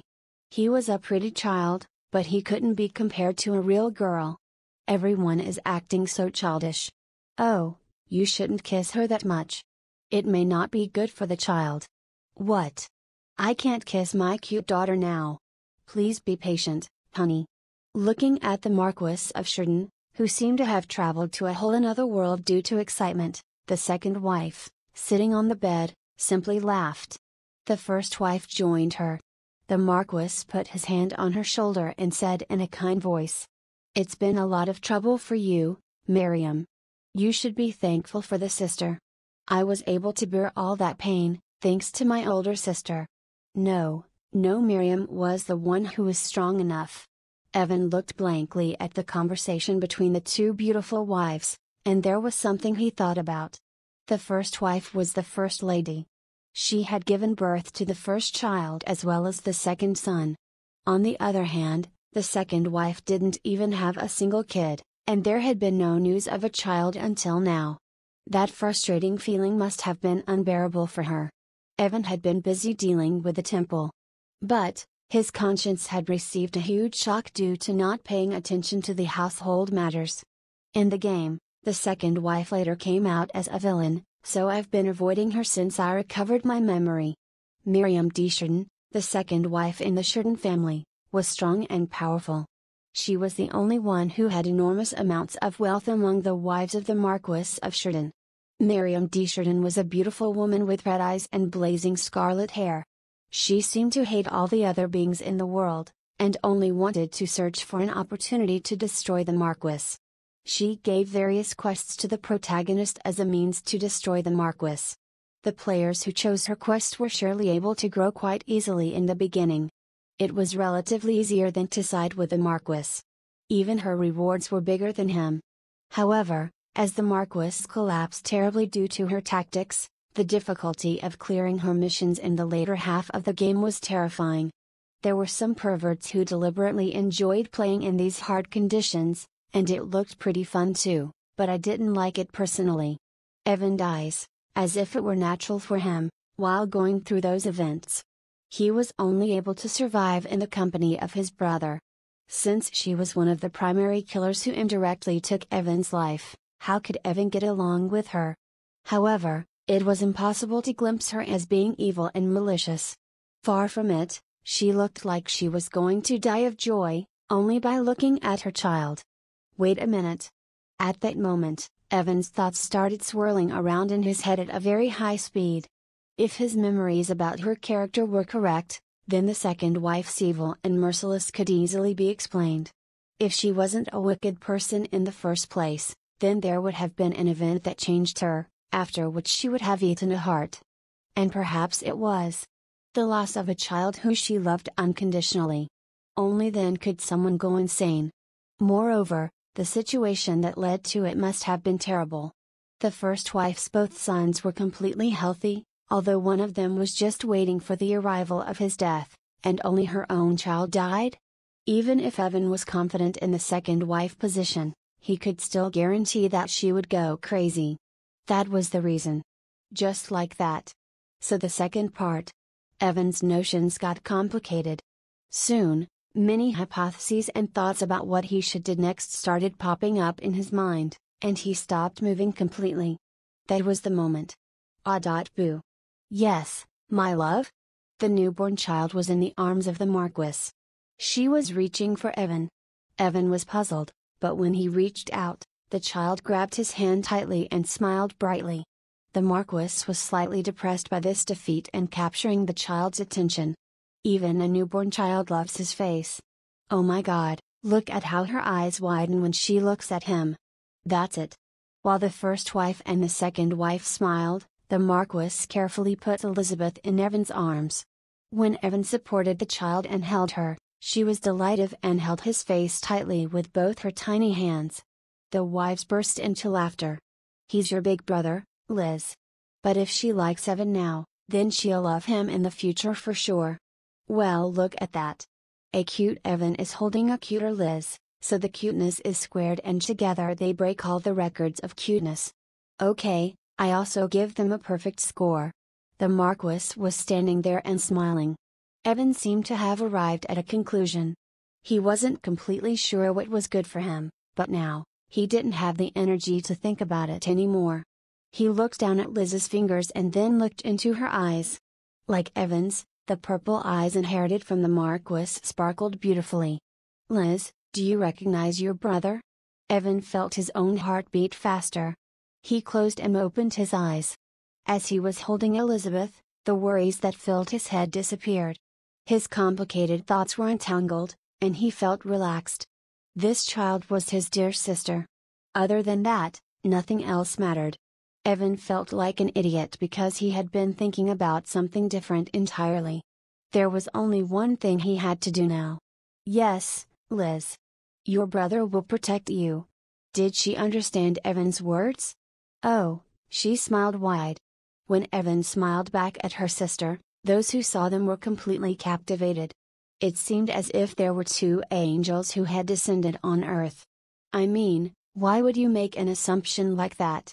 Because Grandpa, there are countless possibilities that a newborn child can die in a noble mansion, even if a priest who gives blessings once a day resides there. Evan had already decided that there was no time to waste. He went straight to Bernard Garcia. Bernard, the great alchemist, had a notion of knowledge of all kinds of diseases, and he also had knowledge of cures that could heal them. That was the only intelligence that Evan, who only learned alchemy as a skill, did not have. You are getting worried for no reason, kid. Like you said, your sister is in the safest place in the world. Nothing will go wrong. Grandpa, I'm really serious. I don't even know what's going to happen to Elizabeth. Okay.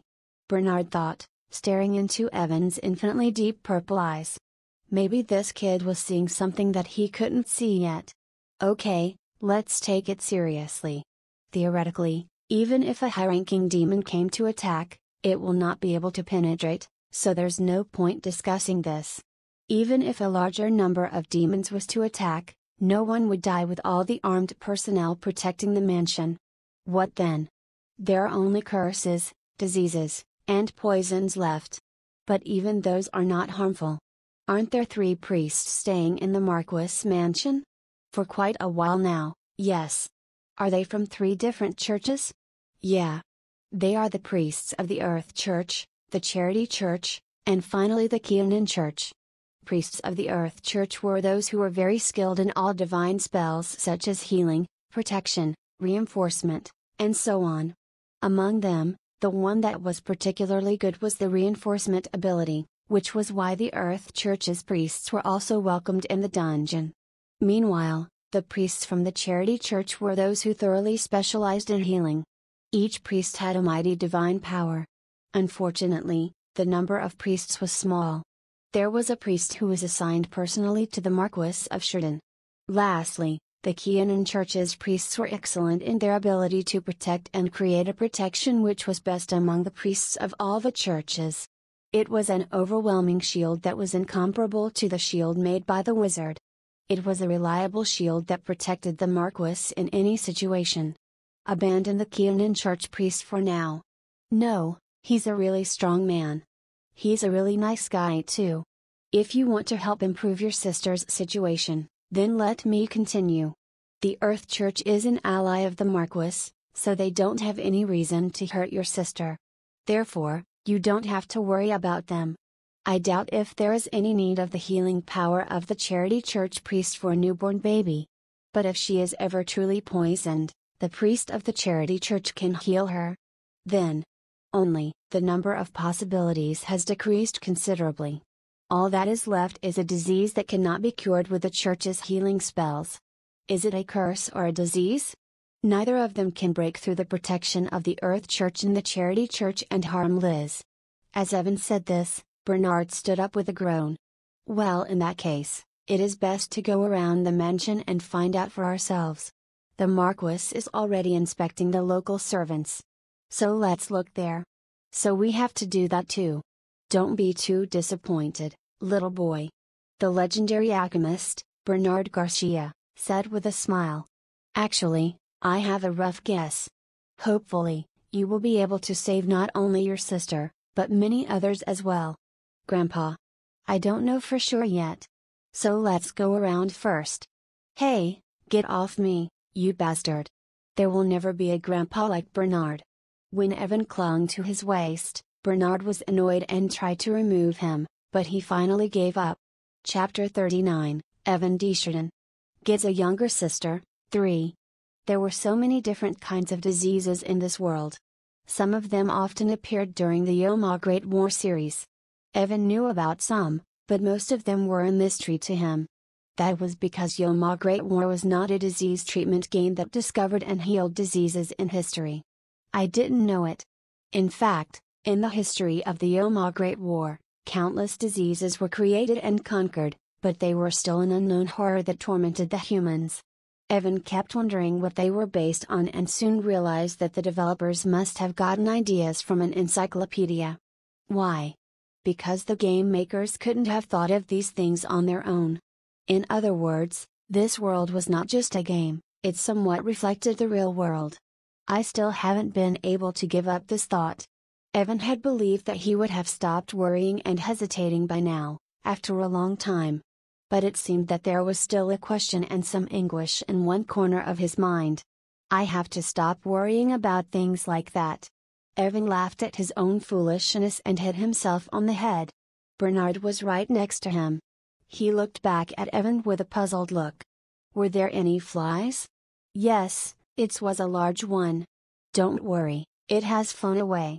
All right, it's all done now. I've told you everything that I know of. When you get some time, check out all those possibilities. Yes, Grandpa. Look after your master well, Dane. Yes, Mr. Bernard. I will. Dane responded with a polite bow at Bernard's words. The politeness of that degree was not unusual, because the Knight's commander firmly instructed him. You said you had already met Bernard Garcia. When dealing with him, always be polite and do not lose courtesy. Of course, I'll do it, Commander. I'm a member of Iron Wall Knights who represent the Marquis. This is not the courtesy such as that of the nobles. Respect him and give him courtesy as the strong should have. Bernard is stronger than me. What? Of course, I don't mean that I'll lose to him during a fight or a battle. But it's clear that his abilities are far advanced than mine in an area that I can never reach. He's not an ordinary pharmacist. He is a person who has an absurd secret. I had already roughly guessed that he was not an ordinary person, but he isn't an exceptional knight. Not even a wizard. But he's something else and entirely amazing. I can bet that the skills that Evan learned from him must be something tremendous. I thought he was learning about something obsolete. There isn't anything meaningless about what Evan is doing. Anyway, just remember this. Even if he is not your master, you should be polite to him. Yes, sir. However, The orders that had been given by Bernard were a little strange. To search for a monster's trace? A relatively large dungeon backflow had occurred just a while ago, but this year had been quite easy. It had been prevented. There would be no monsters that were still alive. Grandpa, I found something. Is this orc feces? I knew it. There was a hint in this place. Orc''s.feces? Dane's head tilted back and forth at a discovery he had never imagined. They were talking while looking at a normal wall, but why were they talking about orc feces there? Oh, did it get mixed up in the wall? Well, the colors are similar. And there must have been no time to cover things up because of the hasty recovery. I wonder how? No, wait, I have heard about cases like these. Dane had a terrified expression. However, the situation was the same elsewhere. Day after day, due to the backflow of dungeons, the monsters' bodies, including orcs and goblins that came out, and what they were wearing, were being used at the recovery sites. The dungeon regurgitation occurred every 3 months. If the damage was a lot, the cost to rebuild was halved by using anything that was available at the time. But isn't that wrong? If that is the case, then the city would have collapsed immediately. If other things from the dungeon are fatal, then artifacts and weapons recovered from monsters shouldn't be an exception. Isn't it? No, it's different from them. Things that are directly related to monsters are more lethal. They carry germs. Germs. Evan's ears curled at that. However, Dane didn't seem to have grasped yet. So are the germs a big problem? Well, have you ever heard of the dungeon disease? Yes, I have heard about it. But isn't it a common disease that a lot of people suffer from? Oh, the famous dungeon disease. Evan listened intently to Bernard and nodded. Dungeon disease was the name of a disease that could be treated similarly to stress headache, abdominal pain, and dizziness. The name was only a little convincing, and it wasn't really serious. During the symptoms, the body became heavier and started bleeding. Addiction and other abnormalities of strength increased. Usually, as soon as you created the main character, and if you didn't do anything or even raised your existence level, you didn't have any skills and therefore, had to go to the dungeon by yourself. Fansites said that a lot of people who didn't know much about the game contracted this disease at the start, so it was common to get sick while at the start of the game. And Bernard started explaining. Dungeon disease is an illness in which the entire body is weakened due to abnormalities in the unique environment inside the dungeon. It is also a common malady for those who lack physical and magical training. Well, it's not common for explorers who simply go down the dungeon without any preparation, ignoring their training because their existence level has already risen. That's right. Again, Dane wasn't able to understand it on a similar level as Evan. After all, Bernard's explanation was on a whole another level. By the way, would you believe if it could occur in places other than dungeons? I have never heard of it. It will. Dungeon diseases which occurs outside the dungeon are very weak and quickly disappear. You don't contract it unless you're really a child, and it usually ends without any fatal after effects. Little kid. What are you talking about? Dane's eyes had narrowed into slits. On the contrary, Evan's eyes widened. There was a similar case before. It means that if the monsters come in huge amounts from the dungeon, then everything becomes extremely crowded, especially after a phenomenon such as dungeon backflow. The monsters and the things they wear temporarily create the unique environment outside, similar to the dungeon. This disease flourishes in this environment created outside the dungeon, but only for some time. And the concentration of the disease is lower than the actual dungeon. So that is why only the weak children get dungeon disease. That's right. Now, did you roughly understand the workings of the dungeon disease? Even though Bernard had found the signs that confirmed it as dungeon disease, he still looked around and talked. But that won't kill you. No one has the cure, and it is a disease that dies quickly. But then. Oh, that's it. The dungeon disease alone does not kill someone. Yes. For example, if someone obtains this disease, it becomes a very fatal situation if it overlaps with another illness. Evan quickly understood him. A dungeon disease was a disease that didn't really mean much by itself, as it only amplified the effect of other damage inflicted on the body. Furthermore, he was convinced that if the newborn baby even contracted the dungeon disease, neither the charity church nor the earth church would be able to treat her. Infants had become a danger to Evan for the first time. When I heard about the possibilities of the newborn being in danger, I gave it some thought. I concluded that it would be from something recently, such as the dungeon backflow which had settled no too long ago. That's why you immediately thought of the dungeon disease. But that means, be vigilant for anything that might infect the child with the dungeon disease. It is an ailment that you need to look out for from now on. Make everyone get busy with this task. You'll have enough time to recognize just a few small clues, before the disease spreads in earnest. It was ridiculous to hear those words, as Bernard already was holding a cure for the infectious disease. If an unknown infectious disease infected Evan, he was lucky that Bernard was here. If not, he'd have to analyze it and make a cure on his own. Either way, he couldn't have done it without Bernard. No matter how excellent is the priest's ability to heal, in the end there is nothing that can cure the disease as surely as the exact medicine. As a priest's healing is basically strengthening the natural healing power of the body to heal itself, it doesn't work well with dungeon diseases. It must have been a lot of hard work. Thank you for believing in what I said, Grandpa. If you are unable to do something about a particular task, stop worrying about it and look forward, little boy. Bernard laughed and tossed up Evan's hair. Then he looked back at Dane. You should also report to the Marquis what you have heard so far. Immediately after the dungeon backflow, children have to be taken care of because they may get affected by the weakened dungeon disease. Even a newborn child may not get sick in the first place if external contact is forbidden. I will keep that in mind, Mr. Bernard. I will certainly report it to the Marquis. Dane nodded with more respect than ever at Bernard's words. At that time, a woman in a priest's uniform who had hurried over from the other side found them and shouted, "Master Evan! Sis Serpina?" She was the person, Serpina Beline, who had led to the Marquis and the Earth Church's collaboration. She looked more mature now, thanks to a lot of things she had dealt with in the past half-year. Her red color eyes had gotten deeper as well, and she looked very attractive as she had released the long dark brown hair that came down to her collarbone.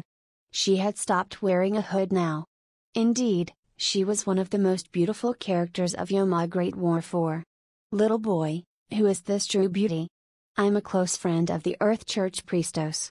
Evan couldn't openly declare that she was his spy, so he just said that, but somehow, Bernard's expression had hardened. At such a young age, I was barely able to. You resemble Leo in so many ways. You two are very damn same. No, it's nothing like that. Do you really think that your grandpa can't properly understand the meaning behind your words?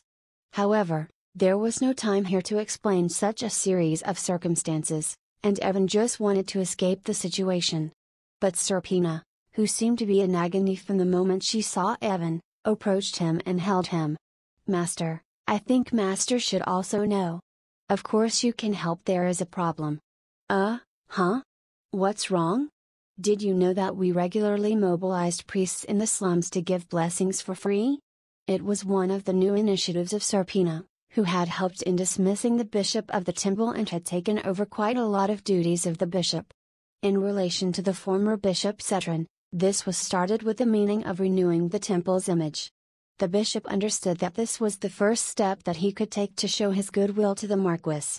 Yes, I know about it. In addition to the Brotherhood Pharmacy's free potion distribution event. But what is the problem? Do you know something, Master? Starting from a slum, the number of people complaining of abnormalities is increasing rapidly, so the priests alone cannot handle it. If this is a contagious disease. Evan made eye contact with Bernard the moment she said that. The two were probably thinking the same. Go right away, sis. Bring me someone who has the disease. Only. Yes, Master. Thank you very much. At Evan's words, Serpina rejoiced with harmony. Was she the one who was really supposed to be grateful? Evan muttered to himself, as he held onto Serpina's hand tightly and ran with her. Busy following them, Bernard muttered curses in his mind, which he had yet to shake off. When I see him flirting with that damn girl, he looks very much like Leo. Bernard, aren't you talking about the legendary hero Leo Arpita? You don't need to know, you bastard. 30 minutes later, Evan heard the most positive news he could expect from Bernard. Okay, it's a little bit different, but Evan, you can make the antidote for this disease right now. Prepare that potion. Chapter 40, Evan Desjardins gets a younger sister. 4. Evan and Bernard, who had identified the cause of the epidemic, immediately gathered all the pharmacists working at the Brotherhood Pharmacy. It was almost time to close the pharmacy, that is why half of the faces wore expressions of confusion, and the other half wore those of annoyance. There are signs of an epidemic. It must be controlled early. I need your help. Evan's words instantly froze everyone's actions because they knew how terrifying a plague was. It was a disaster that could not be prevented even by God's power, if not taken care of in the early stages. Well, then can we find a cure? Fortunately, this is a disease I have knowledge of. It is quite a simple antidote to make. Although it has changed a little, the analysis has already been completed. You guys can certainly make any amount of the remedy, so don't worry. Is that all we have to do, to make medicine? Shouldn't the cause be eliminated first? We have already reported to the Marquis and are implementing quarantine measures. The Pollution Circle Knights will soon be able to find and remove the cause. So we only have to focus on making the cure. Time was more important than anything else in fighting an epidemic. Everything mattered. How quickly did you find the epidemic? How swiftly did you take action? These two would determine the initial damage. In that sense, this approach was almost perfect. Not only did Evan begin to act quickly due to his past knowledge of the game, but thanks to what had happened before, the priests were regularly serving in the slums, so the disease had been discovered early. Moreover, the fact that Bernard Garcia, an expert on the disease, was present at the scene also helped. The initial suppression of the infectious disease became possible thanks to the understanding of the cause of the disease as well as the manufacturing method of the treatment. Of course, Evan, who was able to influence the people in power, played a big role. Grandpa, should I use this potion of herbal medicine? If it is poured more than this, the drug will not be effective. Let's try to get the rest of the emergency potions ready. Or, maybe you're right. Drugs could also be used to cure infectious diseases. Luckily, the herbs could be harvested from the dungeon. Evan asked the Marquis to obtain medicinal herbs by sending the disease cure, which had already been prepared, to the Marquis, through Dane. On the one hand, the Marquis took the cure to all the family members as soon as he received it while giving Evan the medicinal herbs that the Marquis had in store. On the other hand, the Marquis sent out knights with artifacts that had a voice-amplifying function to the city, informing all citizens to go to the pharmacy building and consume the cure. The knights announced that the Marquis was seeking the herbs required urgently. Here. I have this one bottle. Me too. Don't keep them with you, give the herbs. You are saving the people of the city. On that day, the lights at the Brotherhood Pharmacy did not go out. Every pharmacist, including Evan and Bernard, kept making the medicine as soon as the herbs arrived. No one complained. It was because they knew that delaying the drug production even a little could kill 10 people from illness. We have to burn this building, it's too late. Damn, I was relieved that the dungeon backflow was over, but this time it's an epidemic. It is spreading right now, stop it. You there. You can't come this way. This is an entry control area. Meanwhile, knights and soldiers ran around sweating in their thick shoes to crack down on people, isolate the sick, and incinerate buildings and facilities that were judged to have no chance to be cured. All of those people who belonged to the Marquis were moving desperately. Take care of the weak first. This bottle is relatively enough for those with high existence levels or physical health. People with chronic diseases or infirmities and children should be treated first and foremost. Of course, the temple that had the ability to save patients directly from the threshold of death with healing magic was also busy. Priest, there is a patient here too.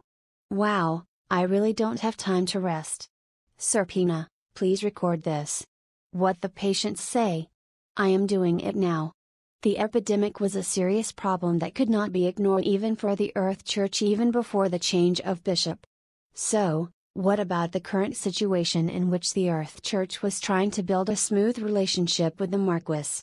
They had immediately put a request for support and worked closely with the Marquis and Brotherhood Pharmacy.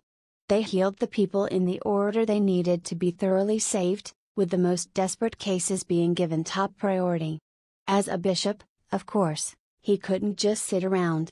Even though I responded so quickly, many people got sick because of the disease. Master Evan complimented me that I am doing really well, for which I'm thankful, but what have I even done? Meanwhile, in the middle of all this, Serpina took care of not only healing, but also field command, and stiffened her heart. Using the limited resources of priests, Serpina had to save as many people as she could. As many as possible. I must save the people, must save them. Oh, I can't cry. I can't cry. You can cry anytime later. But now is the time to act. Serpina bit her lips and massaged her feet. It was too heavy a burden on her shoulder as she was still young, but it was even harder to deal with it. In this way, her abilities were already blooming at a somewhat earlier point than in the original history. The night passed when everyone couldn't sleep properly, and the bright morning arrived. The pharmacists who had forgotten the passage of time and continued to make medicine stopped as if they had lost their connection. It wasn't for any reason other than there were no more ingredients left. Thank you, pharmacists. The soldier who was in charge of distributing herbs and medicines politely bowed his head. Henna asked the soldier in an irritated voice. Do we have to make some more? Or are these enough?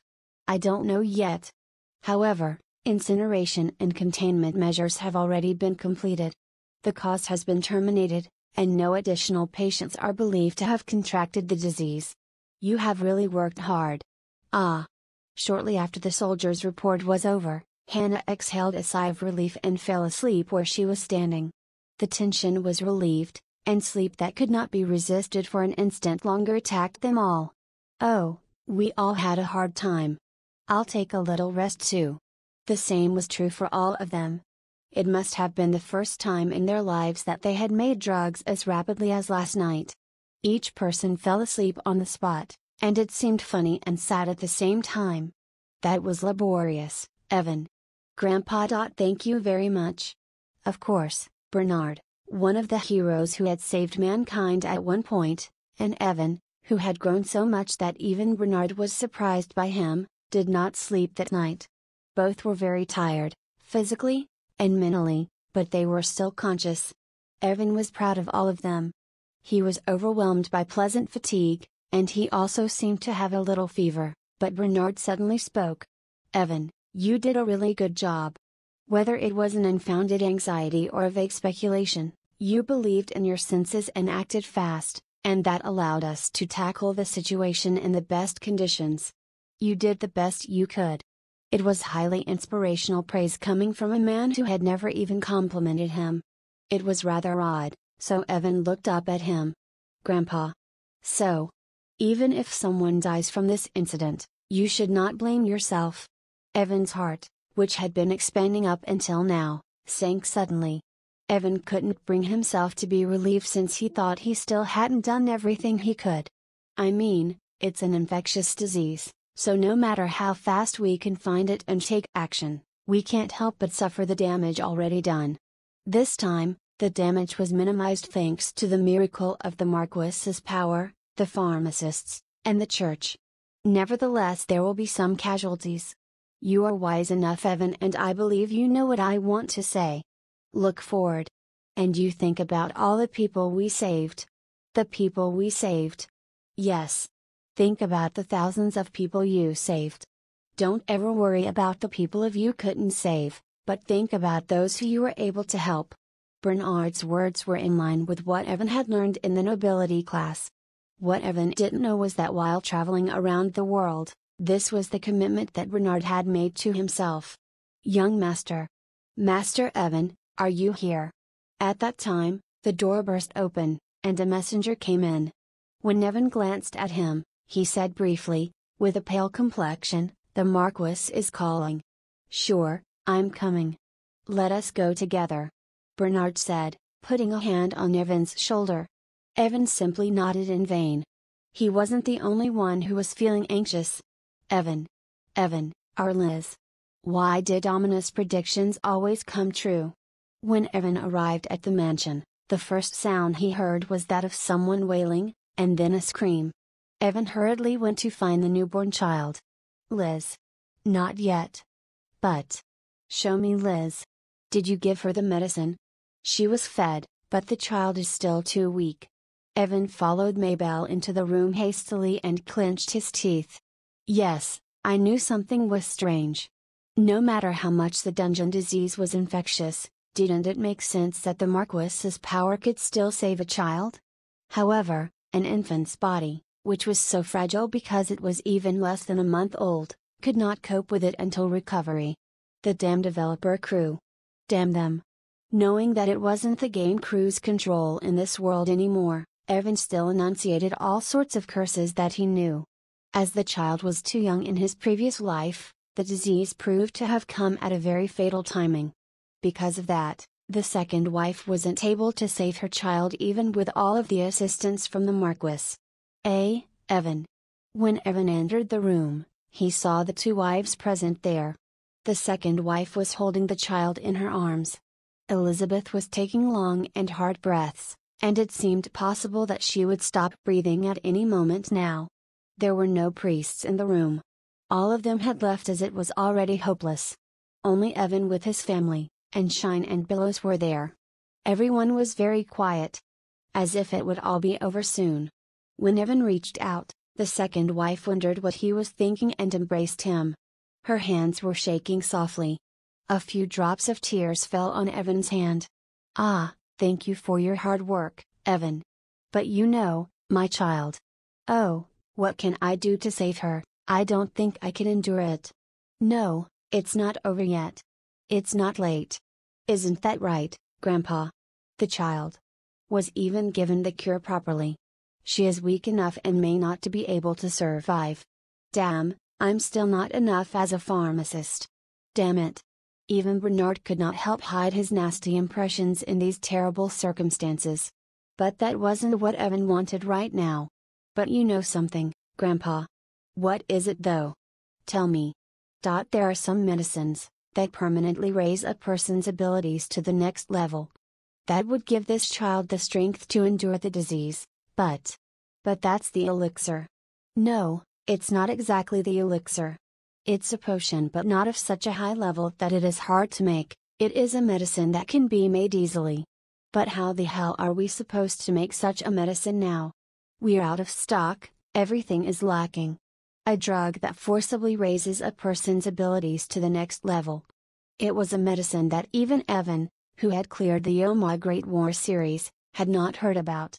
Of course, there was no time to be admiring Bernard's knowledge. It was just medicine that raised the level of existence, but unless it miraculously fell in his hands. Level of existence? Evan raised his head. He looked at the child in his arms. The child was crying while sadly watching Evan. Evan thought that she must have existence level 1. Alright then, wait a minute. Evan left the child with her mother for a while and urgently took off his gloves. It was a really cute child. Fortunately, when he put the gloves on the infant's hands, they shrunk to a size that fit the child's hands. That was possible because it was an artifact. Evan? SHH. One of the people who noticed Evan's bizarre behavior started to talk, but the first wife immediately hushed them. Of course, she didn't know what Evan was trying to do either, but she was convinced that he was trying to save the child. This way at least 50% of the experience will be gained by her. It will work. It has to. Evan wouldn't have done this in front of strangers, but at that moment, there were only his friends and family present in that room. Evan summoned slimes in both of his hands right away. Wow! Everyone was astonished, but none of them moved because they saw how desperate Evan was. Moo woo woo, woo woo. Please, please, this has to work. He had already killed thousands or millions of slimes by now. He knew very well how they would die and how they could be killed easily. Wow! Evan squeezed the slimes in his hand. Somehow, he brought them to their pre-death state and then held them in front of the child's eyes. Liz, you can do it. All you have to do is grab these. Now grab it. Hurry. Ooh. Alas! Was it through Evan's desperate prayers? Fortunately, Liz reflexively stretched out her gloved hands. She caught the slimes in the near-death state. At that moment, 2 slimes burst out of existence, one after another. Not yet. Evan, what the hell? What are you doing? Evan summoned 2 slimes again, almost killed them, and handed them to Liz, who popped them. As if Elizabeth knew what Evan wanted from her, the child miraculously reached out and grabbed the slimes. Originally, a newborn baby would not have been able to kill slimes with his or her own power. However, Elizabeth was able to kill the weakened slimes after Evan had crushed them almost to death. The slimes were in a state where they could be burst even by a finger, and surely enough with the power of a child's grip, which had been strengthened a little by artifact's power. Evan was in a situation where he was crossing the borderline of possibilities but somehow succeeded. Pop, pop. Oh, so that was all the noise we have been hearing all this time. Come to think of it, I could hear them ever since Evan started wearing the necklace. The Marquis and Eric finally figured out the source of Evan's ever-increasing power, which was the necklace he had obtained. Everyone knew that the necklace could summon slimes, but none of them knew what Evan was trying to achieve through crushing the slimes non-stop, or even a little bit of what was going through his head. There were only 4 people there, who somewhat understood Evan's actions. Master Evan. Young Master. Shine held both his hands tightly and prayed in his heart for Evan. Belos was muttering sadly, looking only at Evan's face, as if no one else was present in the room. My son, you were doing this, all this time. The Marquis was looking at Evan with a mixed expression of surprise and admiration, and Bernard looked relieved after he understood everything. The child's condition soon appeared to be changing. Evan had gained the necklace for quite a while now, so the level of slime had increased through several evolutions over the past 2 years. Therefore, a few were enough to raise the level of existence of an infant. I have done it. Evan thought of raising Liz's level further. Maybe it was possible. The child's complexion has improved. Oh my god, how in the world? Just a little bit more. Liz, let's do a little more. Ka. At Evan's urging, the child seemed to laugh wide and nodded her head. Everyone took a breath of relief at that miraculous sight. None of them could resist any longer, but they still looked at Evan and Liz quietly. Evan didn't stop, and he summoned and squeezed slimes constantly. Then he put the weakened slimes in front of the child's eyes. Like a mother bird feeding its young, steadily and continuously. Pop, pop. The bizarre scene continued until the child fell asleep, tired from crushing the slimes. Evan didn't know how many levels had she raised of her existence level, from the point she was about to die. Her skin color had already recovered to a perfectly healthy light tone. The treatment had been effective. Evan carefully removed the gloves from the sleeping child and held them tightly. A sigh of relief emanated from the whole room. Thank God. The child is alive. Liz lives. A priest, a priest. Bring the priest right now. The cure too. Oh my God, Evan saved Liz. Our Evan. Evan stood still amidst the noise around him. While everyone's attention was focused on Liz, Bernard came to Evan's side and said, "You had a hard time. Grandpa." Evan buried his head in Bernard's arms. Bernard laughed and gently stroked his hair. "Grandpa. Did I impress you? I am wonderstruck. You did very well. Whenever I'll talk about this to my friends, I'll boast about how your method was unique. By the way, it was very cool. It was a remedy that only you could have done among all of the people of the world." Huh. Grandpa. Evan started crying. He had the memories of 29 years of his previous life, but for now, he was an 11-year-old child again. The crisis of his sister's death had finally been averted. Ha ha ha. She was barely alive. Evan started crying with joy. You did really well, Evan. Well done, my son. Huh, okay. Young master. It wasn't just me, everybody helped. Soon, two textures came running and hugged Evans from behind. They were Shine and Belos, of course. But suddenly, another figure came and hugged him with such momentum that Evan could already guess who it was. He didn't even need to look behind him. Master. You are suffocating me. While feeling a mix of relief, fear, and all sorts of emotions, Evan felt that Maybelle had pushed away Shine and Belos and was hugging him even harder. Evan burst into laughter even while he was crying. Ha ha ha ha ha. Huh, He was crying and laughing simultaneously. Bernard began to laugh in a low voice too. Soon, Shine and Belos also joined in the laughter, and only Maybelle, who was angry, seemed even sadder. That day, at the Marquis's mansion, half of the people were crying with exhilaration, and the other half were laughing, so Maybelle's behavior didn't seem that strange. Never Die Extra. Chapter 41, Evan Desjardins gets a younger sister, 5. The epidemic that had struck the dungeon city with the weak dungeon disease completely ended just 4 days after Evan and Serpina had first discovered it. The cure that was lacking in quantity was able to be produced in bulks again, thanks to the fact that healthy explorers quickly entered the dungeon and harvested the essential herbs. After remembering the history of the original game, Evan wondered how the game writers had planned about stopping the epidemic, and how much damage had been done in the game. Evan didn't know that much because it wasn't covered in the game. Only 3 people were affected. An old man who was unable to endure the disease for a long time and the first 2 patients with the dungeon disease symptoms. He already figured that what they had to do this time to stop the pandemic was actually record-breaking work. Although there was a history of alchemy and magic in this world was still by no means a civilization ahead of modern times. It was a miracle that everyone was safe, and the situation had ended with only 3 deaths.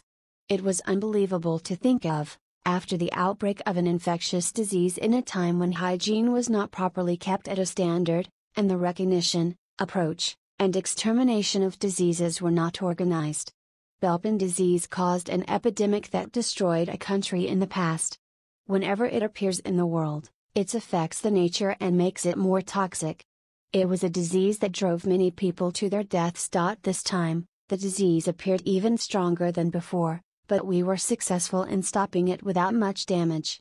The vassals, the knights, all of the soldiers, and everyone living in the city, looked up to the Marquis. It was a show of solidarity, to affirm that all of their hearts were united. The lives of those who have died are incomparable sacrifices. However, the thing that is important to notice is that it did not cause further damage. It's really, really great. We made history today. It proves that humans will not lose to such diseases and that they can overcome and become stronger. The voice of the Marquis resounding throughout the city was heartfelt. Because of this disease, he had almost lost his precious daughter. So, he couldn't help but express his sincerity. Only his family knew that he had forgotten everything during these days due to the continuous tension about his daughter's health. He had been shedding tears during the last days, and his body was in pain. There are some who took the lead in solving this situation. They are the pharmacists of the Brotherhood Pharmacy and priests of the Earth Church. Among them, Bernard Garcia, a pharmacist of the Brotherhood Pharmacy, and Serpina Boline, an assistant bishop of the Earth Church, have contributed greatly to lead the development of therapeutic drugs and completely controlling the situation while recognizing and acting accordingly, which is something to be commended. Don't reveal my name. I can't help it, Grandpa. How do you hide after experiencing this kind of thing? How about living under your real name now? If you still get upset, you just have to make another pseudonym and then you'll be able to hide under it. The speech of the Marquis continued for several minutes after that. There was no one who did not cheer, and one after another, everyone started crying with emotions. As a result of everyone being united to overcome external crises, the Dungeon City people cried and laughed as if they had become one. Evan had already ensured Elizabeth's safety the day before yesterday. He was awake whenever she was awake, and now he was in a semi-conscious state, hanging on the spot like dried fish, and standing very still on the podium. He was just looking at the Marquis. Even in that state, Evan was doing slime training because of his instinct, so it was a little funny even to himself. How did it all happen? The feeling of excitement that came from saving his sister kept pushing him over the edge. The situation had been so urgent that he had to move without giving it much thought, and he had no time to think calmly because he was mentally confused at the time. And now he barely had time to think about himself when the end of the pandemic was declared. He had finally done it. At first, I just thought about saving myself only. Of course, at first, he had other thoughts as well. If Elizabeth ever died, she might have led the second wife to become evil as she did in the game and then try to destroy the Marquis. So Evan thought he needed to take countermeasures. But that useless thought had shattered the moment he met Liz. And now he couldn't even imagine his sister dying. Why didn't I think of saving her for her sake rather than keep thinking about saving myself, selfishly? What the hell had I been thinking about? Evan wanted to slap himself on the cheek. Evan couldn't honestly tell about his idea to Bernard, so he told him that it was merely a guess. Yet still, Bernard responded. In a situation where there was no evidence, Serpina kept moving to look for clues and had conclusively informed of the disease's existence. The result was now before them. Not only did Elizabeth, but everyone else in the dungeon city survived. They had succeeded in suppressing the epidemic in the early stages before it had gotten out of control. There had been 3 unfortunate casualties, but, as Bernard had said, he couldn't have saved all of them. If Grandpa Bernard wasn't by my side, if the legendary alchemist hadn't been around, he wouldn't have been able to create a cure for the plague.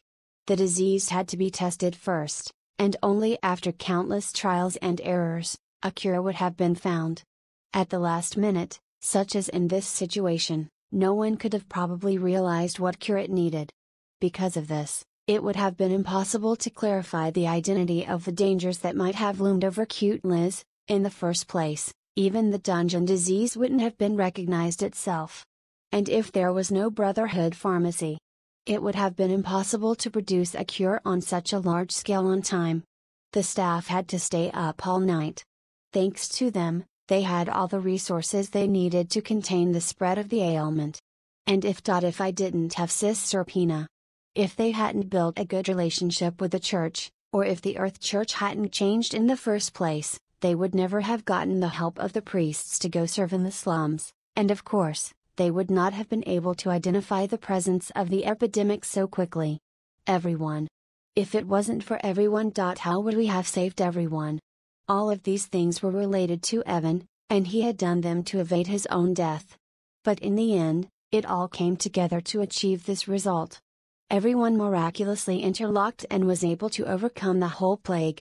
He trembled in fear just thinking about what would have happened if Evan hadn't done any of them, and there was a strange sense of accomplishment, but then worries about the future events hit him. Little boy, don't worry too much. Grandpa. Meanwhile, Bernard lightly patted on Evan's head. Evan closed both his eyes. If there are some things that you can foresee, there are also things you cannot see or comprehend. On the other hand, even if you have seen it, there will always be some things that you won't be able to help with. Isn't that right? Yeah. Bernard's words felt as if he had looked through Evan's current situation accurately. Evan was stunned and had no choice but to respond gently. Bernard laughed at him and said, "Little boy, this is the way the world is. No wonder, there are more things out there that I am unable to acquire or accomplish. But are you already worried about things you don't know or can't do? Do you want to carry all of this burden on your shoulders? Quit it, it won't even fit into a notion." It really didn't fit into a notion. Evan had been busy worrying about his own life up until now. The emotions he had felt in the slums arose inside him once again. It was only then that he realized that he was greatly mistaken. Luckily, he worked this out and vowed to himself that he wouldn't think like that again in the future. It didn't have to be that way, because he wasn't alone in this world. What exactly are your abilities? I do not know. I don't even know how much knowledge you have. But didn't I tell you before? Think of the people you saved, not about the people of you couldn't. Yes. You said so. There will be nothing different in your life from now on. Evan, you just have to do the things you know and are able to act upon. If you want to make a decision, then either consult with me or talk to others. If that doesn't work, just give up. Give up? Because then someone else will be able to do it for you. Who said no one can do it? Only if you are unable to. Even if no one can, let the whole world be ruined. It's not worth worrying about. Bernard patted Evan's head again. Now, the Marquis's speech was over, and the public affair had ended, but of course, Bernard had no intention of going anywhere. Still, Grandpa. Huh? No, it's nothing. Evan somehow suppressed what he was trying to say. Even though all I wanted was to save myself from dying, I ended up saving the world. Bernard couldn't figure out the thoughts that Evan was trying to hide by keeping quiet. Things I know, but I can't do. Evan just kept repeating these words in his heart. Maybe it was because the hero who had saved the world was saying it, but they affected Evan's heart quite deeply. In the end, Evan reached a conclusion. In the future, based on the game knowledge he already knew, he had to work hard to survive from the overflowing death signs. But Grandpa Bernard, don't you want to ask about the slimes? Oh, I looked at them at that time and I roughly understood it. I was able to recognize the source of the power that wasn't for your age. I can only say that it's really a fun and fast way to level up. You're the only person in the world who I know that can use the artifact that way. Oh Grandpa. So you knew. For reference, I can't get stronger with slimes even if I'm crushing them myself. If I can be as strong as my grandpa, then what do I need the slime training for? Evan laughed happily, but Bernard didn't. Evan didn't seem to know exactly what his abilities were, but he could still increase his level of existence nevertheless.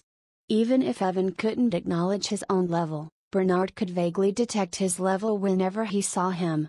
If Evan had gotten this far, with this pace, you might be able to become strong like me just by killing slimes. Bernard initially thought that it would have been impossible for Evan, but he doubted it now as he watched Evan, who was secretly popping slimes with both his fists even at this moment. Of course, it seemed like he was just jamming his fists and suddenly it didn't seem impossible at all. If he is able to add the blessings he would get from the dungeon, he might be able to support the whole world alone. However, Bernard, who had no intention of burdening the child with excessive worries, thought about it to himself only. Thank you, Grandpa. Don't laugh disgustingly. It's not nice. No, it shouldn't bother you for the next 48 years because you have to listen to it till then. Before that, I'll bite my tongue and die suddenly, boy. On that day, the Marquis did not officially announce Evan's name, but he acknowledged the presence of Evan. He had been busy running around with Bernard and Serpina along with everyone in the dungeon city. Everyone also knew he was one of the representatives of the Brotherhood Pharmacy. Naturally, Evan's popularity had soared through the sky. Maybe this time, it would have been fortunate for Eric to benefit from the Brotherhood Pharmacy. At the time, Evan and Eric weren't bothered about it at all. Too loud. Evan, ah. Now she said my name. Admit it, brother. Eric screamed, and Evan looked down at him and laughed. In his arms, there was a pretty child smiling innocently. Liz likes me more. Cock, ah. Why, love. Why don't you come into the arms of your big brother? Ka. Young Elizabeth, nicknamed Liz, who had completely regained her health, was squeezed in Evan's arms and was happy. Since the day that Evan had used slimes to level up and heal Liz, she was completely fond of Evan. I can't help it if it's like this. I have no choice but to hug both of you. Ugh, you're too warm. Go away. The two wives were looking at the siblings having a pleasant time together with happy expressions on their faces. The Marquis was also there. I'm really happy. Only, good thing. But honey, this disease probably won't end so easily, right? It will not. The Marquis replied defeatedly. Even if it is over in our city, it will be the spreading to other places soon. The dungeon city was only the start of it. Now, the terrifying epidemic of Belpin disease would be affecting the entire Silk Line. So, after a short break, the dungeons were once again the center of attention. The Brotherhood Pharmacy started to produce cures for infectious diseases. The fight against the epidemic was still expected to continue. Chapter 42, Evan Desjardins receives the King's orders. 1. For a month since the pandemic, the staff of Brotherhood Pharmacy had to work in a ridiculously busy manner. Evan, who had an excellent potion manufacturing ability, put off other things first and focused only on this. Why can't we rest, Master? That's because work is a fate that cannot be avoided from birth. If you don't want to work, you have my permission to die. When I die, I can rest. I see. Thank you for your help, Master. No, if you die now, our workload would increase. Even if you want to die, finish your work first and then go die. You damn bitch. It wasn't just that the pharmacy was busy. As quests to gather herbs were given to everyone entering the dungeon, it forced them to bring the quota's herbs. That was the minimum duty of those entering the dungeon. But that didn't last forever. One day, when Evan, who had become engrossed in work, returned to the mansion, the Marquis called him directly. Evan, you've suffered through a lot of trouble. Then is it all over now, Father? I'm afraid not. The Marquis smiled faintly as he saw Evan's face becoming depressed again. But now things are gone from our hands. We've done everything we can. Now, we just wait for the rest to settle. In 1 month it ended. Compared to Belpin disease notoriety, it was swift to end this time. That's all because of your hard work, Evan. No, it's because of Grandpa Bernard's and Sis Serpina. The exchange manager was also tremendously helpful.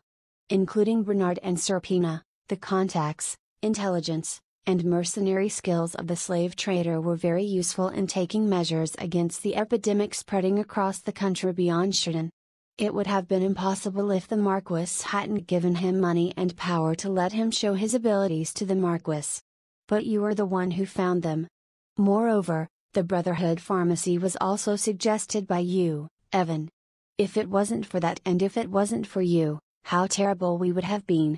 Father. Evan had asked the Marquis from the beginning. He had told him that he hoped the Marquis would not talk to the public about the part he was involved in this affair. That was also the case then, and that was exactly what he refused to do now. The Marquis laughed bitterly. We all want to care greatly for you. Not only did you save Liz, but you also went to the city and saved the people, so you deserve the greatest praise. Do you hate to receive it?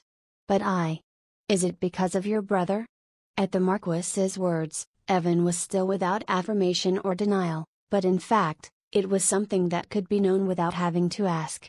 The Marquis admired Evan that this little kid could already think that far, but when he thought about it, at times, Evan was able to do these incredible things only because of his strange behavior. And the confusion was this: at this point, was the Marquis even Evan's father, and who was the young master really? It's wonderful. Thank you, and I'm so sorry. I didn't consider this aspect and let you suffer, so you had to reduce even your achievements. I'm fine. I really don't care about my fame. I'm more worried about my brother than that. Don't look down on your brother.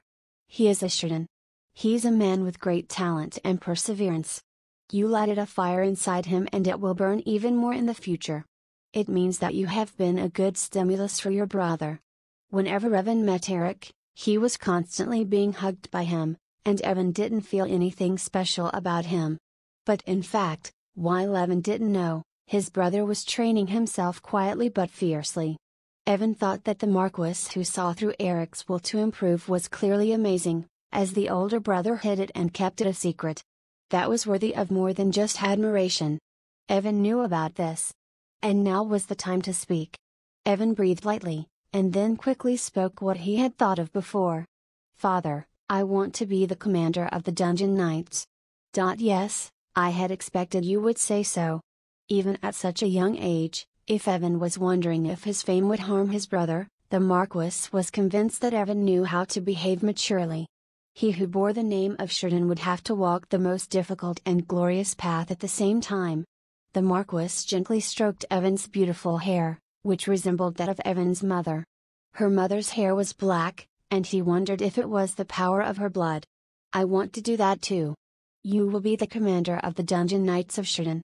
We will spare no effort to support you and the knights." "Yes, father. But the official declaration would only be done after you become an adult. That condition cannot be compromised." "Yes, I understand. But, wouldn't you be able to prepare in advance? Like in a facility or with a person?" Evan's face brightened at the words of the Marquis. That was enough. Evan wasn't really trying to become a dungeon knight to conquer the dungeon, but he wanted to strengthen the knights by training them appropriately. Wasn't that the purpose of it all? To nurture the knights and avoid the dangers and crises that would come to him? "Thank you, father. You're excited. On your 18th birthday, if the preparations are not thorough, the approval may be revoked, so you will have to take care of it." "Okay. All right then. You have 7 years. So think about the name of the knights. They can't just be called Dungeon Knights." "I already thought of the name." "Oh, really?" The Marquis smiled at his son's courageous response and said that he was looking forward to 7 years later. He gently brushed his hair again and then straightened them. He felt like he was being groomed, but it was so good that Evan gently closed his eyes and enjoyed the warm touch of his father. After some time, the state officially declared the end of the pandemic, and Dungeon City regained its usual vitality. As the threat of death had withdrawn from the whole country, Evan could see the faces of merchants entering the city one by one after the gates were completely opened, patrolled by guards. "Let's go drink. You smell of the herbs. Let's go and wash up in a hot spring. Ooh oh oh oh." The forced quest for the explorers had ended. Everybody was delighted, and some people immediately went to bars. Even half of the knights and the soldiers were also given vacations. Pharmacists also wanted to take long vacations. But there were so many people who wanted medicines, so the staff had to be satisfied with just 2 days with an extra day off, for the holidays. "Grandpa, I want a consultation." "What is it this time, boy?" "I'm very sick of it." Meanwhile, Evan had a new idea. Realizing the importance of pharmaceuticals and pharmacists, Evan immediately consulted with Bernard. "We can't be assured after we've tackled the epidemic only once. I want to revamp the system so that whenever this happens again, we can deal with it immediately." "Kid, your perspective is a little wider again. But that will be resolved sooner or later just by doing what you are doing now." "What do you mean?" "I mean this, the Brotherhood Pharmacy." Bernard looked around the store while drinking his fruit juice. As the Brotherhood Pharmacy's stock price was rising through the ceiling every day, it was planning to open another branch sooner or later. Hannah and the 2 clerks were running around, busy with the calculations and the reports. "As long as the king is not foolish enough, he won't pass this job over to anyone except you. I don't know if you were all deceived together, but the country suffered from a contagious disease nationwide. Didn't it look like it went safely as compared to the previous pandemics, just because of you?" "Yes. Moreover, thanks to the Dungeon City, the damage in other areas stopped at this level. Let's say that you are the king, so will you just rejoice and get over it? The king will attack us? Will he? We can't do that. No matter how strong the Sheridan family is, you can't fight the king of the country? You are getting confused, you bastard. The city of Dungeon stopped the infectious disease so easily, and also helped other regions. Will he not find out about it? That's right. By the way, if you look at it this way, it is said that there is only one advantage in Dungeon City compared to other regions." "What is it, Grandpa?" "Brotherhood Pharmacy, you moron. Brotherhood Pharmacy." Bernard was saying this to compliment Evan, in his own way. Of course, Bernard's existence had been one of the decisive factors, but in the end, the existence of a pharmaceutical city that could quickly produce a large amount of remedy meant that the epidemic could be safely defeated throughout the country. If that happens, you will realize that no matter how much the church is dominant, The king will not be able to stay still. An institution such as a Brotherhood pharmacy is unconditionally required. That means he'll realize what you have done. Isn't it? Would the church really want to fight against the king himself? If the church wants to do that, they can try. However, thanks to us, it became impossible. No, little boy? Haven't we already proved it? With clearly visible evidence. Proof. When people who specialized in medicine came together, what kind of power could they exert in a group, and how effectively could people be saved? They could even stop things that could not be prevented by the power of the priests. The small amount of people that you gathered in the Brotherhood pharmacy did such wonders. Even after seeing that, if the people of the Earth Church are talking bad about us, this time it will probably be the turn of the king, not you or the Marquis, to get angry. I want to see that, too, but probably it should not happen. Yes. The whole country would shed a lot of blood in that situation. But still, do you think the king will tolerate the church who only takes care of itself and doesn't care about the public at all? Never. So let's come back to the start. I think the king will probably make your father, the Marquis, as his royal ally. From there, Evan could easily predict the rest. Insiders knew that the Brotherhood pharmacy was Evan's idea, and Bernard's ability to actually prevent the epidemic had been possible because of Evan's ability, but to outsiders, only the Marquis would appear as the hero. He would ask you to cooperate. So that institutions such as the Brotherhood pharmacy can be expanded nationwide. The simplest thing is to open a branch of the Brotherhood pharmacy in the royal city. If possible, I would like the Brotherhood pharmacy to remain in the dungeon city as it is. If a branch of the Brotherhood pharmacy opened in the royal city, then indeed, the pharmacists would gather in the royal city to do business and operate. Technology would develop rapidly. Seminars would be held in which pharmacists from the Brotherhood pharmacy and all over would participate in unison and create a place to exchange knowledge. It would be possible to develop pharmaceutical technology without being limited locally. Evan's eyes, who imagined it, sparkled. But until it was done, my father will suffer quite a bit. Well, maybe if my predictions are correct. Not much. Huh? Why are you laughing so strangely, Grandpa? Oi, Grandpa. No, damn it. Bernard continued to laugh without answering Evan's questions. Evan couldn't understand it and tilted his head, but he soon found out why. Only, Evan, let's go to the royal city. Your Majesty wants to meet you. Me? Okay, pack your luggage right away. A thunderbolt had fallen not only on the Marquis but also on Evan. The king already knew that Evan was deeply involved than anyone else in the Brotherhood pharmacy. But, I still haven't mastered the noble art of etiquette perfectly. My brother should go rather than me. I can't help it because your Majesty has nominated you. How to be a noble. You just need to learn it on the way. Yes, there will be time and space in the wagon. That was how Evan traveled to the royal city for the first time in his life. The only thing that seemed out of place was his slam training, as he kept clenching and unclenching his fists. Chapter 43, Evan Desjardins receives the king's orders, 2. In the shaking wagon, Evan was jamming his hands with a sigh of deep frustration. Phew. The highly noisy sound was that of the slimes being killed. They continued dying without even having a chance to scream once. It had been a long time since the killing success rate had exceeded 100%. How to act as a noble. He had already mastered what he needed for this ceremony. The inside of the wagon was so boring that he tried to find something to do as it would not be over soon. Why was I nominated? Don't look down on your Majesty, Evan. His gaze is all over the country. In fact, we can't even crack down on the mouths of the many dungeon explorers. Okay, those damn guys. Most of the dungeon explorers knew that Evan was actively coming to the Brotherhood pharmacies since quite a while ago. Even if only one of them had spoken properly, it would not have been difficult to connect Evan with the Brotherhood pharmacy. Few people knew the truth, but still, it was leaked. Those who risk their lives and explore with the aim of becoming stronger in the dungeon, they may be different, but most of them were those who went there looking for money. It's no wonder that they're selling out invaluable information for a few pennies.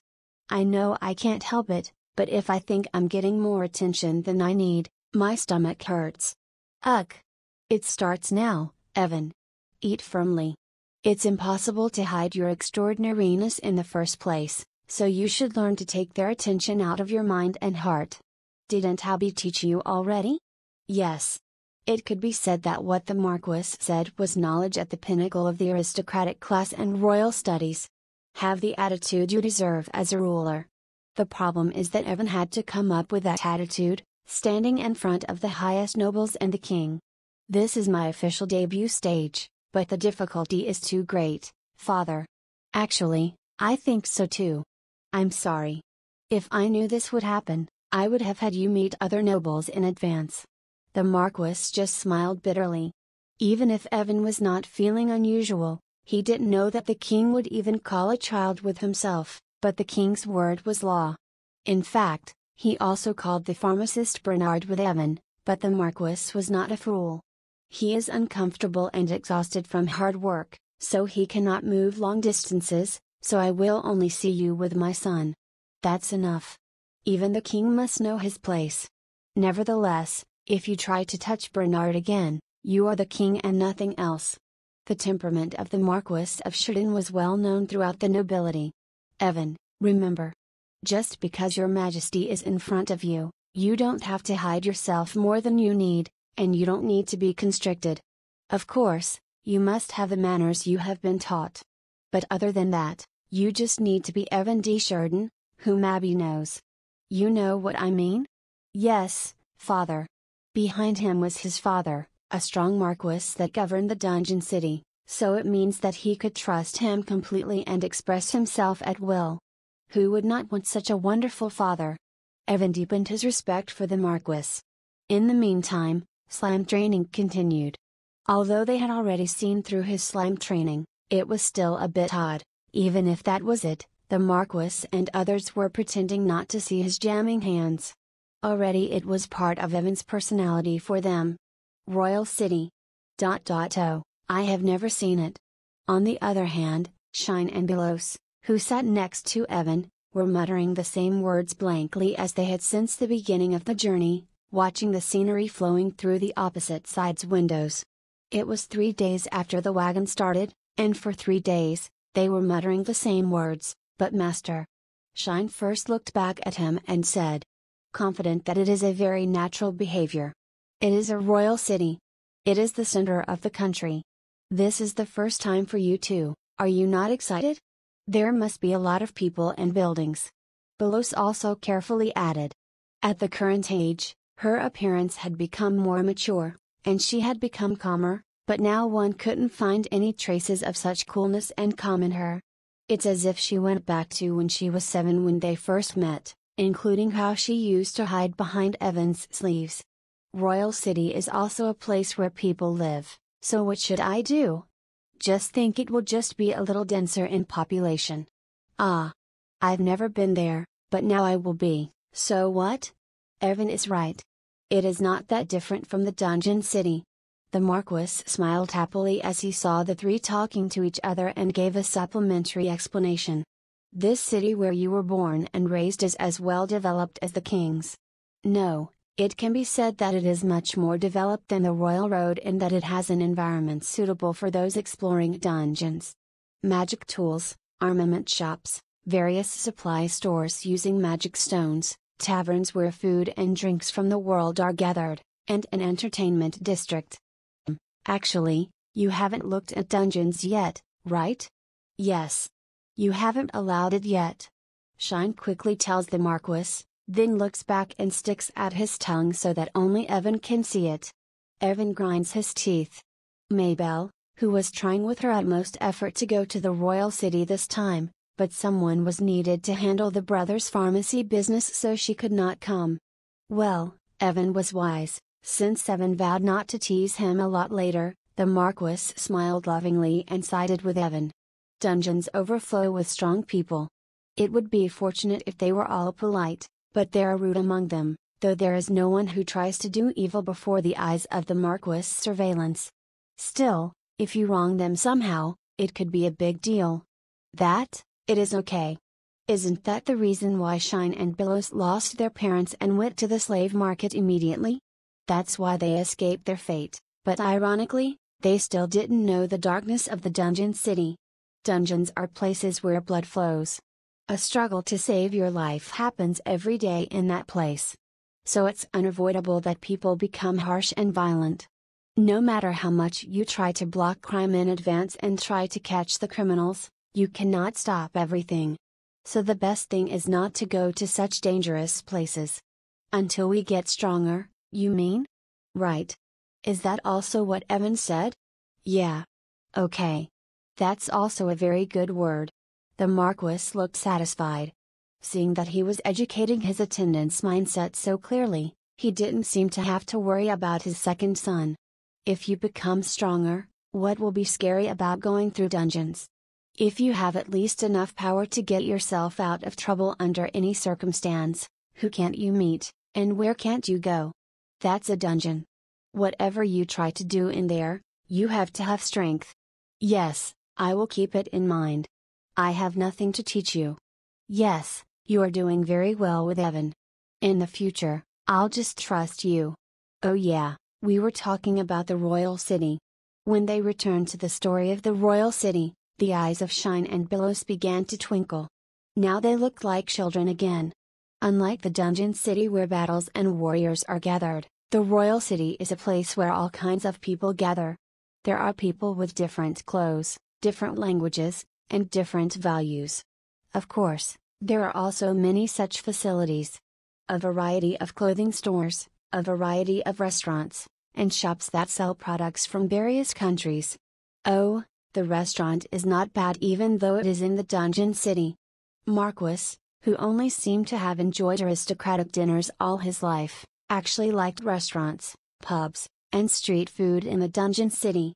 His favorite thing recently was the monster skewers Evan bought him. I want to see it quickly.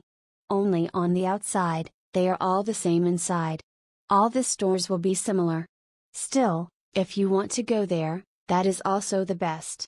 It will just make you think that you want to go home quickly. Because I know I already want to go home. Evan didn't know what Shine expected, so Evan lowered his expectations overall. Bachan, can't you really be just excited about it? But it's better to be disappointed in advance than to go and be disappointed, is not it? Variety. Clothing store.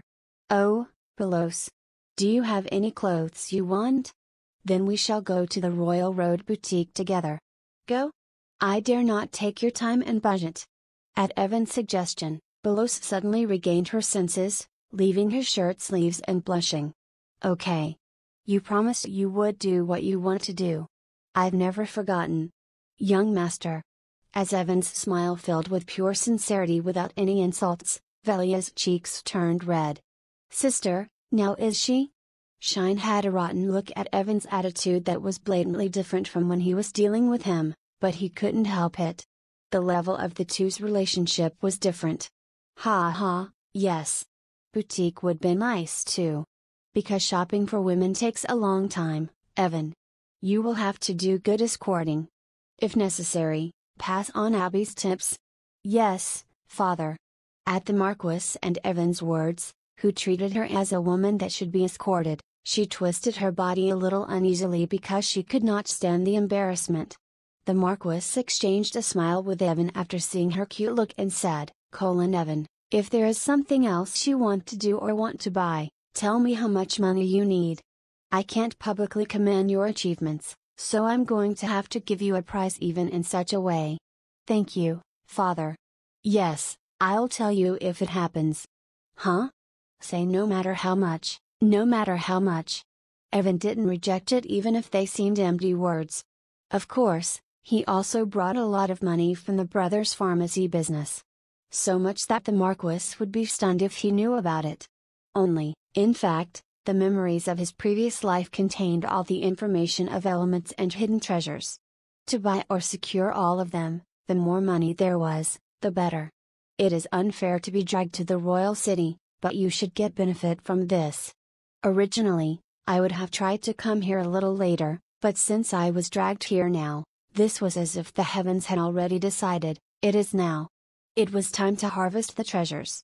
This way, he could get all the treasures by playing as the protagonist of Yoma Great War 3 and 4, as well as all the elements that the protagonists of Yoma Great War 1 and 2 might have missed. I'm not in a position to refuse the treasures of the main characters. Besides, even if the main characters aren't really real in this world, there are many places to get treasures or performances, either way. In a sense, it can be said that even bigger jackpots are hiding here than the Dungeon City. The royal city was flowing with milk and honey for Evan. Evan's intense desires were running wild for quite a long time in the pleasant carriage while heading there. Chapter 44, Evan Desjardins, receives the king's orders, 3. On the way, after 2 weeks of staying in a village or city, the Marquis and the group were finally able to enter the royal city. No matter how much space was expended and how comfortable the sofas were, it was inevitable that boredom had built up, so they arrived at the Sheridan family's villa in the royal city and finally got out of the carriage. I'm sorry, in fact, if it was supposed to be a leisurely thing, we would have stopped by various places to see the scenery. But as it's a call from His Majesty the King, we could not. It's okay, Father. Instead, how many places could we stop by? It only took a few days. Come, don't you worry about that. As he had said, Evan was a big fan of the Yoma Great War series again and again. Somehow, the Yoma Great War series was usually in this country. There were many cases where the nobility was used as the main stage for the story, and of course, major cities in various parts of the country were often mentioned in CG or log. There are so many places I wanted to go to. Steaua, famous for its hot springs, Roizen, a gambling city, and Port of Palman. They all were mentioned quite heavily in the Yoma Great War series, and Roizen and Palman Harbor even appeared in more than 2 series. If you are a fan of the Yoma Great War series, how would you not want to go there? Evan checked the major cities on the way back from the royal city to the Dungeon City. It would be difficult to visit Palman Port and Roizen on that trip, but he could go to Hot Spring Village Steaua. I'm going to take away everything there. Ha ha ha ha. Of course, Evan didn't just have pure desires as a fan of nature, but the Marquis couldn't read that far. He just found him cute and just pet his son. Yes, let's go anywhere. The 2 of us are rich, so a trip wouldn't be bad. Still, because of the royal summons, he had to be separated from his cute daughter, who had just passed a month since her birth, and he was resolving the longing he felt for her with Evan. So Evan had to suffer for that. Wow, even though it's a villa, it's very spacious. Shine, be careful with your words. They did not have the feeling of being too fearful in the carriage, so they had gotten closer. Belos calmed Shine down by reminding him, who was admiring without thinking about the villa's size. The Marquis just laughed. The Dungeon City was founded by the 13th generation of the Sheridan family. So, it is natural that this was our family's residence until my great-grandfather was appointed as the manager of the City of Dungeons. When your current grandfather was first appointed as the Lord of the Dungeon City, he succeeded from the Count to the Marquis, right? Right. You learned very well. Oh, I know that. The 13th Count Sheridan, who is the father's present grandfather, was originally the head of the Royal Palace Guard Knights, right? That's also the correct answer, Shine. He was the strongest man in the country at the time. He was worthy of being the Lord of the Dungeon City. The dungeon is not so long in history. At least 150 years old. It was ridiculously short compared to the history of humanity in this land. In Yoma Great War 1, the existence of the dungeon was not even mentioned. It was at the level that it was predicted there would be appearance of the dungeon in scenarios that were added later as they were remastered. However, the story did not revolve around the dungeon. The protagonist of Yama Giant 2 was a fugitive, so there was no time for him to stay in the dungeon at leisure. There was an opportunity to stay in the dungeon for a very short period of time, and at that time, how deeply the dungeon was cleared within a limited time became the key to clearing the game. It was a very exciting element. 2 was also so good. If Leo was still alive, I'd love to see him once, but Grandfather Bernard won't tell me whether he dies or not. The scenario of Yamagiant 2, where the protagonist Leo grows in the process of proving his unjust framing wrong, and he ends up defeating the Devil King with his colleagues who believe in him and becoming a hero of mankind despite all the misunderstandings, envy, and jealousy. Isn't that the story that resonates with a hero story? Evan also liked Leo Arfida, the protagonist of 2, very much. In fact, the name could be chosen as the user wanted, and the heroic movement from the main character from 3 was recorded as it was. It was much better when the main characters of 0, 1, and 2 were just the preset characters. Aside from being able to choose a heroine, the second way of operation was almost fixed. Yes, heroine. Why haven't I ever thought of this? In the end, who did Leo Arpita connect with? Suddenly I have gotten really curious. When Evan was suffering from new anguish, servants rushed out of the mansion. They were residing in the mansion in case the Marquis comes to the royal city. These were the servants who were managing this place. How are you, master? Young master. How are you? I will bring you inside, sir. These are people I don't know well. That's why he didn't want to come out until he was ready to some extent. Evan noticed Shine and Belos. They nodded as if they knew. You don't have to worry because these children will be in my service. Then, simple refreshment for these children. It's okay. The butlers and maids are directly taught how to deal with the children, so if you leave them alone, we will care for them for you. Huh. The butler in charge of the villa was a little puzzled by Evan's reaction, but he wondered if the second master was a little sensitive. He nodded and stepped back. Evan was just on the lookout for that new death sign.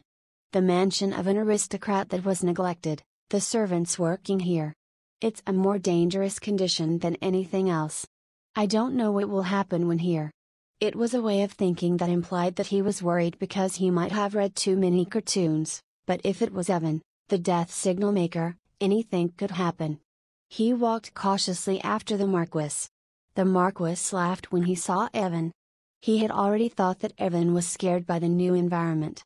He still thought that a child was a child, after all. After quick unpacking, lightly washing and changing clothes, the group gathered in the parlor. The reception room was clean without a single mote of dust, perhaps because the servants stayed and managed it continuously. Let's see. Do you have any letters that arrived in the meantime we were coming here? The Marquis said, taking a sip of the tea that the maid served.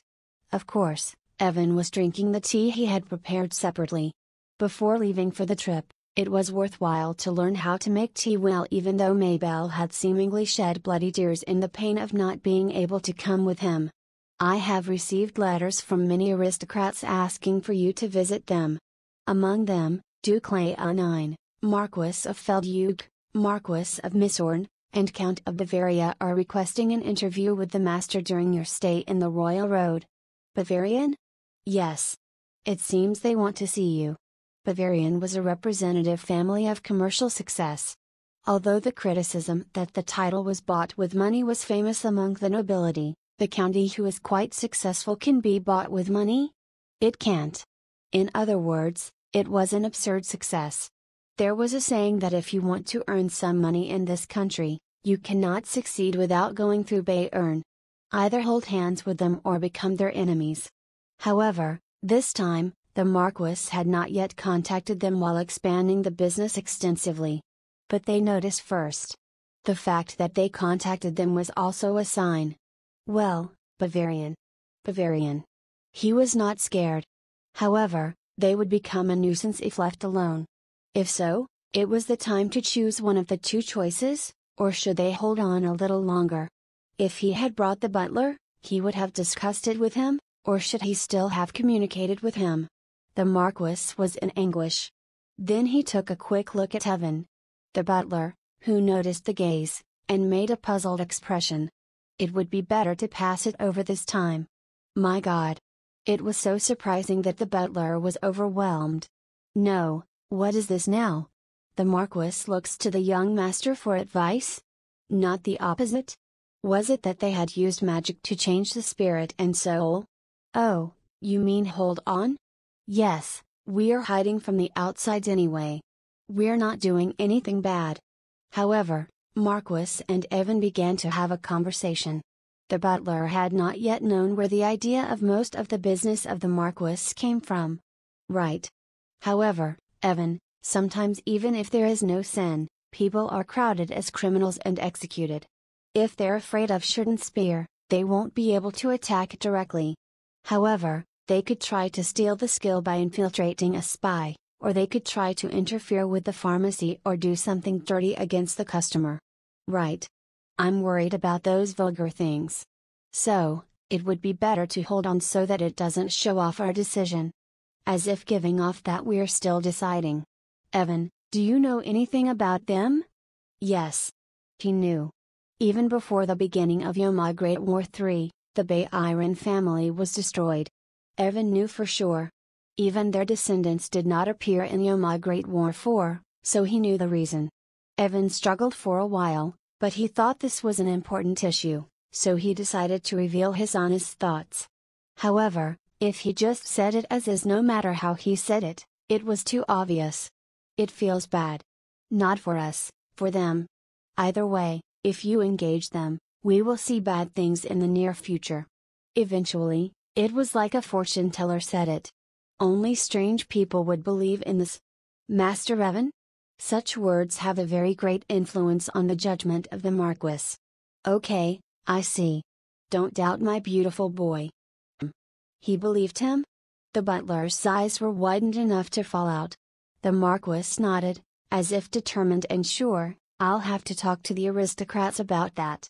He had a mission to correct his master's faults with his support as a butler, but the determination he felt in the Marquis seemed to be unchangeable, so he could not open his mouth. I want to deal with the things that have been pushed back while I was on the royal road, but would you tell me if there is anything else that comes to mind, Evan? Can I really do that, father? Will you trust me? Ha ha ha, why will I not believe in my son? And if we fail, will our family be destroyed? We can use this as our son's training. So don't hesitate to tell me. Cruel. I mean, a father could be so cruel. But because of this father, Evan would grow up to be such a bad guy in the game. Evan endured and pledged to not be blinded by the halo emanating from the back of the Marquis. But I am different. This time Evan will never be a bad guy, father. Oh, and I'm not going to just die easily too. But at this point, Evan was mistaken, as the Marquis was already convinced, like Bernard, that Evan knew things that no one else knew, and he thought that his words were almost a prophecy. Marquis never did things like Evan's imagination of him. He wasn't just his father but a strong aristocrat too. If I fail, I can't really help it, but there's no way Evan's words are wrong. The Marquis thought so. And that was the right answer. Then just one more thing. Is there a village where all of the sub-barons rule over here? It's a good place to visit while going back to the dungeon city. There certainly is. We'll be there in 5 days as long as we get a good route. Only, how can we not go here? Oh, and next year, an envoy is coming from Sangkyuk. Evan had an opportunity at this time, so he shared some of the knowledge he knew that the Marquis could use. Honestly, even if someone listened to him, he said a lot of words in vain. Well, good. I'll have to bet all of the hidden assets that our ancestors have kept from generation to generation and play a match. The Marquis was a much more daring man than Evan thought. No, is the owner really alright like this? And what the hell is up with Master Evan? I heard that he was just a naughty boy who was reputed to be prettier than a woman. Shortly after the two nobles' counseling, which outsiders could never understand, an envoy from the king arrived. That same evening, an order to stop by the palace came. Chapter 45, Evan Desjardins receives the king's orders. 4. I guess the king is really in a hurry, he's making us hurry as well. Usually, when a local nobleman comes to the royal city, it is common to stay in his mansion at least a day and a maximum of several days to give himself time to relax. However, as soon as the king heard the news of their arrival, they were told to go to the palace right away. It was enough to know how urgently the king wanted to see them. My city, It's been a while since the epidemic ended there, but the royal city has just gotten free of that terror, so this is natural. His Majesty, the King, must be surrounded by troubles from everywhere. As some countermeasures are needed, the damage suffered by this epidemic is severe, some institutions must be renovated, and thus, money is needed. Father, are you saying that the perfect season has come for court nobles to empty their pockets because they are preparing a way to prevent the epidemic? It's a little sad to hear that even you, Evan, are already able to understand the context up to there. For these reasons, the current royal family situation is very dire. They're afraid to die from an infectious disease, but at this time, the nobles trying to cause disturbances are raging, so the king will be struggling to come up with a plan to shut them all down. The delicious food that appeared at this time in our Brotherhood pharmacy. We're not prey, Evan. Rest assured. The Marquis burst into laughter at Evan's excessive worries. He would not be able to laugh if he knew why he had so many minor worries, but now his son just looked cute to him. We have all the initiatives. But how would we be prey? They will have to ask us earnestly about our permission. The days of giving blind loyalty to His Majesty ended in my current grandfather's generations. Your Majesty also knows it, so there is nothing to worry about. Loyalty is a true virtue. The power that strengthens a country comes from the hearts of those who serve it. However, the Marquis thought that blind loyalty to obey the master's words was only foolishness. This ate away at both the master and the subordinate. I will give my Majesty the best help I can for the development of the country, but at the same time, I will ask recompense, so that my family and the dungeon city can develop, as that is the job of mine, as the servant of the country and the owner of a city. So, as I said before, Evan, you just need to be Evan Desjardins, which I know. Yes, father. Okay, I just need to trust my father. Evan clears his complicated head. He emptied it and stuck to the side of the Marquis. And they finally reached there. Your Majesty, have you been strong? What politeness is there between us? Marquis, seeing you be polite makes me have goosebumps. I am relieved to see that you are well. The meeting took place in a luxurious living room, not in the official hall. The Marquis is also looking the same. No wait, have you gotten stronger? I am entering the dungeon occasionally. To my shame, I have not yet reached the 30th floor. Isn't the highest record of the current generation until the 45th floor? It's amazing that it's possible by someone who only occasionally goes there, but you are still just too amazing. The Marquis of Chardon, the 17th Marquis, and the dungeon city owner naturally had the authority to stand on the same level as the country's king. Of course, Shine and Billows were waiting in the mansion. So, then, is this kid the famous Chardon's jewel? This is his first time greeting your Majesty. This is my son Evan Desjardins. The king of the country admired the simple and polite greetings that were given by his father and which omitted the mass of useless words.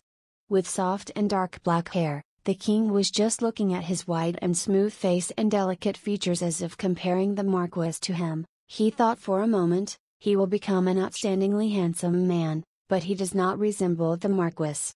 I am just happy to meet your Majesty the King, O Great One, the great ruler of this land. Huh, yes. You really resemble your father in this.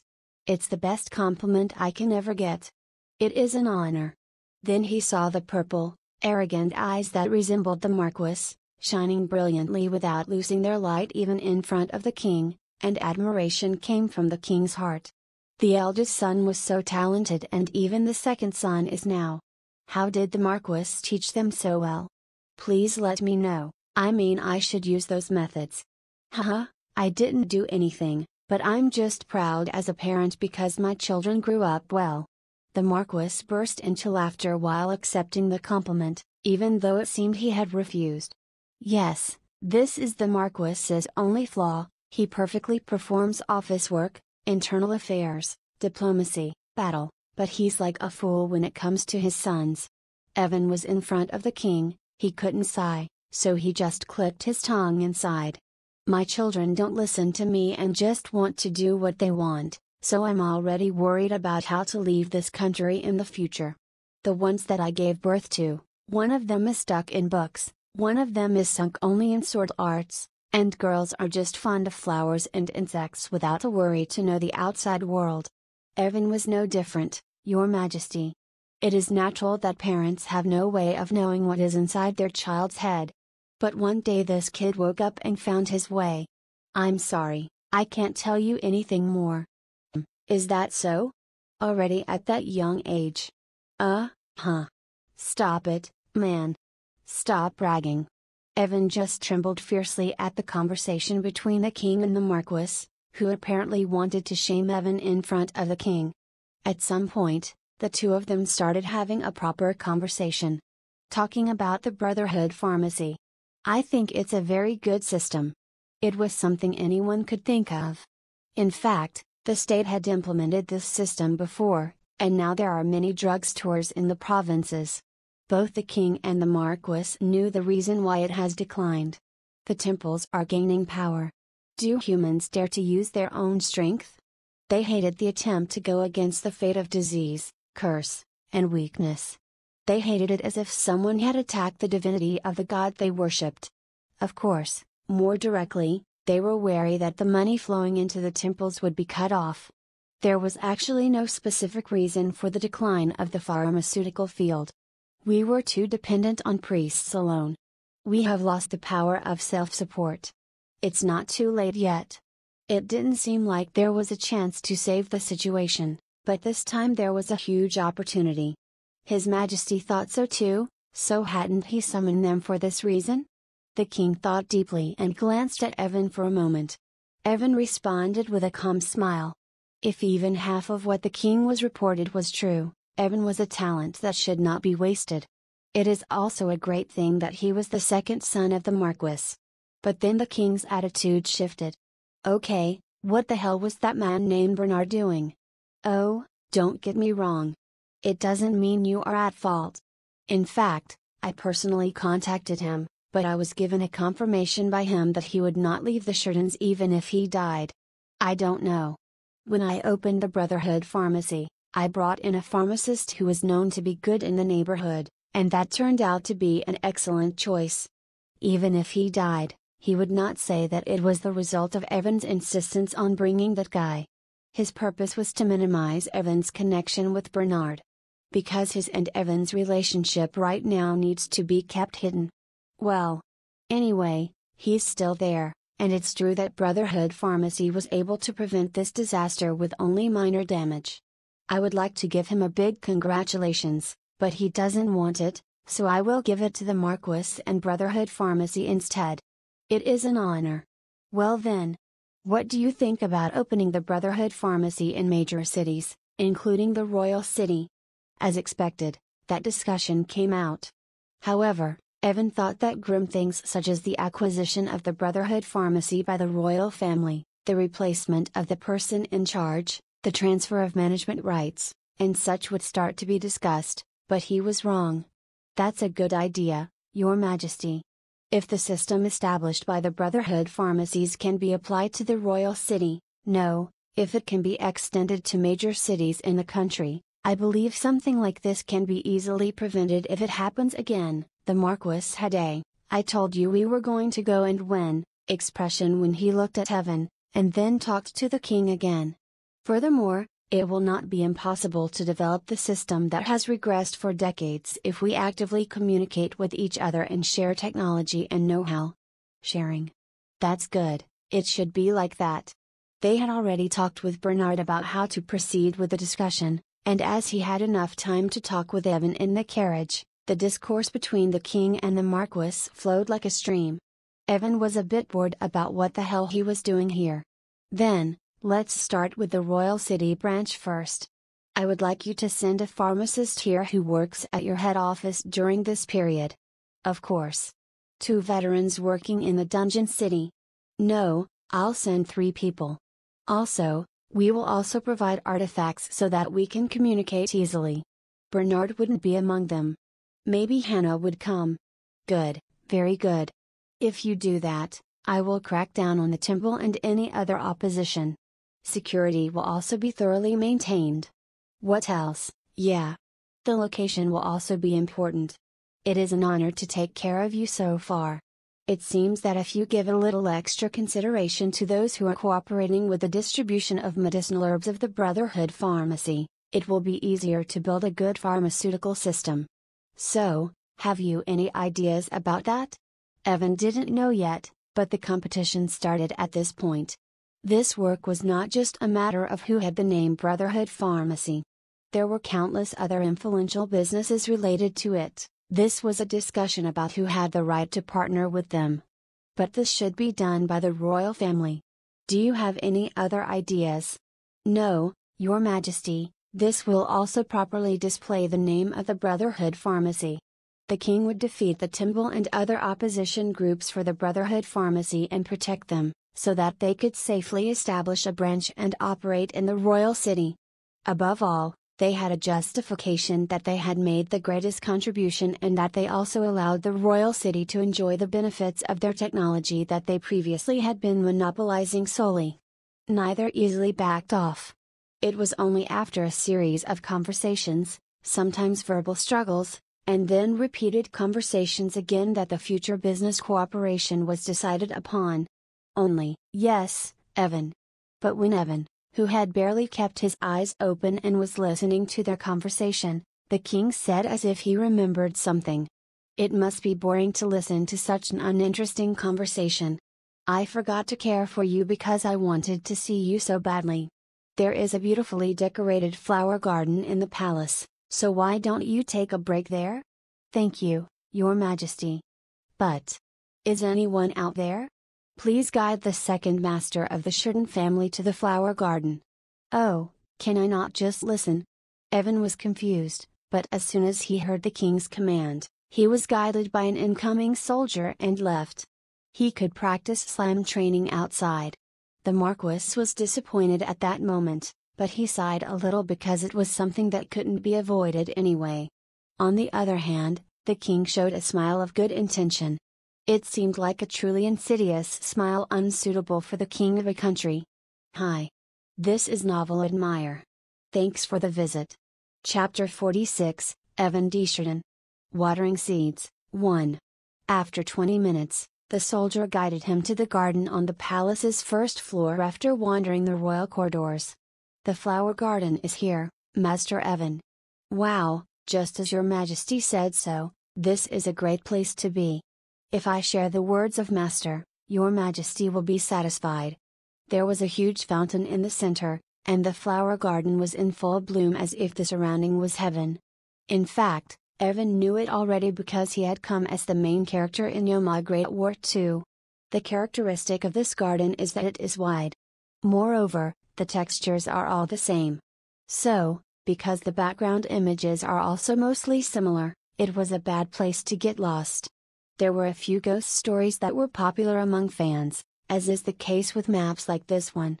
Among them were, I was wandering in the middle of the map where the monsters should not appear, and I encountered a monster emitting a terrible acid poison, or I was sitting in it when I found a girl who was there, and when I spoke to her, there was a terrible tentacle that sprouted on the girl's hand when she looked back. He searched for 20 hours to see if there were any hidden elements, but there was no such thing at that time. Oh, can I look around here by myself? Of course. Then I will be waiting at the entrance, so please take care. The soldier politely greeted him and stepped back. Evan entered the flower garden without hesitation. Was he looking for something? Well, there was no such thing. Of course, some of the flowers blooming in the flower garden were valuable, so if he breaks them, even if he is the Marquis' son, he will be scolded. Evan wasn't hungry for money, and he didn't have to be a flower thief. Whoa, finally, they can't see me anymore.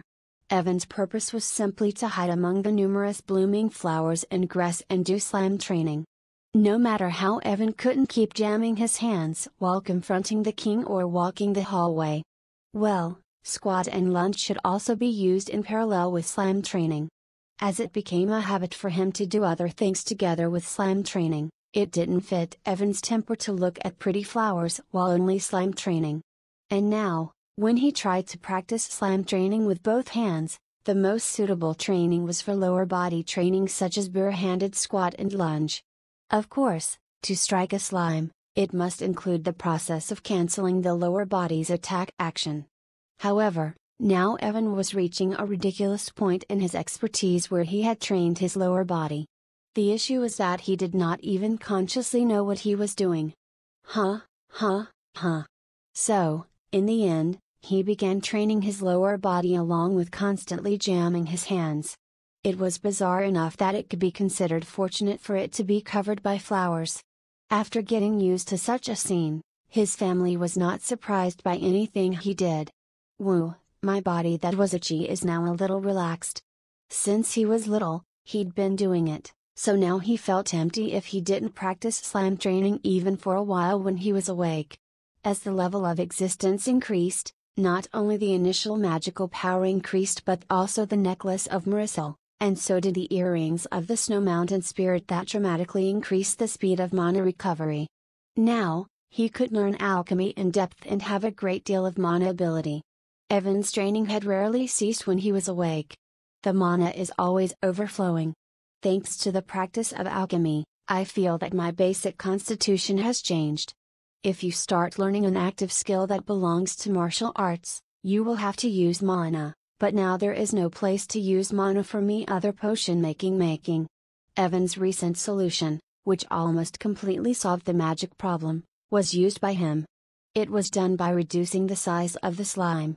If it was successful, he would be able to keep holding 4 slimes with 2 hands, 2 in each hand. It was so amazing that the training speed doubled here again. Perhaps it will be helpful in training grip skills too. If the speed of mana recovery increases even further from here, then 3, 4, 5 slimes in one hand, this is great, there's plenty of possibilities. The problem was that there were too many possibilities. In fact, with the results of his research, it was already possible to summon slimes a little smaller than the basic size. Maybe it would be possible if Mirasol's necklace grows one more time in the future, Evan carefully speculates. In the end, the only thing I can trust is my level of existence. Slam training will soon become my source of power. While Evan was heating up for training, even more, there was a sudden feeling of being gazed at by somebody. At that point, Evan recalled the ghost story of the garden in the palace and stiffened slightly, but when he thought that it was nonsense, he smiled. How the hell can a monster be here? What are you doing? Hi, I didn't do anything. Evan heard a whisper from behind his back and jumped from his spot. As he was doing lower body training, martial arts, and slam training, Evan himself did not know. Still, he jumped as close as 3 meters due to the reinforced jumping power due to the angularity skill that had been gained slowly during each lower body movement that was cancelled when he performed the slam training. Wow, that's great. My ears, there's ghosts here. Evan flew 3 meters up and was stuck on the ceiling and said to himself, wow, such a stupid thing I just said. He looked back down. Are you okay? Someone stood there. She wore a luxurious dress, she really was a girl with tentacles in her hand, ! The earthworms are cute. Do you want to touch them? I hate them. Evan exhaled a sigh of relief at once. She just talked to him, and he was surprised, but nothing was surprising about her when he thought about it. She wasn't a ghost. It's a place where unauthorized people couldn't enter, but that didn't mean that anyone who was authorized could just barge in. It was different from the game. Even if there were people here, there was nothing strange about it. Wow, you are really pretty. Yes, I hear a lot of that. You are also pretty. Yes, I hear that often too. Maybe it was because they were facing each other with many surprises that the two recognized each other's faces relatively late. They knew at once that the other was a similar age, but when they looked closely at each other's appearance, they couldn't help but be surprised. The girl was focusing on Evan with delicate attention, especially his deeply shiny purple big eyes, and ebony hair. She was amazed at the soft black hair, and Evan admired her brilliant pink blonde hair. Evan thought to himself, well, pink blonde hair, and it's a perfect color. Besides, her eyes are red. I thought it was only possible in the game, but it was actually possible in reality.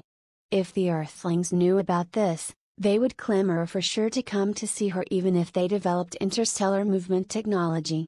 But what was more deceptive than that was her beauty. Pink hair and delicate red eyes. It was easy to say it in words, but it was impossible to truly define her beauty. However, she had white skin that did not have any gaps and has a beautiful appearance like a doll. Her cute mouth was especially very attractive.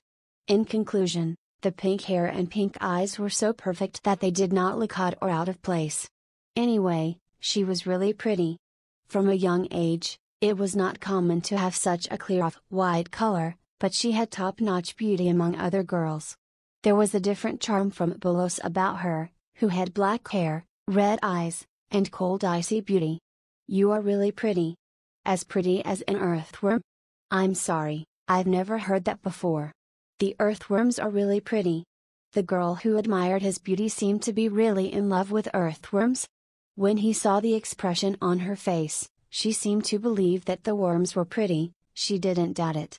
She's a really peculiar one. I thought pink hair appeared in girls during the Yoma Great War, but in reality, I thought it was just the level of a pink blonde that also exists in reality. She's really pretty. Wait. Looking at it, who had this hair from the Yoma Great War series? There was one person with a very tragic fate. She was born with the noblest status in the country. Since she was born, she lived in a palace without being allowed to know her abilities properly. In Yoma Great War 4, quests were given according to her status, and if the quest failed, she was kidnapped by the enemy and brainwashed into becoming a demon. Born in the noblest status in the country. Only then did he notice the dress worn by the girl on her body even though it was covered with dirt. Evan, realizing that it looked luxurious, only laughed and sighed. Now I completely understand it. He just had other thoughts at that time. This is the royal palace's flower garden. A flower garden that only authorized persons can enter. Well, are you called Serena? Oh. Still holding an earthworm in her hand, she stared at Evan, and Serena L. Silkline nodded calmly. In other words, she was the youngest daughter of King Banu Kayop. Evan wanted to hit his head. I should have recognized her since he said that she likes flowers and bugs. Evan realized that the king had wanted the princess to meet him from the beginning. In addition, it was obvious that even aside from talking with the Marquis, the king would take a different approach in some way to lure in Evan. But that's not possible, is it? I am 10 years old this year. I am 11 years old. Then, Appa. What is your name? He was a cruel guy who used a child that knew nothing like this.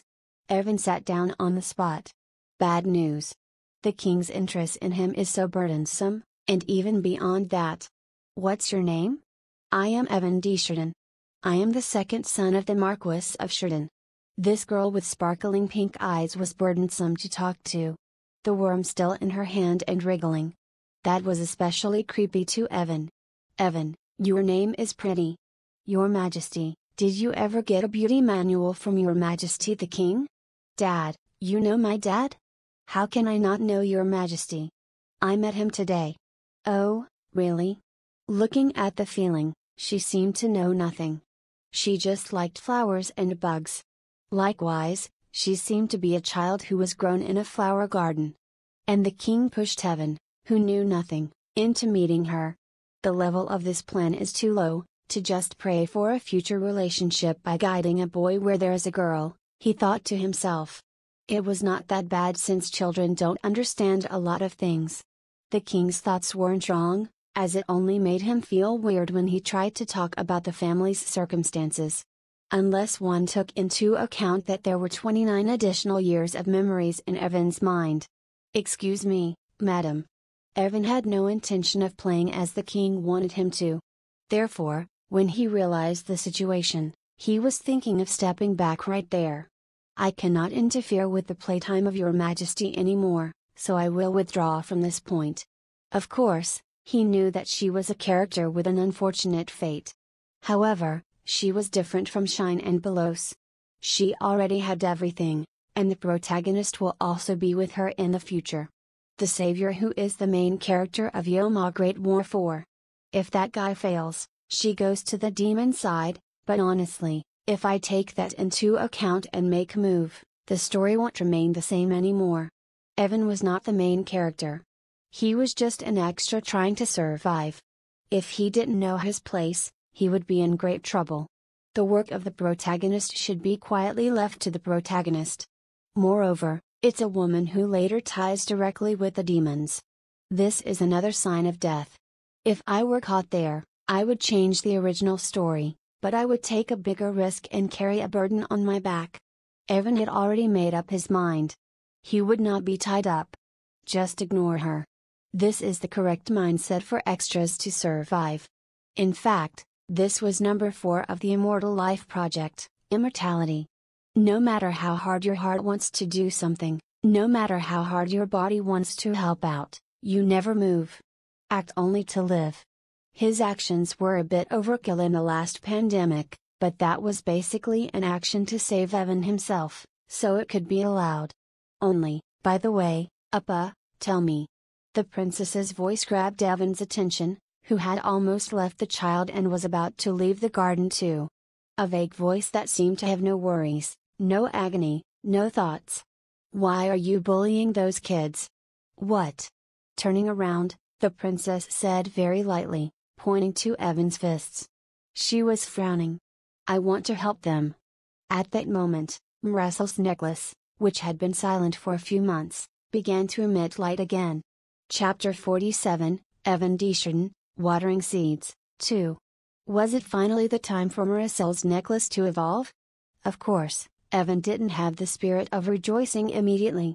While the necklace was shining brightly, he fixed his gaze at the princess, who was still looking at his fist and frowning. What do you mean saving their life? No more. They must be all dead. The princess opened her eyes then looked at Evan. There seemed to be no intention of reproach in the tone. She was just purely curious. She asked Evan. Why did you kill them? Should I intimidate her? It isn't very meaningful. Evan remembered the moment when the battle with her took place in Yoma Great War 4. When she became a tamer and came out as an enemy, she was using extremely strong monsters. I thought it was just an enemy's corruption. It was not an illusion. That was the true ability of Princess Serena. Evan did not know he was going to meet her here like this. I'm meeting a monster tamer. Monster tamers, who had the ability to control monsters in whose instincts it is engraved to oppose humans literally. It was a mighty power in itself, and there were very few people born with this ability, so the proper training method was unknown, but those who grew up properly were truly strong. Their character shows the dignity acquired by manipulating an uncountable number of monsters. Demahuman and Eurakia from Yoma Great War 1 were the only regular characters. The rest were all enemies, but they were terrifying. They lead the monsters, but why they were terrifying, could only be felt properly when their power developed. At first, they communicated with a weak monster, their abilities grew in power as the monsters developed. They can seduce stronger monsters, give accurate instructions to monsters, and permanently strengthen the monster's abilities that follow them, especially increasing their intelligence. A monster with high intelligence. It was a disaster. Actually, in some sense, when it came to the player, the AI level that was set was the disaster. It was so terrifying in the game, but how would it be in reality? If you grow them well, they can easily see the true ending, hidden ending, and DLC perfect clear in all the series endings even if they played alone. That was a level of talent that could not be compared to Evan, who had no aptitude. The gap between the sun and dust. Thinking that way, he was very saddened by himself. Why was there this injustice, so much injustice? However, on the one hand, the fate of the princess, who couldn't properly grow with such a great talent, was also depressing. Thinking about it, who in this court could discover the princess and the monster tamer talent in her? There was a reason her talent had not been exposed for a long time. You tell me, why did you kill those children? The princess asked him again. Evan faced Serena's bright pink eyes and thought about excuses for a while, then quit. Why does he have to twist the answer? What was he afraid of? He just answered, honestly.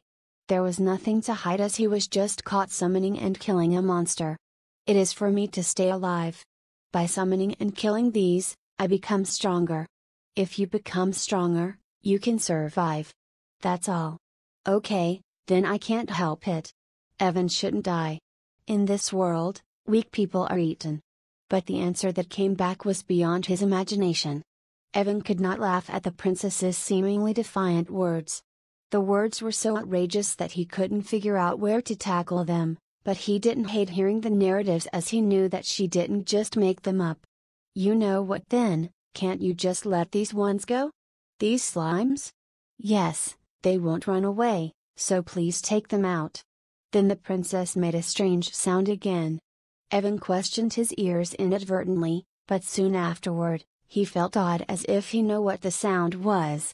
Maricel's necklace was vibrating greatly. His eyes turned around, unintentionally lifting the necklace. Until now, the jewels were glowing a little, but this time the jewels were glowing red thoroughly. Wow, it's pretty. You like this?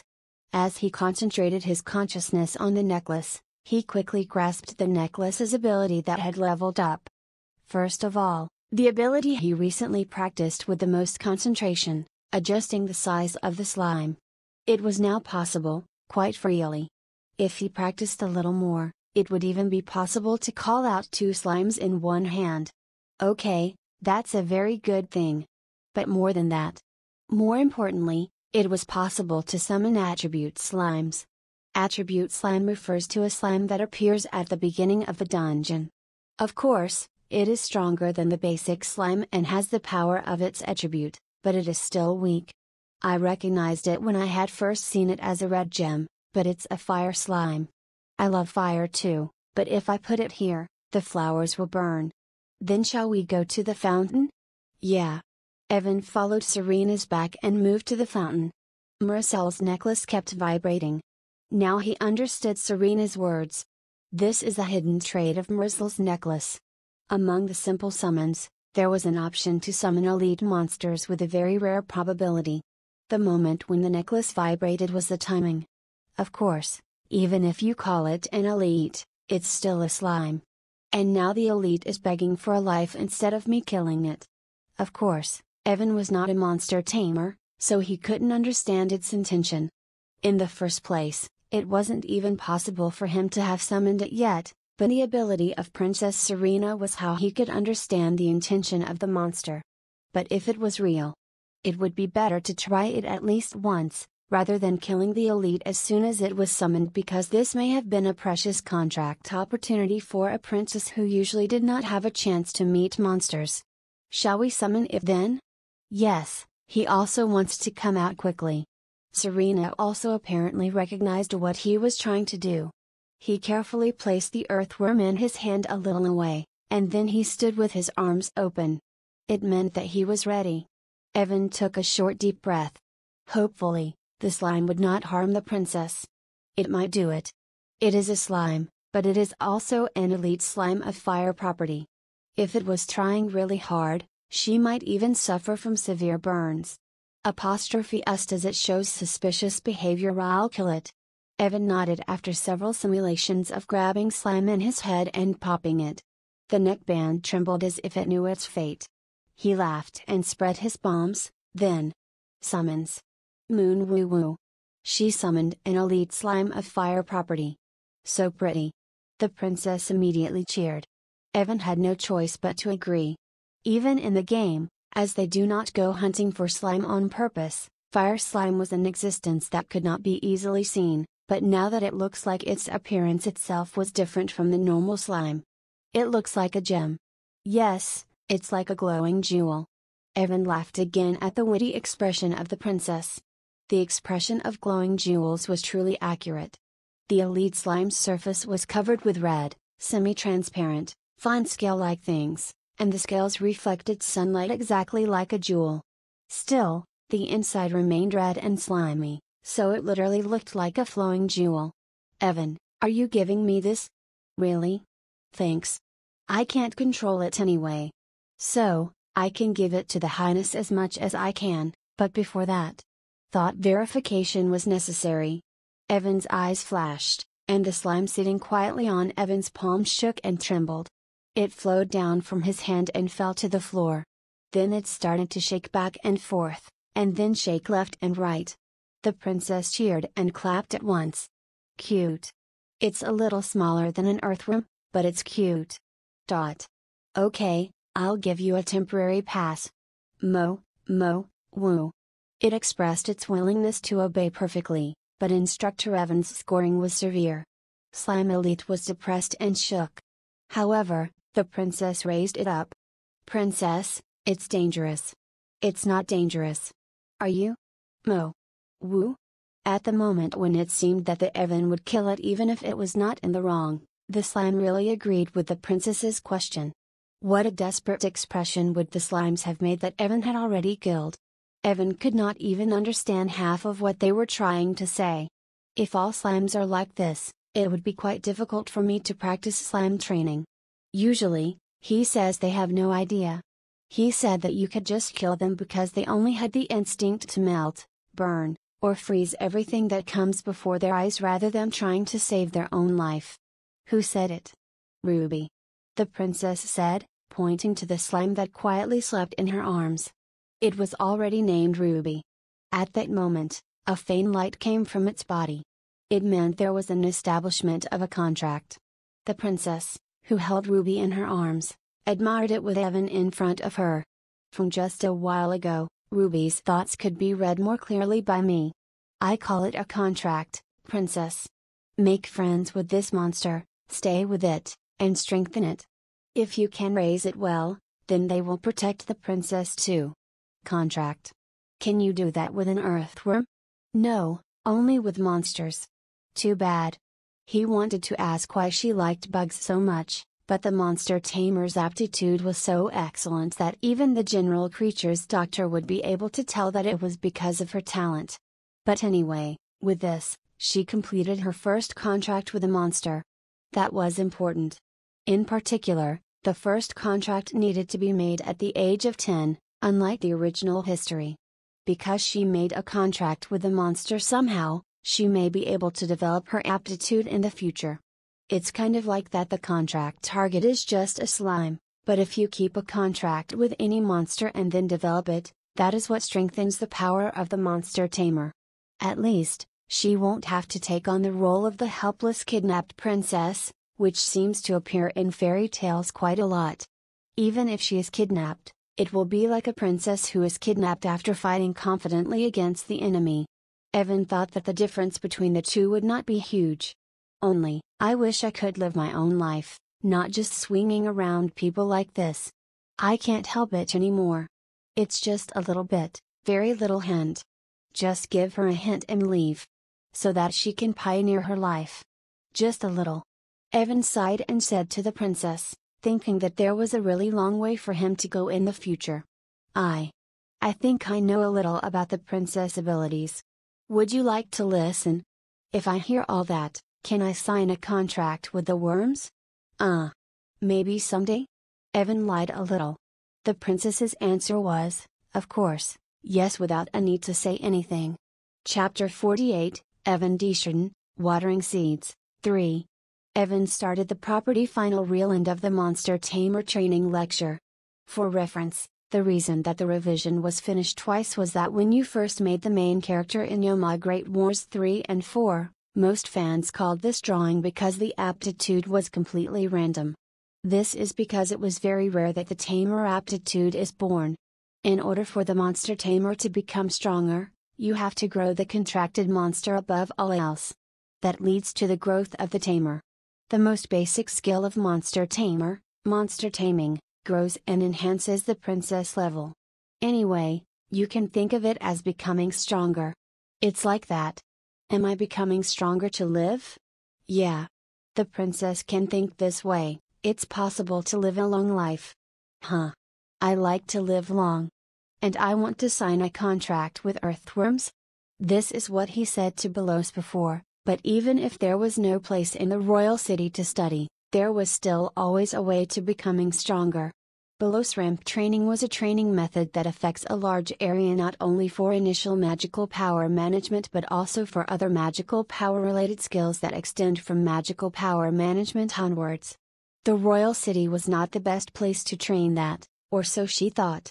Princess, in the future, feed that slime whenever the princess eats, talk to it whenever you have time, and stay with it as much as possible.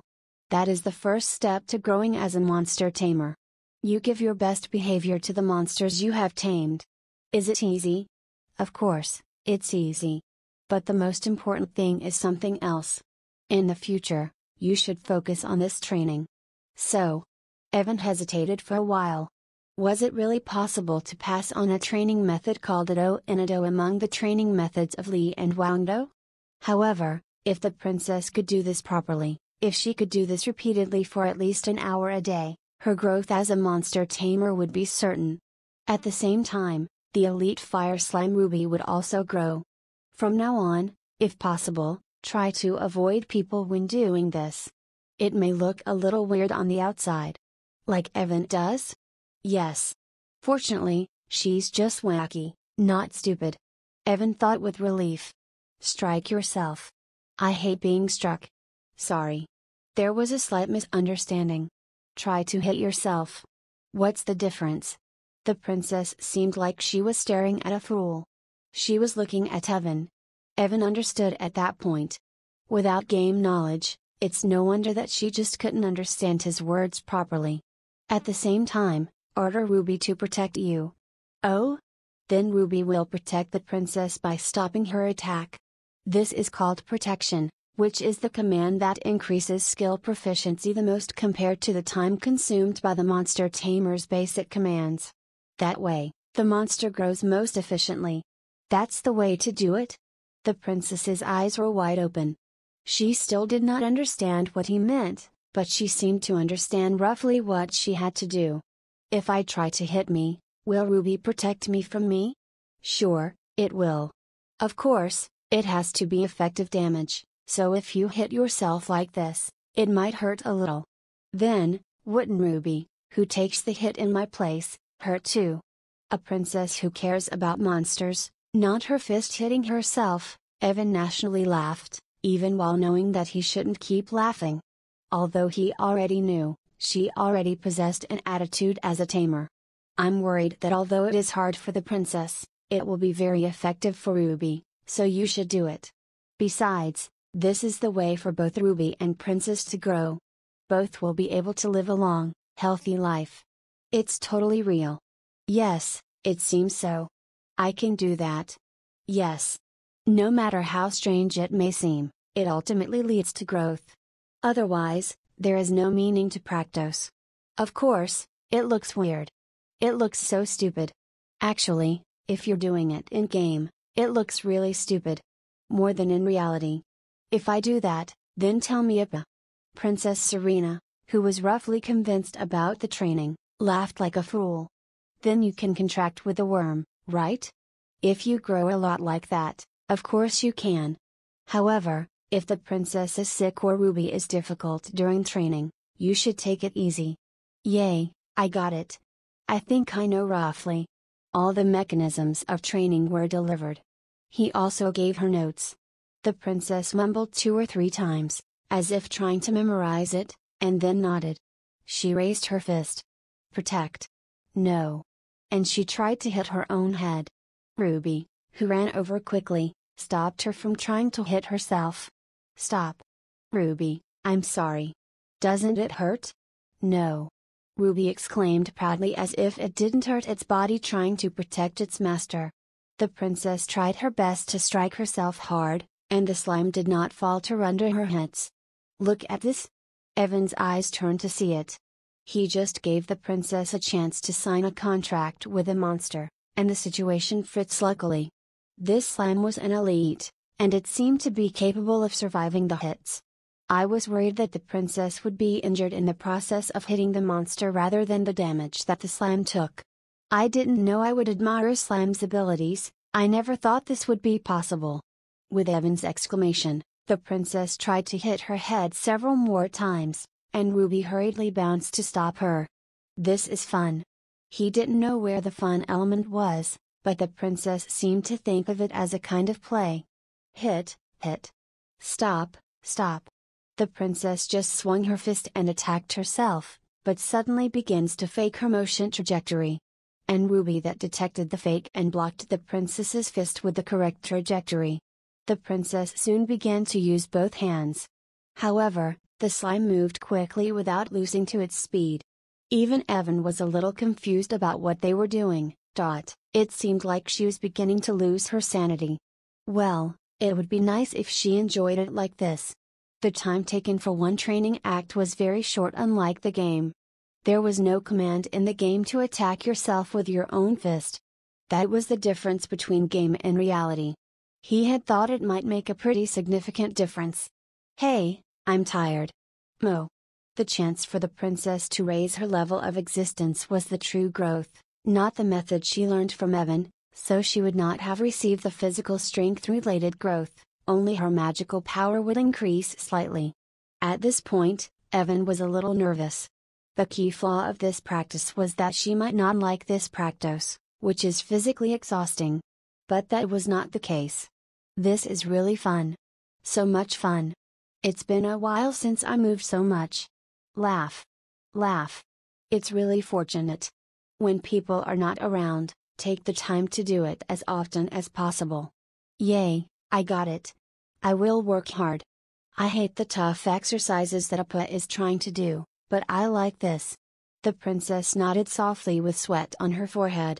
He still couldn't figure out why she liked this practice, but anyway, was good that she did. Okay, I think this is enough.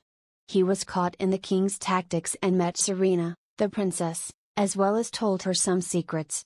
It was a bit strange as an outing because of that, but he was fortunate that things went well as a result anyway. If the princess eagerly trained just as Evan told her, she wouldn't be taken away anywhere without her will. All that Evan could do, he had done. Now it was time to step back quietly. Oh, but before that. Princess, it's a secret that I can summon slimes. Yes, it's also a secret that you were secretly summoning them here, right? Yes, that is correct. So hide Ruby. Oh, but when something happens, it's a problem to explain the existence of that slime or Ruby. What excuses will you have? Evan, Appa. Suddenly the princess was serious in that part. She said with an odd look. Actually, there is a legend in this flower garden. There is a passage that leads to an ancient dungeon somewhere in the flower garden, and there is a legend that a monster pops out of it. It's a legend that I've heard a lot about. Needless to say, it's one of the ghost stories that were on the Oh My Great War fansite. So I can say that Ruby also came from there. I can say this. Evan my Appa showed up nicely to protect me. Then I see it and suddenly awaken to my potential, making Ruby my friend. So cool. No, I don't want to stand out needlessly. My Appa is a coward. Don't you want to be the main character? You are a coward. I don't want to be the main character. It's been 2 years and 2 months since he recovered his memories of his previous life. He met someone he understood well. He was very happy, but he didn't want to see her in the future. It can't be helped. Then I'll take care of it. Believe me. The princess assured him by tapping his chest with a cute fist, but why was that appearance not reliable at all? Evan was very anxious, but he couldn't dare tackle the princess anymore. He looked on strangely at this four-dimensional princess, who was satisfied with her own lines. She coughed and moved back a couple of steps, then lowered her head. Then, Your Majesty, there are many other excuses. It was an honor to meet you, the most beautiful princess. I will go back. Evan. The princess opened her eyes wide.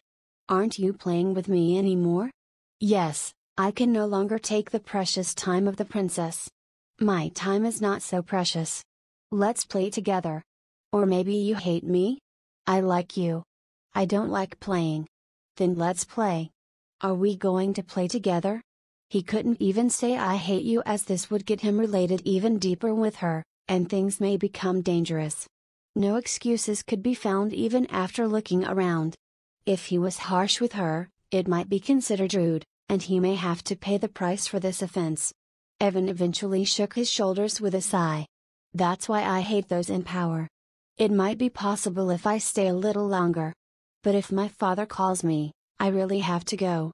I did it. You gave me Ruby as a gift, taught me fun games, played with me, so my appa is as good as a worm. That's an honor. What the hell sort of position did the earthworm hold in this girl's mind? Evan couldn't dare to estimate. But in the meantime, a bigger bomb exploded. Oh, and why do you speak so honorifically with me? Are you not older? I should talk like that to you. It's impossible because of the insurmountable difference in status between us, Your Highness. Status? Is that so? Then I'm giving an order to you. If you don't listen, I'll go to Dad. This girl was really spontaneous. But even if His Majesty finds out that I call Your Majesty in plain language, it will cause great trouble. Only, well then, we can't help it, let's talk like this only when people can't see us. Now we have grown to two secrets. Laugh. The princess with the pink hair said so and winked at him. Evan was stunned and then laughed loudly. He wasn't supposed to laugh, but it was ridiculous, so he kept laughing. Okay. Okay, Serena. Yes, Evan, Appa. They wouldn't have to see each other after today. Evan truly thought so, but of course, it couldn't be like that. Chapter 49, Evan Desjardins, Watering Seeds, 4. On that night, Evan, who had barely gotten away after getting along with Princess Serena to the fullest, went back to the villa with the Marquis after he was barely released from the long meeting with the king. The two sat together for a late dinner. They both felt so mentally tired after returning from the royal palace that the tea that Belos poured for them seemed extra delicious. The Marquis sighed with satisfaction while taking a sip of black tea with brandy. Then he dropped a bomb on everyone present there. His Majesty is trying to promote your engagement with Her Majesty, Serena. I don't want to die. The Marquis laughed at Evan's immediate response. He said that as his son already realized the importance of business, he had thought that his response would have been something like this. Of course, Evan didn't want to get married to a princess and then get killed for his behavior. What in the world? Belos, who had quietly withdrawn, muttered silently. Her voice that seemed to come out of her very soul was heard by Shine. He immediately shushed her. Belos became frightened and shut her mouth tightly. Fortunately, the Marquis and Evan had not noticed her. Don't worry, Evan. I refused by saying that it was still too early. I wouldn't give you up that early. Isn't it strange, Father? No matter how coveted the Brotherhood pharmacy is, the royal family cannot just connect both the families to gain advantages in the business. How many high-ranking noble families will accept it, and of course the foreign royalty? Even with all of that in mind, if Evan married the princess, did it mean that the value of the Brotherhood pharmacy was greater than the Dungeon City's worth itself? The talks were still in the initial stages, having discussions about cooperation with the Brotherhood pharmacy. The Dungeon City would be giving enough help to the silk-lined royal family without even them having to ask. Evan was hardly able to understand what was going on. He didn't know who was using the abacus in the royal palace, but there were lots of degrees of miscalculation. But the Marquis shook his head with a big smile. It's not about the Brotherhood pharmacy, Evan. Of course, it's not even about the Dungeon City. His Majesty wants you. What? You, my proud son Evan Desjardins. The Majesty wants you for your abilities. Those aren't my abilities. But I can't say anything about the reality to anyone. The truth is, it's absolutely meager. I just utilized the knowledge I already had beforehand.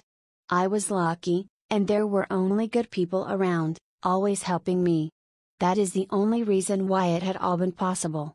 If that was really what the king wanted him for, then he had to stop meeting the princess anymore and engaging with her. Otherwise, the secrets of his identity would soon be revealed, of him being an extra character in this world. It's impossible, Father. And please be sure to tell the king that I am a small boy who does not suit the princess. Ha ha ha ha. Okay, if your Majesty talks about the matter again, I'll tell him that. But you met Princess Serena today, right? Yes. It had been a really exhausting meeting, so Evan replied with a dying face, but unfortunately, the Marquis didn't seem to notice his expression. The Marquis asked Evan with a bawdy face that looked like someone asking his peers about his first love. So what about it? You can be honest, Evan. I know you're refusing to be engaged because of everyone else, but why don't you tell me about your feelings? She was certainly pretty like the rumors. Pink hair and pink eyes, I've never seen anyone like her. She was like a fairy. Oh, yes. Certainly, Her Majesty's eyes and hair color are known to be fascinating. Belos squeezed the tea tray tightly, standing behind them. Her body was shaking. Shine stopped her again. If Princess Serena grows up as it is, she will truly become exceptionally beautiful, renowned at home and abroad. Well, not as much as our Belos. The moment she heard that, Belos felt at ease. Her face had turned red, and her whole body trembled slightly, but the anger and anxiety seemed to subside. Shine was astonished to see the change in her. But she can't control her personality. I don't know what you're thinking, Father. I'm tired. If possible, I don't even want to get involved in all this. Do you really mean it? Then do you hate Her Majesty? No, but I don't want to marry the princess. The Marquis seemed relieved and disappointed at Evan's assertion with a strange expression. While affirming that she was a pretty girl, the Marquis was worried about Evan's future for a while as he saw Evan relentlessly cutting it off, saying that her personality was a problem. But now was not the time to worry about such a distant future. The Marquis stroked Evan's hair with a friendly smile on his face. Well, that's settled then. I was wondering what to reply to His Majesty. I'm also tired of all the Majesty's proclamations that you and the Queen's elder daughter will fit very well. Does it mean the King has been talking to my dad for a long time, just to marry me and the princess together? Evan's words found its target. Then, with a small bitter smile, he drank the tea and emptied the cup. Father will be going to the royal palace for 3 days from tomorrow. There are 1 or 2 issues that need to be discussed in relation to the Brotherhood pharmacy. Leave all the complicated things to Father, and go sightseeing on the royal road with your attendants. Is it okay if I go without you? Sure. In fact, the King had asked the Marquis to bring Evan along with him as well the next time round. But the Marquis had decided to go ahead and talk firmly with him tomorrow. Then the King would not be able to dig into the matter any further. Evan smiled brightly at the words of the Marquis. He thought he was the most trusted father in the world. The Marquis also laughed. To see Evan's smile, he would even kill a demon king. Evan, let's go play together. However, the next morning, all the convictions and expectations of the Marquis were shattered by Serena, who had come to the villa with 2 men. Evan looked back at the Marquis of Sheridan, who stood there with an expression on his face as if his soul had left his body. Father. Evan, I'm sorry. This time, even I can't stop her. She cannot receive harsh treatment. They could have avoided meeting the princess by not going to the royal palace, but Evan couldn't stop her from coming to meet him. It was said that the princess could not leave the royal palace. Evan remembered it and cried out. You haven't been prevented from going out. I want to blame her for all the reasons that my day wasn't perfect. Father, I'm still here, don't leave. The Marquis left the mansion, leaving Evan screaming behind him. When he reached the royal palace, he had only 2 escort knights with him. He had no idea what to do with Princess. He was thinking about asking the King whether they were sent by him. Wow, that chimpanzee Marquis really was your father, Evan. You two really don't look alike. Meanwhile, Serena was speaking calmly, unaware about what damage she had done. Evan replied, pouting his lips. I admit that my father is a little too prawny. He is a very nice and caring person. And why aren't we alike? Our eyes are exactly the same. Oh, your eyes are the same all right. But my Appa's eyes are much prettier and bigger. The elite fire slime Ruby, who had landed on her shoulder, cried out as if it agreed with her words. However, when Evan glared, it screamed out in fear.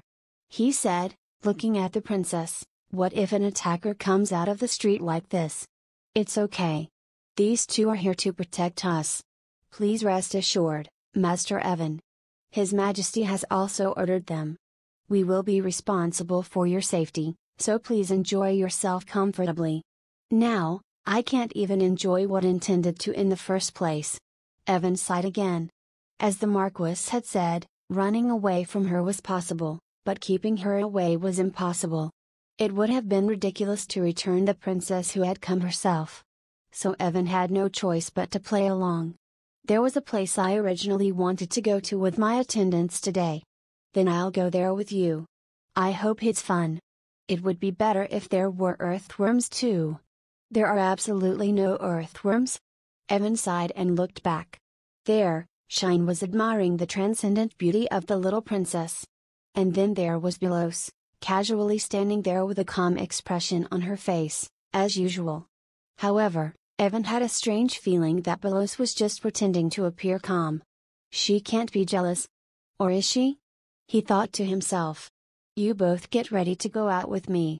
First, I have to buy clothes for you. For 3 days, you have worn the same clothes. Change those dirty clothes and move. Oh, you mean to buy us clothes? Will you buy me too? Yes, for both of you. So prepare yourselves to go out with me. Yes. I've been preparing myself from the beginning, Master. I will be ready in a while, Master. Shine trembled with excitement, and Belos politely walked away. When Evan looked at the mirror on the wall and checked his clothes, looking at the backs of the two rookies, Serena said blankly, they are really pretty kids. Both of them. Are there only pretty people here? Oh, except for the chimpanzee Marquis. These are my dear friends.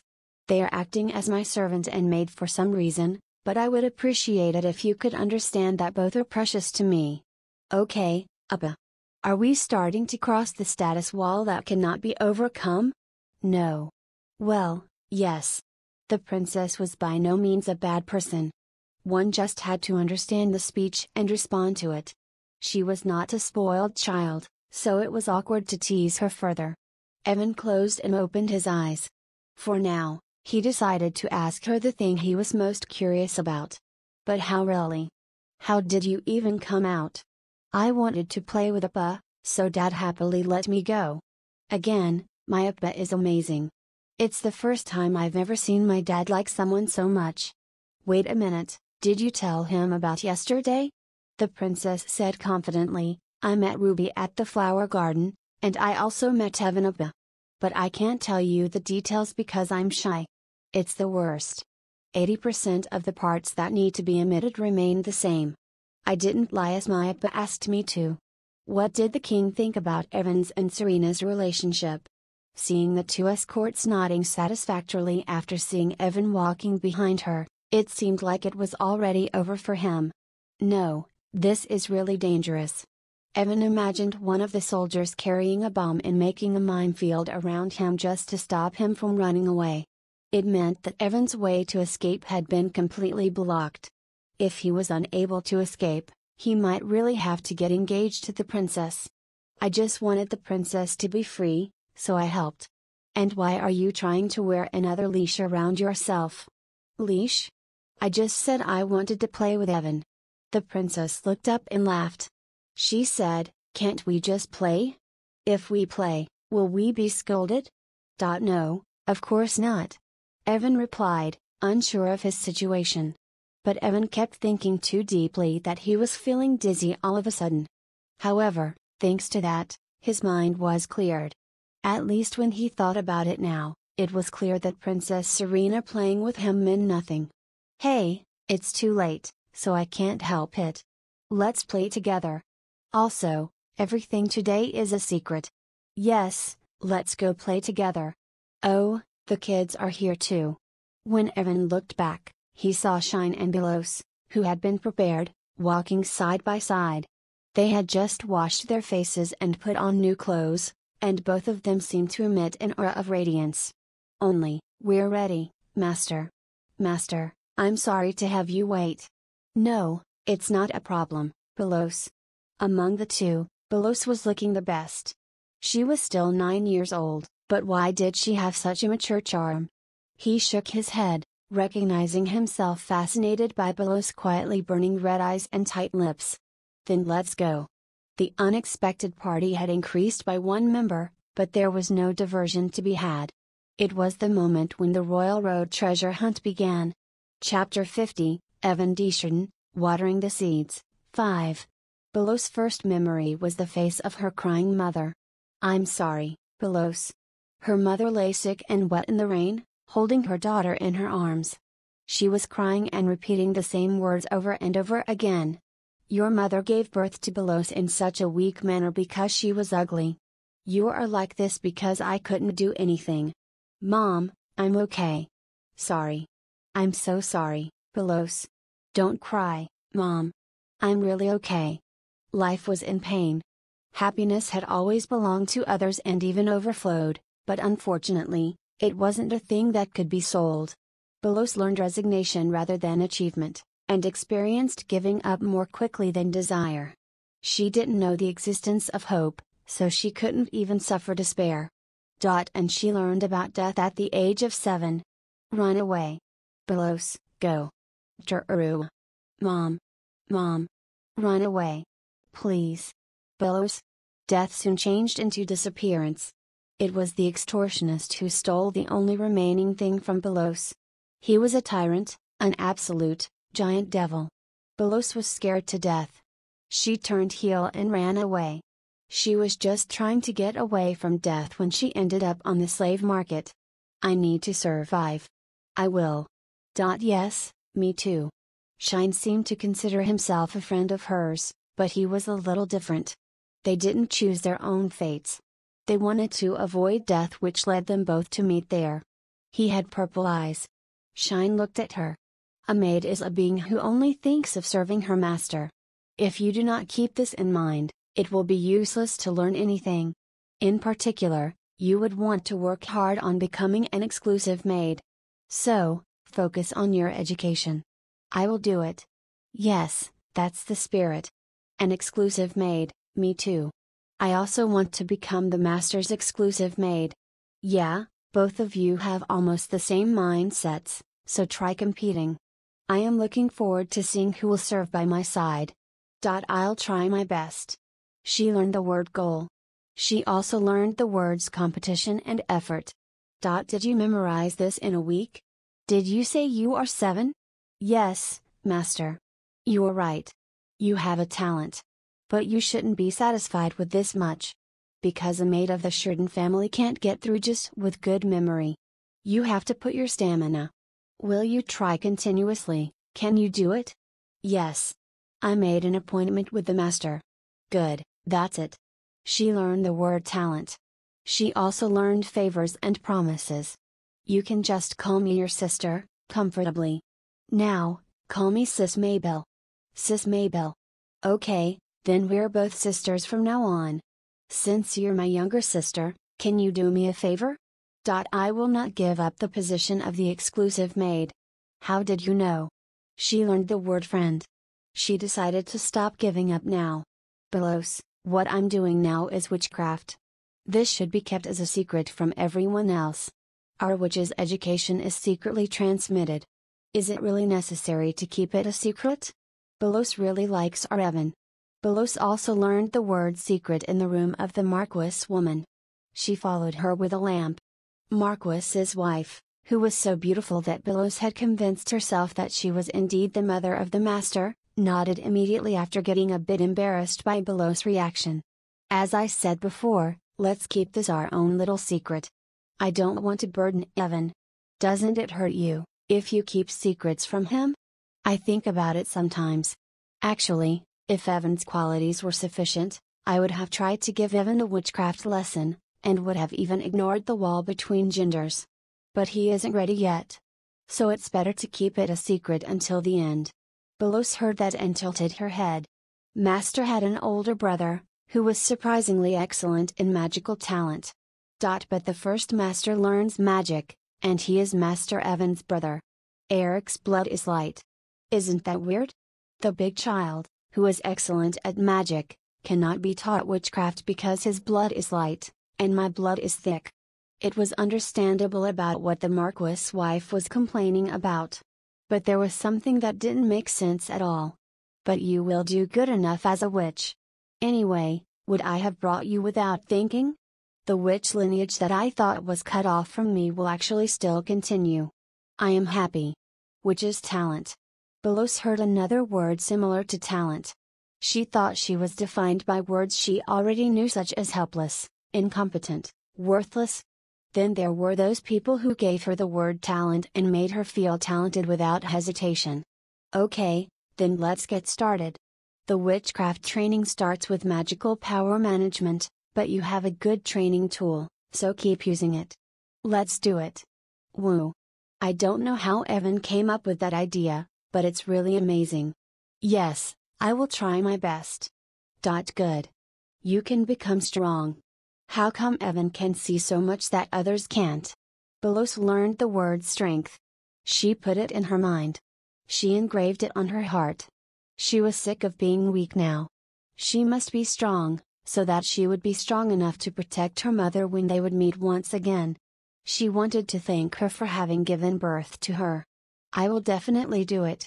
Every time she learned the positive words one by one, her empty heart swelled with each step. She never hated the change. She wanted to reward those who believed in her. She wanted to prove it. She wanted to show it. To Evan. To the master. To her mother. Belos, are you a real genius?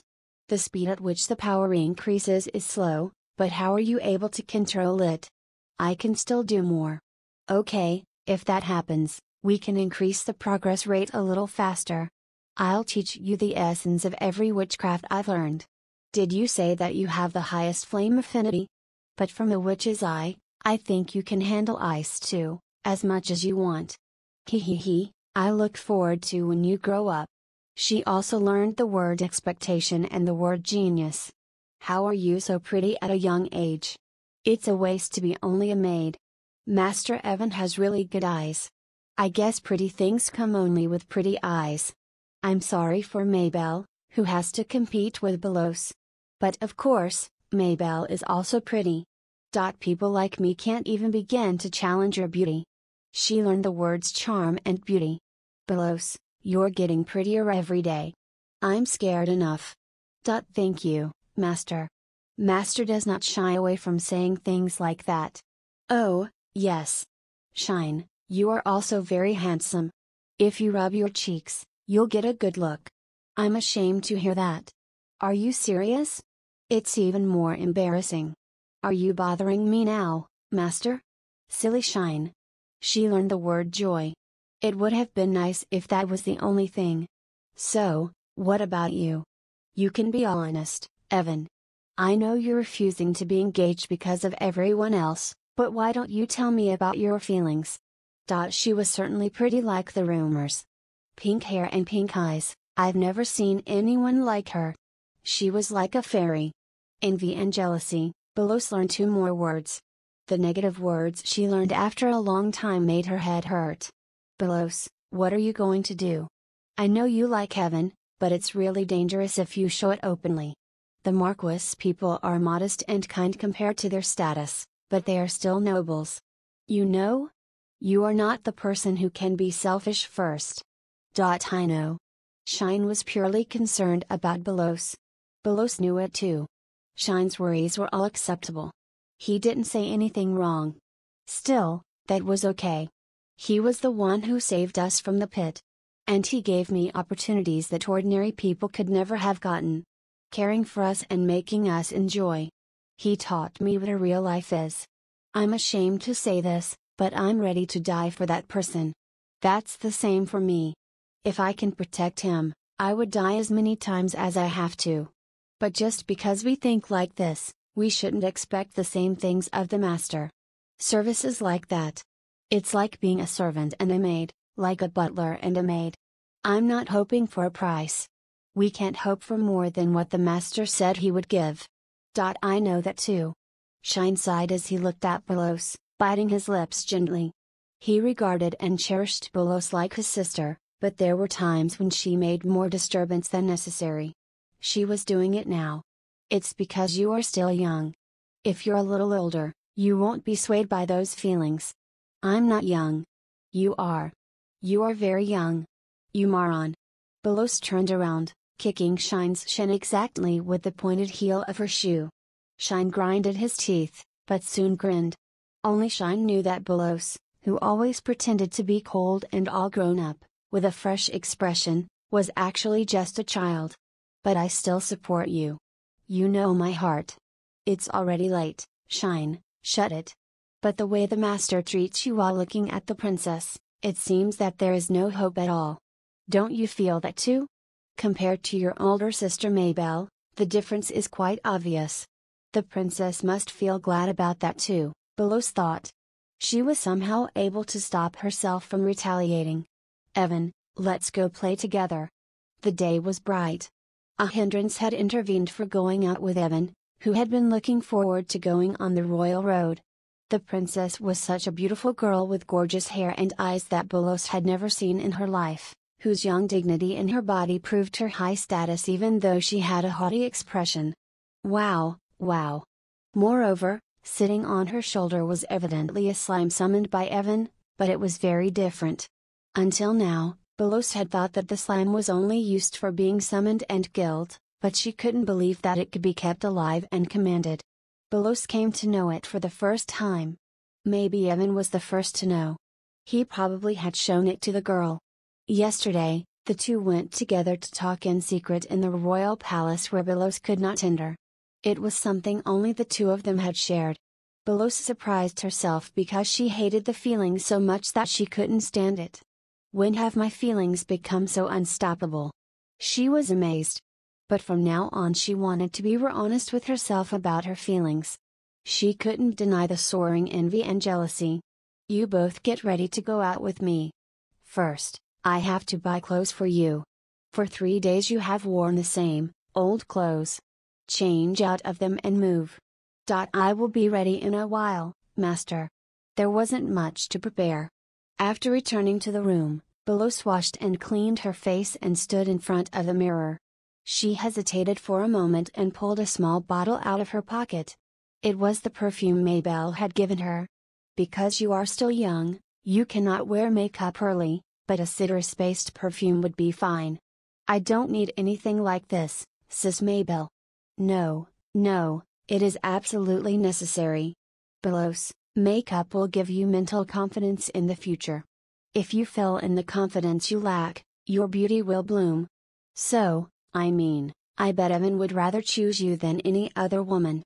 She hadn't known what it felt like to be nostalgic, but now she knew. Confidence was what Belos needed right now. She didn't want to lose. Evan would never have even dreamed about Belos' heart in such a condition. Belos, you are only 7 years old. There are a lot of things you don't know. It's not your fault.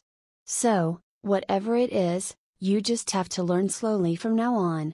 And if you get to know the world like that, you will naturally find what you want. When the time comes, tell me. Whatever it is, I'll help you get it. Alright. You promised that you would do whatever you have wanted to do. I have not forgotten. If she finds what she wants, he had said, he would help her get it. In fact, on that very day, Belos had found what she wanted. It hadn't changed since that day. Only, she first learned the word desire that day. I was always so stupid. Belos lightly sprayed herself with perfume and checked her expression again. Her features included ebony straight hair, deep red eyes, and delicate artistic features along with pure white skin. In the mirror, there was a girl who was really pretty. Idiot master. Belos turned around with a small murmur. It was time to head to the battlefield. Chapter 51, Evan Desjardins, Hunting for Treasure, 1. As promised, Evan decided to buy Shine and Belos new suits first. He asked Serena, who would wear only the most expensive and pretty clothes in the country, but she tilted her head and replied that she had never bought her own clothes. Is it necessary to buy my clothes myself? It's my fault that I asked the princess. Sorry, I couldn't help it. Let's go to a store I know. Well, you're also coming to the Royal Road for the first time. How do you know about that? There is a way to know everything. Evan went to the most expensive boutique in the Royal Road he knew. It went without saying that the source of information was the Oma Great War series. As you progressed through the game, You were invited to a party of nobles. In order to receive the king's gratitude, there were cases where it was necessary to wear expensive clothes. At this time, the players looked for a boutique. Depending on which store they went to and what clothes they choose, the development of the event changed slightly, which in fact, had a decisive influence on the ending, which was either a successful or devastating one. I can't forget the charm of octopus clothes, especially at sea parties. The production crew guys should get hair loss. Can you not swear while being with me, master? The clothes were such a disaster. When worn at the sea, there was a 100% chance that a terrible, failed boss monster called Kraken appeared. The most annoying thing was that there was no explanation to the effect of attracting monsters anywhere in the clothes. They were not even an artifact, they were just plain clothes. Just plain clothes with only the ability of adjusting their size according to the wearer.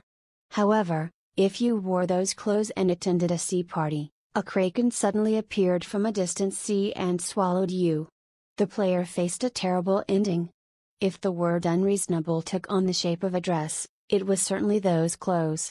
By the way, the clothes were among the most priciest of things a player could buy, so of course, if you purchased them, it was like hitting yourself on the foot with a hammer if you did not save the game before buying the dress. If you saved it before buying clothes, you'd be glad. If a save was done afterwards, Yoma Great War series was famous for having only one save file from generation to generation. The only thing waiting for you was ruin. You had no choice but to start over from the beginning. Evanabet always says funny things. Is it always like this? Yes, it's the same most of the time. Because I'm like this too? Then it looks like the two of us are quite similar. My dad said that we looked good together, but I guess he really was right. Serena was joyful, quietly talking about it without thinking. Evan was trembling to see her, but Shine sneaked up behind him and whispered, "Master, how the hell did this happen? I really thought there wasn't any person in the world like you." "Alright Shine, please stop talking. I'm already upset enough because of the princess. Does this world originally love people if their appearance is prettier or different to others?" Evan muttered to himself. "What did you mean by that? Hey, don't look away and answer straight me. Look me in the eyes. Hey." Evan and Shine arrived at the boutique. It was in a frenzy as always. It was a super high-end clothing store in such a street where people who were not high-ranking noblemen could not even walk around. How much do I have to pay to get in there? There is no admission fee, so come in with confidence. The two escorts the king sent along stood on the lookout outside of the boutique, and Dane, the escort knight brought by Evan, he was there. From start to finish, decided to entrust Evan's safety to the store's escort as he went inside with the rest. Evan didn't know, but Dane also knew the Knights of the Royal Road. He was famous enough among the Royal Knights, so he was having conversations with them occasionally on the way. In the main game, he was just an extra without a dedicated CGI. "Welcome. This is Audiobook. Oh my goodness." A woman, the store owner and designer, greeted them directly. In general, those who did business with nobles in such a street often had the ability to give out estimates from customers at once, even if they were junior aristocrats themselves, and she did the same. "You are the princess. How did you get out of the palace? Moreover, the boy you are with has beautiful black hair, dark purple eyes, and an off-white appearance that has already been outstanding since a young age. It must be Evan de Sheridan, known as Sheridan's Jewel, young master. The fact that the two are going out together, will they become engaged?" The designer's eyes sparkled at such a thought and knew that everyone who listened to it would be excited. While excited at such information could erupt noise in whole of the Royal Road, the second party behind Evan also caught her eye, and at that moment she was even more amazed. "Both these are extremely pretty. But they are just children. And servants, is she a maid? With that face?" The shopkeeper was confused, but Evan clapped lightly. Knowing what was going through her head, Evan shook her hand belatedly and said to the storekeeper who was trying to put on a good facade, "I want you to choose the coolest and most beautiful clothes for these two children. With the best fabric. As an outdoor outfit they can wear on a regular basis. Yes, sir. Evan's status was too high for her to start yelling about why he would want his servants to wear such expensive and boutique outfits. Moreover, the beauty of the two children was mesmerizing. They were too beautiful to not put on good clothes. The beauty was burning her soul. Oh, and all the clothes here are able to increase in size, right? Of course, Master Evan. We use magical materials for our boutiques so that we can respond to changes in our customers' body size. Even a growing child can wear any number of clothes. Now, guests, come over here. Evan had chosen this boutique because this was a place that dealt in magical materials that automatically adjusted to increase in size, even if the wearer grew.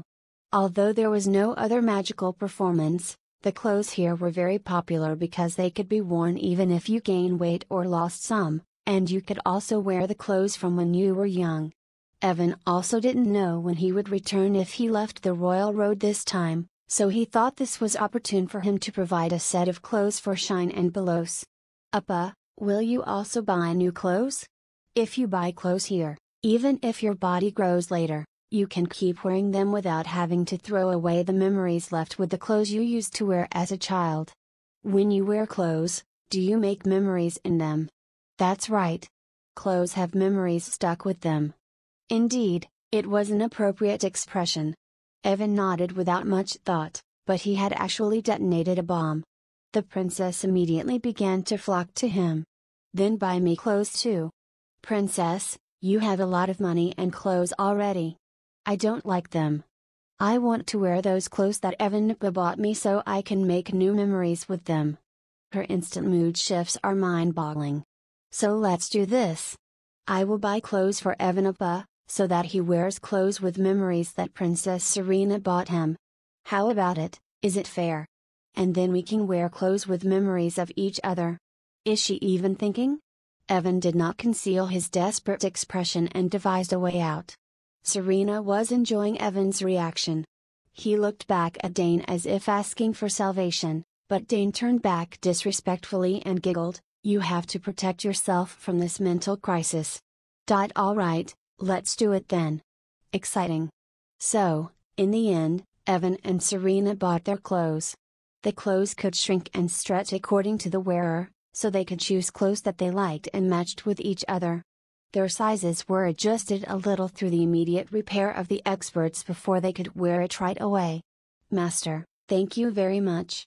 I really like this outfit. It's all black. Evan had remembered it from CGI in the game, and Shine really liked the black outfit.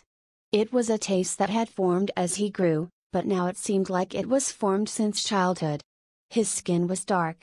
His eyes and hair were also dark, and surprisingly, his black clothes matched well. However, only the material was luxurious, but the design itself was similar to that of the butler's clothes, but it was so luxurious that it did not look like a servant's dress at all. But the master likes bright colors. Why did he do it? If I get blood-colored clothes, will he notice it right away? Belos thought to herself. The clothes that Evan chose, although Serena intervened a lot, were generally bright white, including the shirt, jacket, and belt. They were bright enough to the point that every inch was too bright, save for the golden button, sand purple embroidered finish on the sleeves, but Evan's appearance was the brightest of them all. Appa, how are your clothes? Evan and Shine exchanged reviews about each other's clothes, and at the moment when they were struggling, Serena appeared as they opened the gorgeous curtains. At that moment, Evan's eyes filled with the color pink completely. Isn't it pretty? Pink fabric, bountiful frill, and prolific ribbon. It was a party dress where everything was dazzling. The silky dress, which descended to the ankles, was so charming and splendid that it could not have suited Serena more. You look pretty. Is that it? By the way, princess, are you thinking about wearing that today? Why? No, it's nothing. Evan turned to the mirror and looked at himself. One color of white. Shine was wearing black color. Serena was wearing pink. If they went out on the street like this, it definitely suited them, and it was very pretty. Shine, about that, sorry. No, Master. I'm a little sorry too. Their appearance was wildly beautiful than others. They would have looked like their features were sculpted by God Himself, if they were a little older. At that time, the last curtain finally opened and Belos appeared. She was with the designer. "Thank you for your pretty clothes, Master." Belos was tying her slender shoulder straps. Contrary to Serena, it was a simple one-piece and summer dress, which really went along with her bright skin. It was made up of white fabric with one piece of blue flower embroidery on it. It was a really good outfit for a 9-year-old to wear, but why was it that he could feel the strangely mature color there? Evan didn't know what to think of Belos. Belos noticed his agitation and tilted her head. "Is there something wrong with it, Master? Young Master?" "Oh, no, I thought my heart stopped because it was so pretty." Thank you, Master. Wow, it's really pretty. Even prettier than the earthworms? I think it's very nice." Evan's frank sentiment, which had burst suddenly, had brought a slight smile to Belos' features. However, Serena's praise was a bit subtle, and her impression was firm. Evan wanted to tell Belos about the fact that it was unparalleled praise coming from Serena. "Master, thank you for coming to our boutique. It's been a while since I was really happy choosing clothes for my customer. I wonder if all of you have such wonderfully beautiful personalities as well. Only, thank you, then I'll be buying these clothes. And now, I have to calculate the cost. Princess, give them the money." "Yes, I'm buying Evan up his clothes." Evan tried to throw provocative words on purpose, but of course it didn't work on the princess. Evan pouted his lips and started calculating the money. Evan found a red-colored dress shirt with a winning design, hung inside the store. It came off as an octopus texture. Except for its size adjustment quality, it was a uselessly expensive dress with no other use. "Master, why did you buy that?" "Give me that too." "Pack it up. Pack it tightly. It should be completely sealed so that it is never visible from outside, to anyone." Evan's party finished their first shopping and left the boutique. Thus, the evil dress had also been sealed away safely. Chapter 52, Evan Desjardins, Hunting for Treasure. 2, Shine and Belos were properly dressed now, and they looked like nobles. Being led by the 3 escort knights, the 4 children began to wander the streets earnestly. Evan's goal for the first day was to go to a jeweler. "Please give me this. This too, oh, this too. Wow, the best jeweler in this city is amazing no matter what. I didn't know there would be so many things. It's astonishing. For the first time in my life, Master Evan looks like a typical nobleman, full of real vanity. I can hear you, Shine." Evan and the children went to the largest and most sparkling jewelry store in city to browse for jewelry and other decorations. The rest of the party, who were the escorts, just enjoyed seeing the sparkling jewels. If it was present, Evan picked it up without hesitation whenever he saw something he knew about. As much as targeting nobles, Evan was casually picking out a few super high-priced jewelry trinkets that could only be prepared for a special person on a special day by high-ranking nobles. "Okay, this one too. There are 5 in total. Give me everything." "Master, excuse me, but the price is really high and you cannot pay that much. If the Marquis' Excellency already knows about this, then you can pay for all of this through a long-term installment plan. I'm going to pay for everything here, right now." Evan lifted his pocket, turned it upside down, and shook it. As gold coins literally poured out of it like a fountain, the jeweler's clerks were so amazed that their eyes seemed to be popping out. Everyone had thought it was just a pocket with some jewels encrusted on it and some gold coins in it. But it was an inventory pocket with subspace magic. Evan noticed their surprise. He put up a big smile and started bragging. "Is this money enough? It was given to me by my father as a gift for my 11th birthday. It is said that it came from the achievement box on the 40th floor of the dungeon." 40th floor achievement box. Although it was slightly different depending on the dungeon, there was a monster named Floor Master on every 5th floor in shared dungeons. You had to defeat the Floor Master to gain the achievement. It was a monster that, unless it was defeated, would never let you move to the next floor. In other words, it acted as a gatekeeper for the next dungeon floor. but the reward of defeating it was sweet. When you went down the stairs to the next, a treasure chest called Achievement Box appeared, in which goods of high value, such as gold coins, treasures, and artifacts, were randomly displayed. Of course, there were cases where it was almost impossible to win. However, if you were able to win the prize, it was like winning the lottery. He's holding an inventory pocket from the 40th floor of the dungeon. The young master of the Sheridan family is really different. The replacement capacity of the pocket is so much that it is pouring out like this. Evan, who had poured out gold coins for a while, smiled as he closed his pocket at some point. I can buy all of this with this much. Right? No. There are too many coins, master. We will have to count them to be precise, but a quarter of them should be enough. A quarter? Really? How can I lie to you? Evan felt better when he was able to buy the jewels and artifacts at a much lower price than he had thought. He gave a tip to the employee and collected the remaining gold coins. This pocket was one of the high-end items with an automatic retrieval function for pulled-out items. Of course, items that were already in the hands of others could not be retrieved. That's how well the Brotherhood Pharmacy is doing, Shine muttered in excitement as he watched Evan pay for the jewels. Belos commented with a snort as if it were natural. And also, because the Marquis Excellency is giving back some of the shares of his other businesses to Evan. Oh, I see. The Marquis is also very meticulous when it comes to such things. Wow, Evanapa, how do you have so much money? Meanwhile, Serena, who had never spent money on her own, didn't even understand what Evan was doing right now. Shine briefly explained it. The nobility is also rich, but even if you are noble, it will be difficult to spend this amount of money so easily when you are out and about. Don't you know that the dungeon city of Sheridan is biggest in the country in terms of territory? All of this money came from my father. He cherishes and loves me so much. Wow, the chimpanzee Marquis is amazing. Somehow, she had succeeded in admiring him, but she seemed to have no intention of changing the title of chimpanzee Marquis. Evan noted this with a bitter smile. Then, let's go to the next store.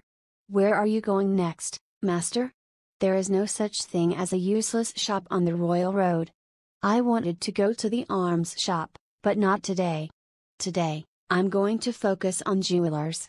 Oh, and there is also a cafe that we have to go to. You're going to the jeweler again? That and a cafe? Yes, a cafe. A place that sells food, tea and cakes. There are some famous places on the Royal Road. This is very strange. Didn't they say they were going to hunt for treasure? Shine, who was confused, tilted his head, but Evan didn't intend to explain it right away. Evan urged the group by sweeping the jewelry he had bought in his inventory pocket. Let's hurry, because the days are short. Evan did similar things at the next jeweler he visited. While the party was getting excited by looking at the stylish and bright jewelry neck hooks, rings, bracelets, etc., Evan chose what to buy based on his own criteria. They didn't even visit most of the stores, but at the stores where they picked up the jewelry, they picked at least 3 pieces. In this way, after almost robbing all the jewelers on the Royal Road, it was already late in the afternoon, and only then Evan realized that they had not even had lunch. Isn't everyone hungry? Why didn't you tell me when I lost track of time? I'm afraid of the madness that is controlling you right now, master. I am not hungry, master. I am fine. Oh, then I'm hungry. Let's go eat. These were the reactions of Shine, Belos, and Serena, respectively. Shine was scared by Evan's madness for jewels, and Belos always put Evan first. Why didn't you tell me about it, Dane? I thought you weren't hungry. Moreover, both of you looked happy. Shine and Belos too. From Dane's words, an invisible gratification oozed out. Evan, who had been living at the age of 9 since day 1 in this world, had lost his ordinary life. Thus, he had lost track of time while his eyes had been on the jewels as he was collecting them in a crazy frenzy. If an ordinary noble's son went out like this, he would have seemed like a fool, but the Evan filter was put on it, so it looked happy in reverse. Because all the money he had spent today was the same money he had earned, there was no excuse for anyone to question Evan's expenditure. Dane was just admiring the drastic amount of money that Evan had spent at such a young age. "All right, everything's good now. Let's go to the cafe we talked about. Even if it's not the best, it's counted among the 3 best ones on this royal road. If I'm going there, can I go to the top? There is something I am looking for there." Evan said something enigmatic, but only Shine was puzzled again. Belos was ready to be with Evan wherever he went, and Princess Serena was enjoying herself. For her, everything that had happened today was an adventure. "Here it is. It's so luxurious, Master. Is this really a cafe and not a noble mansion? I read the sign correctly outside, Shine. This used to be an aristocratic mansion that was converted into a cafe. Until the days of Yoma Great War II, this cafe had been a mansion. However, when the owner died, and the place went for sale, a merchant bought it and started a cafe there for nobles. At the time of Yoma Great War II, the process of the fall of the nobility of this mansion was briefly mentioned, and in Yoma Great War III, it was said that the cafe had already been established for a long time. Well, welcome, Princess. It was late in the afternoon, and at this time, the cafes were most crowded. When the princess entered, all the people who were in the cafe immediately started whispering. Of course, there were quite a few nobles who recognized Evan's appearance, walking side by side with the princess. Even if Evan didn't know it, the rumors that their relationship was very good were spreading like wildfire, and there were some people who believed in them. That had been the king's intentions. I didn't want to come here because of this. However, looking at the situation, the princess had continued to bother Evan while roaming on the royal road, and there was no way to avoid being exposed to others' gaze anyway. The boutique owner, who Evan had visited for the first time, must have been making those rumors in the neighborhood. "It's okay. Everything will be fine. What is Evan Appa's surname?" "I'm Ashton." Even while Evan pouted his lips and answered the princess, the nobles' whispers were heard everywhere. "Is that purple-eyed little boy, the jewel of Shun, as in the rumors? Ha, rumors can't ever define the real person. No way, he has an appearance that matches the unrealistic beauty of the princess. I didn't know he had such perfect teeth. I look forward to their future together. By the way, the boy and girl together over there, which household do they belong to? They are no less in beauty than the other two. Really, I'm seeing such beautiful children for the first time. Are they of a foreign nobility?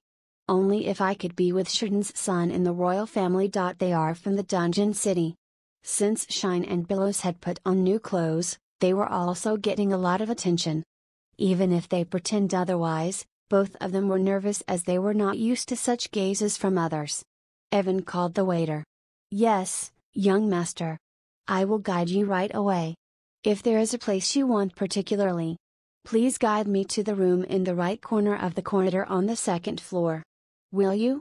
There was also an open terrace, and there was also a large, spacious room, but when Evan nominated one of them, the waiter expressed warmth.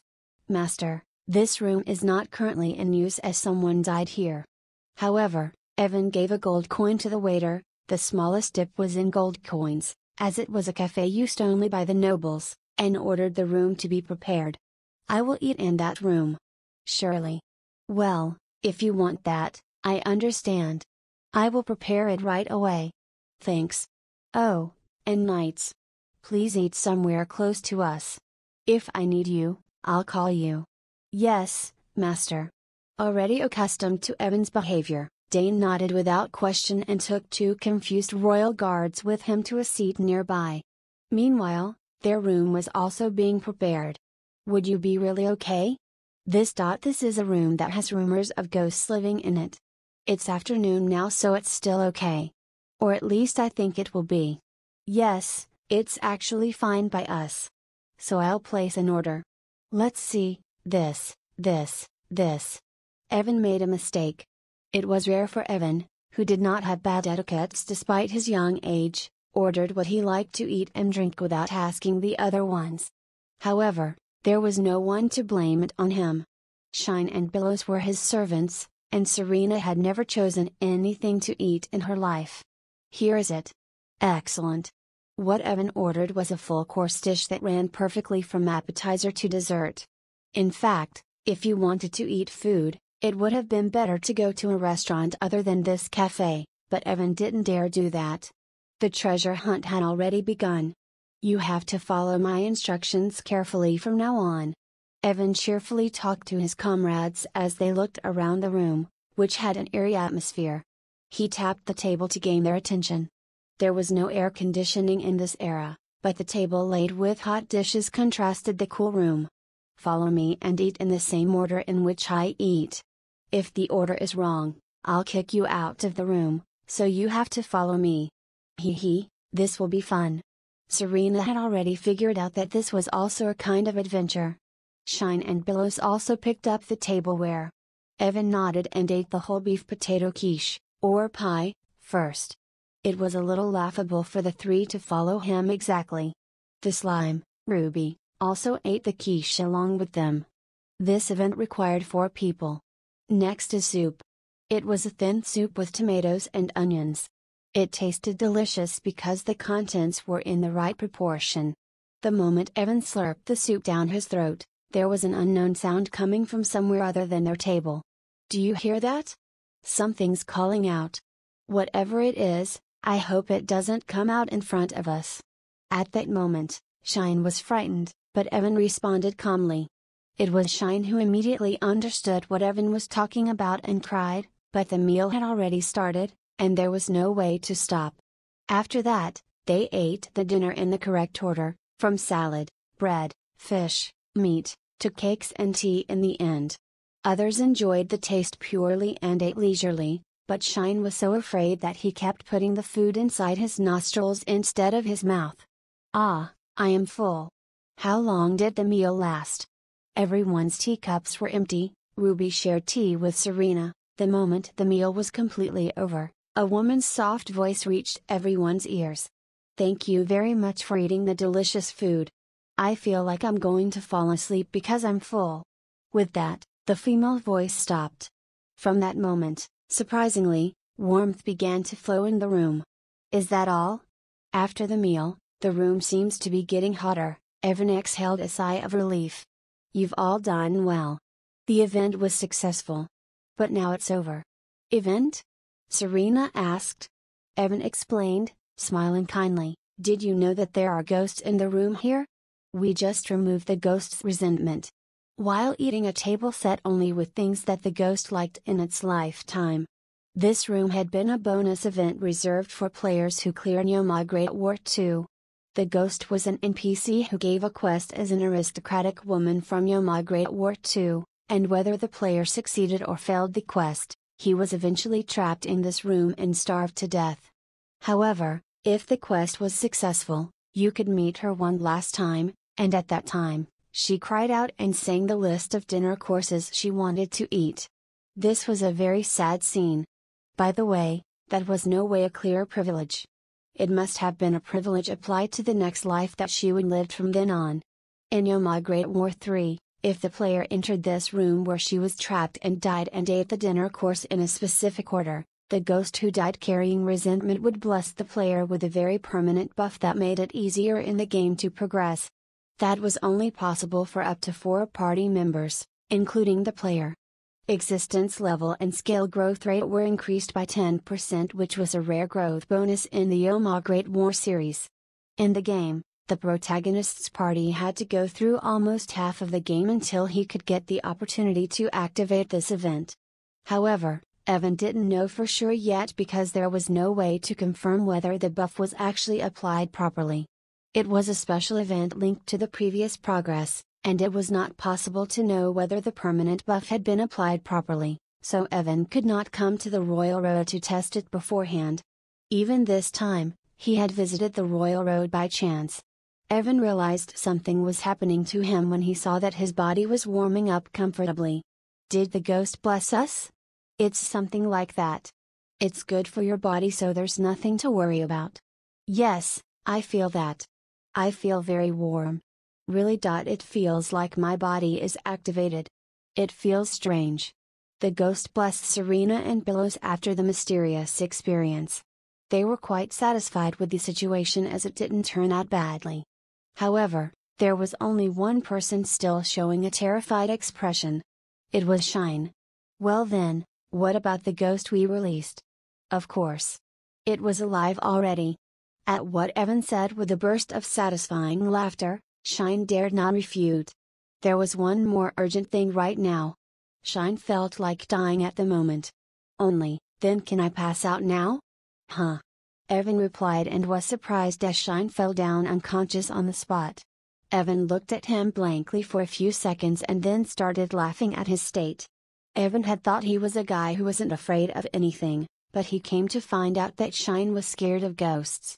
Isn't it cute? Evan thought. But he could make fun of Shine later. Right now, he had more important matters on his mind. Okay, then, let's take some time to settle today's results. Chapter 53, Evan Desjardins, Hunting for Treasure, 3. Evan called the waiter to take away the empty plates on the table, then bought himself a second drink. Finally, he called the escorts to tell them that no one had access to the room and locked the door.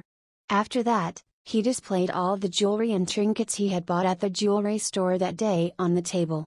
Surprisingly, this inventory pocket could categorize the items inside and take out only the type of items he wanted.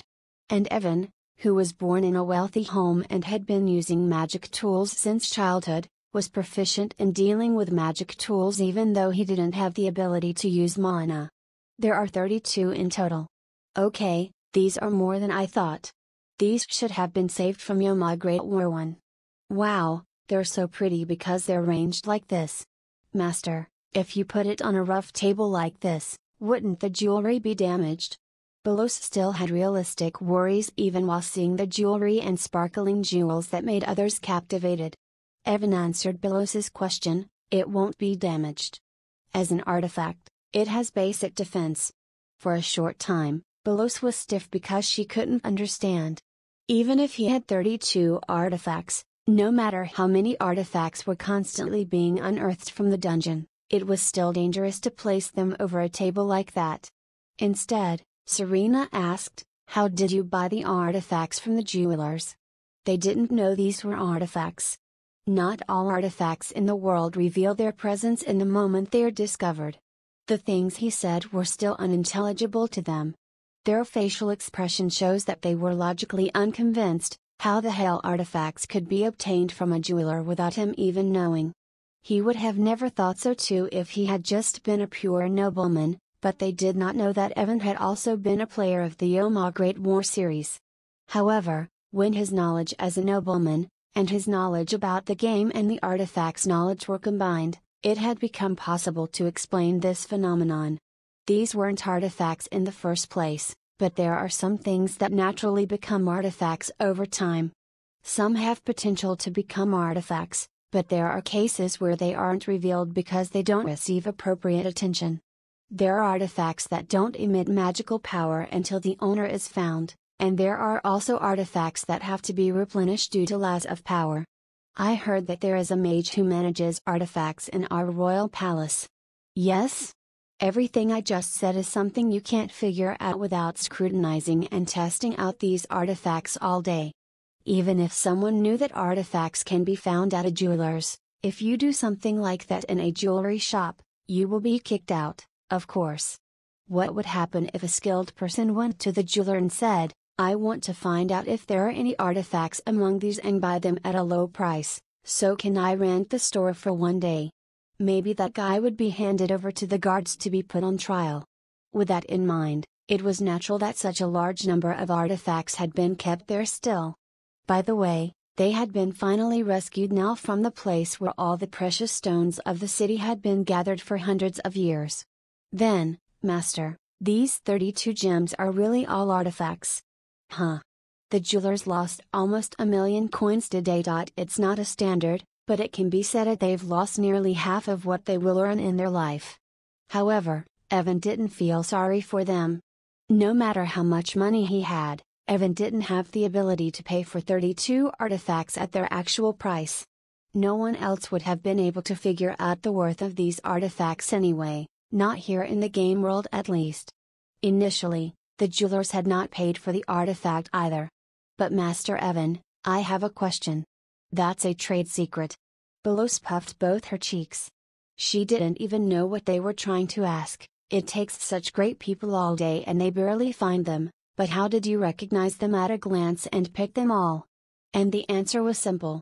They should remember that Evan cleared all the Yoma Great Wars from 1 to 4, and took up all the artifacts in the form of jewelry and accessories.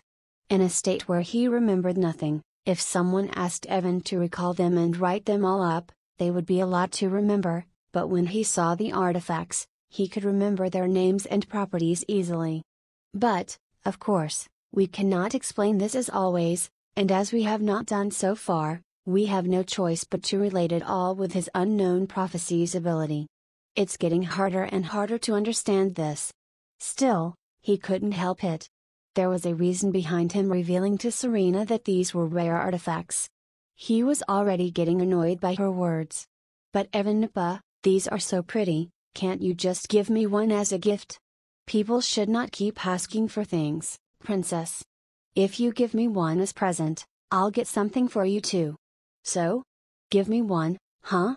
Serena, who was excited about persuading Evan, proposed a trade again like she had learned earlier in the boutique. Evan said with a snort, "Ha, the princess said that she would bring the treasure trove of the royal palace, which was not obtained through fair labor, so I have to give it to you." Huh? Young master? Serena and Belos opened their eyes round with such affirmation. Apparently, it seemed to be possible. Soon Serena gleamed with joy. Really? Are you really giving it to me, Evanapa? Yeah. However, you must keep your promises. Because this is a deal. It's not a deal, it's a gift to each other. We are sharing memories. The words were spoken as smoothly as possible, but they were just words, after all. Evan grinned on the inside, watching Serena rejoicing, spinning round and round in the same place. Yes. Evan had been calculating his compensation from the beginning. After Serena took an artifact from here, Evan was thinking of the moment where she would give him a corresponding gift too. Otherwise, there was no reason for him to talk to Serena, an outsider, about the artifact. Also, they experienced the haunted fire event together. Then pick one. Mayapa chooses one for me too. This also went as expected. Of course, Evan wanted to pick the most badly performing artifacts for her. It would be nice revenge for her constant bickering. Evan's conscience was not so corrupt. In fact, he already had one of the most suitable artifacts for Serena. It was also at a lesser level than the other artifacts available in the palace. But it was still a much better level of artifact if limited to her use. I have stayed long enough in this city. He hadn't played Yoma Great War 4. Even if he didn't think of kidnapping or anything else every time he saw her, he knew the tragic fate that would come for her eventually in the future. I like this. Wow, it's wild.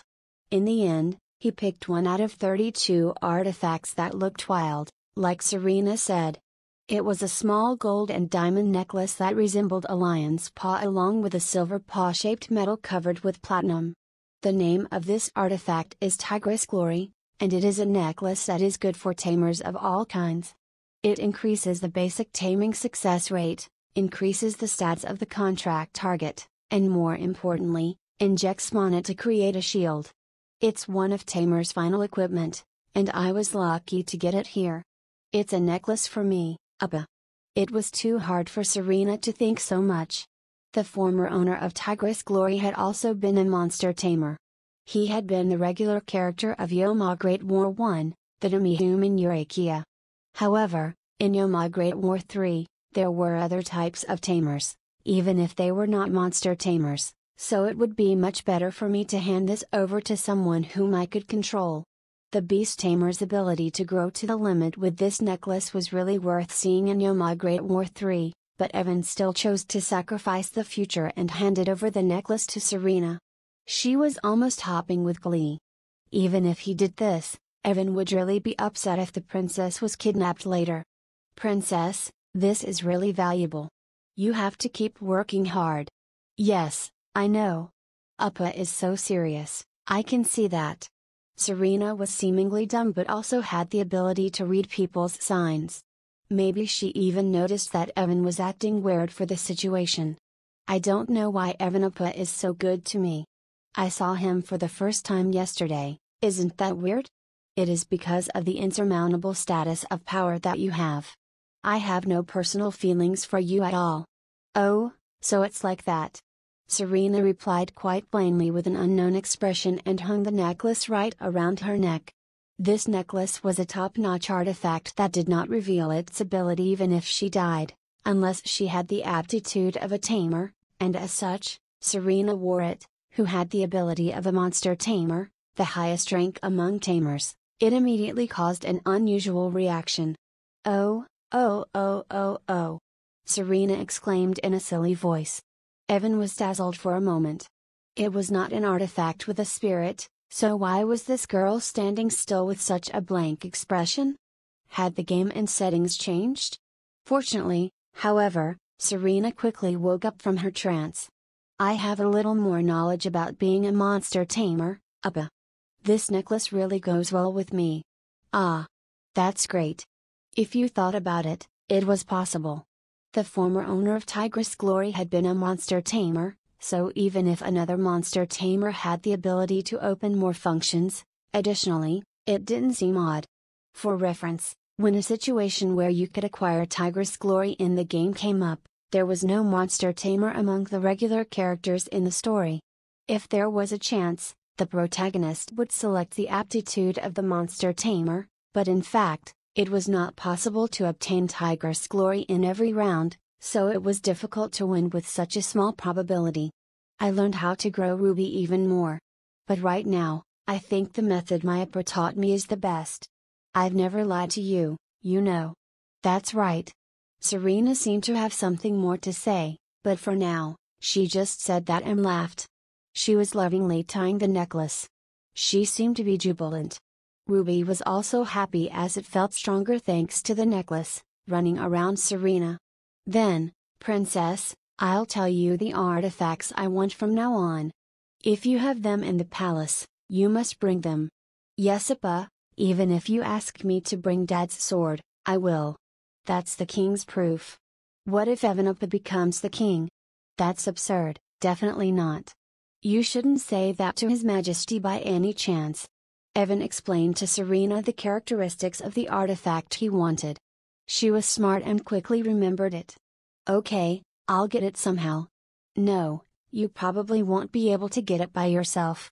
If you just ask for it, they will give it to you. Yeah, I got it. Then I'll go do this today.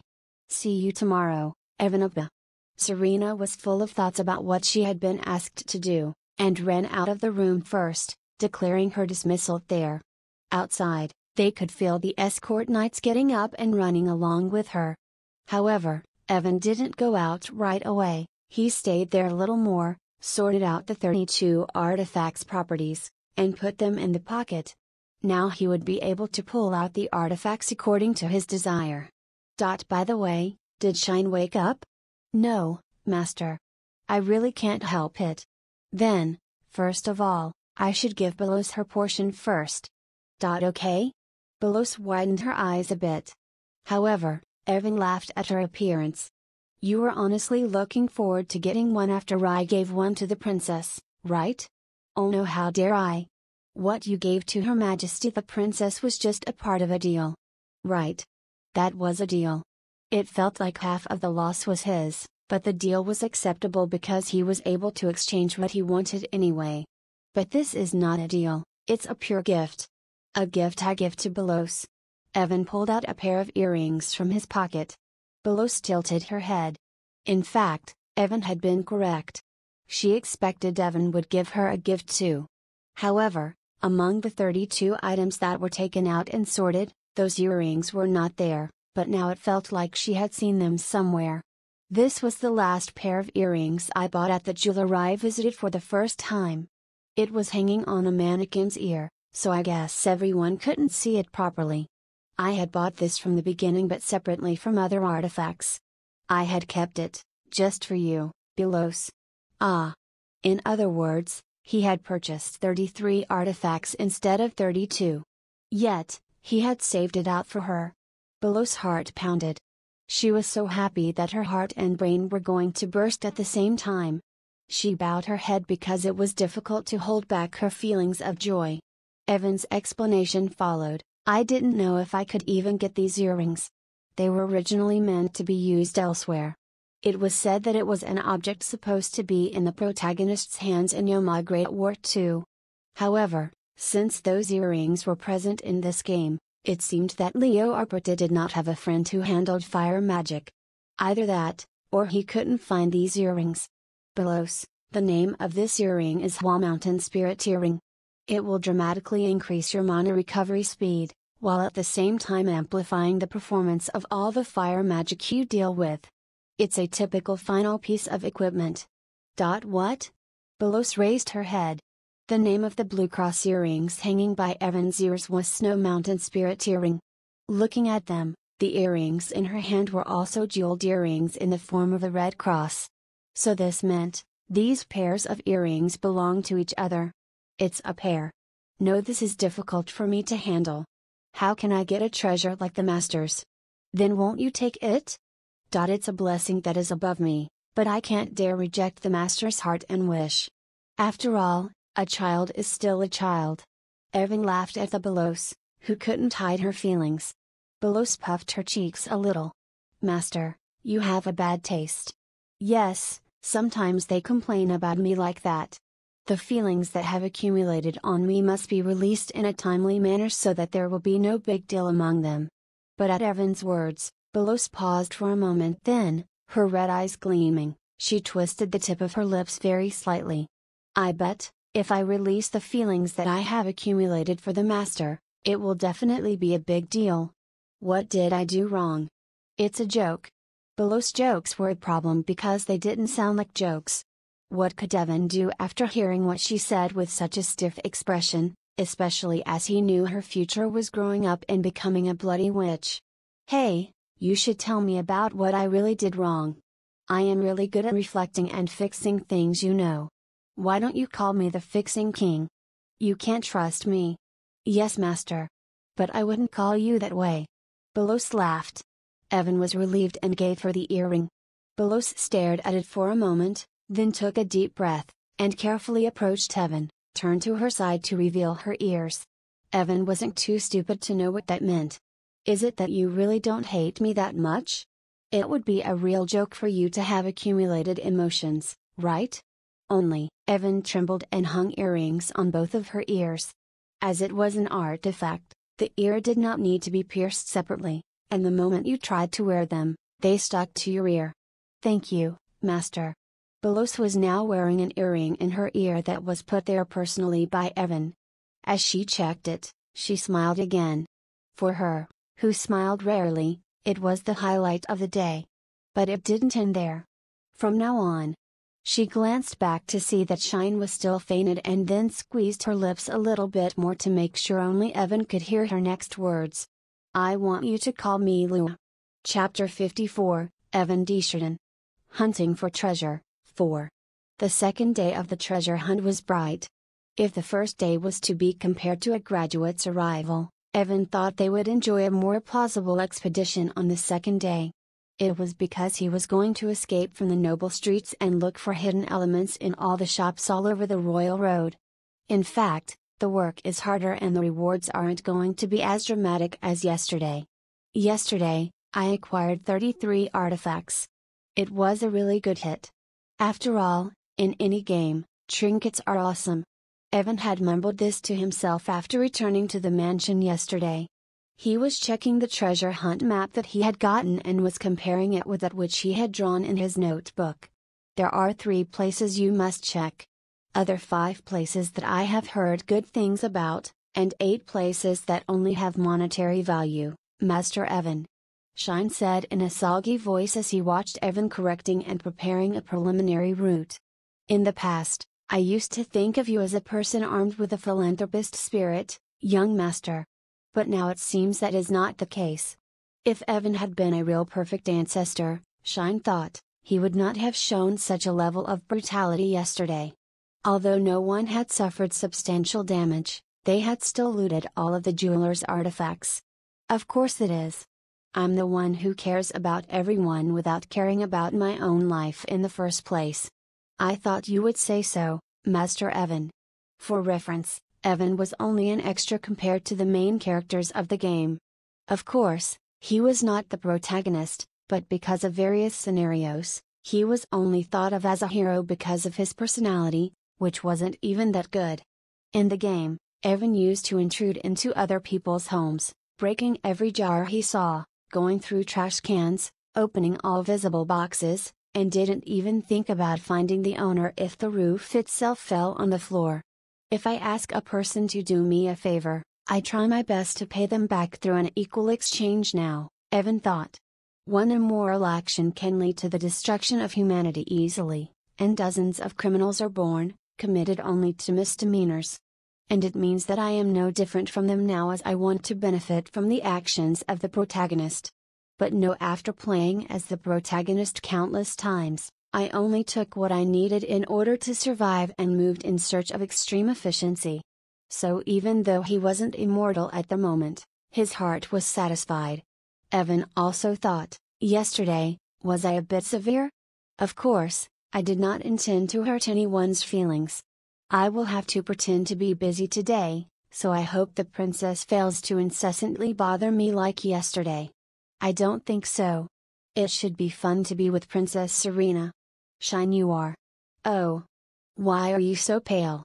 Evan was frightened to notice Shine's condition as he took his eyes off the map and stared at him. Overnight, his complexion had faded. Evan could see spots under his eyes, and the eyes that always shimmered like obsidian were somewhere near empty of soul. Of course, Shine had passed out once yesterday too, but Belos. No Lua. After they had finished talking, they got up and walked to the mansion together. Why, Shine? What is really happening? You have a dead face like a soldier's who, after a year and a half of joining the Border Defense Force, receives a breakup notification from his girlfriend who has been in a long-distance relationship until now. Why is your explanation so specific, Master? No, that's not it. My body is strangely heavy. Your body is heavy? Evan tilted his head at that. The body shouldn't be heavy. Did you not get the buff properly? I don't know the actual effect, but I felt better right away. No, I seem to have received that blessing properly, Master.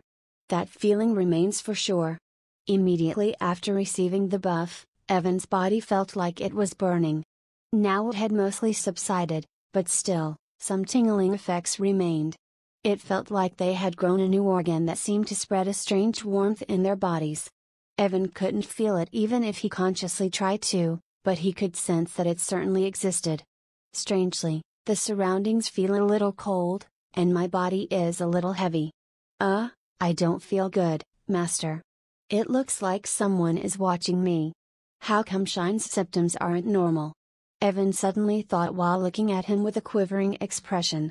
Even yesterday, when he had fainted, he couldn't take his artifacts back. Take this, Shine. What is it? A bracelet? He handed Shine a silver bracelet adorned with obsidian. Shine quickly remembered that this was something Evan had bought from a jeweler. It suits you best. In fact, I wanted to provide you with the final equipment too, but I wasn't lucky enough to get there. Well, still, it will be roughly useful on the 60th floor of the dungeon. Wait, what? The best record for the attack team is on the 45th floor, but you think that this artifact would be somewhat helpful on the 60th floor? Evan had made another mistake. It sounded like Evan was trying to say that they can't kill a dragon, but they can still defeat a wyvern with one hand. Shine was disorientated, but he knew that Evan wasn't lying about it. He quickly put the bracelet on his right wrist and immediately screamed, "Oh, wow!" He was naturally moved by the immediate change that had come to him. Isn't this artifact improving your body faster? It's also so pretty. Evan said and then continued, the name of this artifact is Ghost Bracelet, a bracelet that increases movement speed and attack speed by 15%. There are no options other than that, but the movement speed and attack speed options are very convenient in themselves. If you could get that bracelet in the beginning, there was a saying that the game difficulty would be drastically lowered. Ghost bracelet.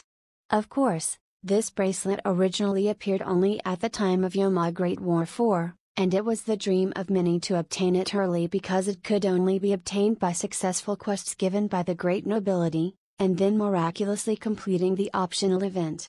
However, Evan had succeeded in obtaining this from a jeweler before the bracelet was put into the great noble's hands. But don't be so addicted to it that you forget your original speed. If you go later, you have to abandon the movement speed bracelet and go all in only with defense penetration and attack speed, so in the end, you have to cover your whole body with artifacts and such options. Of course, on the premise that you can get them all in good order. I don't know what you mean, Master, but I only know that I shouldn't rely on these items. Yes, I just wanted to confirm that. Does it make you feel better? I feel faster, but I still feel heavy. Evan was shaking his head when he suddenly saw Shine's shadow wriggling at his feet. Shine, what did you just do? I didn't do anything, Master.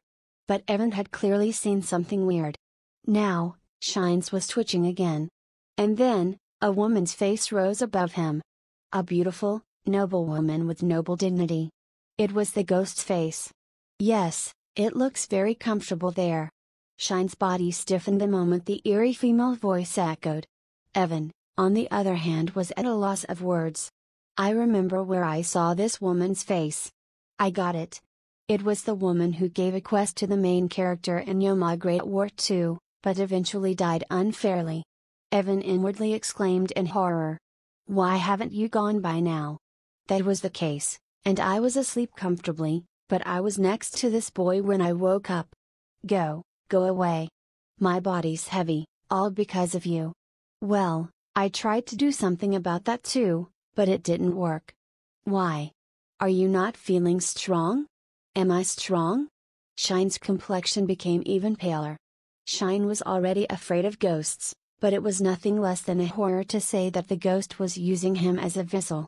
This is strange. Apparently, everyone ate to their full. So I fell asleep while sharing that feeling.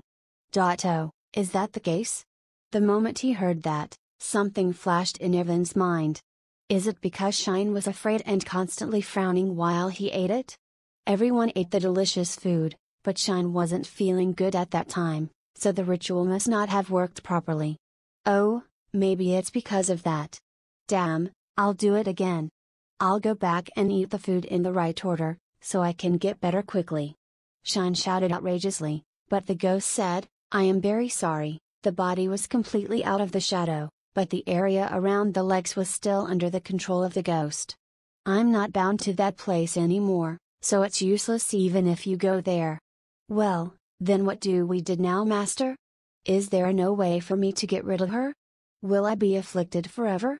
Well, at least, we should stay together until I find the next chance to be free again. I like you. I don't like you. Shine trembled with an almost crying expression. However, Evan was questioning the reason she had come out after such a long time. What did you say you're comfortable with? What is that thing? Oh, right. That bracelet. It feels very comfortable. As soon as I saw it, I felt very well. Bracelet? The ghost bracelet? Evan frowned. Could it be because of the word ghost was in the artifact name? No, that wasn't it. This ghost bracelet had gotten its name because the person wearing it could move as fast as a ghost. So, in reality, it had nothing to do with ghosts. Not only that, but at the beginning of the Yoma Great War series, except for the monsters, no other entities like ghosts existed. Maybe there had been a DLC release later. If not, did the makers not develop a new use for artifacts that did not exist in the game until now? Evan was lost in such complicated thoughts. Can I go inside that bracelet? That way, the chills or heaviness you feel right now will probably disappear. Go inside now. Right now. All right, wait a minute. Thanks. As soon as Shine granted her permission, the ghost was sucked into the bracelet. At that moment, the obsidian embedded in the ghost bracelet burst forth a dazzling light. After all, This was an event Evan had never seen in Yoma Great War 4. Evan, bewildered because of the unknown events of this situation, was staring blankly. Soon, the bracelet returned back to its normal state. Shine's condition had also improved a little by now. "Oh, the strange feeling is gone, Master. What about the bracelet? I can't feel anything different in terms of its ability. I still feel agile and active, Master." Shine said so and moved back and forth. He was definitely faster than usual. Fortunately, the ghost bracelet's ability seemed to remain the same. "This is very comfortable. It looks like it was made for me. No way. It can't be." The ghost also shouted in a lively voice as if she liked the bracelet. Evan, who was unconsciously questioning everything, thought, "Is that really so?" The artifact's name was Ghost Bracelet. Of course, every gamer knew about it. But no one had thought deeply about the origin of its name. But what if this bracelet had the ability to hold ghosts from the start? Or what if its true abilities just hadn't happened in the game yet? The Yoma Great War series shared all the worlds, and the artifacts that appeared in the previous work usually appeared in the next works too. Either a DLC of Yoma Great War 4 or a sequel like Yoma Great War 5 had come out after Evan's awakening in this game. Maybe a ghost appeared in one of those, and a ghost bracelet event had come out related to that ghost. Have we discovered a new element right now? A kind of strange sentiment dominated Evan, similar to when the epidemic was defeated. He had just found a ghost bracelet in the midst of the jewelers of the Royal Road. The reason why they participated in the event on the restaurant together was that Evan had thought that it might help them grow in the future. However, the two are now strangely intertwined, and eventually, the situation had led to this. In the end, they had successfully cleared the event with a very rare possibility. The reward was, of course, an altered ghost bracelet. The bracelet is not different, so it's possible that it has been improved. Yes? But I don't feel my speed or agility has improved at all compared to the first time I had worn it. Maybe you will be getting stronger from now. Maybe that or there is a possibility that it has been converted to a growth artifact. Oh, what? It could be said that this artifact could now be used as the final equipment, and that it might transform into a great level of equipment, but Shine did not seem to have guessed how great it was. The moment would come when he would realize himself later.